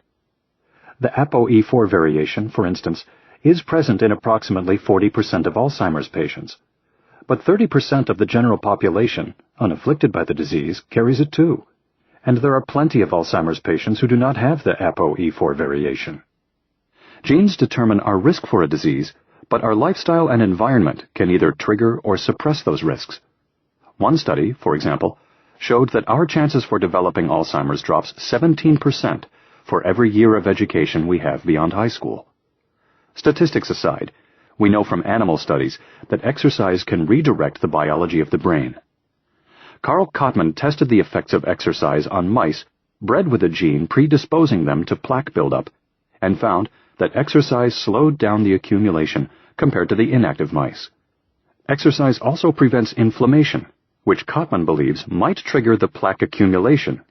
Inflammation increases in the transition stage from cognitive decline to Alzheimer's. Mattson found the same sort of result in rats that had their dopamine neurons knocked out to mimic the biology of Parkinson's. The brains of animals allowed to run on wheels showed better plasticity and more connections in the basal ganglia, suggesting that they had adapted by building up circuits to compensate for the dopamine decline. But our knowledge of what exercise does for Parkinson's, in particular, extends far beyond lab rats. Over the past 5 or 10 years, exercise has been used more and more as a treatment, particularly in the early stages of the disease. Researchers started testing the effects of exercise because it calls into action the motor area that degenerates in Parkinson's. Stimulating the basal ganglia through exercise increases the connections and boosts BDNF and other neuroprotective factors. One study looked at the effects of using exercise in combination with levodopa, L-DOPA, the common drug treatment for Parkinson's, and a dopamine precursor that increases production of the neurotransmitter. The problem with L-DOPA is that it loses effectiveness over time, and it has many side effects. Doing 40 minutes of easy stationary cycling immediately before taking L-DOPA improved the effectiveness of the medicine on motor function. And while researchers can't say exactly how exercise counteracts the effects of Alzheimer's, they're still trying to figure out what causes the disease, Kottmann believes that reducing inflammation and boosting neurotrophic factors are likely explanations. Population studies support the evidence that exercise holds off dementia. In one, about 1,500 people from Finland, originally surveyed in the early 1970s, were contacted again 21 years later, when they were between 65 and 79 years old. Those who had exercised at least twice a week were 50% less likely to have dementia. What's particularly interesting is that the relationship between regular activity and the onset of dementia was even more pronounced among those carrying the ApoE4 gene. The researchers suggest that one explanation might be that their brain's neuroprotective systems are naturally compromised by the gene variant, making lifestyle particularly important. The bottom line, as Mattson says, is that All we can do at the present time is modify the environmental factors to get the best out of whatever genes we have. The Life List. Much of the public discourse on aging focuses on baby boomers becoming senior citizens and the belief that their vast numbers will take an unprecedented toll on the healthcare system in the form of dementia and other costly health problems. But I don't believe we're stuck with this picture of doom and gloom. Despite my generation's familiarity with fast food and pay-per-view, we also came of age with Kenneth Cooper's revolutionary concept of aerobics. Unlike previous generations, we recognize how a healthy heart and healthy lungs stave off disease, and we know our way around the gym. My mother just happened to have the good habit of walking, and even Harold, the 80-year-old skier from Michigan, isn't terribly well versed in matters of health and fitness. He once asked the trainer, June Smedley, what was causing a muscle twitch, and when she suggested it might be dehydration, he scoffed, saying, "I drink lots of fluids, coffee, milk, and wine." I have faith that when people come to recognize how their lifestyle can improve their health span, living better, not simply longer, they will, at the very least, be more inclined to stay active. And when they come to accept that exercise is as important for the brain as it is for the heart, they'll commit to it. Here's how exercise keeps you going. 1. It strengthens the cardiovascular system. A strong heart and lungs reduce resting blood pressure. The result is less strain on the vessels in the body and the brain. There are a number of mechanisms at work here. First, contracting muscles during exercise releases growth factors such as VEGF and fibroblast growth factor, FGF2. Aside from their role in helping neurons bind and promoting neurogenesis, they trigger a molecular chain reaction that produces endothelial cells, which make up the inner lining of blood vessels and thus are important for building new ones. These inroads expand the vascular network, bringing each area of the brain that much closer to a lifeline and creating redundant circulation routes that protect against future blockages. Second, exercise introduces more nitric oxide, a gas that widens the vessel's passageways to boost blood volume. Third, the increased blood flow during moderate to intense activity reduces hardening of the brain arteries. Finally, exercise can, to some extent, counteract vascular damage. Stroke victims and even Alzheimer's patients who participate in aerobic exercise improve their scores on cognitive tests. Starting when you're young is best, but it's never too late. 2. It regulates fuel. Researchers at the Karolinska Institute conducted a 9-year study of 1,173 people over age 75. None of them had diabetes, but those with high glucose levels were 77% more likely to develop Alzheimer's. As we age, insulin levels drop, and glucose has a harder time getting into the cells to fuel them. Then, glucose can skyrocket, which creates waste products in the cells, such as free radicals, and damages blood vessels, putting us at risk for stroke and Alzheimer's.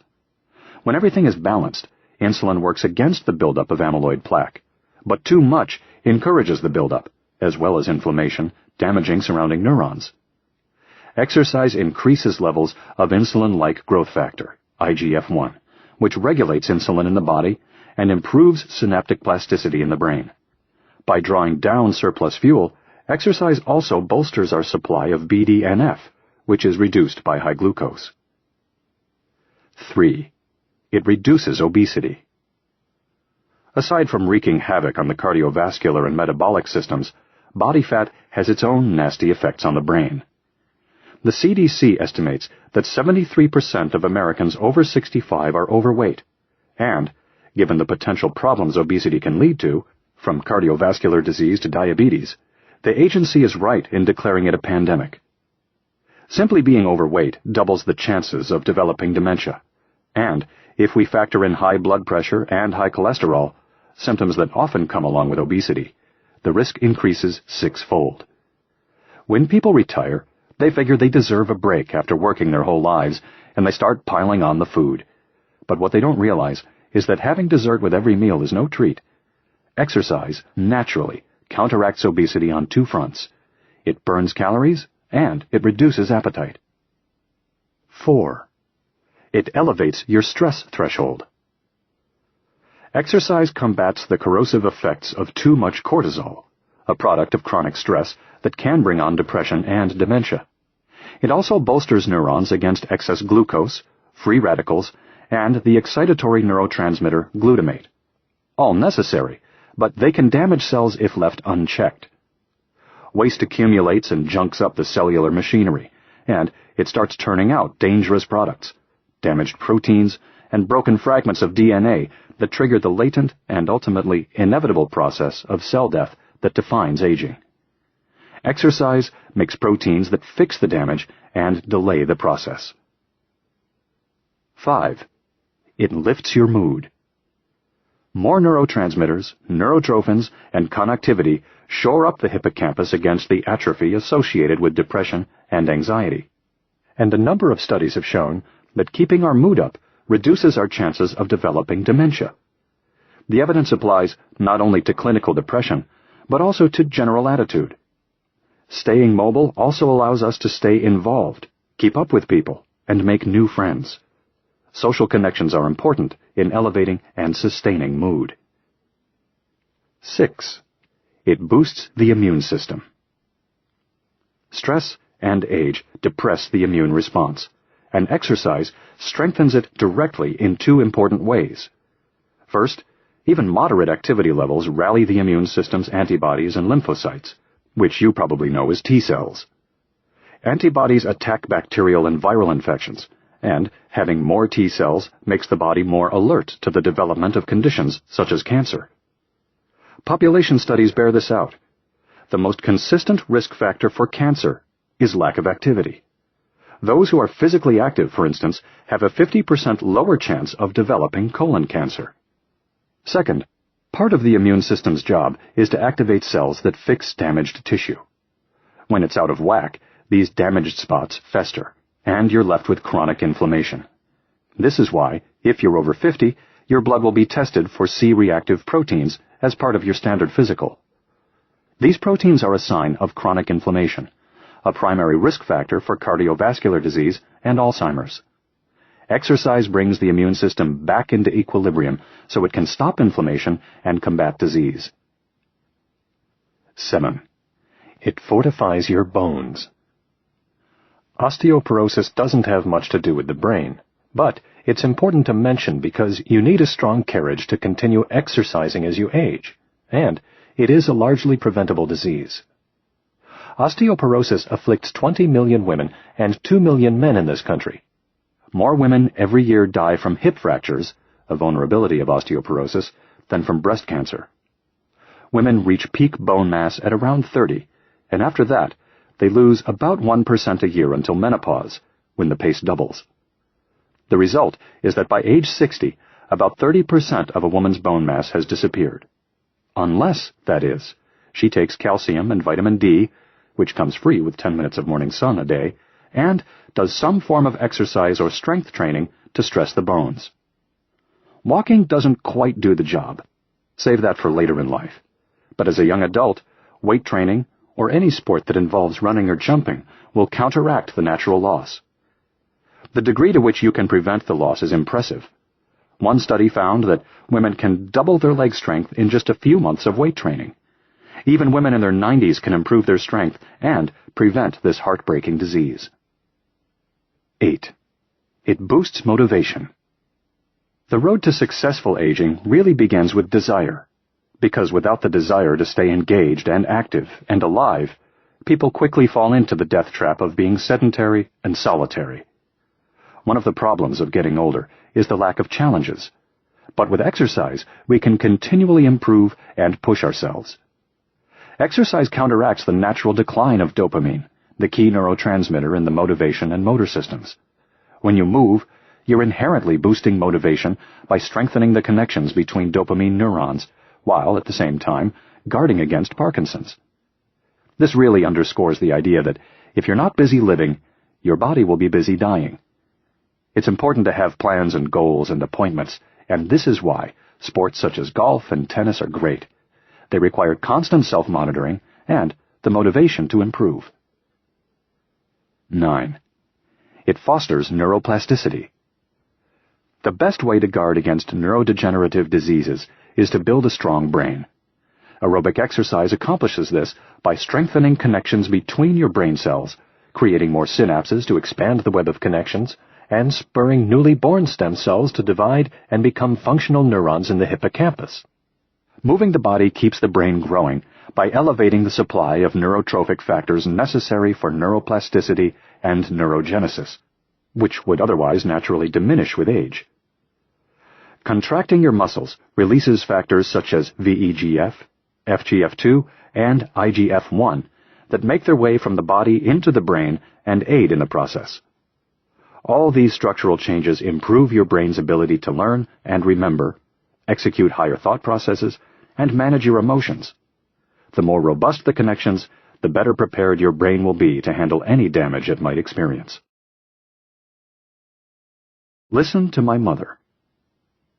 My family got its first television when I was about 8, but we never camped out in front of it. We weren't allowed to.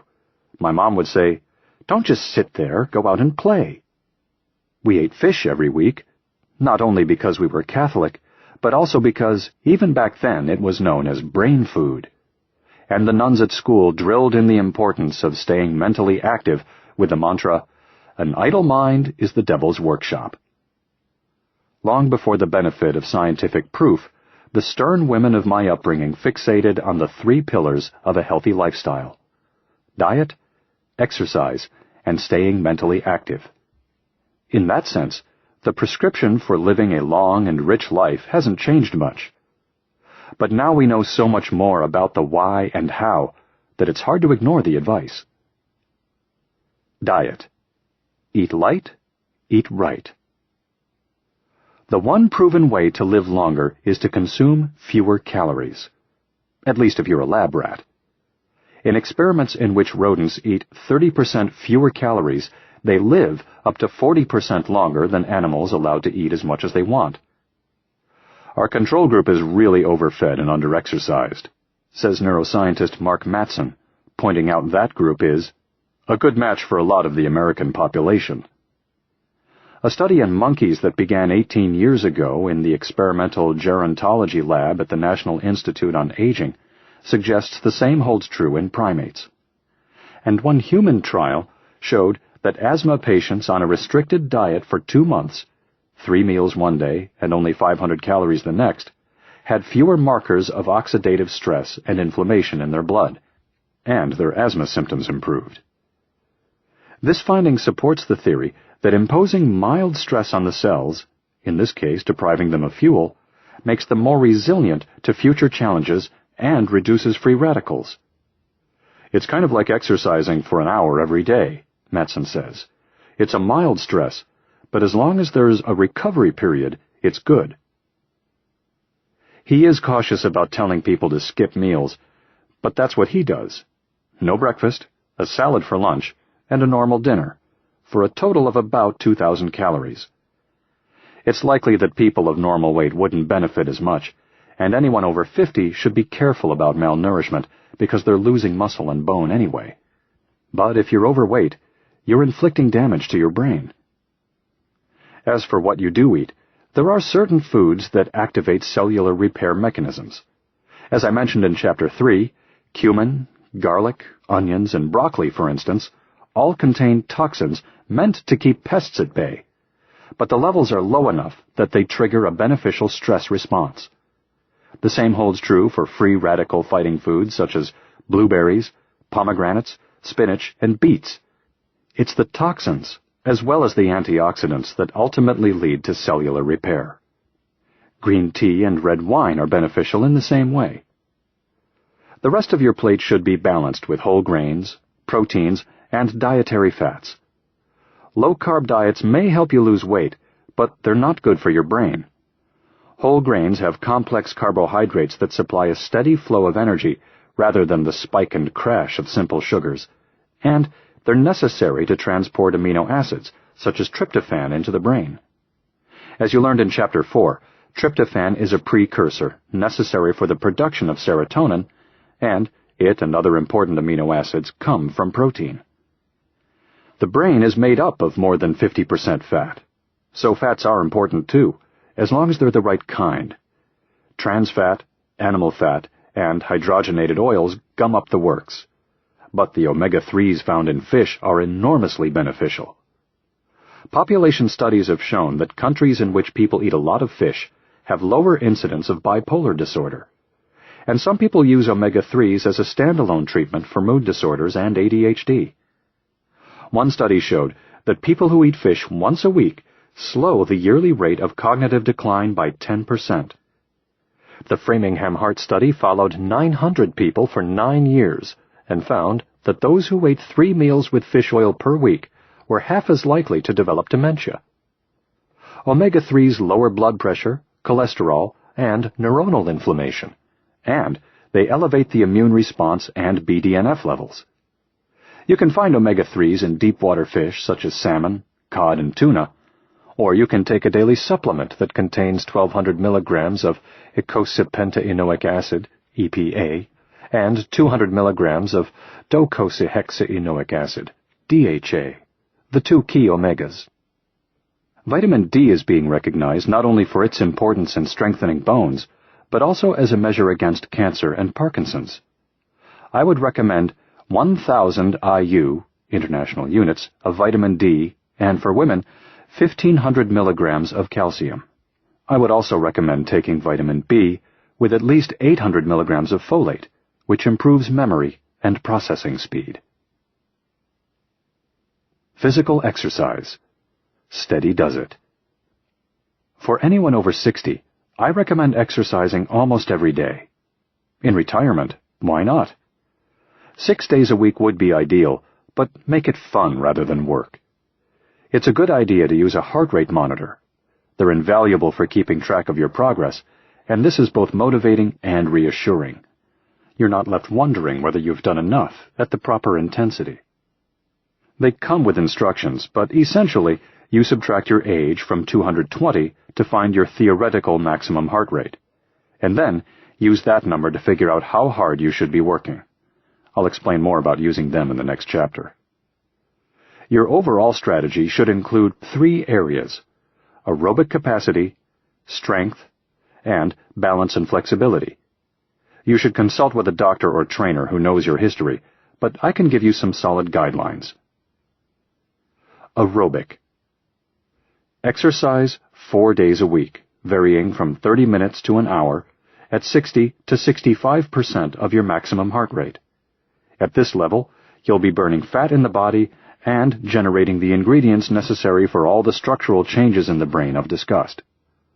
Walking should be perfectly adequate, but do it outside with a friend if possible. Whatever you choose, try to find something that you will enjoy over the long haul. Try a more intense pace for 2 days a week, 70 to 75% of your maximum, for 20 to 30 minutes. If you haven't been exercising, you'll want to build up to this speed, and that's fine. Consistency is probably more important than intensity. You don't have to work as hard as you may think you do, suggests Kramer. If you can work harder and run rather than walk, that's great. But if you can't, walking is what we've looked at, and it can have some fairly dramatic effects. Strength. Hit the weights or resistance machines twice a week, doing 3 sets of your exercises at weights that allows you to do 10 to 15 repetitions in each set. This is critical for preventing and counteracting osteoporosis. Even if you do all the aerobic training in the world, your muscles and bones will still atrophy with age. A Tufts University study of women 50 to 70 years old showed that those who participated in strength training for a year added 1% of bone density in their hips and spine, while the sedentary group lost 2.5% of the density in those areas. If you don't have experience with resistance training, it's a great idea to get a trainer for the first month, or to find some type of instruction. Good form is important in avoiding injuries. Activities that involve bouncing or jumping also help strengthen your bones. Tennis, dancing, aerobics class, jumping rope, basketball, and, of course, running. Balance and flexibility. Focus on these abilities twice a week for 30 minutes or so. Yoga, Pilates, Tai Chi, martial arts, and dance all involve these skills, which are important to staying agile. Without balance and flexibility, your ability to stick with an aerobic and strength training regimen will diminish. In lieu of an activity, you can do drills on an exercise ball, balance board, or BOSU, which is a half-rubber ball that you stand on to challenge your core muscles. Remember Harold, the octogenarian skier? He trained on the BOSU for his most recent ski trip. Mental exercise. Keep learning. My advice here is to keep challenging your mind. You know by now that exercise prepares your neurons to connect, while mental stimulation allows your brain to capitalize on that readiness. It's no coincidence that study after study shows that the more education you have, the more likely you are to hang on to your cognitive abilities and stave off dementia. But it's not necessarily about the diploma. It's just that those who have spent a lot of time in school are more likely to remain interested in learning. Tucked within those statistics are plenty of people who didn't go to college, yet nurture intense interests in the world around them. The most inspiring evidence of this comes from an urban health study called Experience Corps, conducted by epidemiologists at Johns Hopkins University. They enlisted 128 predominantly African American women between 60 and 86 with low education levels and socioeconomic status, and trained them to teach grade school children reading skills, library skills, and so on. Not only did the children improve their scores on standardized tests, but the health of the volunteers substantially increased. Half of the women who were using canes stopped. 44% reported feeling stronger. The amount of time they spent watching television dropped 4%, and they reported a significant increase in the number of people they could turn to for help. Volunteering is beneficial because it involves social contact, which is inherently challenging for the brain. Anything that keeps you in contact with other people helps you live better and longer. Statistics show a tight inverse relationship between sociability and mortality. Novel experiences demand more from your brain, and this builds its ability to compensate. You get more Miracle-Gro, more connections, more neurons, and more possibilities. There was a nun named Sister Bernadette who died of a heart attack at age 85 in the mid-1990s.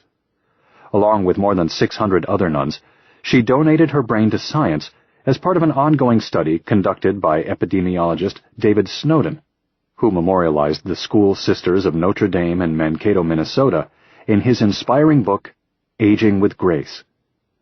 The nuns constantly challenged their minds with vocabulary quizzes, mental puzzles, and debates about public issues, and many of them lived to be 100 or more. The interesting thing about Sister Bernadette is that she scored in the 90th percentile on cognitive tests right up until she died.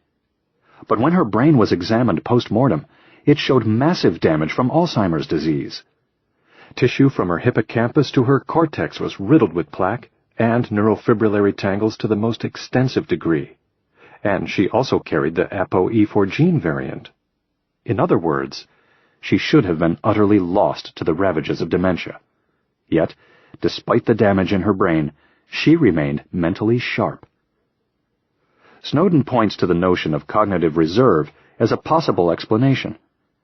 This is the brain's ability to adapt and compensate for damage by recruiting other areas to help with tasks. By teaching until a late age and staying mentally active, Sister Bernadette almost certainly trained her brain to work around the genetic hand she was dealt. Her example, like that of my mother, is one to live by. Chapter 10. The Regimen. Build your brain.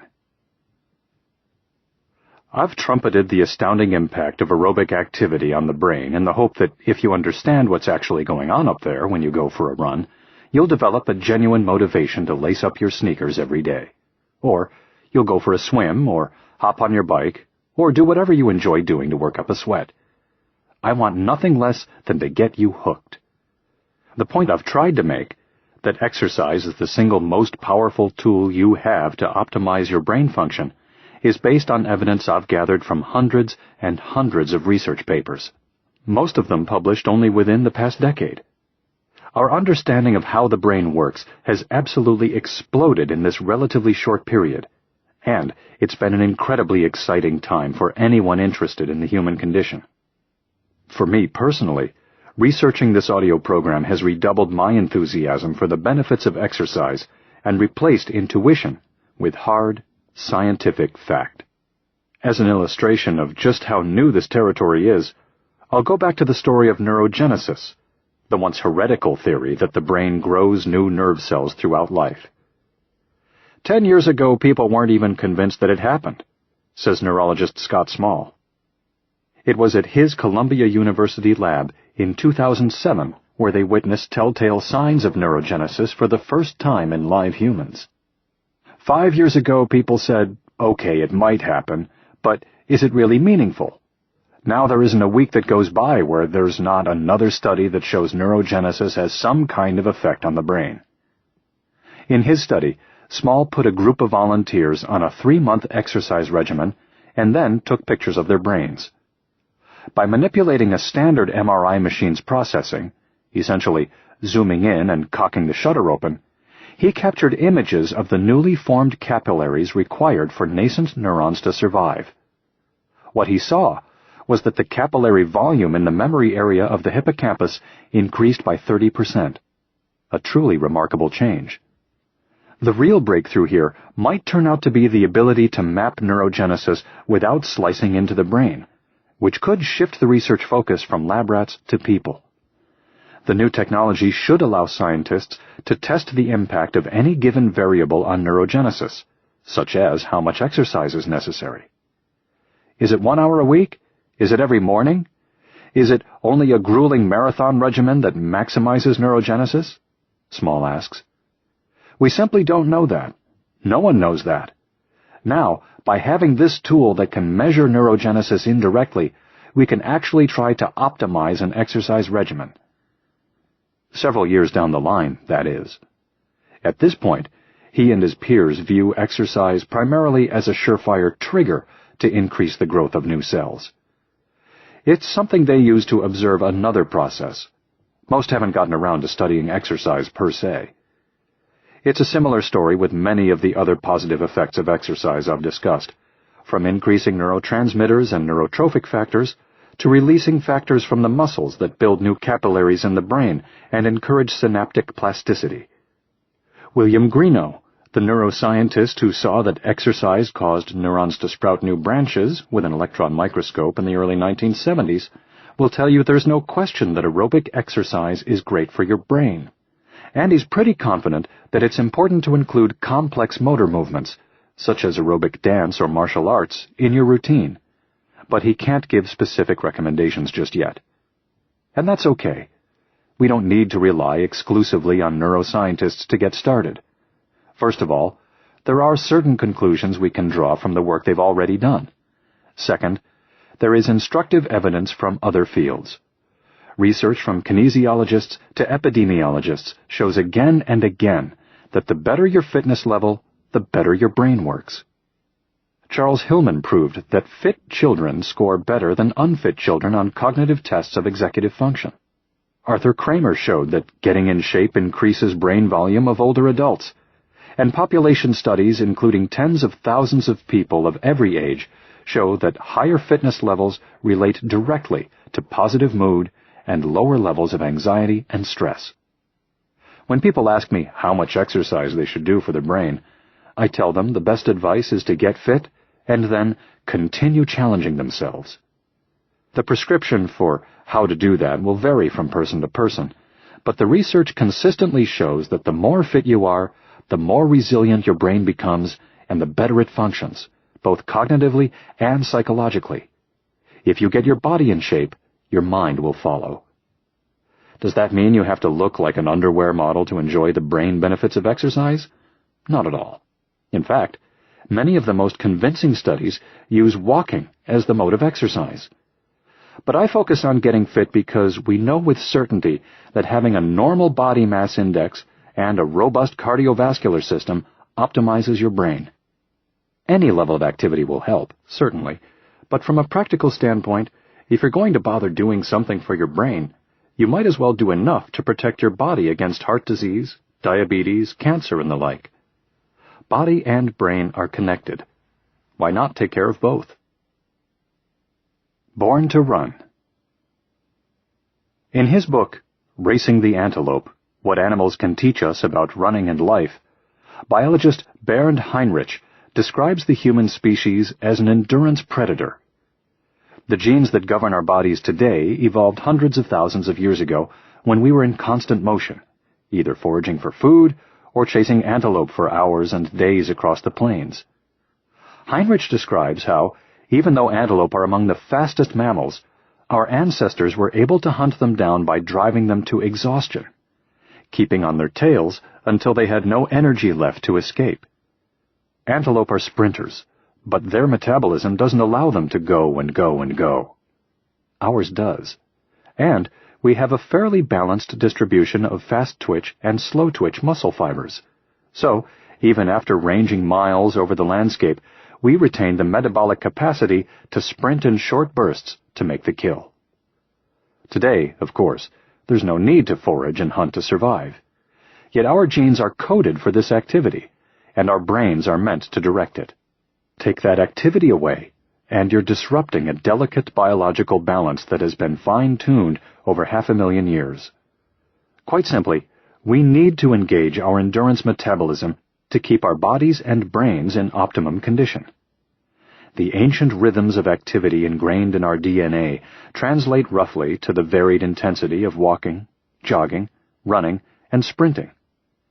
In broad strokes, then, I think the best advice is to follow our ancestors' routine. Walk or jog every day, run a couple of times a week, and then go for the kill every now and then by sprinting. Your choices aren't limited to these modes of aerobic activity, naturally, but I think they're helpful categories to distinguish between low-intensity, walking, moderate-intensity, jogging, and high-intensity, running, exercise. If you want to make the most of your time and effort, you'll need a way to accurately judge your level of exertion along these divisions. When I talk about walking or low-intensity exercise, I'm referring specifically to exercising at 55 to 65% of your maximum heart rate. By my definition, moderate intensity falls in the range of 65 to 75%, while high intensity is 75 to 90%. The upper end of high-intensity exercise is sometimes painful, but always powerful territory that has gained a lot of scientific interest recently. Unless you're content to toil away on an exercise machine with built-in pulse sensors, the only way to accurately gauge your level of intensity is to use a heart rate monitor. These gadgets are the cornerstone of the revolutionary physical education program in Naperville, and they're simple enough that elementary school kids there know how to use them. They consist of a chest strap sensor that picks up your heartbeat, and a digital watch that receives the signal and displays the number of beats per minute on its screen. Let's say a regimen calls for a high-intensity run. If you're 45 years old, your theoretical maximum heart rate would be about 175, based on the rough formula of 220 minus your age. If you calculate 75% and 90% of your maximum, the lower and upper limits for a high-intensity workout are 131 and 158. This is your target heart rate zone for the workout. All you have to do is punch in these limits on the watch, which is no more difficult than setting the time, and then adjust your pace according to what the monitor tells you. The watch will beep if your heart rate strays from the desired zone. It's a reasonably accurate way to listen to your body. Heart rate monitors are cheap, easy to use, and indispensable for anyone who's seriously interested in tapping the potential of exercise. It's also just nice to know that you're doing enough and not too much. But again, the question is, how much? Public health recommendations from the Centers for Disease Control to the American College of Sports Medicine suggest doing some form of moderate aerobic exercise for 30 minutes at least 5 days a week. But I think they're hedging their bets. Americans are so inactive that the experts are wary of providing guidelines that are too stiff, for fear that the whole country will give up. Everyone wants to know the minimum amount they can do for the bang, says Duke University exercise physiologist Brian Dusha, who was inundated with media requests after he published a study showing that walking as little as 3 hours a week has cardiovascular benefits. I try not to overwhelm people because they quit. He also points out to anyone who'll listen that increasing the duration or the intensity carries even greater fitness gains. Dusha is an expert in cardiovascular health, but he says the same thing almost every neuroscientist cited in this audiobook has said. A little is good, and more is better. The best, however, based on everything I've read and seen, would be to do some form of aerobic activity 6 days a week for 45 minutes to an hour. 4 of those days should be on the longer side, at moderate intensity, and 2 on the shorter side, at high intensity. And while there's conflicting evidence about whether high-intensity activity, which can force your body into anaerobic metabolism, impacts thinking and mood, it clearly releases some of the important growth factors from the body that build up the brain. So, on the shorter high-intensity days, include some form of strength or resistance training. These days should not be back-to-back. Your body and brain need recovery time to grow after high-intensity days. In total, I'm talking about committing 6 hours a week to your brain. That works out to 5% of your waking hours. That said, I do agree with experts like Dusha that the most important thing is to do something, and to start. This last bit may sound obvious, but for the sedentary, especially if inactivity is due to depression, taking that first step may seem impossible. For some people, it's a catch-22. They can't start because they don't have the energy, and they don't have the energy because they're not exercising. I've seen this happen with some of my patients, and it's a very real problem, not simply an issue of willpower. The key is to attack the business of starting as a challenge in itself. It's well established that it's easier to work out with someone else, whether you're running with a friend, cycling with a group, or walking with a neighbor. Beyond that, there are several new studies showing that the neurological benefits I have described are greater when exercising with someone else. I tell patients who are really stuck to consider getting a personal trainer for a while, because then they're less likely to cancel a session. You pay regardless of whether you show up as scheduled, and money is a great external motivator. Write exercise into your schedule just like a dentist appointment. After a while, your brain will absorb it into your routine, just like brushing your teeth. If you haven't been active, I think the best way to begin is to start walking. Take the stairs instead of the elevator, park at the back of the lot, and go for a stroll around the block at lunchtime. There's a decades-old health initiative called 10,000 Steps that encourages people to use a simple pedometer to calculate how much they walk every day as a way to work exercise into the routine without having to think much about it. Based on the average stride of 2.5 feet, 10,000 steps is close to 5 miles. It's a clever way to begin to get in shape without even setting aside much extra time. And it works. Counting your steps, like weighing yourself or using a heart rate monitor to guide your efforts, helps keep you focused and motivated, especially if you understand what your body and brain are doing at various intensity levels. Walking. The process of getting fit is all about building up your aerobic base. The more you work your heart and lungs, the more efficient they become at delivering oxygen to your body and brain. With the increased blood flow, of course, comes the chemical cascades that produce serotonin, brain-derived neurotrophic factor, BDNF, and other nourishing molecules. If you start walking an hour a day at between 55 and 65% of your maximum heart rate, you'll naturally increase the distance you walk in that time period and gradually get in shape. At this level, you're burning fat as fuel, and this begins to gear up your metabolism. When a body carries too much fat, its muscles build up resistance to insulin, which exacerbates the fat buildup and curtails the production of insulin-like growth factor, IGF-1. A study published in 2007 from the University of Michigan reported that a single session of aerobic activity completely reversed insulin resistance the next day. The researchers compared muscle biopsies from before and after the session, and they also saw that the exercised fibers produced proteins important for fat synthesis. They don't know how long the effect lasts, but the findings underscore how even a minor amount of activity sparks a positive domino effect. When you place a demand on your body and your muscles sense the need for more fuel, all sorts of good things happen. Low-intensity, fat-burning exercise also pumps up free tryptophan in the bloodstream, which, you'll recall, is a necessary ingredient for the production of mood-stabilizing serotonin. This level of activity also changes the distribution of norepinephrine and dopamine. When you look at this in the evolutionary context of Heinrich's endurance predator, it makes elegant sense. While tracking their prey, our ancestors needed to have the patience, optimism, focus, and motivation to keep at it. All these traits are influenced by serotonin, dopamine, and norepinephrine. Walking will make you feel more invested in the world around you. Before long, you'll want to get out there even more. One simple way doctors gauge the fitness of their patients is to see how far they can walk in 6 minutes. But researchers at the University of Alabama School of Medicine found that people improve so rapidly that the best way to get an accurate reading is to have them do 2 practice walks first.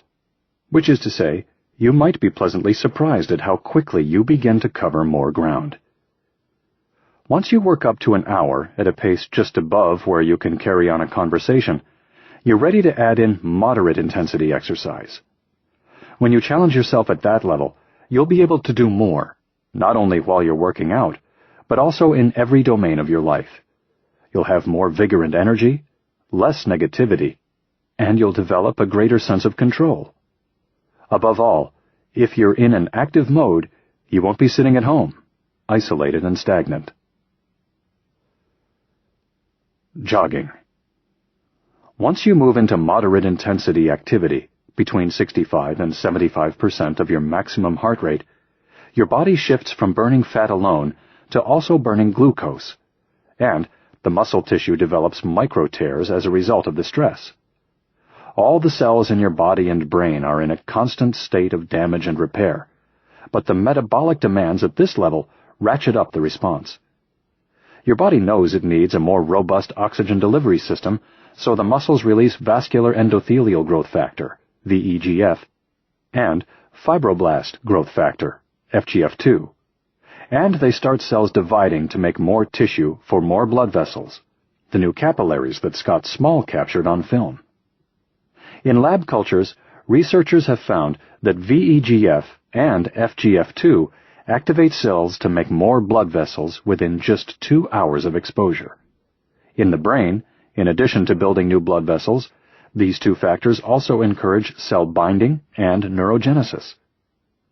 Inside your brain cells, the higher activity level triggers the release of metabolic cleanup crews, producing proteins and enzymes that dispose of free radicals, broken bits of DNA, and inflammation factors that can cause the cells to rupture if left unchecked. More and more, research suggests that taking antioxidants in pill form may not be helpful, and may actually be harmful. But most people don't realize that aerobic exercise is a way of creating your own supply of antioxidants inside the cells themselves. And antioxidants are only part of the story. Assuming there's an adequate recovery period, the repair response to exercise leaves your neurons stronger. Moderate intensity exercise also releases adrenaline into the bloodstream. In the untrained person, the hypothalamus-pituitary-adrenal, HPA, axis is activated. This is the fight-or-flight stress response I described in Chapter 3, in which your body is on high alert, and cortisol begins coursing through your brain. At moderate levels, cortisol cues up the cellular machinery of learning in the interest of recording a situation that your body assumes is important to survival. But if cortisol remains chronically elevated, it's toxic to nerve cells. BDNF is the best defense for your neurons. By elevating restorative chemicals with a moderate workout, you're strengthening the circuits in your brain and tuning up the HPA axis so that it isn't as trigger-happy to future incidents of stress. Likewise, the immune system becomes stronger and better prepared to handle a genuine assault on the body, fighting off everything from colds to cancer. Another factor from the body that comes into play here is atrionatriuretic peptide, ANP. Produced by the muscles of the heart itself when it's really pumping, ANP travels through the bloodstream and into the brain, where it helps to further moderate the stress response and reduce noise in the brain. It's a potent part of a cascade of chemicals that relieve emotional stress and reduce anxiety. Along with pain-blunting endorphins and endocannabinoids, the increase in ANP helps explain why you feel relaxed and calm after a moderate aerobic workout. When you talk about burning off stress, these are the elements at work. At this level, you're tearing things down and building them back up again, stronger than they were before. It's crucial to build in recovery time, so your body and brain have the opportunity to bounce back. Running. At high intensity, between 75 and 90% of your maximum heart rate, your body enters into a full-fledged state of emergency, and its response is appropriately powerful. It's also within this range, usually at the upper end, that metabolism shifts from aerobic to anaerobic, in which your muscles go into a state of hypoxia because they can't pull enough oxygen from the bloodstream. Since oxygen is necessary for the efficient burning of glycogen, without it, your muscles begin to burn creatine and glycogen stored directly in the muscle tissue, a messy mechanism that creates a buildup of lactic acid, the burn you feel in your thighs and chest. The so-called anaerobic threshold occurs at different intensities for different people, but during a high-intensity workout, you want to be flirting with that thigh burn after warming up, but staying just below it throughout your run. And while physiologists can't give a magic heart rate at which your body crosses over from aerobic to anaerobic, one recent study by kinesiologist Panteleimon Ekakakis of Iowa State University showed that the most reliable marker of this metabolic change was when subjects reported that their level of exertion became somewhat hard. It sounds vague, but Ekakakis has found the correlation to be remarkably consistent. Another way to judge this level is to keep in mind that even though going at just below your anaerobic threshold is somewhat hard, it shouldn't be so hard that you couldn't keep up the same pace for 30 minutes to an hour. If you want to really challenge yourself by mixing in intervals, you'll sprint above that threshold for short bursts in the middle of your high-intensity session. One of the key differences between moderate and high-intensity exercise is that once you get closer to your maximum, and especially when you get into the anaerobic range, the pituitary gland in your brain unleashes human growth hormone, HGH. This is what life extension groups call the fountain of youth.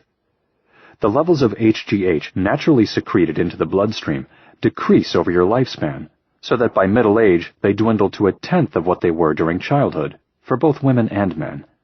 And a sedentary lifestyle exacerbates this decline. High levels of cortisol, insulin resistance, and excess fatty acids in the bloodstream all clamp down further on the hormone's release. HGH is the body's master craftsman, burning belly fat, layering on muscle fiber, and pumping up brain volume. Researchers believe it can reverse the loss of brain volume that naturally occurs as you age. Athletes such as Olympic sprinters and football players are essentially spiking their levels of HGH when they do interval training, doping the natural way. The result is a buildup of fast-twitch muscle fibers, which adds power to their movements. Also, recruiting new muscle fibers enhances your metabolism overall, and your body retains the improved ability to burn fat and carbohydrates after the interval training. Normally, HGH stays in the bloodstream only a few minutes, but a session of sprinting can keep the level elevated for up to 4 hours. In the brain, HGH balances neurotransmitter levels and boosts the production of all the growth factors I've mentioned. But it seems to have the most dramatic impact on IGF-1, the evolutionary linchpin tying together activity, fuel, and learning. It gets into the very cell nucleus and switches on genes that crank up the mechanisms of neuronal growth. Psychologically, this is where you confront the self, in the words of my colleague Robert Piles, the psychiatrist and marathoner I wrote about in Chapter 3. By going beyond where you thought you could, straining and stressing and lingering in that pain for even just a minute or two, you sometimes transcend into a rarefied state of mind in which you feel like you can conquer any challenge. If you've ever experienced the phenomenon of runner's high, it probably came in response to a near maximal effort on your part. The euphoric feeling is likely due to the mixture of extremely high levels of endorphins, ANP, endocannabinoids, and neurotransmitters pumping through your system at this intensity. It's the brain's way of blocking everything else out so you can push through the pain and make the kill. High-intensity exercise toughens you up, both physiologically and psychologically. It's the reason why we climb mountains and sign up for fitness boot camps and go on outward bound trips. Yet, you don't need to go to such extremes to reap the rewards I'm talking about. One study from the University of Bath in England found that adding a single spurt of sprinting for 30 seconds, in this case while pedaling on a stationary bike, generated a 6-fold increase in HGH, which peaked 2 hours after the sprint. And a recent study by neurologists at the University of Munster in Germany reported that interval training improves learning ability. During the course of a 40-minute treadmill run, volunteers did 2 3-minute sprints, separated by 2 minutes at a lower intensity. Compared with subjects who stayed at low intensity, the sprinters had significantly higher increases in BDNF as well as norepinephrine. Accordingly, in cognitive tests immediately following the run, the sprinters learned vocabulary words 20% faster. So even a small dose of pushing yourself to the limit has profound effects on your brain. As good as all this sounds, interval training isn't something you can just jump off the couch and do. You really need to have a rock-solid aerobic base, and talk to your doctor about what you're planning. It's not a good idea to put that kind of strain on your heart if it's not used to it. Depending on what sort of shape you're in, I'd say you should have at least 6 months of 6 days a week aerobic activity before mixing in interval training. But again, your doctor needs to clear you for takeoff. Non-aerobic activity. I haven't devoted much space to the discussion of non-aerobic exercise because, frankly, there is very little research into how it affects the brain in terms of learning, mood, anxiety, attention, and the other issues I've covered. It's difficult to get rats to pump iron or to do yoga, so scientists are restricted to studying humans, which means they can't biopsy brain tissue after the experiments. They have to rely on blood samples and behavioral tests, which leave much more room for interpretation. The results we do have on non-aerobic exercise aren't as robust as those for aerobic exercise. That said, strength training is obviously important for building muscles and protecting joints, and practices such as yoga and Tai Chi improve balance and flexibility, all of which contribute to your body's ability to remain active throughout life. A very recent study among older adults found that lifting weights twice a week for 6 months made participants stronger and actually reversed aspects of the aging process at the genetic level.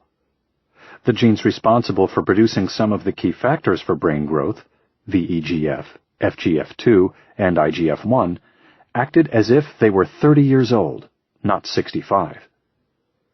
Most of the brain research on resistance training has focused not on learning and memory, but on mood and anxiety.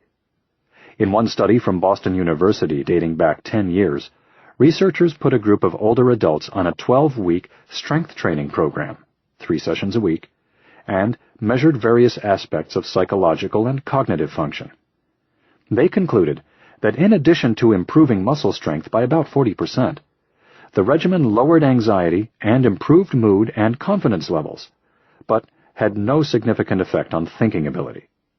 Around the same time, another study from the Institute of Psychology at the University of Bern in Switzerland tested the effects of 8 weeks of strength training. Doing a 10-minute warm-up, followed by 8 weight machine exercises once a week, improved psychological well-being and had a slight effect on memory. And, according to follow-up tests, the results remained for a year, regardless of continued exercise levels. But there were too many variables for the researchers to conclude that strength training had a measurable effect on memory. The intensity level of the strength training seems to affect the results, in that moderate weights have been shown to have a more positive impact than heavy weights, at least in a small group of older women. Other research has shown that high-intensity strength training actually increases anxiety levels in both men and women.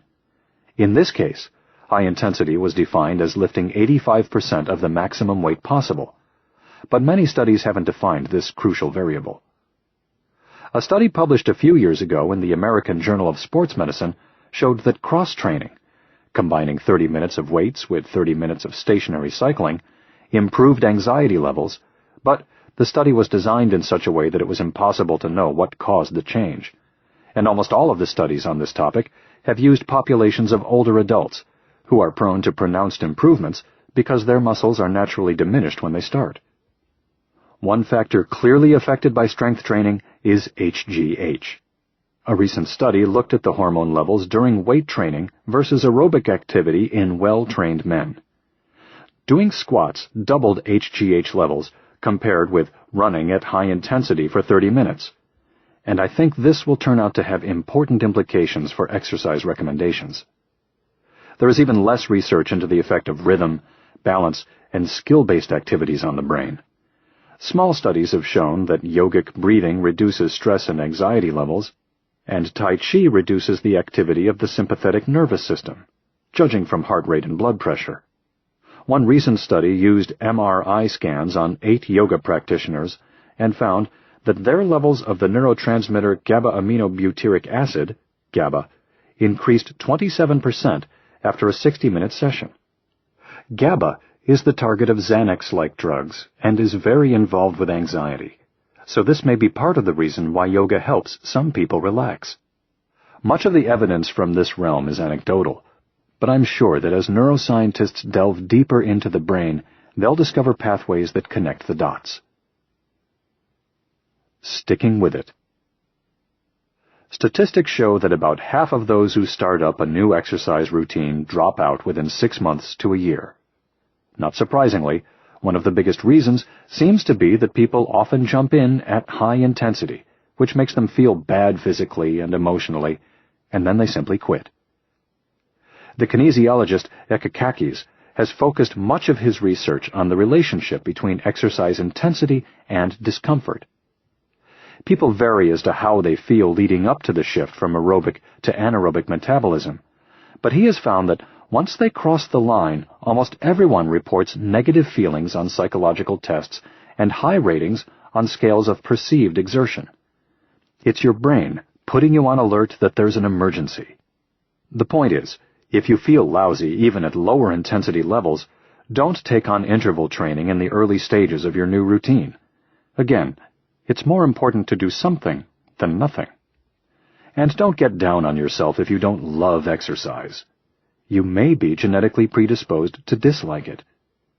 In 2006, European researchers compared physical activity levels of 13,670 pairs of identical twins and 23,375 pairs of fraternal twins, who share only half the same genes.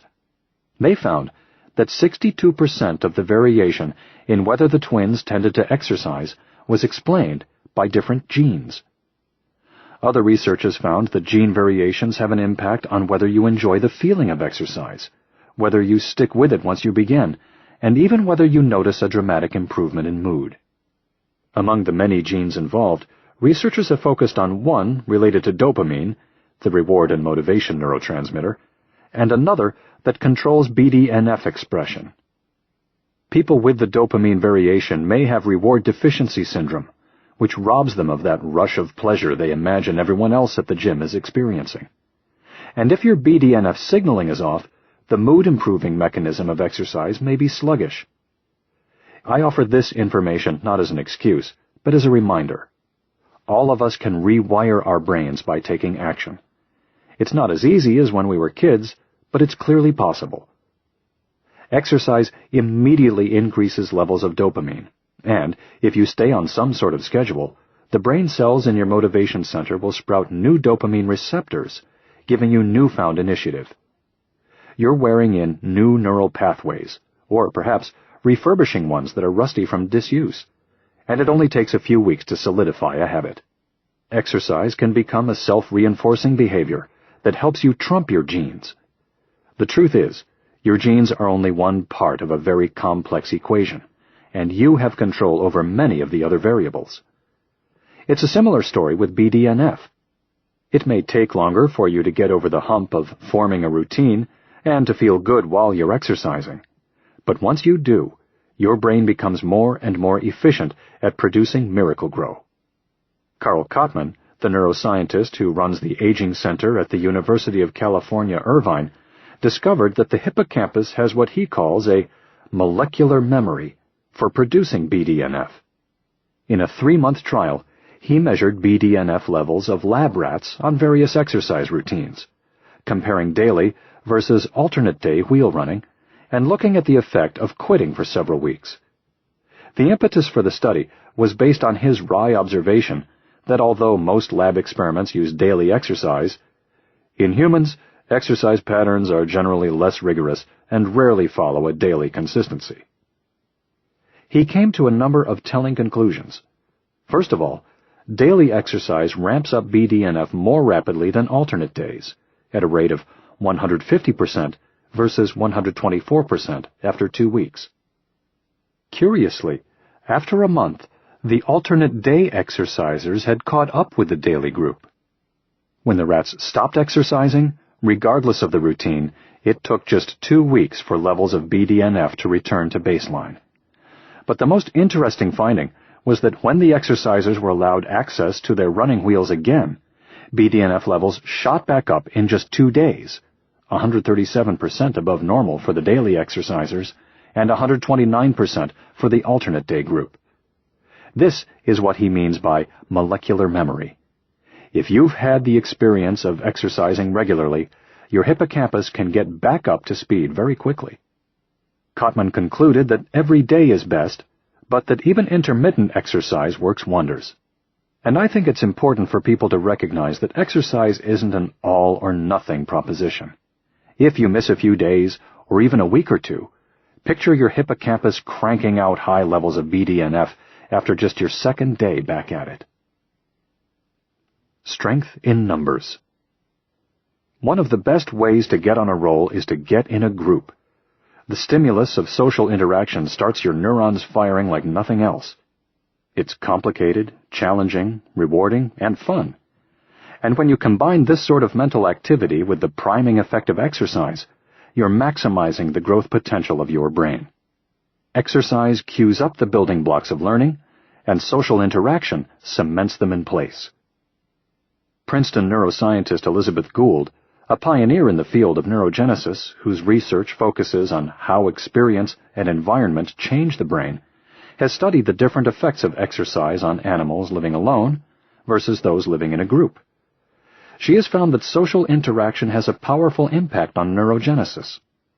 In one experiment, after 12 days of running, rodents housed in social groups showed a significant increase in neurogenesis over others that exercised just as much but were kept in isolation. In fact, the isolated runners had the same low level of cell proliferation as group-housed controls that didn't exercise. The reason has to do with the stress hormone cortisol.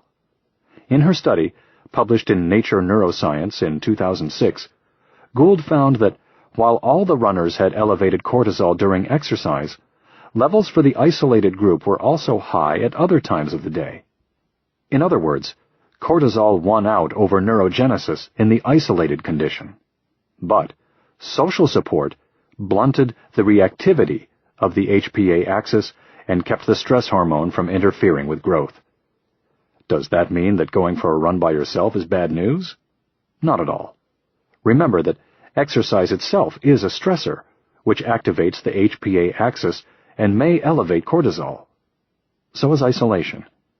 It seems that the cumulative stress of running and being alone elevated cortisol to such an extent that it prevented neurogenesis from happening, perhaps because the rats didn't have an adequate recovery period. Making matters worse, the rodents were sedentary to begin with, and going from no activity to running several kilometers a day presents a major new stress on the system. When Gould extended the experiment beyond the initial 12 days, it was an entirely different story. She found that if the rats were kept in the same conditions, over the long term, the isolated runners' systems caught up. Somewhere between 24 and 48 days of running, the rate of neurogenesis leveled out between the isolated and social groups. She speculates that one explanation might have to do with serotonin, which is increased by social interaction and in turn enhances neurogenesis. Both isolation and prolonged exposure to cortisol reduce the number of serotonin receptors in the hippocampus. It might be the case that even though running increases levels of serotonin, without enough receptors for it to plug into the neurons, it can't do its job.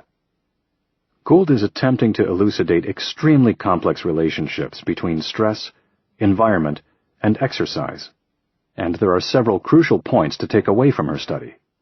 First, it's important to start slow if you haven't been exercising and have a lot of other stress in your life. Second, social support has a powerful effect on the brain and can both prevent the negative impacts of stress and clear the way for exercise to ramp up the machinery of growth. So keep connected to keep your connections. And third, if you keep at your routine, your system will adjust itself to take advantage of the activity. Of course, Gould emphasizes that there are limitations to drawing conclusions from animal studies. Rodents are really different from humans, she says. If you give a rat or a mouse access to a running wheel, every single one of them will run. That's not true of humans. A lot of them buy treadmills that become coat racks. While it's true that we're born to run, we're also programmed to take advantage of bountiful periods and to conserve our energy for the long stretches of foraging and hunting that surely lurk around the corner. It's not that the instinct to plop down on the couch suddenly appeared in our DNA in the past 100 years. It's that our modern environment is incongruous with our genes. Food is never far from hand. Foraging requires 10 steps to the fridge, not 10 miles across the savannah. So it's important to replace the need to work for it with the demands of aerobic exercise. But don't become a lab rat. Reserve your treadmill running for rainy days or for times when you can't arrange to do something with other living, breathing human beings. Joining a team, or setting a goal of doing a 10K charity run and training with a group of friends adds a sense of obligation, which can be a powerful motivator. Back in Naperville, Zentarski teaches cooperation, not competition. But for some adults, being part of a team can get them hooked, whether it's a 3-on-3 city basketball program, an adult soccer league, or masters swimming. Maybe walking with the one you love will turn out to be the key. Or maybe you've always wanted to learn Taekwondo.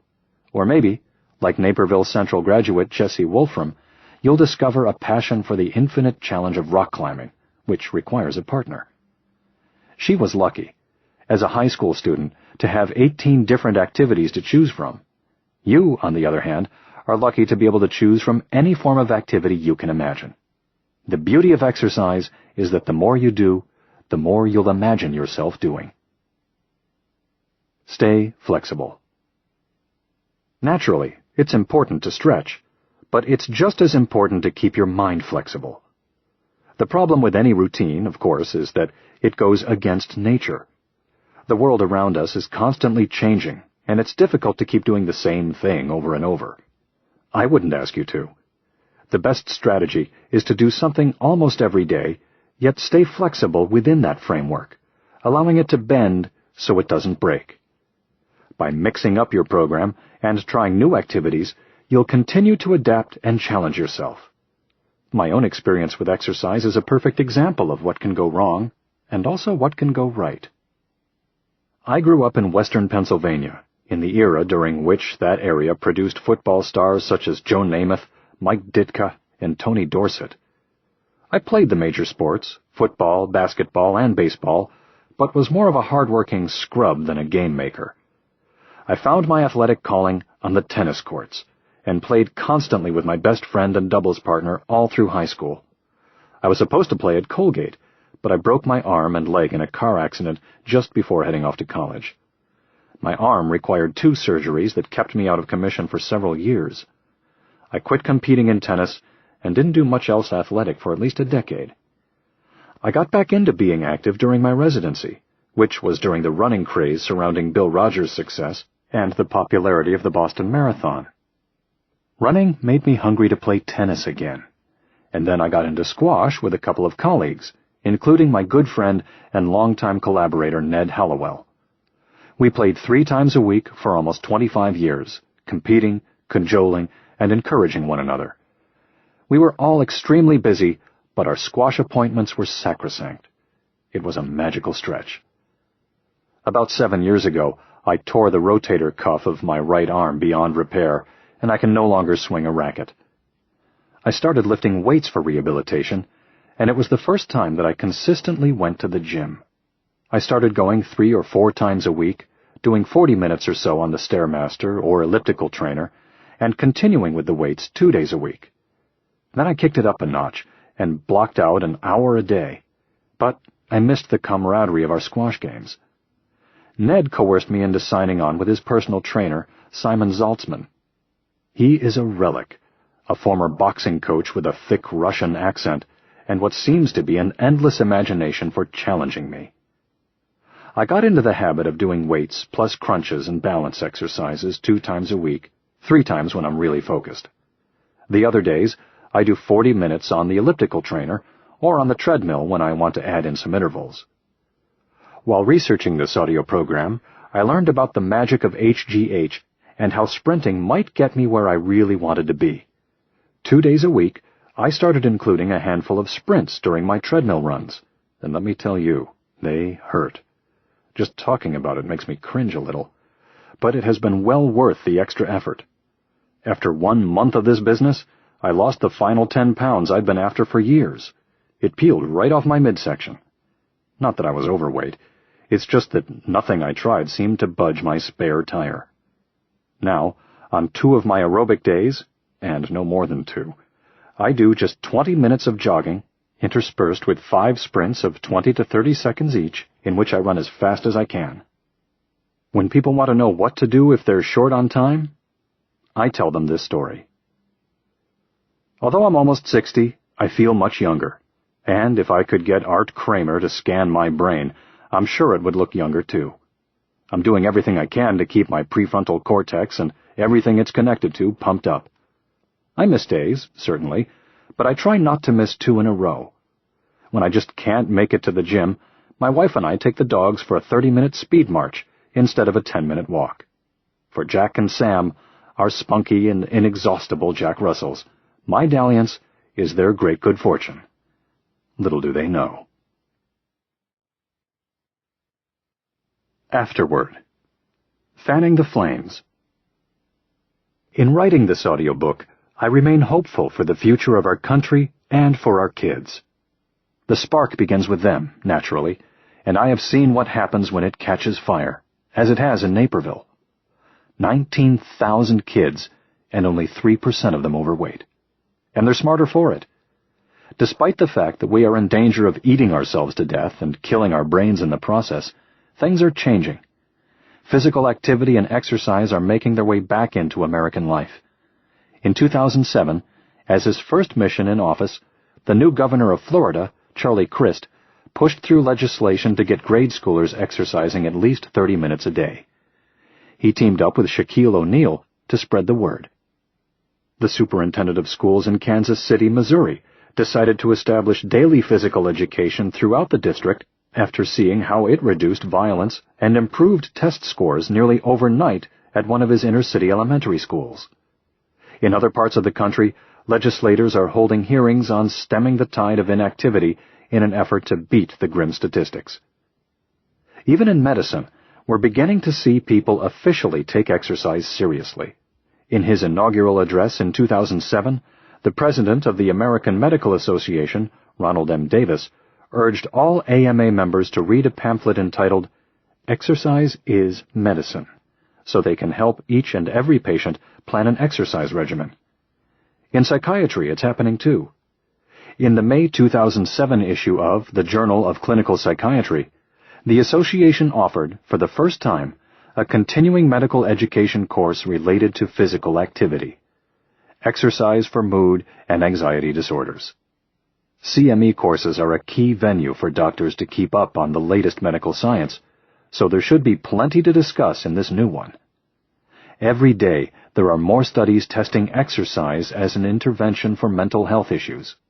Exercise physiologists are being added to staff at assisted living centers and nursing homes, and there aren't enough personal trainers to meet demand at health clubs. We're taking our cues from neuroscience and our inspiration from all the people who have already seen what exercise can do for their brains. My hope is that everything I've laid out in this audio program will encourage you to grab your gym bag instead of the remote, or spend time on the field rather than on the sidelines.